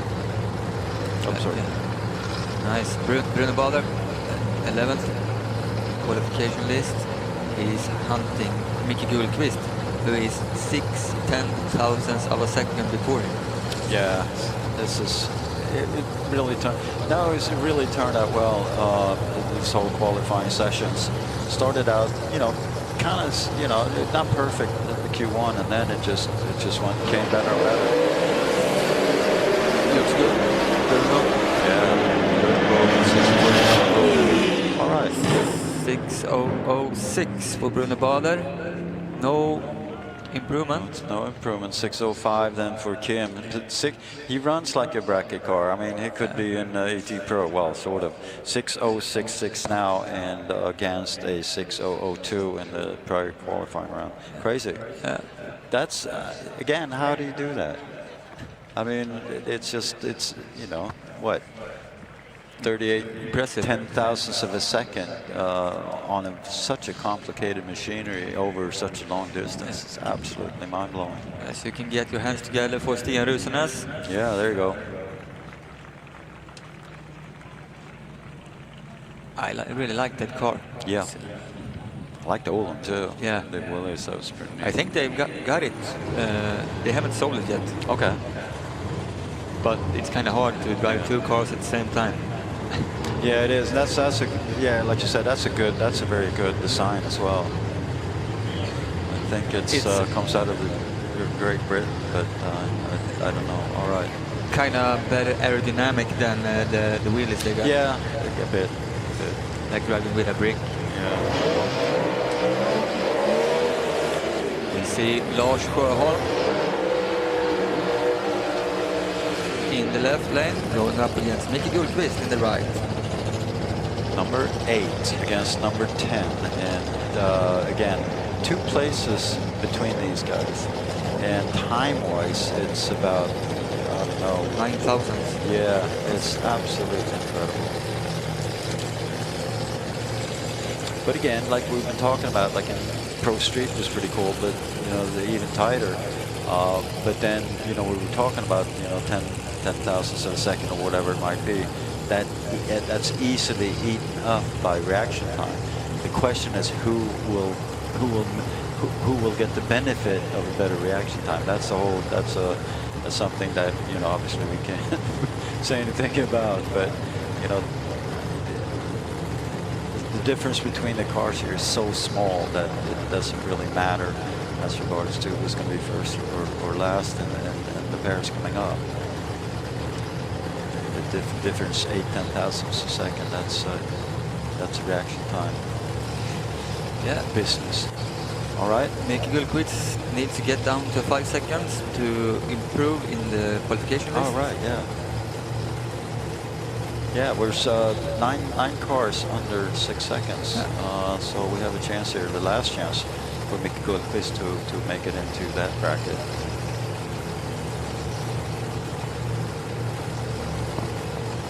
Lars Sjöholm is already there. In Micke's old car, right?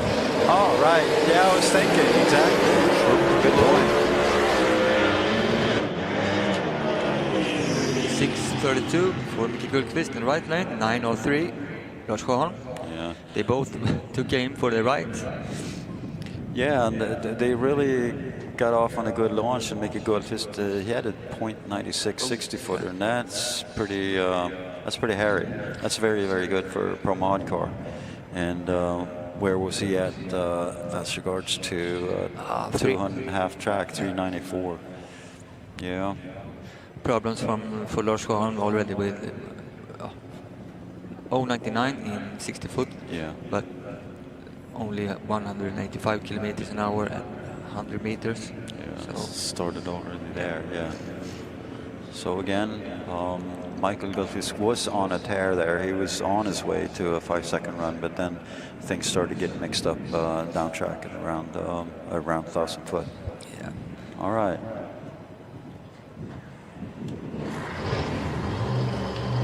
Next up, David Wächter in the left lane. And together with him, we see in the right, Peter Kunz. All right. Number 5 qualifier against number 9. 590 for David, 599 for Peter. Yeah, David is, he's been doing this for a long time, and he knows what it takes to get to the top of the list and so forth. He's very, very experienced. Peter Kunz is also very experienced, but I think David Wächter has a lot more runs under his belt than victories. I'm not sure here. If I look at David, his personal best is into the 5.7s, and here he's running 5.90. So let's see if he can, if he knows what the issue has been, because we've seen personal best. The track is holding up really well, and it's a bit cooler now, and that's good for the engine performance. You get a lot more oxygen into the engine per volume of air. Peter got it's not a new car, but is it the second or the third season he's driving with this one? Okay. I think. And I'm not sure if he runs the entire European Championships on a regular basis, so I'm not sure how many times he has that car out. I think he was at Santa Pod last year. Right, okay. But the first outing this year in Santa Pod, I'm not sure. Yeah. No, it was not. It was just Mats Eriksson was the only Swede in Pro Modified Santa Pod.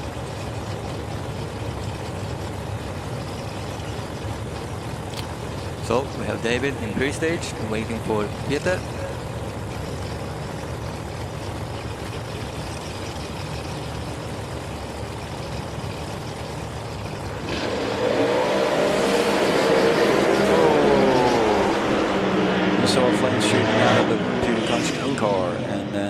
592 for David Vector. Runs another 5-second run. But he can't beat his own qualifying time so far, 590. And Peter Kunsten with problems, flames coming out of the engine. I'm not sure if that was in the plan, but he also mixed it up and went all over the track and ran quite a bit further than 400 meters. And then crossed the finish line at 8:56 due to that at a very slow speed, 167. Yeah, David, half track, 309 kilometers an hour, 387. Ooh. And Yeah, 60 that's foot, good. 96. So Well, there you can see. I mean, so the difference then at the back half for David Vector would then be, 2.1 seconds. So that's where they are, pretty much.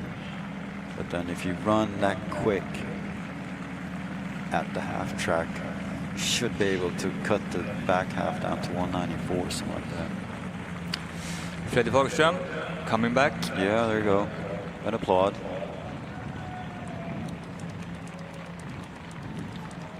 I don't never think that team have never had a bad day. Always happy. Oh yeah. At least it doesn't show it. They're always happy, but they've had. Of course, but they don't show it. No, they don't. Oh, that's pretty cool. They lost doors and whatever, all sorts of stuff. Yeah. Okay. What do you have? An all Dutch duel. Yeah, there you go. Yeah.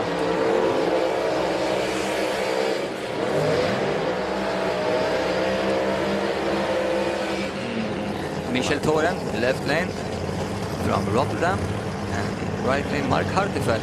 He's from Den Haag. Yeah, that sounds good to me. That's Dutch, and it stands for good.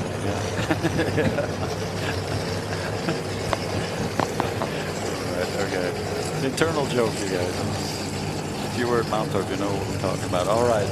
So we have Michel then number 4 qualifier, Mark Harteveld number 7 qualifier. They're both into the 9s, fairly deep, 587 for Michel and 594 for Mark Harteveld. Also, Michel, I think it's the second year with this car. Okay. He bought it from the USA, I think, and drove it for the first time last year here, I think.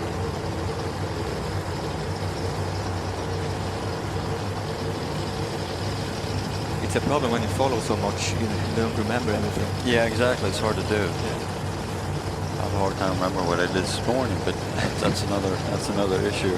Oh no, where am I? Oh. Right. Yeah, Mark in pre-stage, even Michel. Michel is pretty close to his personal best. Let's see if he can cut a bit off of that. Michel's up with it. 593 for, Small improvement. He does improve. 593. And stays in the number 7 qualifying position. And Michel Thoren 955. Obviously with big problems already, fairly down. Long before half track. And again, we see Mark Harteveld 390 at half track and runs then a 2-second back half on that. There's about 3 people in the stands who care about that. I know 2 of them. All right. Andreas Artursson then in the left lane and Andres Arnover in the right lane. Yeah, Holy Hatten, as we used to say in Swedish. Yeah. This can be a good meeting. Yeah, it should be. Andreas Artursson 587, Anders Arnover 591. And Andreas then, he has been into the 5.7s a couple of times and he wants to be there, and he really what he's looking for is get into the 5.6s. Yeah. Anders Arnover. Oh. Yeah, look at that. Yeah, they're running new sort of fuel and all that sort of stuff. That's what creates a very special kind of color on the exhaust smoke. So Anders Arnover then, he's been doing good. I mean, he ran a 565 or 569 earlier on, and that is just absolutely a fantastic speed. It was May, right? Yeah, I think so. And Andreas wanted that first 5.67 second run. It didn't happen, and that's the way it is. And Anders took it and ran with it definitely. And Andreas Andersson obviously wants to show that he's got the card to do that as well. Oh no, we didn't get the 5.6. Let's aim for the 5.5. 5.5s, yeah. The thing, yeah. So what that means is that my current ET record on my sheet here is incorrect. It should be then 5.695. I got some work to do when I get home. My spreadsheet links are kind of off. All right, Andreas Artursson and Anders on over. Yeah, we're talking Sweden against Estonia.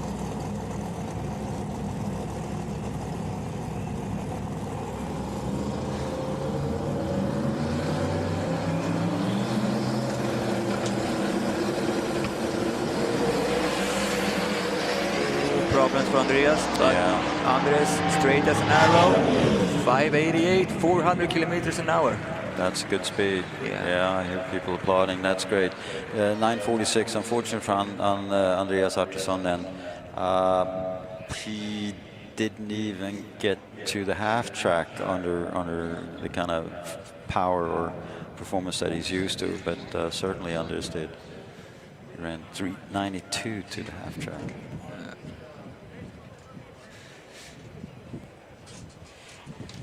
All right. So Andres, with an improvement, jumps up to number 5 spot. Yeah. When we should have one pair left, and sometimes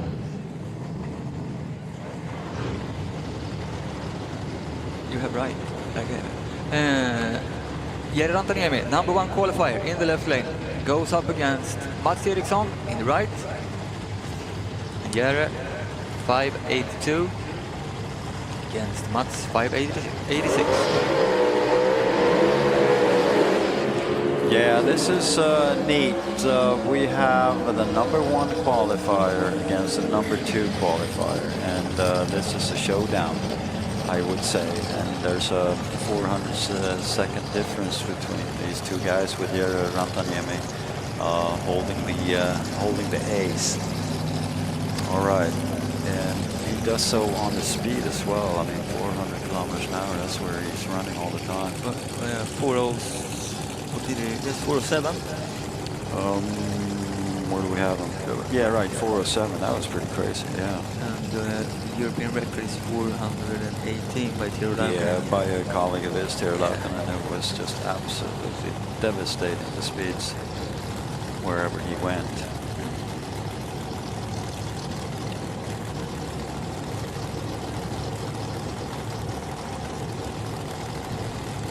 Okay, Mats Eriksson, 583, that's his best personal, and he's right there to be able to do something about it. Jere Rantaniemi then, he's down there 587. So both of those guys are very close to bettering their personal best, and this would be the place to do it. It was kind of fun last year when Jere won the European Championship. I think he sneaked behind David Vector and Anders Arnover. And then suddenly he took home the whole championship.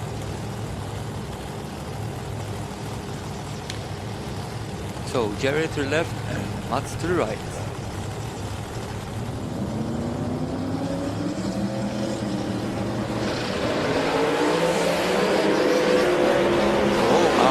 Runs on both. 584 for Jere, 593 for Mats Eriksson, but we note another 405 kilometers an hour for Jere. All right, no changes. That's where we stand. Number 1 qualifier after all qualifying is done. Jere Rantaniemi, number 1 at 582. Mats Eriksson, number 2 at 586. Andreas Artursson, number 3 at 587. Michel Thorén, number 4 at 587 again, and then really tight. Anders Arnover, number 5 rounds that one out with 5:88, and we can note that 9 cars are in the 5-second range. That was wow. That turned out really, really well. Interesting qualifications for sure. Kind of statement by Gerard Daniemi running 5:84, who have made him even the number 2 in the qualification list. Yeah, you're right. Absolutely. It's impressive, really impressive. Yeah, it'll be tough to deal with tomorrow.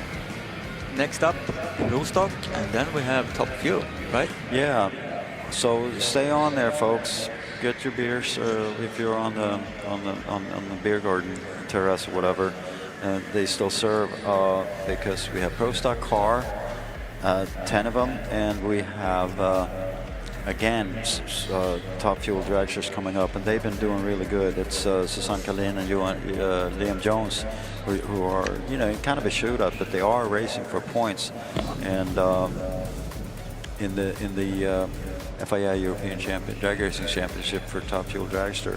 And we note that Susanne Kalin, after 3 qualifying rounds, is, she's the number 1 qualifier with 3:88. She ran 3:97, 3:88, and we have Liam Jones in 2nd place with 3:88.7.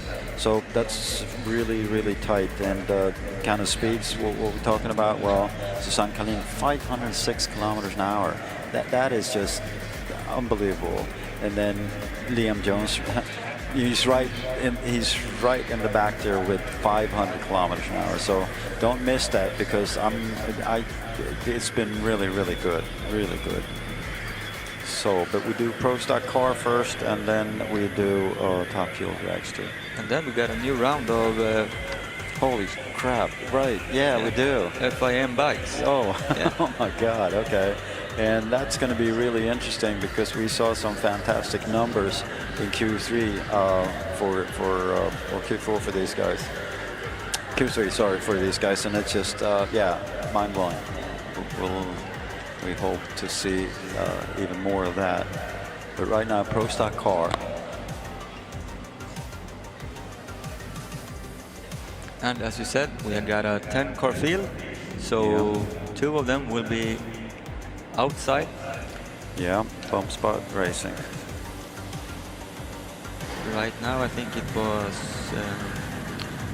Tommy Lundström and Henry Real who's outside looking in.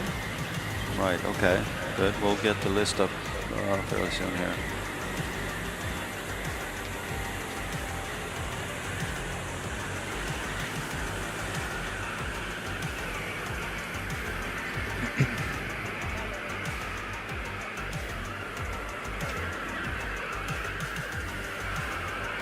There you go, thank you. Yeah.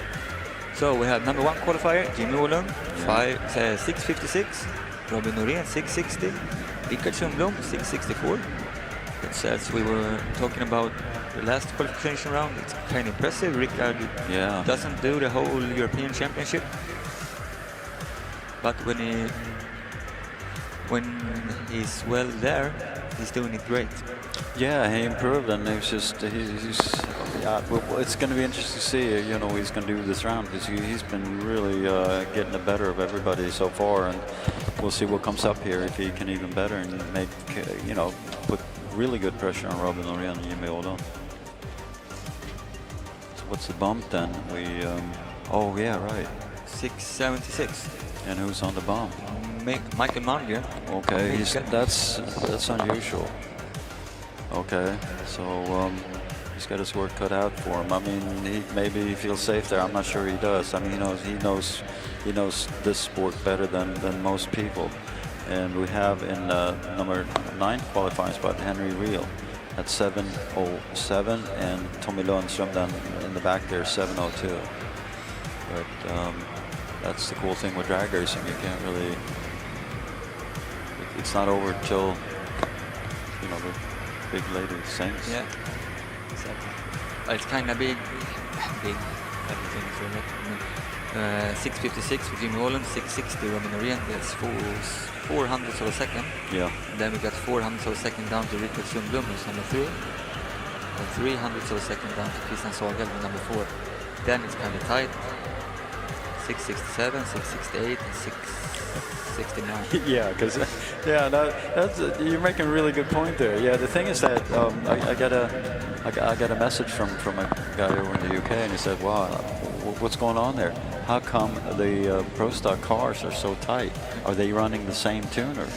No, really. I mean, looking at what you just called out here, that's incredible. All right, we start with Tommy Lundström.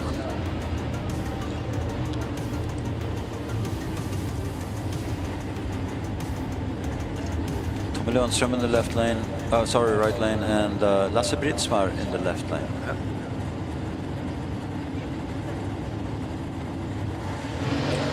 Number 7 qualifier and number 7 qualifier, number 10. So Tommy Lundström is outside the bump, and he needs to get in there if he wants to race tomorrow. I think we have problems for Tommy in the burnout, but he's getting back by his own machine. Went very quiet, I think, and no smoke.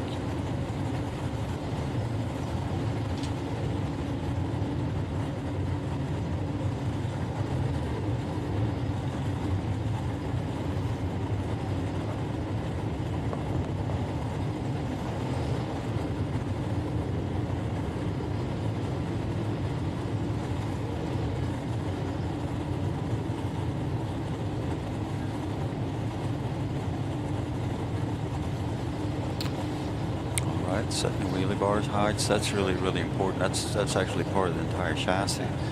So and if we look from behind here, we can see that they're not even, and that's because of the torque of the engine actually turns the whole car one way. And we keep repeating it. If you look at the scoreboards, you see the bump spot, 676. Yeah, there you go. That's what Tommy in the right lane needs to go to be in the ladder for tomorrow's eliminations. Yeah, it's tough. It's 2,300 hundredths of a second, but we'll find out. It's not there now. Oh, look at that. Nice run, but not no, it's not, unfortunately. Okay. 709, 308 kilometers an hour for Tom Lundström, who doesn't make it in the ladder. It was a really good try, I think. I don't know, I hope he's not disappointed. I mean, to be here and go up against these guys, that's really tough.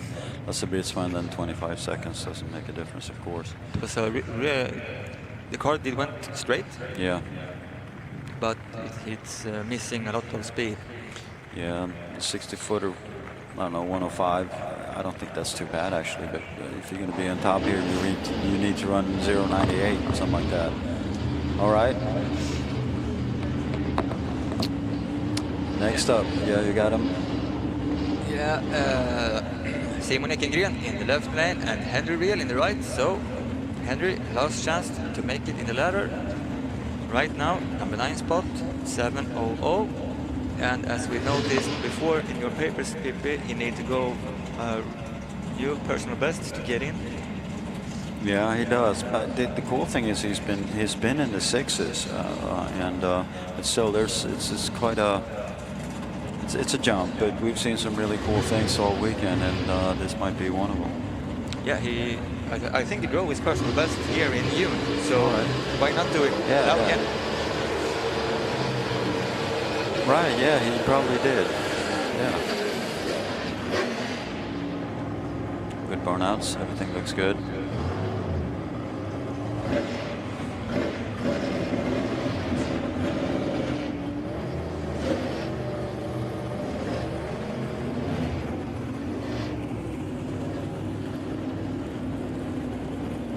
Talked about the points. It was even coming in here between Jimmy Åhlund and Robin Norén, 76 points each. And the thing is, and then we started going into, I'm not going to repeat all of it, but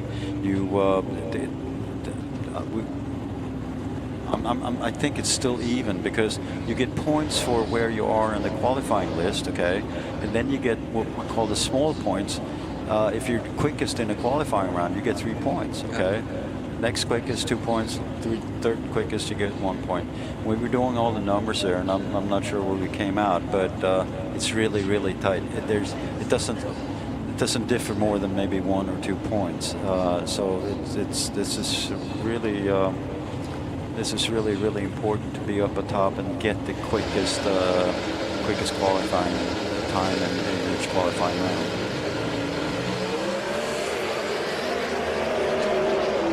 Nice run from Simon. 95 for Henry. It's not the personal best, but it's a nice run. It's a nice run, but it won't do the trick. He stays in number 9, 669 for Simon. Yeah. No improvement.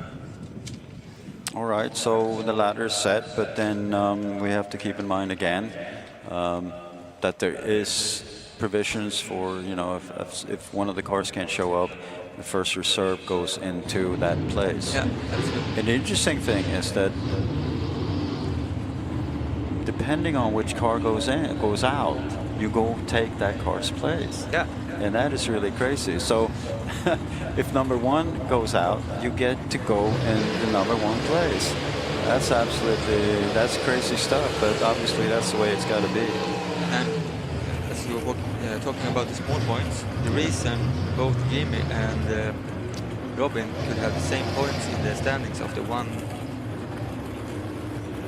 of Santa Pod is just because of the small points. Exactly. Because right, Robin was number 1 qualifier, so we got more points than Jimmy there, but Jimmy was the quickest at most qualification rounds. And now Jimmy is trying to make that give the same kind of medicine back. All right. I understand if not everybody is interested or doesn't want to listen to it, but that's the reason. Yeah, I like that. Yeah. Okay, thank you. Christian Sagelöv in the left lane, number 4 qualifier. Mika Malmgren then, very rare to see. He's on the bump spot, but no problem then because Henry Riehl and Tommy Lundström are out and they have run this qualifying round. But that's not, Mikael Malmgren is not going to take it easy just because of that. He really wants to move up there because he's very, very well. He's chasing the championship and he is very, very well aware of how important the small points are in the qualifying, where you are in the qualifying list. And he could pick up quite a lot of points here if he can manage to run the quickest ET in the qualifying round. And if you're higher in the qualification list, you will get an easier that too way to the final. But really he has a chance to pick up a lot of points here to go from just in this one round. But we'll find out just very soon.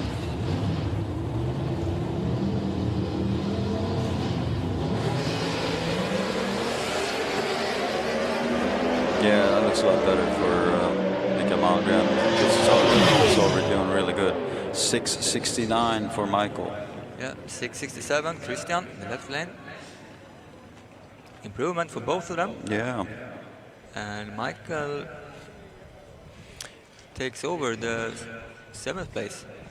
Yeah, I think he was suspecting a bit more, but you know, he's got to take it. So again, that's pretty neat. I'm not sure that's going to give a lot of small points. Yeah. I'd like to then, we have Stefan Anryd coming up here in the right lane, and then Rickard Nixon Sundblom. This is a real, I like this. It's going to be interesting what Rickard comes up with.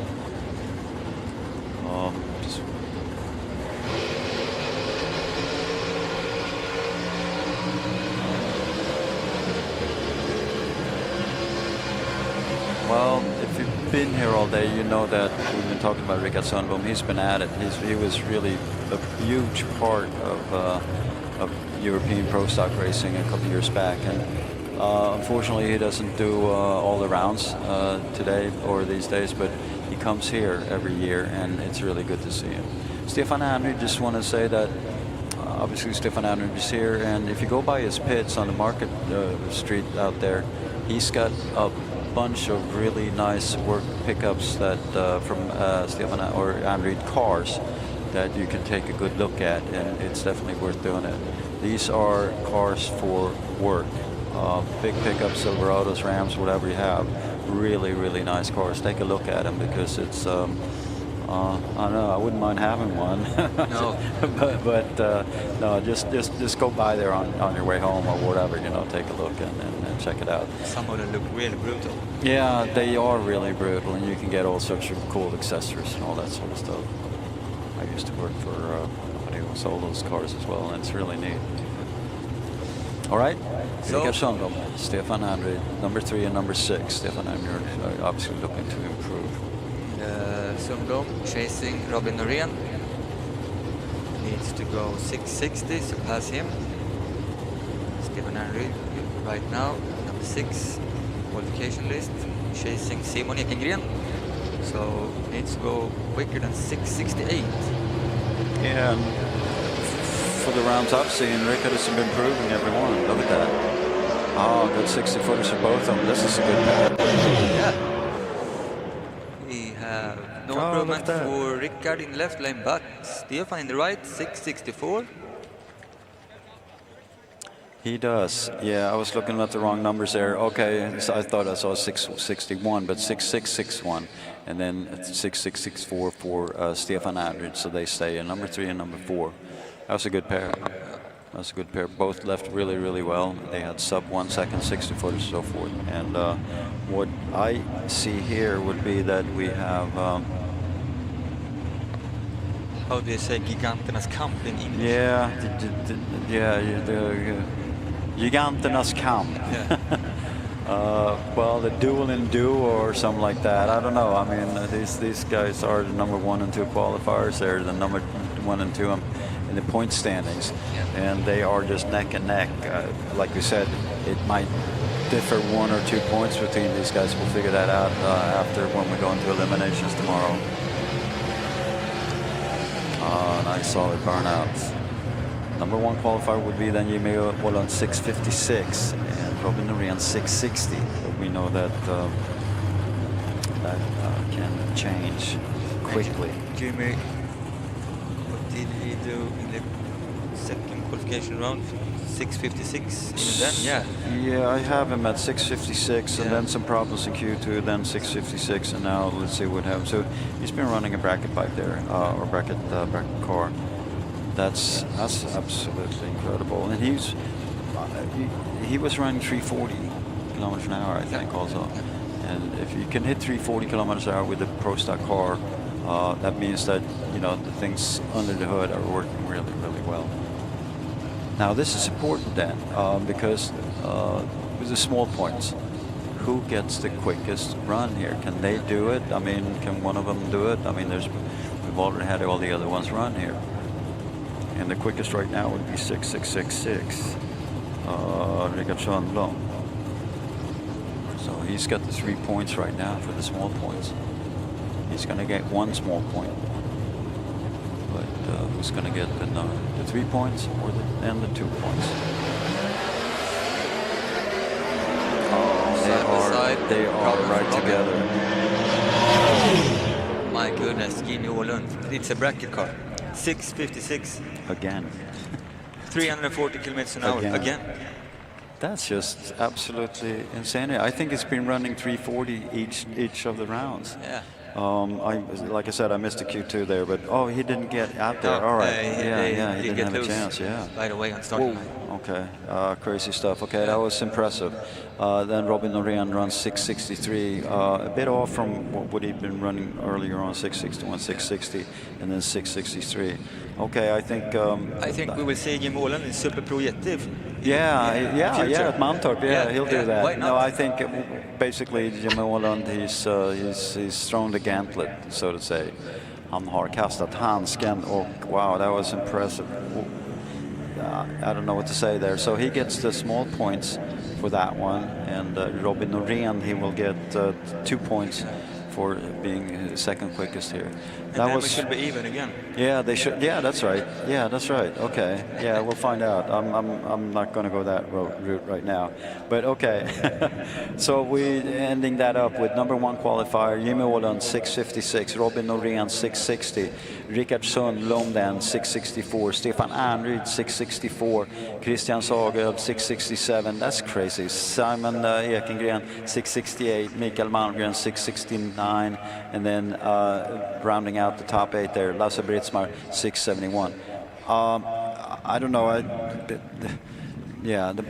It's not a bump spot record, but I was thinking if we go into the difference between number 1 qualifier and number 7, I mean, this is about as tight as field as you can get, except obviously then up top number 1 and 2. But then for number 3 on down, there's just really not a lot to say about it. There's 7,000ths or 700ths of a second between number 3 and 8. Crazy. Great reaction times from both Robin. Oh, right, and yeah. The difference is just 2,000ths of a second. Yeah, and good 60-footers. They were on 0.98 for Robin Norén, a quicker 60-footer than Jimmy Åhlund. All right. Yeah, well, that was, they really, thank you guys, that was really cool. 10 cars, it's nice to see, and also the way they qualified and the way they handled the running was absolutely fantastic. When we move, sorry. Yeah, getting ready for top fuel. Yeah, and I see some friends from Åby Motor Club standing in the middle of I was thinking, what are they doing there? I don't know. Okay. Something they have done. Yeah, they're waving to you. Yeah. Prepare yourself. Yeah, I think what they're doing is that they are going to stand there right in between the 2 top fuel cars, and that is pretty nasty. That's very rough. If you in the stands, again, we said it before, if you're adults, it's up to you, but make sure your kids have their ears covered. Yeah. Now, if we sit in the stands, could you imagine standing right next to the track where like these guys are, like your friends do? Yeah, I think that your heart should jump over a bit or two. And as we said before, both of these cars have been in the 500 kilometers an hour. Liam in the Q1 and Susanne earlier today in the Q3. Yeah. So that's very interesting, and they've been putting on quite a show, and they're really tight. And this is not exhibition or anything. These guys are running for the championship. Yeah. So same rules here as regards to points. The quickest of each round get 3 points and so forth, and all of that stuff.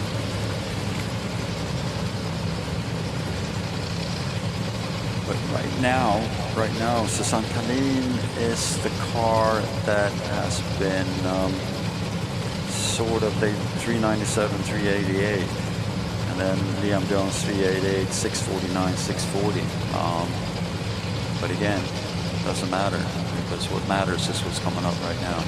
All right, folks, stay ready. They're going to be staging, and then they're going to be leaving.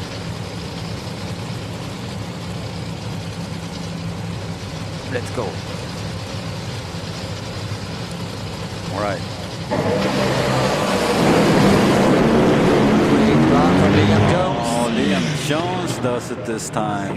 390, 482 kilometers an hour. 602 for Susanne, who gets loose about 100 meters out maybe. Well, I mean, the pair is bracket racing here. Yeah. I mean, that's incredible. So 602 then for Susanne Kalin in this run, and that's a really good series, and all nice power all the way through, all the way down to the no problems whatsoever, except for a bit of traction, all that, but that doesn't affect the track in any way. So 657 for Susanne, 397, 388, and then 602 here. And then Liam Jones 388, 649, 640, and then 390. Yeah. That is just absolutely crazy stuff. Okay, guys, thank you very much for the show you put on here. But again, remember, that's part of the Drag Racing Championship for Top Fuel Dragster. Look at the smile of Hans's face. Oh, your friends? Yeah. I never seen him so happy. He used to be a happy guy, but that was something new. Yeah, something happened, right. Okay, cool. Yeah. He's lucky he got ears, otherwise his mouth will be up, up in the air. It looks like they just discovered smiles. Yeah. Right, okay, great. Just want to, I mean, obviously the audience is slowly but surely leaving here. I mean, that was That was the last of the qualifying for the cars, but really remember, we have Top Fuel bike coming up. Yeah, right here in the tunnel now we see the nitro bikes. It's Super Twin. Yeah, so that's I would be amiss if I said that, you know, just leave. I mean, there's nothing more coming up, but that's because that's not the truth. Actually, it's more Åby in the tunnel. It's Greg Johansson. We have. I hope I'm not screwing this computer up. There you go. All right. Because we have some absolutely world-class racers in racing nitro bikes, a Super Twin and Top Fuel bike. Who do we have some as #1 qualifier in Super Twin? In Super Twin, let's go to that. We have Per Bengtsson, okay, and the beast, and yeah, and then Marcus Christiansen coming up in the #2 qualifying spot. Let's bring them up. Super Twin bike, there you go. Yeah. And it's really neat because they have 13 bikes. Yeah. And you know, everybody in the stands right now, you know what that means. That means that there's going to be there's a bump spot, and there's only going to be 8 bikes going to the eliminations. So 5 of them will have to go home. Yeah. Or no, go home they won't be doing, because as we have mentioned, there's always alternates. Right. Exactly right. So.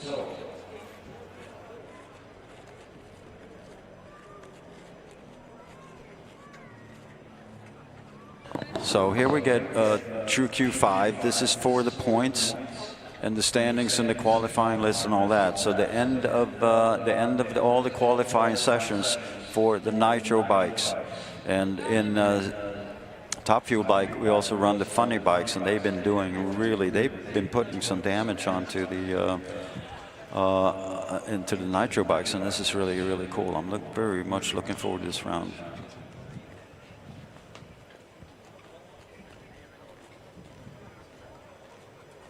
I must confess something. I missed Rickard Gustafsson's last round. Yeah, that was unfortunate. Let's hope he repeats. That was pretty neat. I just heard you guys, and oh no, what did I miss now? Yeah, he ran what, 582, but he ran 406 kilometers an hour. Absolutely.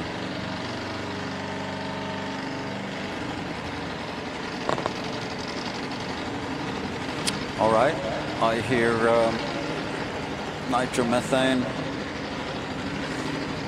Yeah, and it looks like we will have a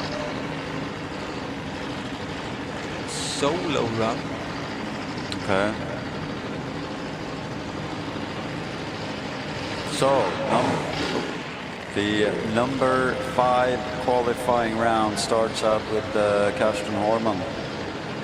And he's only been out 1 round, and he ran 9:36 on that one. So I'm not sure. He obviously needs all the track time he can get, but I'm not sure that he's going to be able to get into the ladder. That would be quite a feat. So if I say that, he'll make it in. Yeah, absolutely. So exactly. He's one of them outside looking in. Yeah. 9:36 as best time, and as you can see on the scoreboard, 7:59 is the time to beat. On the bump spot we have Mikko Kalevi. All right, keeping my fingers crossed for a good solid run. And as you said, he's got to keep it straight. No, not a good launch, and he takes it easy because you can't really go on and off with a nitro bike or nitro engine, whatever, because it can create some holes in the wallet. But hey, that's kind of nice Saturday cruising in the sunlight. Why not? Yeah, into the sunset there. You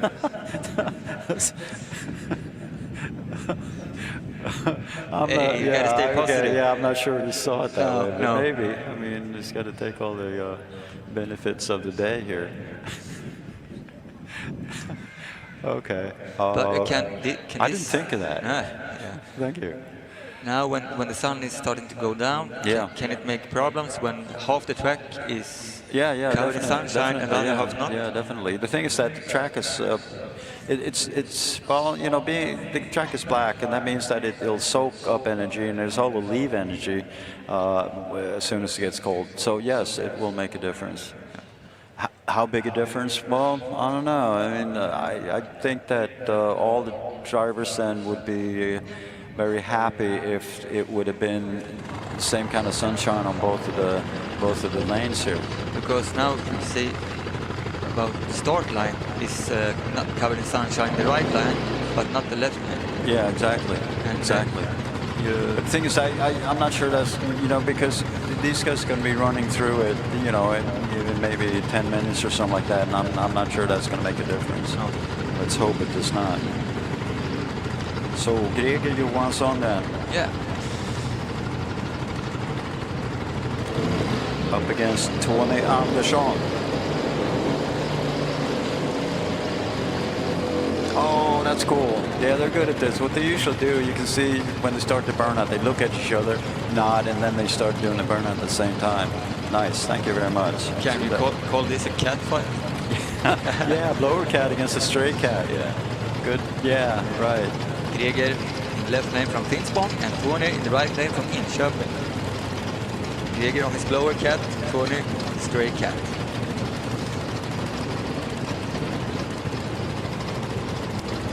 Finspång, is that Norrköping? Almost, it's like 3 mile. 30 kilometers. Yeah, 30 kilometers.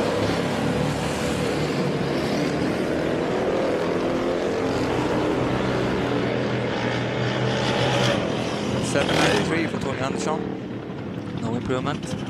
Problems for Greger in the left lane, 11:01. Yeah. Unfortunately, Greger will not be in the official list or ladder for eliminations tomorrow. That's rough. He had a kind of good event at Mantorp. He really did, yeah. But then he's running. He's really good on the, you know, on the first, you know, half of the track. Is usually doing really good. But here, there where he's just pretty much from the outset there. All right, Greger and Tony Andersson are not in the ladder. Next up, we see in the right lane Martin Bühler, I think.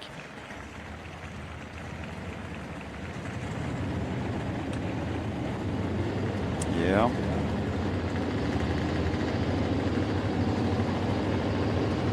Yeah, and Mikko Kalevi. Yeah, in the left. So it's the number 7 against the number 8. Yeah. Yeah, you mentioned that. Yeah, Mikko was on. He's on the bump spot, and there's people coming up, you know, behind him here.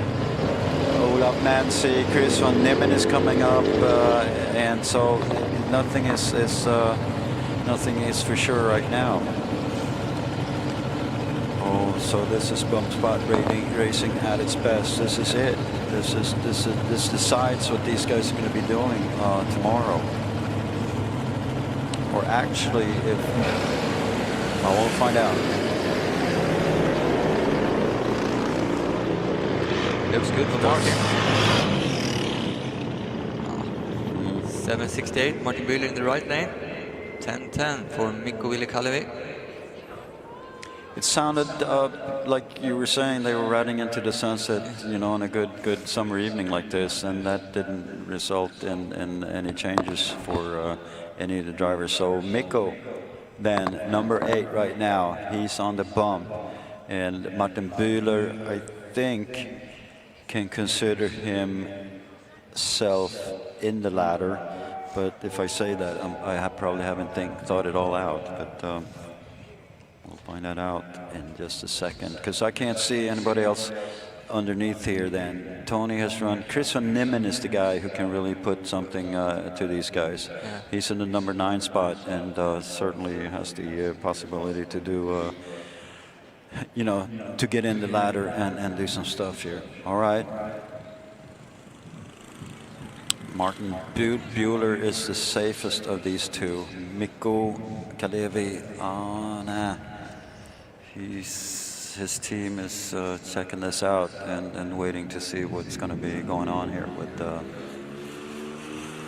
with Chris van Nimmen. And Olaf Menzies outside, but he's not running. I don't think don't have one single qualifying time on him. I don't think he's going to show up. Wasn't that he ran the first qualifier yesterday? No? No time on it. No, Okay. we'll see. I haven't been out in line. But, all right.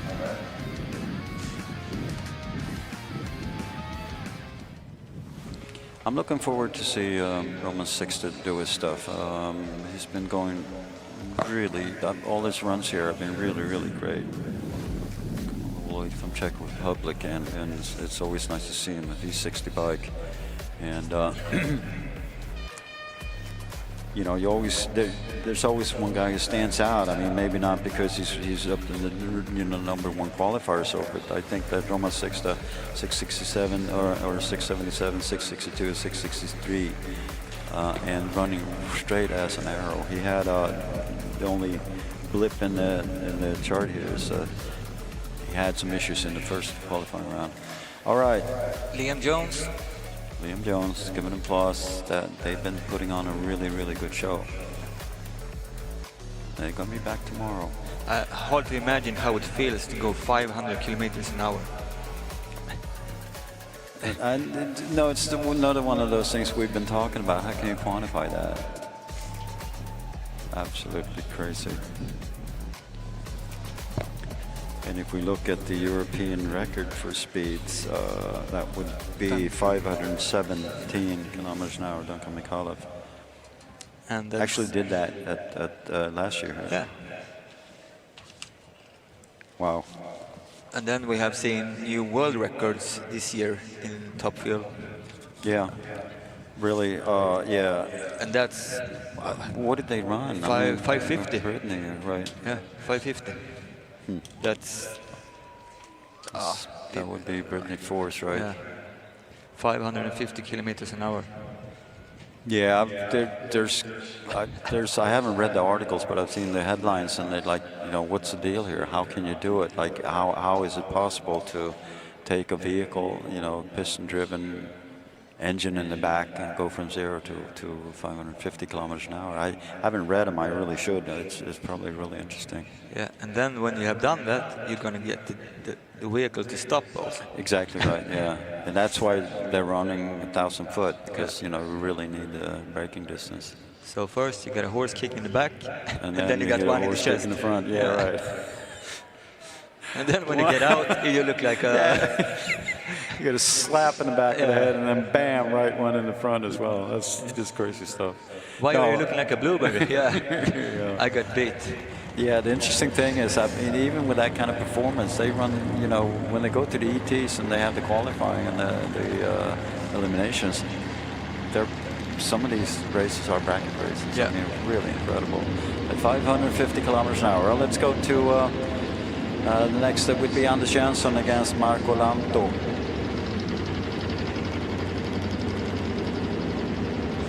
Yeah, Anders Jensen right now in 6th place, 696. Marco Lanto just above him, 672. So they are safe, I would say. Marco Lanto and 672, right?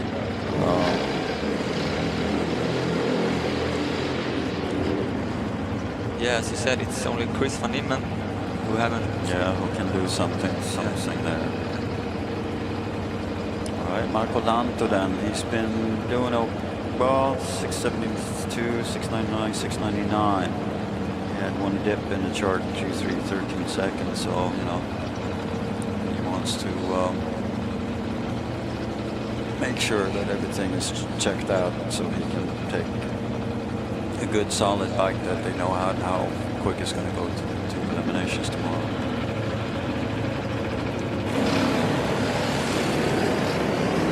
Oh, lots of fuel out of Anders Jansson's bike on the left there. He's doing good. Yeah. 663. Improvement from Marco Lanto.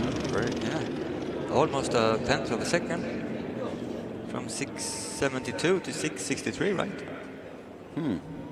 What is he? Oh, that's a new personal best. That's his third. That's his second personal best for Marco Lanto this weekend. Oh, nice. Great. I like that. They're pushing the limits and just pushing the borders down, and that's really, really great. Cool. Speed also 340. Yeah, nice. And as you said, problems for Anders Jensen. Yeah. 972, 177 kilometers an hour. Nothing to write home about, as you used to say. Yeah, but he stays in the number 6 space, Yeah. so he's going to be in there, and that's good for him. Maybe not for good for all the others. We'll find out. We'll find out tomorrow as well. All right.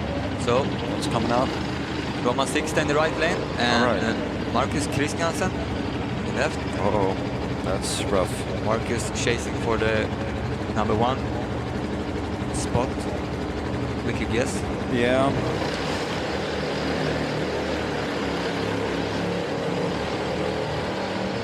Marcus Christian's been running really well. He first qualifying run didn't work out. They lost the fuel line, but then it's been 626, 628, 626.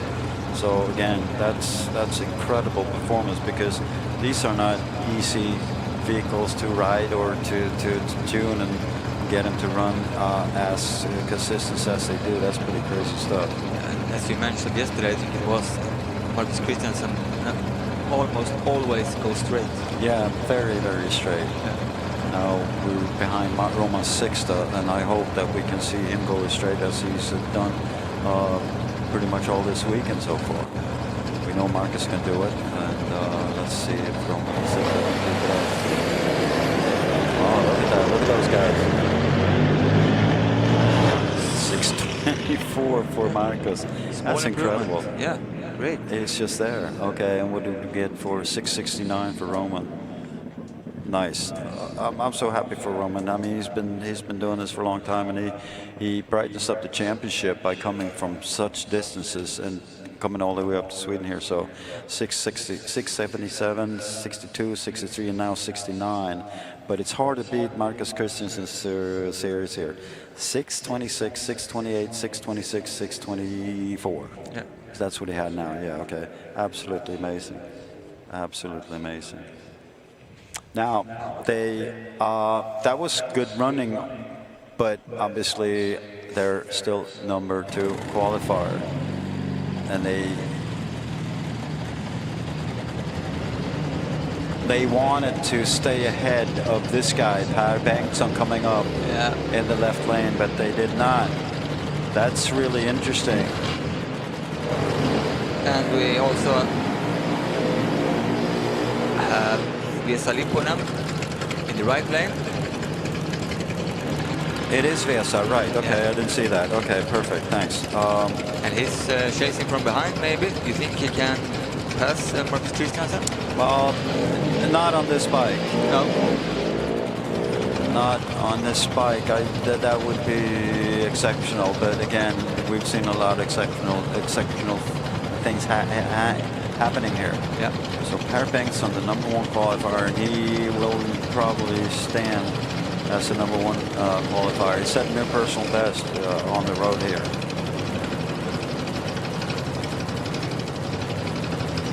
But Vesa Lipponen is he's not going to stand out, of course. Per Bengtsson on the beast, parallel twin. Hey, look at Vesa. Look at Vesa. What's he doing? 624. Hey. 624. That I did not think that was going to happen. I really did not think that was going to happen. All right. So the Nice. Side by side, 624. Yeah, and they were just going at it. And wow, 624.94 against 624.44. Wow, for Vesa Lipponen, 347 kilometers an hour for Per Bengtsson, 371 for Vesa. And Vesa, wow. You were right, Pippi. Vesa couldn't pass Marcus Christiansen, but it was close. It was very, very close. So let's take the 3 top qualifiers here, because that was it, right? Yeah. So Chris Van Nimmen is not coming out there. But then we have number 1 qualifier, Per Bengtsson, 620. Marcus Christiansen, 624.11. Vesa Lipponen, 624.44. Roman Sixta, really good in 4th place, 662.67. And Marco Lanto rounds out the number 5 with Marcor with 6.6389. We have 6 bikes in the 5-second range. No.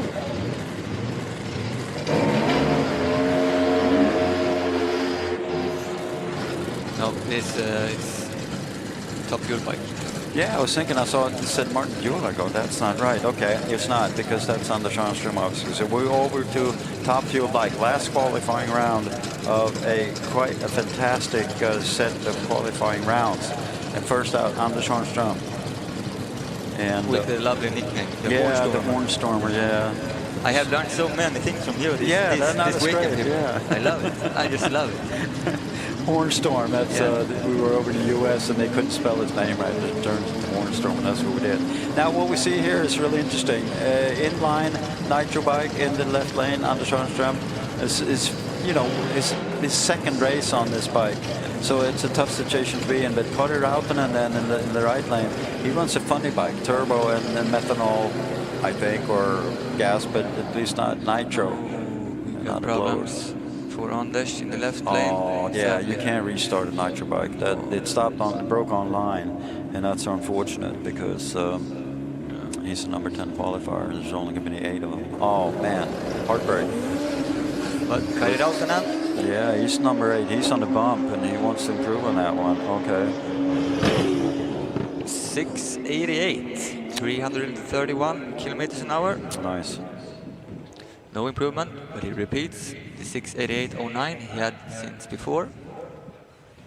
And then just repeat myself again. If you're still here, you probably heard this. But the thing is that, so what? A nitro bike inline will, the top nitro bikes will beat the top funny bikes. Yeah, but it's not that easy. The thing is that, for an example, Rickard Gustafsson, when he started racing here, he ran a funny bike back in 2006 or something like that.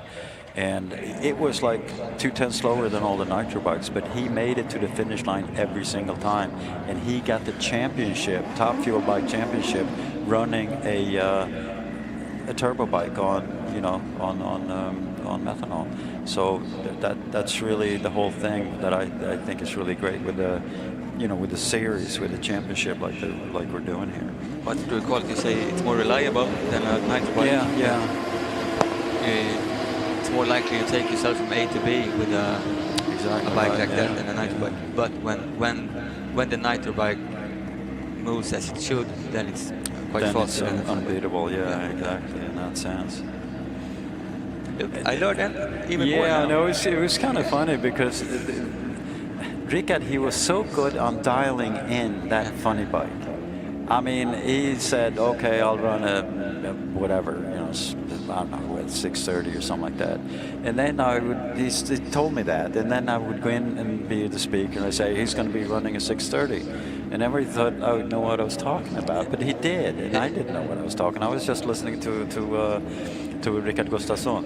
And but it was funny. I'll continue that story. It was crazy. We have Peter Andersson against Thomas Pettersson. Get ourselves a side-by-side run. Yeah, nice one.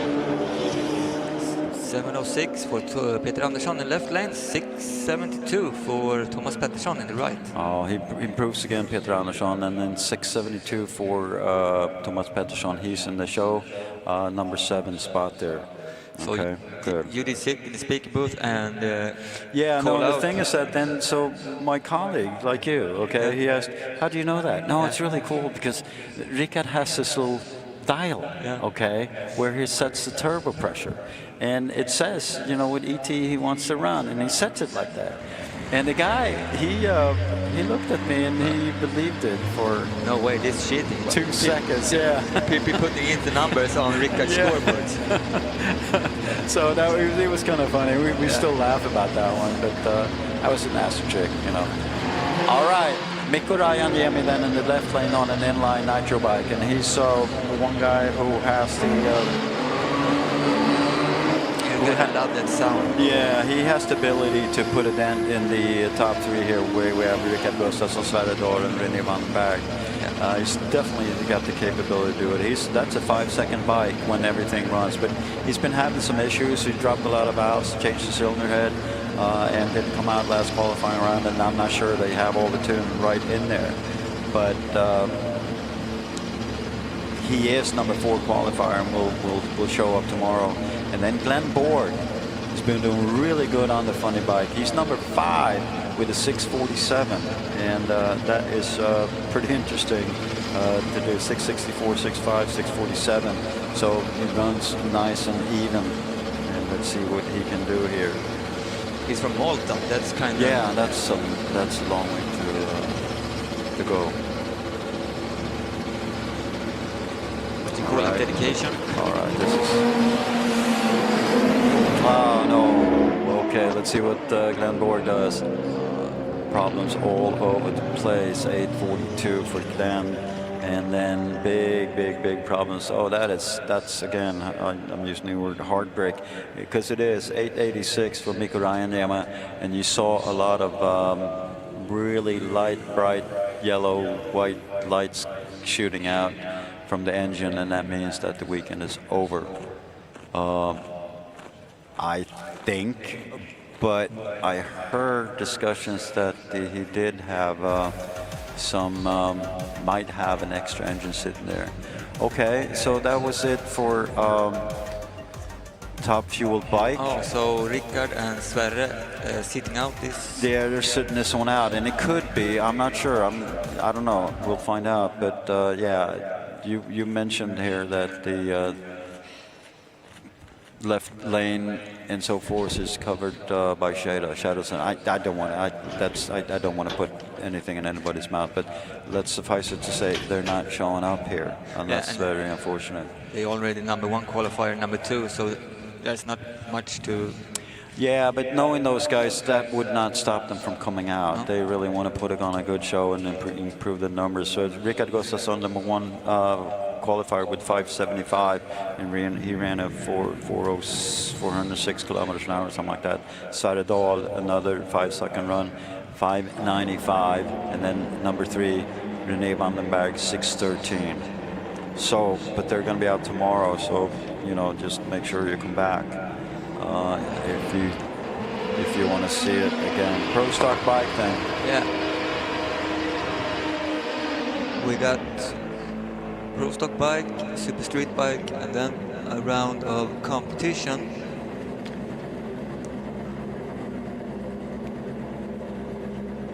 And then we will have some exhibition runs if the if the cars decide to do that. Yeah. But first up, Pro stock bike, and we have Aswin Lenoble from Haarlem in Holland. I thought Haarlem was in USA. Yeah, it could be as well.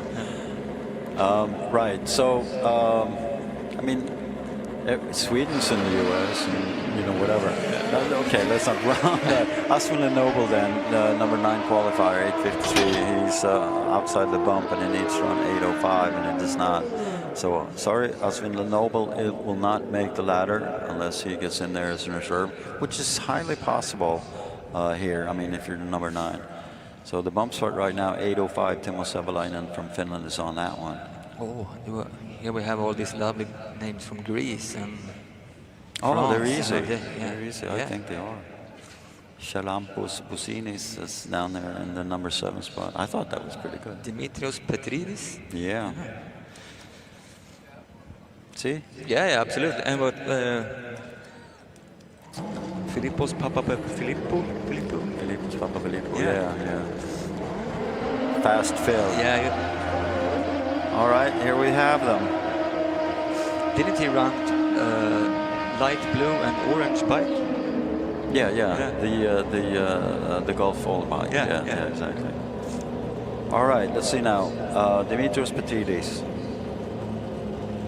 Going up against Timo Savolainen. Yeah. And #6 qualifier against 8, and Timo Savolainen. All right, well, he's in because Aswin Lenoble was just here, and he did not make it. So Timo Savolainen will end up in the #8 spot. To see if he wants to better that one. So Timo Savolainen right now, the best. He can do so much better. He can be down in the 7 once. He should be able to, or not should be able to, but he could really be up there #1, #2 qualifiers. Let's see what he does.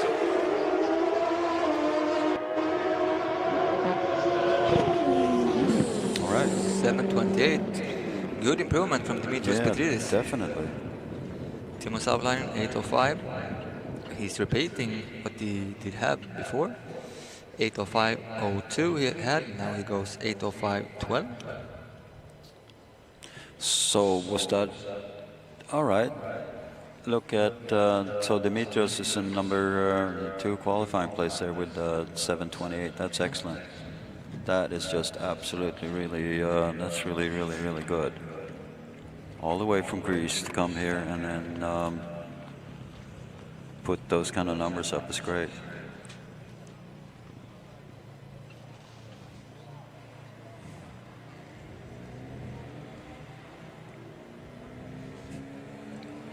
Yeah, I think we got something in the shutdown area. Okay. Just gonna make sure that everybody's okay down there. And they are. All right, Alex Hope against Charalampos Poussinis. Yeah. Great Britain against Greece.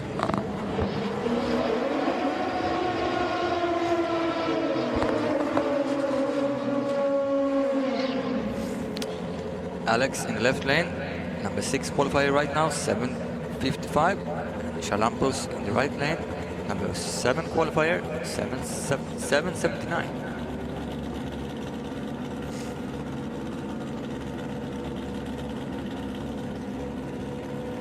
Yeah, both of these bikes can get down there in the 7.2, 7.3s if they can match the kind of performances they've had. And again, like we said, if it's going to happen, this could be it.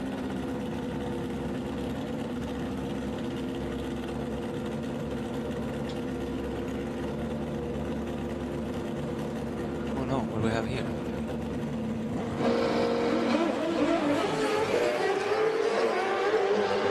Alex taking him.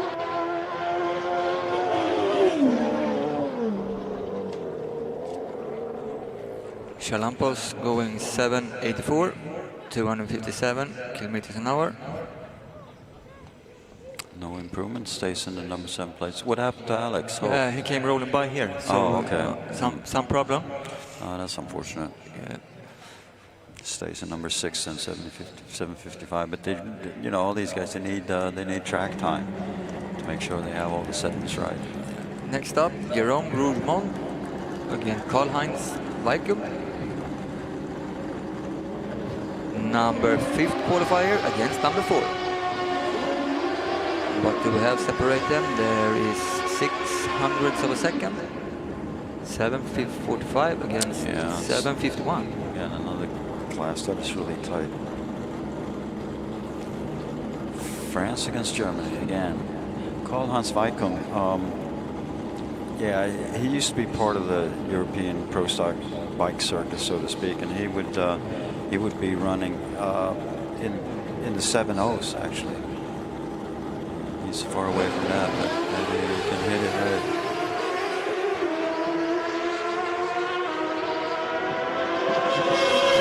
7:39 for Karl-Heinz in the right lane. Improvement. It is. Absolutely. Stays at number 4 though. Jerome in the left lane, 7:80. No improvement. Stays in his number 5th place.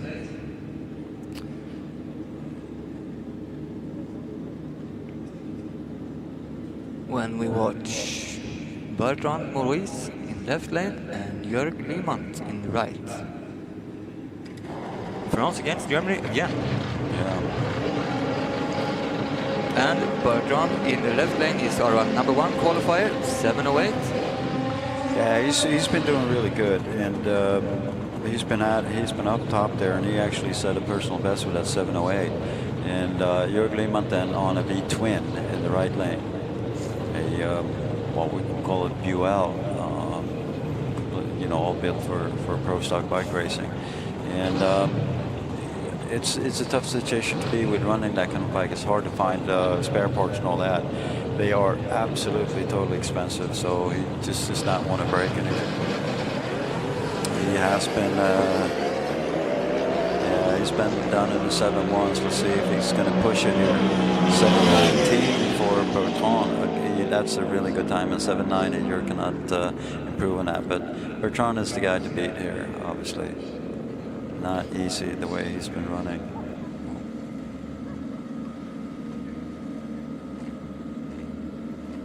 And that was all of Pro Stock bike.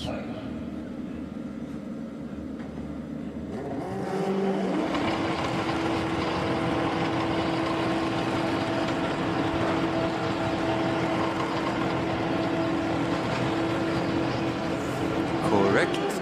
There it is, super street bike.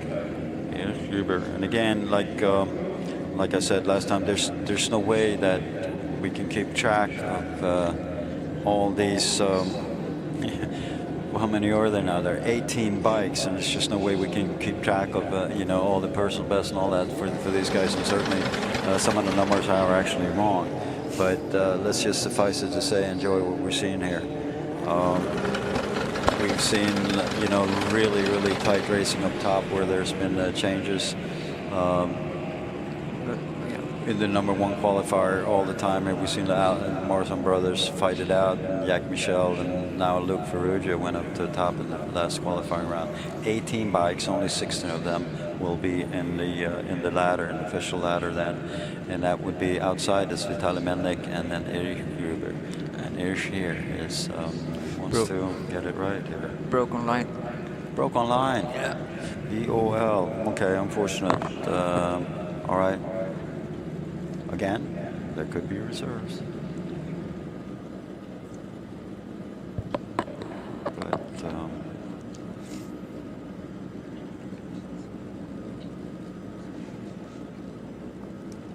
all right, repeating ourselves here again. We have these guys carry a lot of horsepower. I don't know, about 600-700 horsepower like that, and it's very complicated systems to make sure that they don't put all the power out right at the outset of the run. And that means then that they're going to be very, very slow off of the start, I mean, relatively speaking, because they're running street tires, they don't have wheelie bars and all that sort of stuff, like on a Pro Stock bike where you can just, but where you can lean on it and just dump the clutch and go. That's not possible here. That great. That will destroy all sorts of stuff. It just doesn't work that way. So we'll see 60-footers, you know, in the 120 range, and that's pretty slow, considering these bikes run well into the sixes at speeds around 370 kilometers an hour. That's crazy stuff. Improvement from Vitaly Melnik, but it doesn't get him in the ladder tomorrow. No, it does not. 773, still number 17 in the qualification list. Brad had all sorts of problems. 1491. So number 15. Now this means then, right now, that there won't be any changes because Vitaly Melnik has run and Erich Gruber has run, and those are the only guys outside the ladder. So Dag Lagian is right now on the bump side from Norway. That's good work to do. I mean, he doesn't go to England and run with these guys. Margot Schmidt does. She's number 13, has run 736, and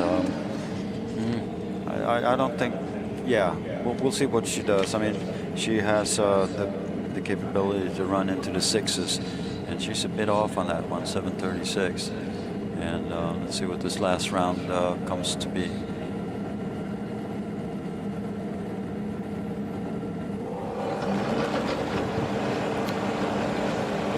Yes, Margot Schmidt in the left lane and Kostas Giannopoulos on the right.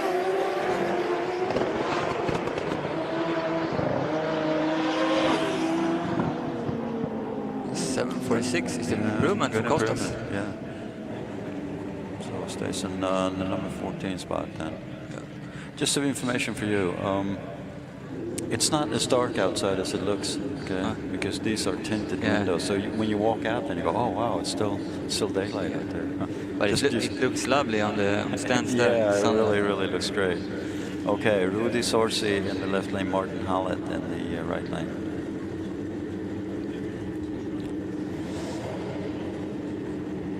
So Rudy right now in the number 12 qualification list.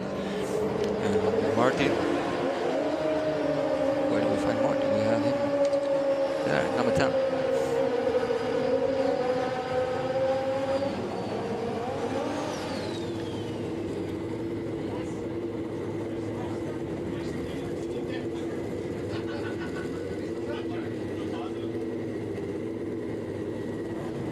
Okay. They changed the setup, so it's Rudy Sorsi, Chris Reed in the right lane, number 11, 726.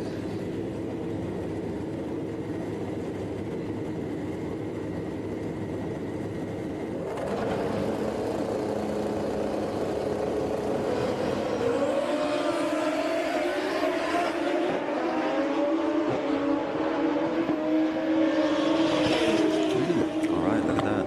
Quite an improvement. 712 for Rudy Sorsi. Picks up 4 spaces on that. 751 for Chris Reed.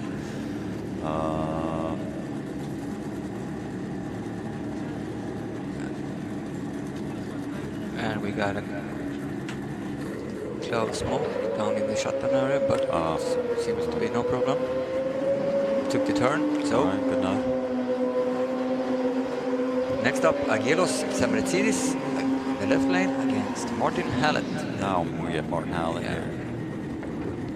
So that would be then qualifying number 7 then for Agelos, and then Martin number 11. And Agelos is knocking on the door to a 6-second run here. 7:0052. That's the time he's run. That's his qualifying time. Hard to get any closer. Yeah, really it is. Yeah, 53 10,000ths of a second. That's all he needs to pick out. Sounds easy, right? It's not. Maybe he will get it now with the sun in his back. Yeah, exactly.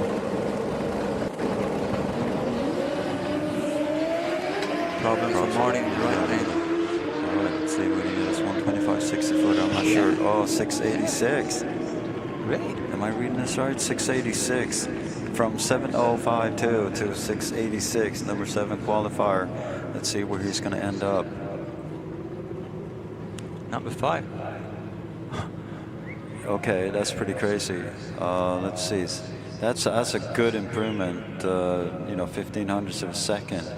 And we'll see what Martin Hallett, he's just got to cross the finish line, and then we'll see where Agelos ends up.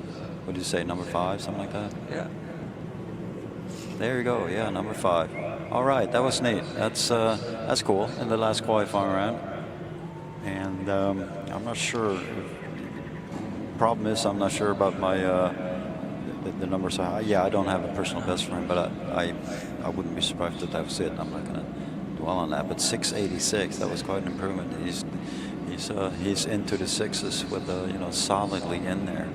The sunset did it. Yeah, exactly right. Yeah, so that works. Yeah.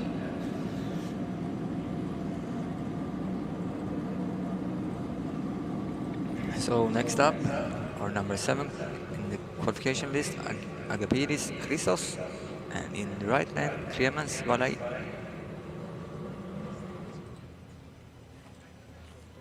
Yeah, it's quite a, that's a big Greek team here. That's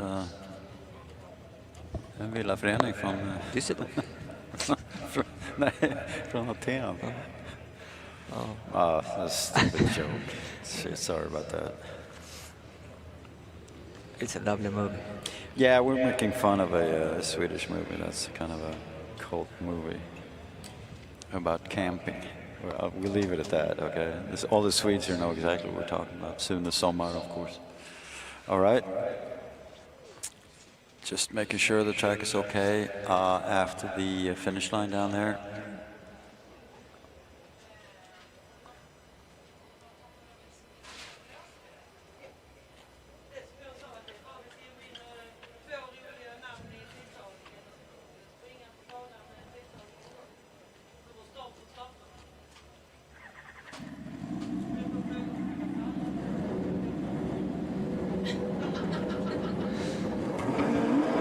All right, time to go again. Yeah.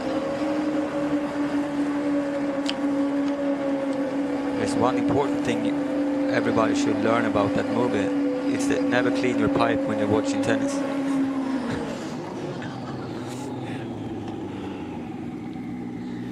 That's right. Okay, Yeah. I had to think about that Yeah. one. Okay. He's quite angry, that tennis player. Yeah, exactly.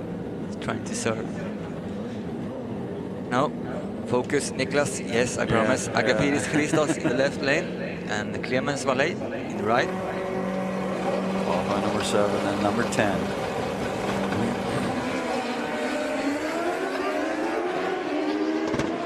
That looks good for Clemens. Will he improve? Yeah, he does. Great. 7:08 from 7:21, and that brings him up 2 places.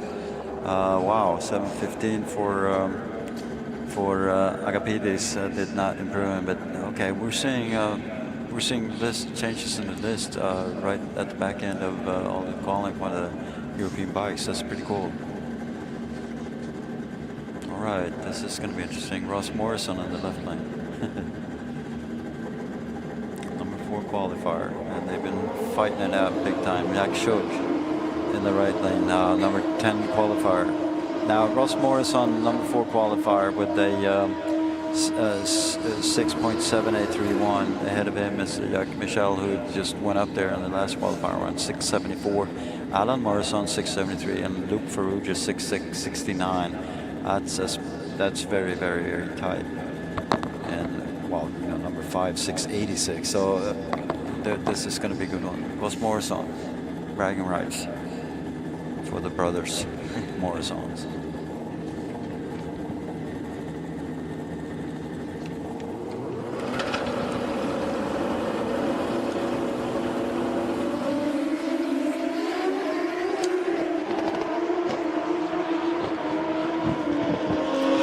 We have 690 for Ross Morrison, but we have 699 Jack Shook. All right, good. That's pretty neat. So he made an improvement and took that bike into the 6-second bracket there. Nice. Wow, this is good. They're really, you know, they're on their toes here at the back end of all of the qualifying. Wow. Like Michel then in the left lane, going up against Mogenslund from Denmark. And Jake Michel, we saw him also. He's also duking it out there in the top 4, and with the Morrison brothers and Luke Ferrugia. Yeah, they do have almost 1/10 of a second on the Jellos. That's why I'm just mentioning the 4 and top, because they are the ones that have been. Really, it'd be cool to see a graph on how they've been changing all around there. I mean, in one of the qualifying rounds, the Morrisons, you know, they beat each other, you know, 2 times. It was pretty crazy. We're doing a check in the left lane from Ross Morrison. Hopefully, won't find anything.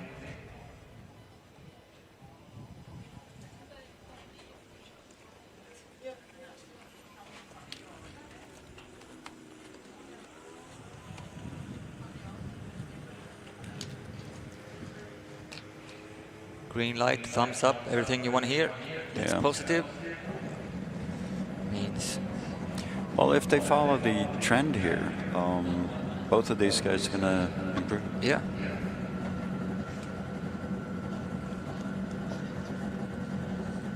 So what do we have? Jake Mitchell in the left lane against Mogenslund in the right. Number 3 qualifier Jake and number 6 qualifier Mogens. We have 674 in the left lane and 690 in the right. Is it the weather who makes it? Could be. I mean, like we were saying, I bet the air temperature is a bit colder now than it was right in the middle of the day, and that means that the oxygen molecules don't move around as much. So basically, you can pack in more oxygen in a liter of air than when it's really, really hot.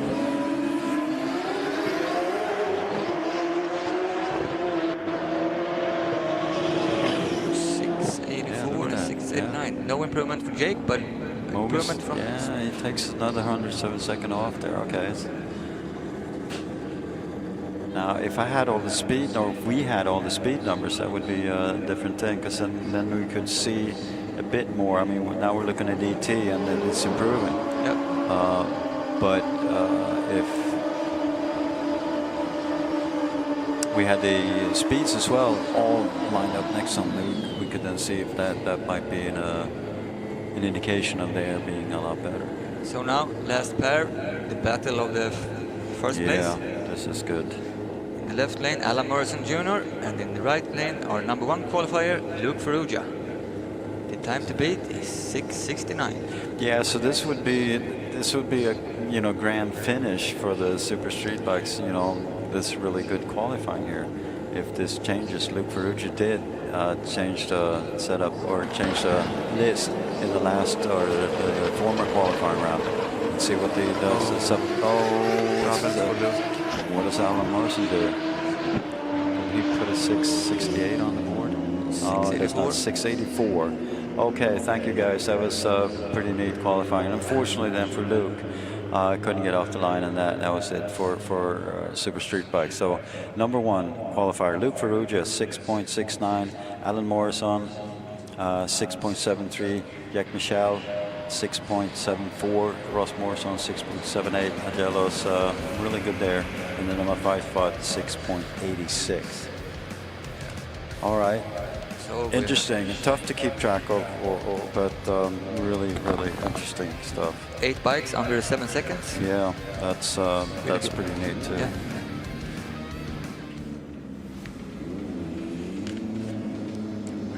Next up, a new round of qualifications for our competition eliminator class.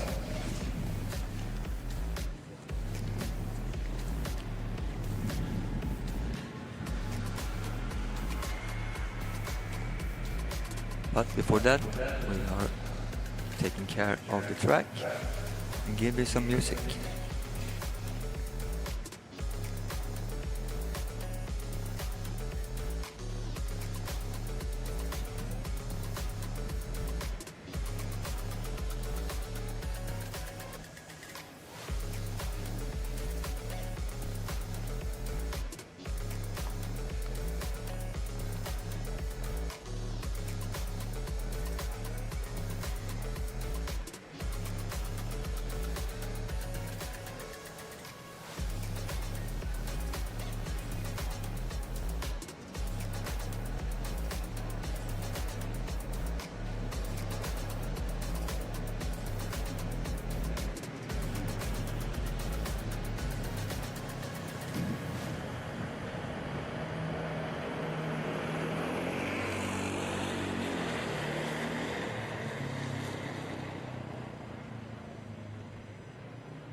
Ja, kul att se att några av er, eller många av er, sitter kvar. Vi har ju alltså mer kvalificeringar kvar. Vi kollar på Competition Eliminator. Och en Volvo-duell, törs man säga så. Vi ser i höger bana Chris Dradén och i vänster Roger Forsström.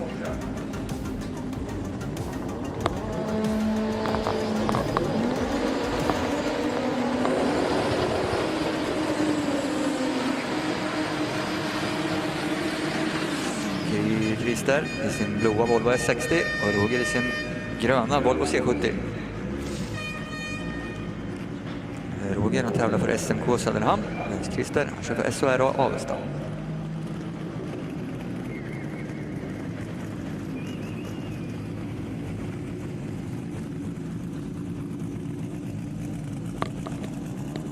Tar vi kik på scoreboardsen så ser vi vad de har för index att köra emot.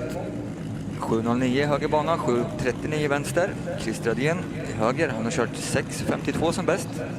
Roger Forsström som har haft en problemfylld helg hittills, 9.27.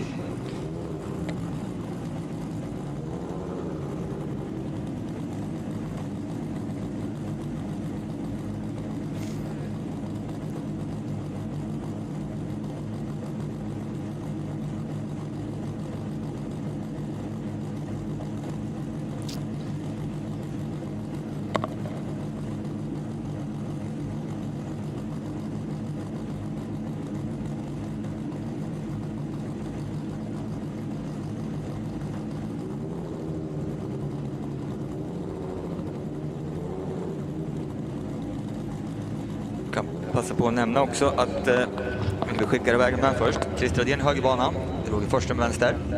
Båda pre-stage. Har vi båda i stage. Och nu väntar ett tag fint för Roger vänsterbanan. Även för Christer i höger. 6.09, 382 km/h för Chris Dradén i högerbanan.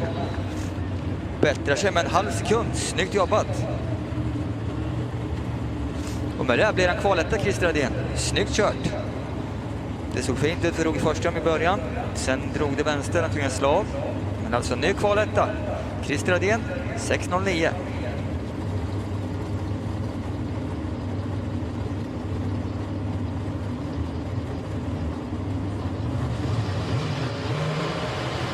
Och för er som sitter kvar då, eller som kanske är i depån, kan vi tala om att det finns 10 stycken provmods här i line-up som börjar linea upp och ska köra testrundor. Så det är inte bara competition kvar, det kommer mer efteråt.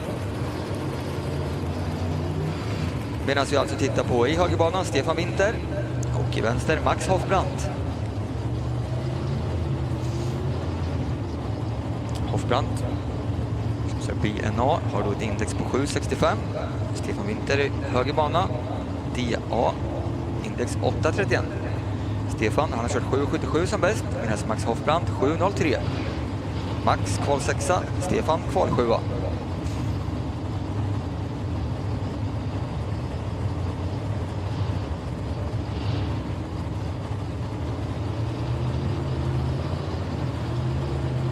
Och som sagt, med kval 1, Chris Dradén 6.09. Perfekt sätt att avsluta lördagskvällen på förstås.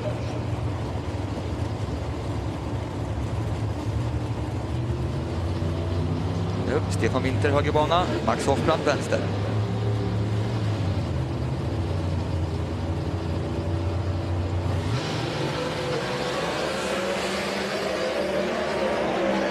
Rakt och fint i båda banorna.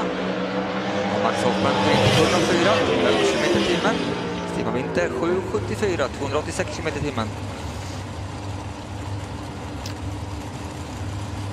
En bättring för Max, men Winter 7.74 är hans bästa tid för helgen. Det andra är med på en kval 7:e plats.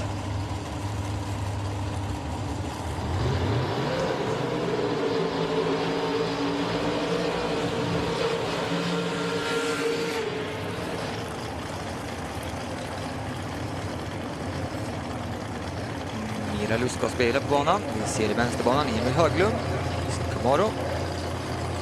Och i högerbanan Gideon Liljegren.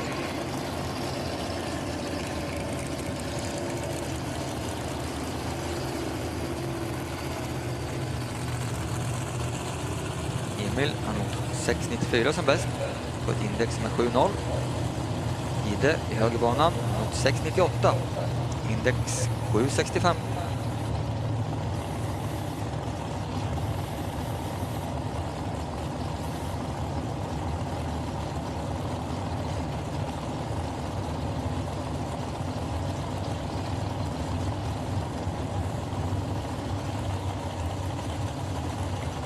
Hej Micke. Ja.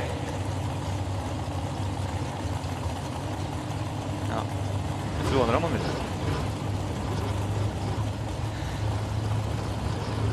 Fick ett sällskap här uppe av vår fantastiska Micke Gustafsson. Välkommen Micke. Tack Niklas. Du missade en i kvaletta i klassen competition. Christer Adén. Som ett skott. Jäklar, vad hade han för speed? Kommer vi ihåg då? 300... Ja. Emil Höglund. Han bättrar sig inte. Gidde då? 6.97, jo, nej. Men Gidde bättrar sig 6.94,71. Så tror att Adén, Heikle, Liljegren.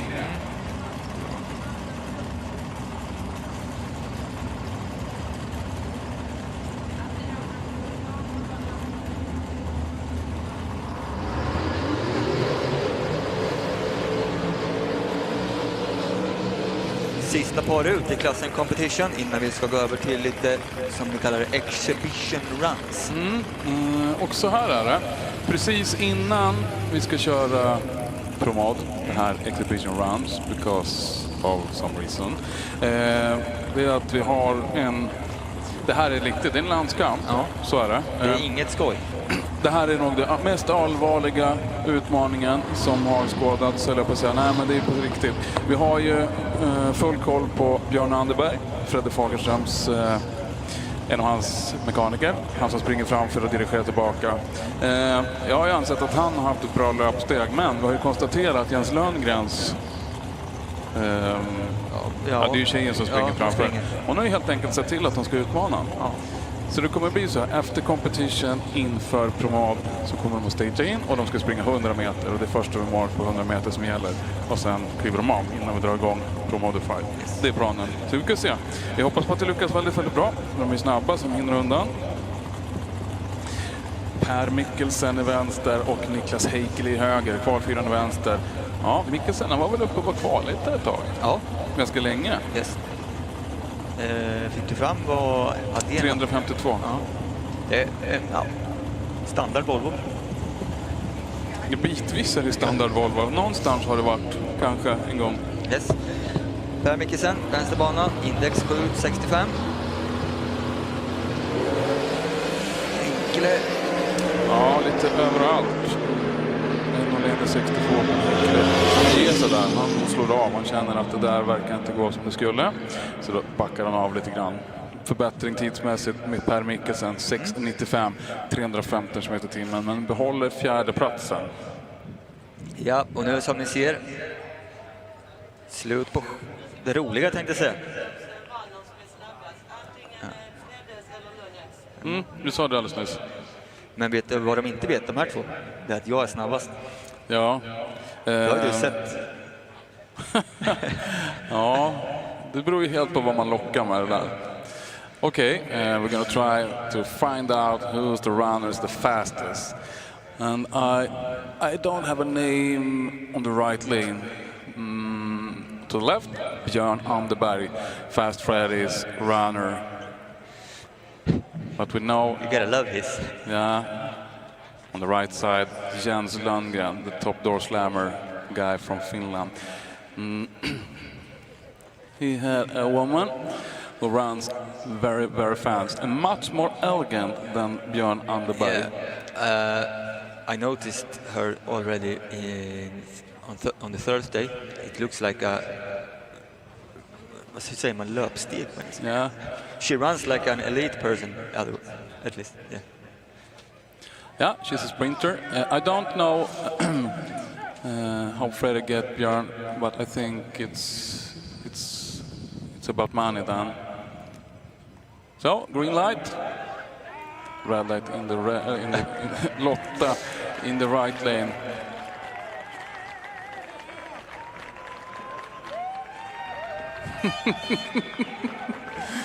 Oh. He doesn't know. And then we got the congratulations to Björn Anderberg, who wins that run. I think False start. on the right side we get a red light, and it counts.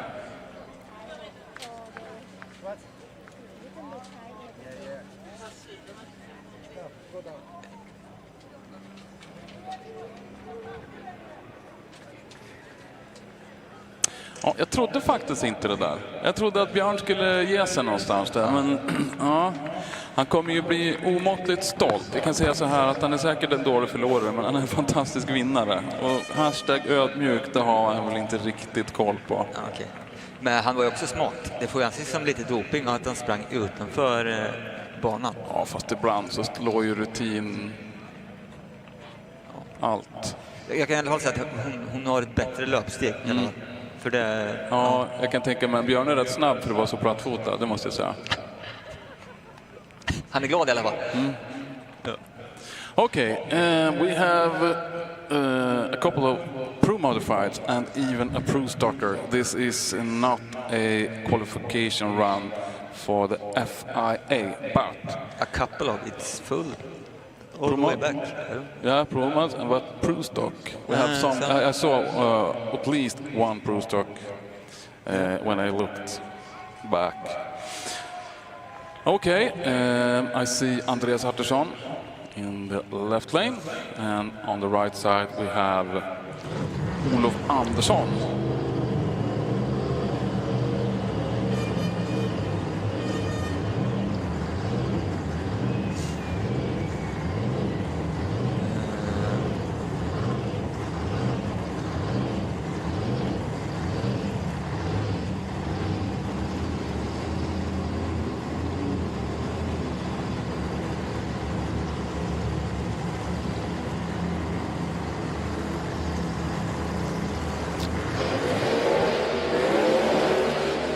Okej, Olof Andersson mot Andreas Artursson. Och som sagt, det här är inte en kvalificeringsrunda, men tanken och idén med det hela är att det finns den här möjligheten för er publiken att se Pro Modified en tredje gång den här dagen. Först ut Andreas Artursson i vänsterbanan och till höger med honom Olof Andersson. För att ponera att de skulle åka Europas snabbaste tid, skulle den räknas då? Nej. Det gör inte det. Det måste vara under tävlingsformer. Ja, klart det räknas. Ja, men den är inte officiell utan... Jag gissar att du kommer ju ha de absolut bredaste hängslena, sen att det kanske inte är en officiell tid. Nej. Men hängslenas bredd gills, och det är ju lite grann det viktiga. Man kan räkna det som personbästa, men det kommer inte räknas som officiellt Europa. Nej, det tror jag ska... vi får väl se. Vi kan se Andreas Artursson. Ja, 5.87 and they were that. Inte så nöjd om man säger. De vill ha mer. De var inte alls nöjda. De vill ha ner på 5.70. Det är dit man ska vara. Med de här grejerna som man åker 5.70 hela tiden. Ja, nu är han på ett mission i alla fall. Ja, absolut. 589, 589, 386 kilometers an hour. Problems for Olof Andersson. Gets loose, right on the starting line. Sometimes when you speak with the team members or the drivers also. So Andreas Artursson, he speeds 386 kilometers per hour. Only. Yeah. And he told me it's because he's short shifting. Maybe he's a little bit of course farted in the dark. I don't think so, but it's short shifting. It doesn't reach 400. Okay. Yeah. Stian Rusenas in the left lane. David Vector in the right. This will be a nice run. But this must be a perfect opportunity for Stian and the team. Exactly. They want rounds on the car. As we had said, they are still in a learning process, figuring things out. Thought about it, yeah. It's perfect.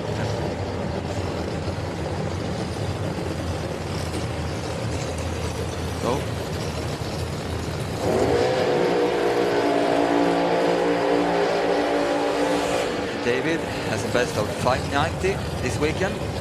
Stian 622. And I'm not sure, but I think that must be one of the best times they got in this car so far. Yeah, I'm pretty sure of it. David Vector in the right lane with his Camaro. Qualification time 5.9. He's good for 570. But maybe they got some struggle. This is you get a chance to figure it out. Or they're hiding something. As we call in Sweden. No, the guys. Saving the 570 for tomorrow. I don't think they're sandbagging anything. If there is a problem for real. I don't know maybe you can watch. I want to know the speed of his 590. Would say that picture has some years on it. Yeah. 388. No problems for stay in the left lane. Okay, we have to shut off. Not what we want to see.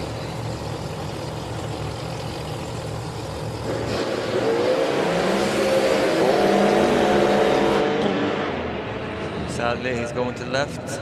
Have to lift about 200 meters. 96. Oh, 96 in the 70 foot. It's quite okay then.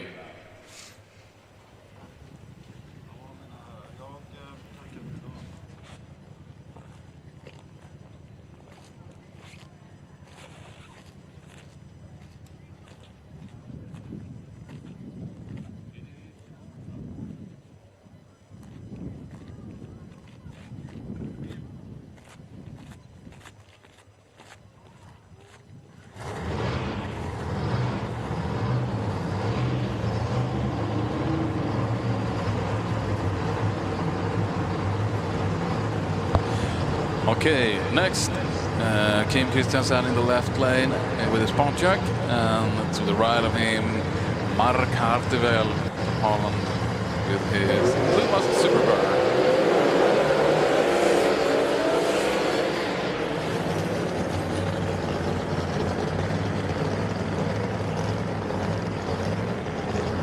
Need to have something to look back at. Yeah, something to remember. Exactly. You didn't take a picture of me then. I'm not a sneak photograph as Mia. She's probably out there and photographing people who don't know it. No one is better doing that than she does. So what did we have? We have Kim Christiansen in the left lane, as you said, and Mark Hartefeld on the right.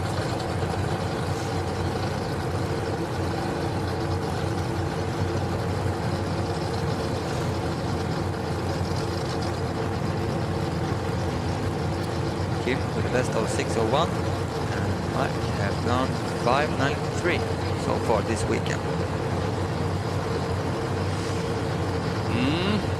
Jag ska gå ut med en liten efterlysning precis efter att vi har släppt iväg de här. Så ska vi se om vi inte kan hjälpa till att lösa ett litet problem. Jag tror att vi har möjligheten att få ut frågan åtminstone.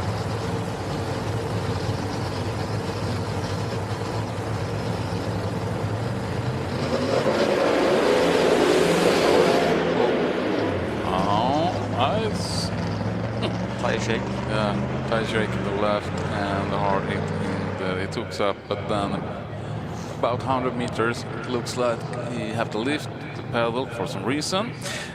Jo, så här är det. Andreas Sjödin som kör skeva Chevellen där i Top Door Slammer har ett problem. Han letar efter en bult till crankhubben. Det ska vara ett speciellt gänga. Måste vara gängad halvtum. Sen vet jag inte riktigt, 20 i mitten. Om det är så att ni har en del som skulle kunna passa Andreas Sjödin, alltså bulten som håller hubben på cranken, så ta gärna kontakt med Andreas Sjödin. Han har ett litet problem och det vore fantastiskt trist om han inte skulle kunna få hjälp av någon med det här. Men alltså, kontakta Andreas Sjödin om det är så att ni tror att ni har en, men behöver reda ut siffrorna lite grann. Tack så mycket. When we have in the left lane, Benny Strand going up against in the right, Andres Arnover. Då ska vi se Benny Strand ifrån Iggesund.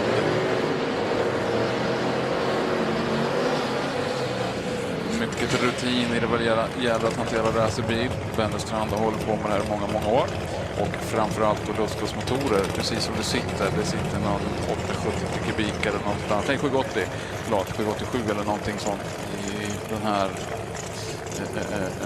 Camaron i vänster. Och sen några lagom att dosa lustgas, 3 steg ungefär. Jag trodde nästan vi skulle få se Fredrik Fagerström gå upp mot Jens Lundgren och se om vi skulle börja längst. Det ska vi inte utmana någon till. Det har vi inte riktigt orken med. Så öppna bort hela vägen bort till flygplatsen. Ja. Säger man det. Jag tror inte du kan, säger man. Det är lite som när man var liten. Jag tror inte du vågar klättra upp i det trädet och hoppa ner. Nej. Det fanns alltid någon som klättrar högst upp och hoppar ner. Känner han? Ja. Ja. Bekant. Jag frågar åt en vän. Benny Strand vänster, Andres Arnöver höger. Ska vi se vad Andres kan få till. Likväl som Benny Strand. Han har ju också it's a nice opportunity for Benny to try his new car.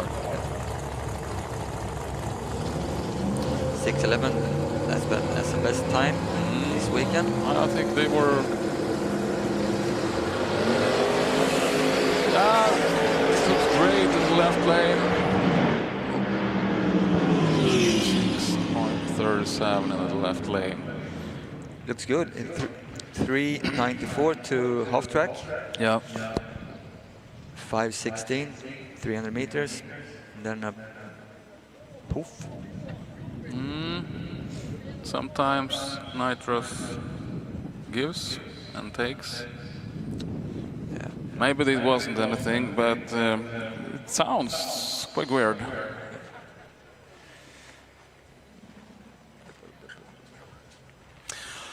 Okej, då ser vi i högerbanan Björn Anderberg letar ett fantastiskt spår till Fredrik Fagerström.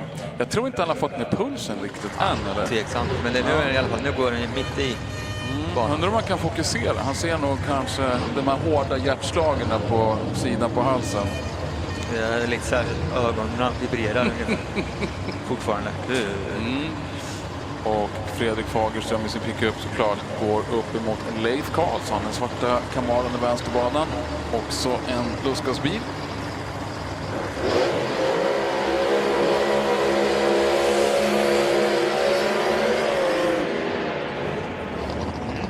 Behöver vi säga det att Fredrik gillar att börna långt? Kanske inte. Samtidigt som vi är tillbaka Andreas Aktersson. Ja, så där ser bilen ut. Jag vet inte om ärtan som man kallas, om det är han som kör den.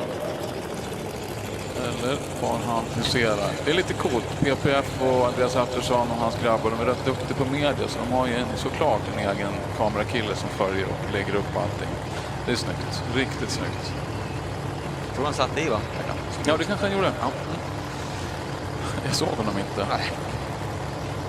Ja, men den kanalen är faktiskt grym. Jätteintressant att titta på också. Vad hände? Ja du, jag vet inte om Karlsson, tanken var väl att han skulle åka mot Fredrik Fagerström, men det kan vara så att han inte hade möjligheten eller att de hade bara fel för vårat öga. Ja, vi blir snart varse om vad och varför. De gjorde fel och vi såg rätt. Ja, absolut. Har du någon? Nu då, Fredrik Fagerström. Håll i 99 på 60 foten, det går hela vägen ner på 6.09. Ja, inte illa pinkat. Nej, synd. Eller synd, men det är fint. Bra körning. Det är faktiskt, inte helgens bästa. De har 6.07 som bästa tid. Ja. Okej, precis. Leif Karlsson, han åker åt sidan av någon anledning. Det var ju tråkigt, får man väl säga. Men 6.09, 369 km/h. Fredrik Fagerström. Det är perfekt att de får någonting att göra ikväll. För nu får de serva lite extra, mecka lite längre. De här farbröderna orkar kanske inte vara uppe så länge, så de får ju skynda sig på.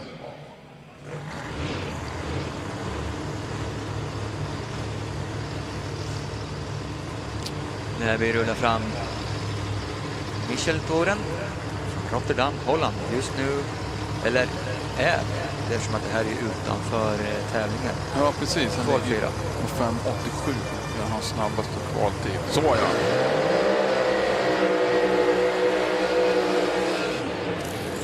Men riktigt bra för den. Hårt, kort och koncis. Pro Dutch Racing heter teamet, va? A real nice burnout från Michel Paul. Hade det funkat lika bra i Sverige? Jag vet inte. PRO där. Ja, maybe. Kanske. Ja, tar vi bara på svenska. Vissa skämt kan man inte översätta till engelska. Nej, den är snygg den bilen.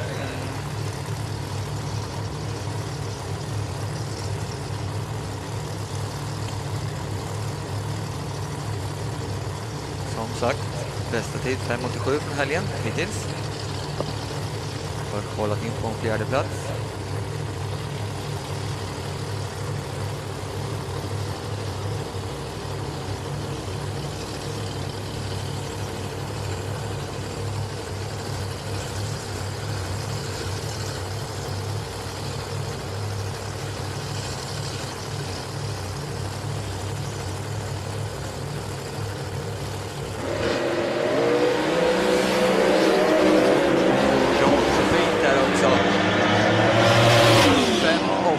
Så ska det se ut.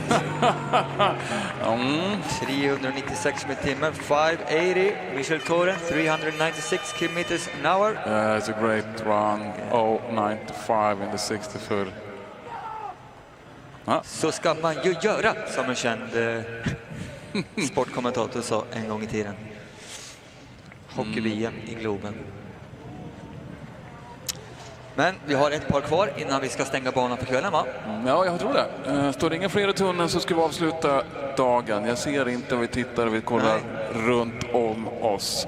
Och vi kan konstatera att vi har Henry Riel i sin svarta Mercedes mot Lasse Britsmar i den här vackert lila-vita draperade Pontiacen i högerbanan. Det står 2 cyklar i tunneln, Micke. Är det din och min? Är det där som är uppe nästa? 200 meter cykel.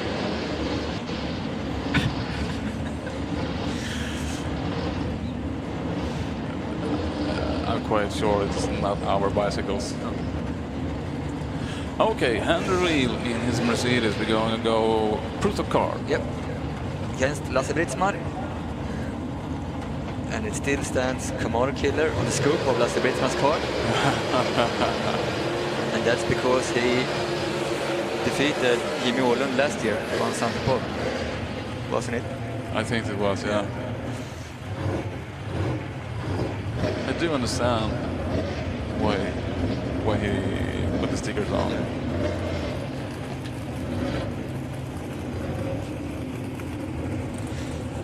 So Henry Riel have a best time of 6:95 this weekend. And I try to remember what it said on these papers. I think his personal best was 5:91, or 6:91. I think so, yeah. Okay, yeah, they are, maybe you can say, you couldn't call them rookies anymore because they have a couple of rounds. Yeah, but it's like the 3rd or 4th event they're at. And they do better and better. Yeah, learning all the time. But it's the first year of the Pro Stock Circus, or what you're going to call it. You can, if you look at the team, the whole bunch, they are now more relaxed and they don't run and jump and stuff. Okay, it's a hard hit and it went left. Lasse Britsmar going all the way and almost repeats his qualification time. Yeah, 6.72, 322 kilometers per hour. Okay, folks. That's all, folks. Yeah, that's all, folks. I think it was last for the day. Ja, det var allt vi hade att bjuda på idag. Vi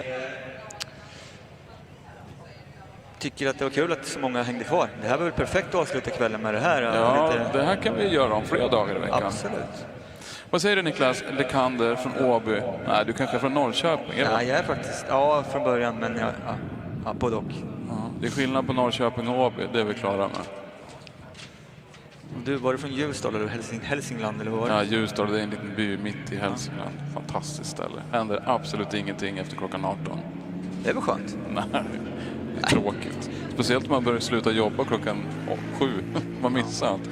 Okej, nej men tack så jättemycket för den här dagen. Och passa på att det är väl fortfarande öppen i Beer Garden. Ja, det är väl... Klang och jubel. Absolut. Och partaj, musik. Traps heter de som lirar. Yes. Finns att köpa dryckenskap, dryckjobb och finns även att inta lite god mat.